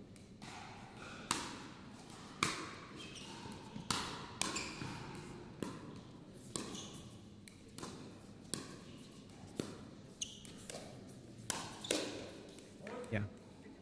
Like I said, like Brooke is a two-way thread, right? You can go left or right side of the body and also attack you on both sides. I do not want to be in Maria's place in last rally. It's really hard to read.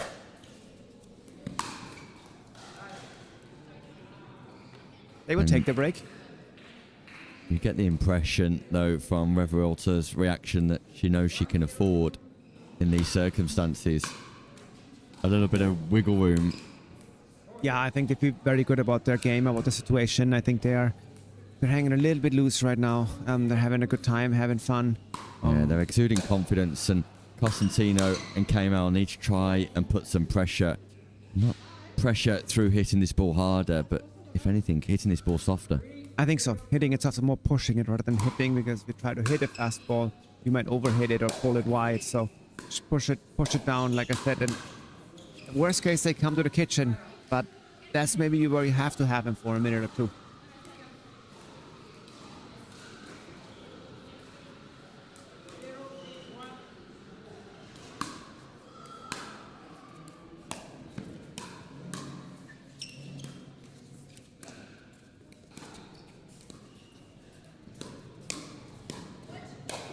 Yeah, I love that.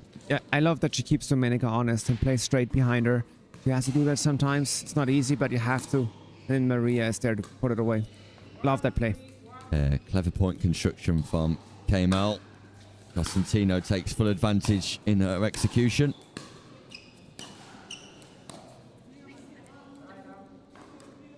Yeah, those you need. Those you need if you want to get back into that game. She knows it too.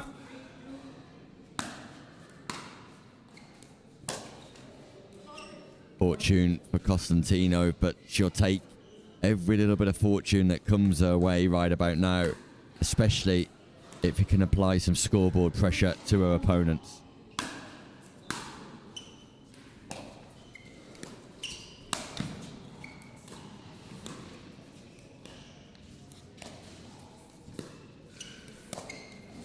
Yeah, the problem is Brooke and Dominica, they don't let off on their returns. Like I've thought a couple times the return goes out, but touches on the wide line, and it's hard to drop a ball and get into that game if the returns are that deep and with that much force.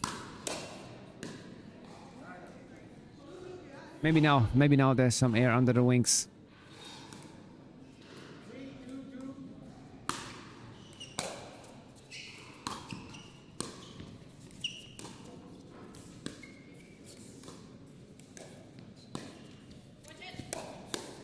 ATP defended. That ball looked out, but it was played by Turkovic. And then, was the smash in or out, Basti? Oh, I think in, and I think they know it. Dominica was maybe hoping for her partner to help, but I don't think she can. So yeah, we have a side out and another chance now to make this game close or even move it the other way. Non-scoring side out as well, which will give Constantino and Kamel some hope.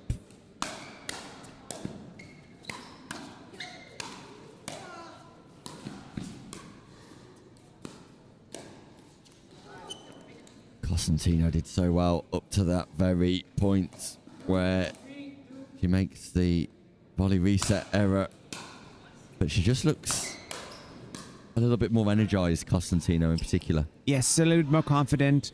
Sometimes still a little bit hesitating because it's hard to get the ball down if the other team is applying so much pressure, but she looks more in rhythm now. And Claudia can come along. Yeah, and the Americans vice versa, they look a little bit out of shape right now, not so hot anymore.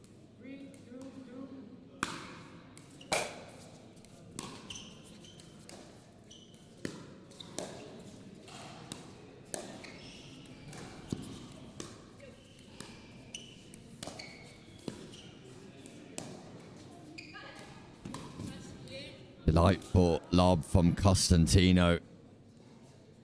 Ball catches the baseline and it brings a huge smile to Constantino's face, and with it, another non-scoring side out. So confidence builds for Kamel and Constantino in this gold medal match.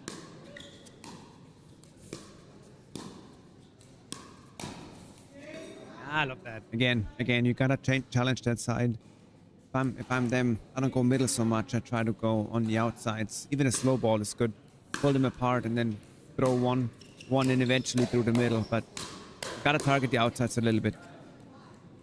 Perhaps just starting to believe a little bit more, Constantino and Kamel. It looks like it. It sure looks like it.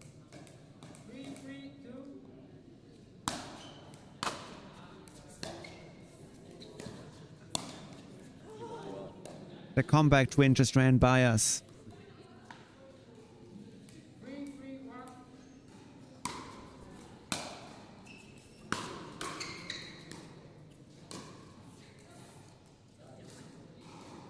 Again, the play from Kamel, intelligent, just misfires, but intelligent play.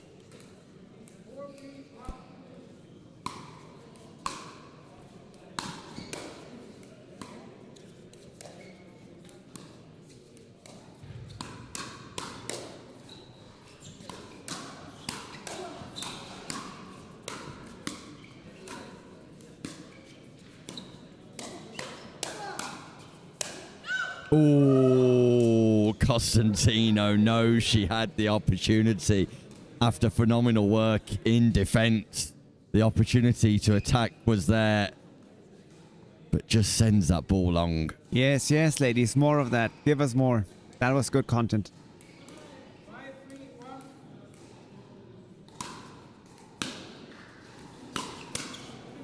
Oh, I think that sails deep, but yeah, sometimes she's pointing at it too.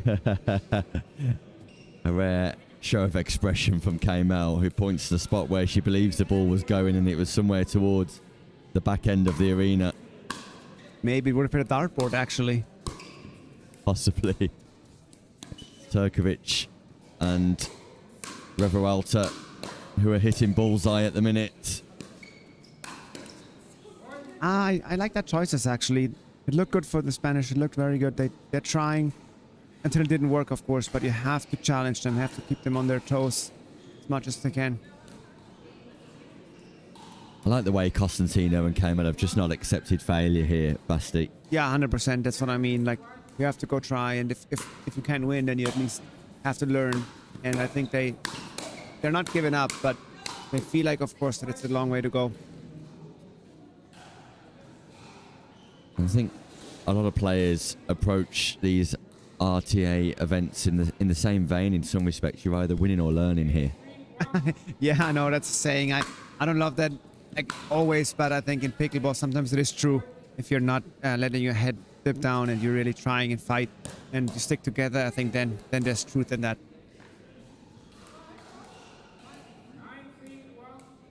Turkovic and Revalta creep closer to a gold medal. Oh, she doesn't want it. No, maybe not. Although her partner might.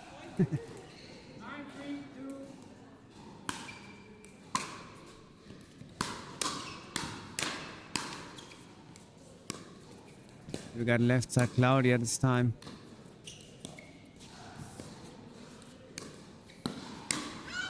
Ooh, Kemal fancied it. Dipped the knees, got low to the floor. Just didn't generate enough topspin on the ball. And it brings up match point, championship point for Brooke Revalta and Dominika Turkovic.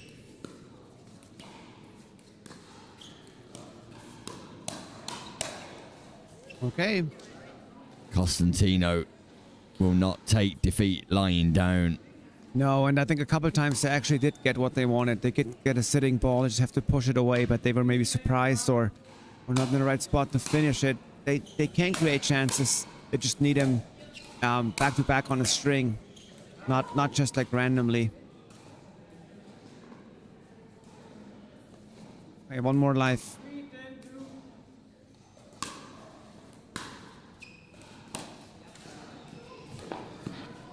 No way. What a pickup. Dominika Turkovic. And then resets herself, re-establishes for the overhead smash. Yes, textbook. A great recovery from Turkovic. And a great performance from Revalta here on championship point. Once again. Success on international soil for Brooke Revalta. Success for Dominika Turkovic, who becomes a dual gold medalist in Sweden. Success for a duo that promised so much at the start of the day and have delivered in abundance. It's Turkovic and Revalta who are crowned champions here in Sweden. Gold medalists. Double for Turkovic. Basti Grau. Yeah, you have to admit they were the best ladies team out there. I think I don't know if they even dropped a game on the way. So they were the best, and many ladies I think saw them as a high threat for gold. A lot of teams challenged but couldn't really quite get close. If I'm Claudia and Maria, I still have to be happy with that day. I battled through a couple of really strong women's doubles pairings, and they had some good wins there, good battles. Yeah, I think just the last step was just too high for all the European teams today. We'll see what they've got to say when we return with the medal presentation ceremony right after this short break.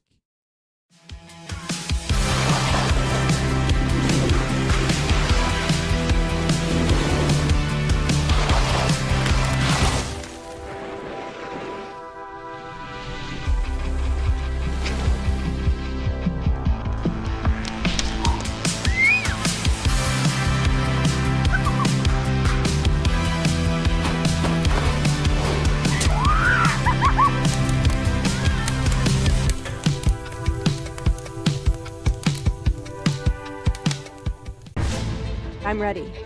Ready to take my game from where it was to a place it's never been. I'm still going to play my game, my way, on my terms. But it's completely different now. It's bigger than just me. It's the history, the legacy. It just means more. I mean, it's Andre Agassi and Steffi Graf. Pressure? Yeah, but I'm not worried. I'm going to enjoy it because it's become who I am.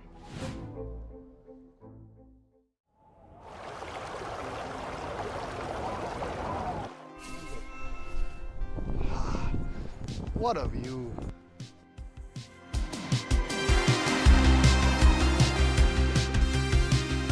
With pure indulgence. And Hüttengaudi. With stunning scenery. And lofty heights. And complete relaxation. With family fun.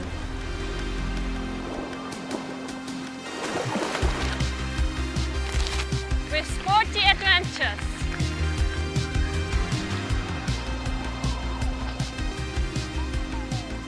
And summit delights.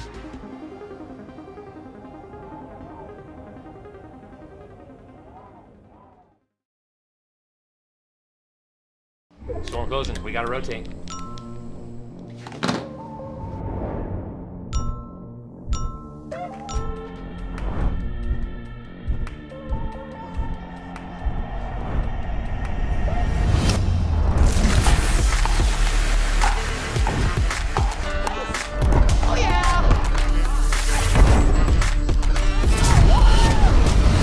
Run it again?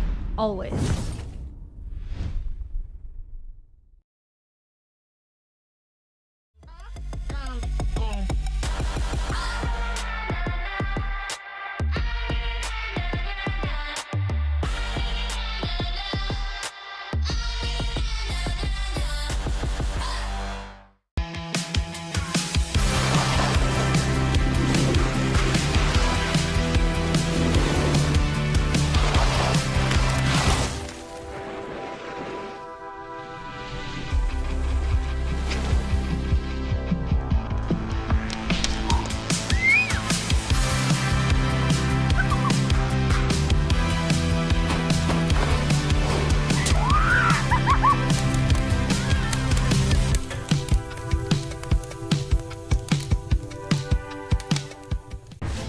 I'm ready.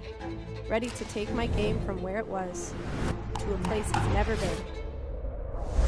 I'm still going to play my game, my way, on my terms. But it's completely different now. It's bigger than just me. It's the history, the legacy. It just means more. I mean, it's Andre Agassi and Steffi Graf. Pressure? Yeah, but I'm not worried. I'm going to enjoy it because it's become who I am.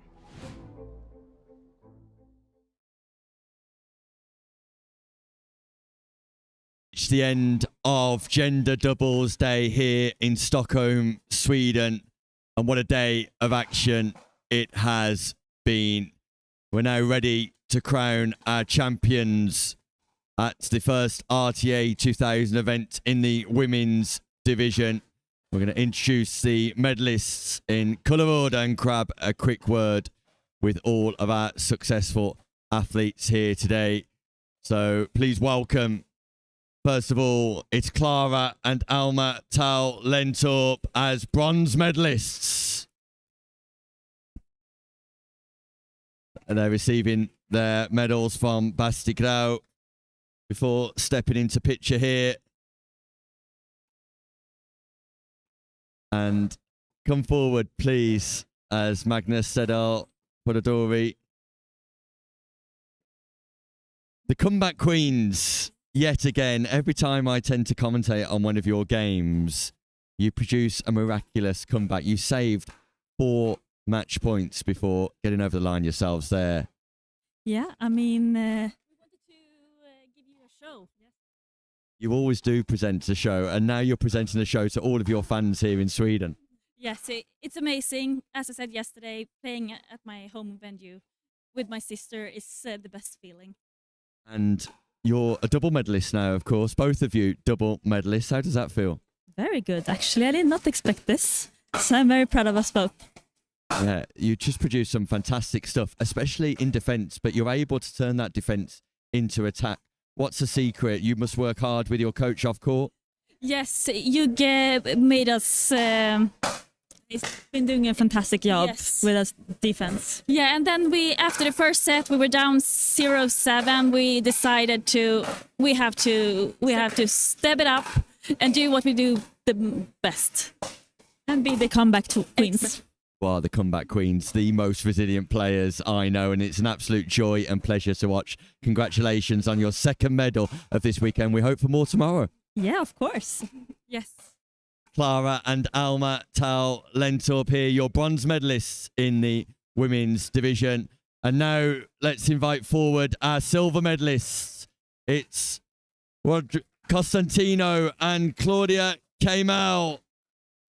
They'll receive their medals from Bastigrau and Magnus Stedal Fodadori.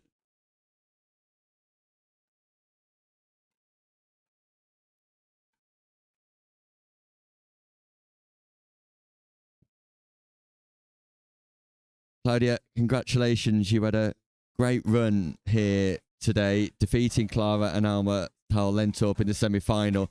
Just wasn't to be in the final. During the semifinals, it was a very, very tough match against them. They are very, very good players.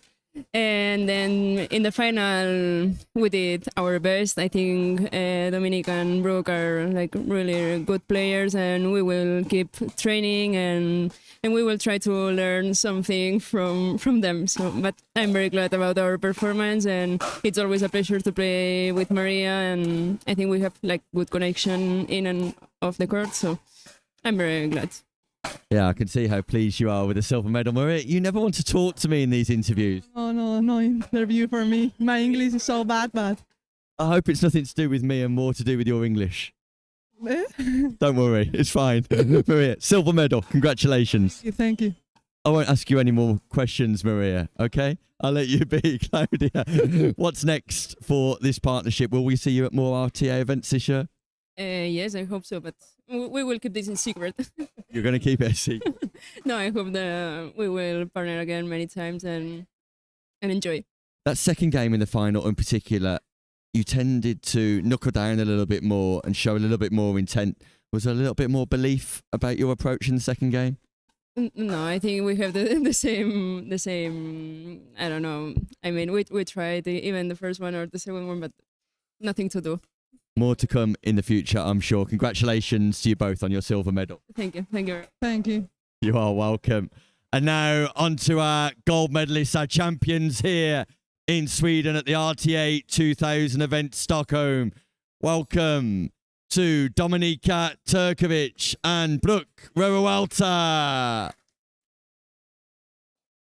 They'll receive their medals from Basti and Magnus here.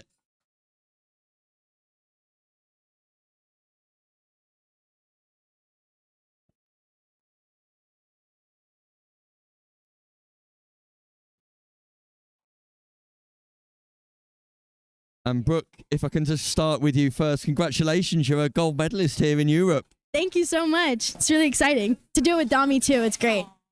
Love.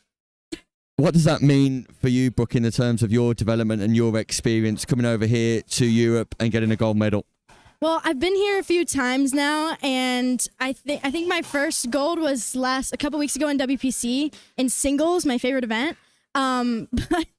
But to get it here in doubles, and I love this city. I'm liking the weather here. I like the cold, and with Dami, we played great all day. It means a lot. It's been really fun, and coming here, I love it here. So I'm definitely gonna be back. And Dominika, you're a double gold medalist at this event now. You're well-travelled, one of the international great players of this sport. Just put into words and explain to the people at home what it means to you. It means a lot. I feel that I'm finally back home, and it feels so good to, perform well, to play with my friends and see new faces. The level is getting better and better each year. So I'm super excited to come back here. The way in which you dismantled the opposition today, Brooke, was fairly clinical all day long. It was a thoroughly smooth performance in the final. Yeah, I would say so. I think we just found a rhythm throughout the day, and we actually haven't played together in a long time, but yeah, we found the rhythm. It's really easy playing with Dami. She's a great person too and great player. So yeah, it was great. We referenced in commentary that at times we didn't know which way you were going to put that ball because you're equally adept with the double backhand and the forehand as well, and that's confusing for opponents. Yeah, it can be for sure, and sometimes I don't even know where I'm going. So yeah. I don't know it either, but I'm ready for anything. And Dominika, we noticed a slight twinge. Are you feeling good, ready for tomorrow? There's a little bit of pressure, but no, I'm feeling good for tomorrow. I'm super excited to play with Louis. I really enjoy mixed, especially I'm back playing on the right. I used to play left a lot, and now I'm playing right, so that's going to be exciting, and I'm looking forward to it. Yeah, you've got the potential to become a triple gold medalist here this weekend. Don't jinx me. No, yeah, I'm super grateful for that. I mean, it was great winning today with Brooke. We haven't played in a year and a half, but it felt so good to be back on the court. And then super excited tomorrow with Louis. Louis, no pressure. Like, it's fine. Either way, it's fine. I'm super happy with the results so far. But yeah, thank you. Well, the story of today here in Stockholm is that the gold medalists have been crowned. It's Dominika Turkovic and Brooke Revalta in the women's division. In the men's division, it was all about Louis Lavville and Mauro Garcia. The story for tomorrow is that Lavville and Turkovic team up to see if they can take away gold on mixed doubles Sunday. Be sure to join us where it will be showtime. But for tonight, goodbye.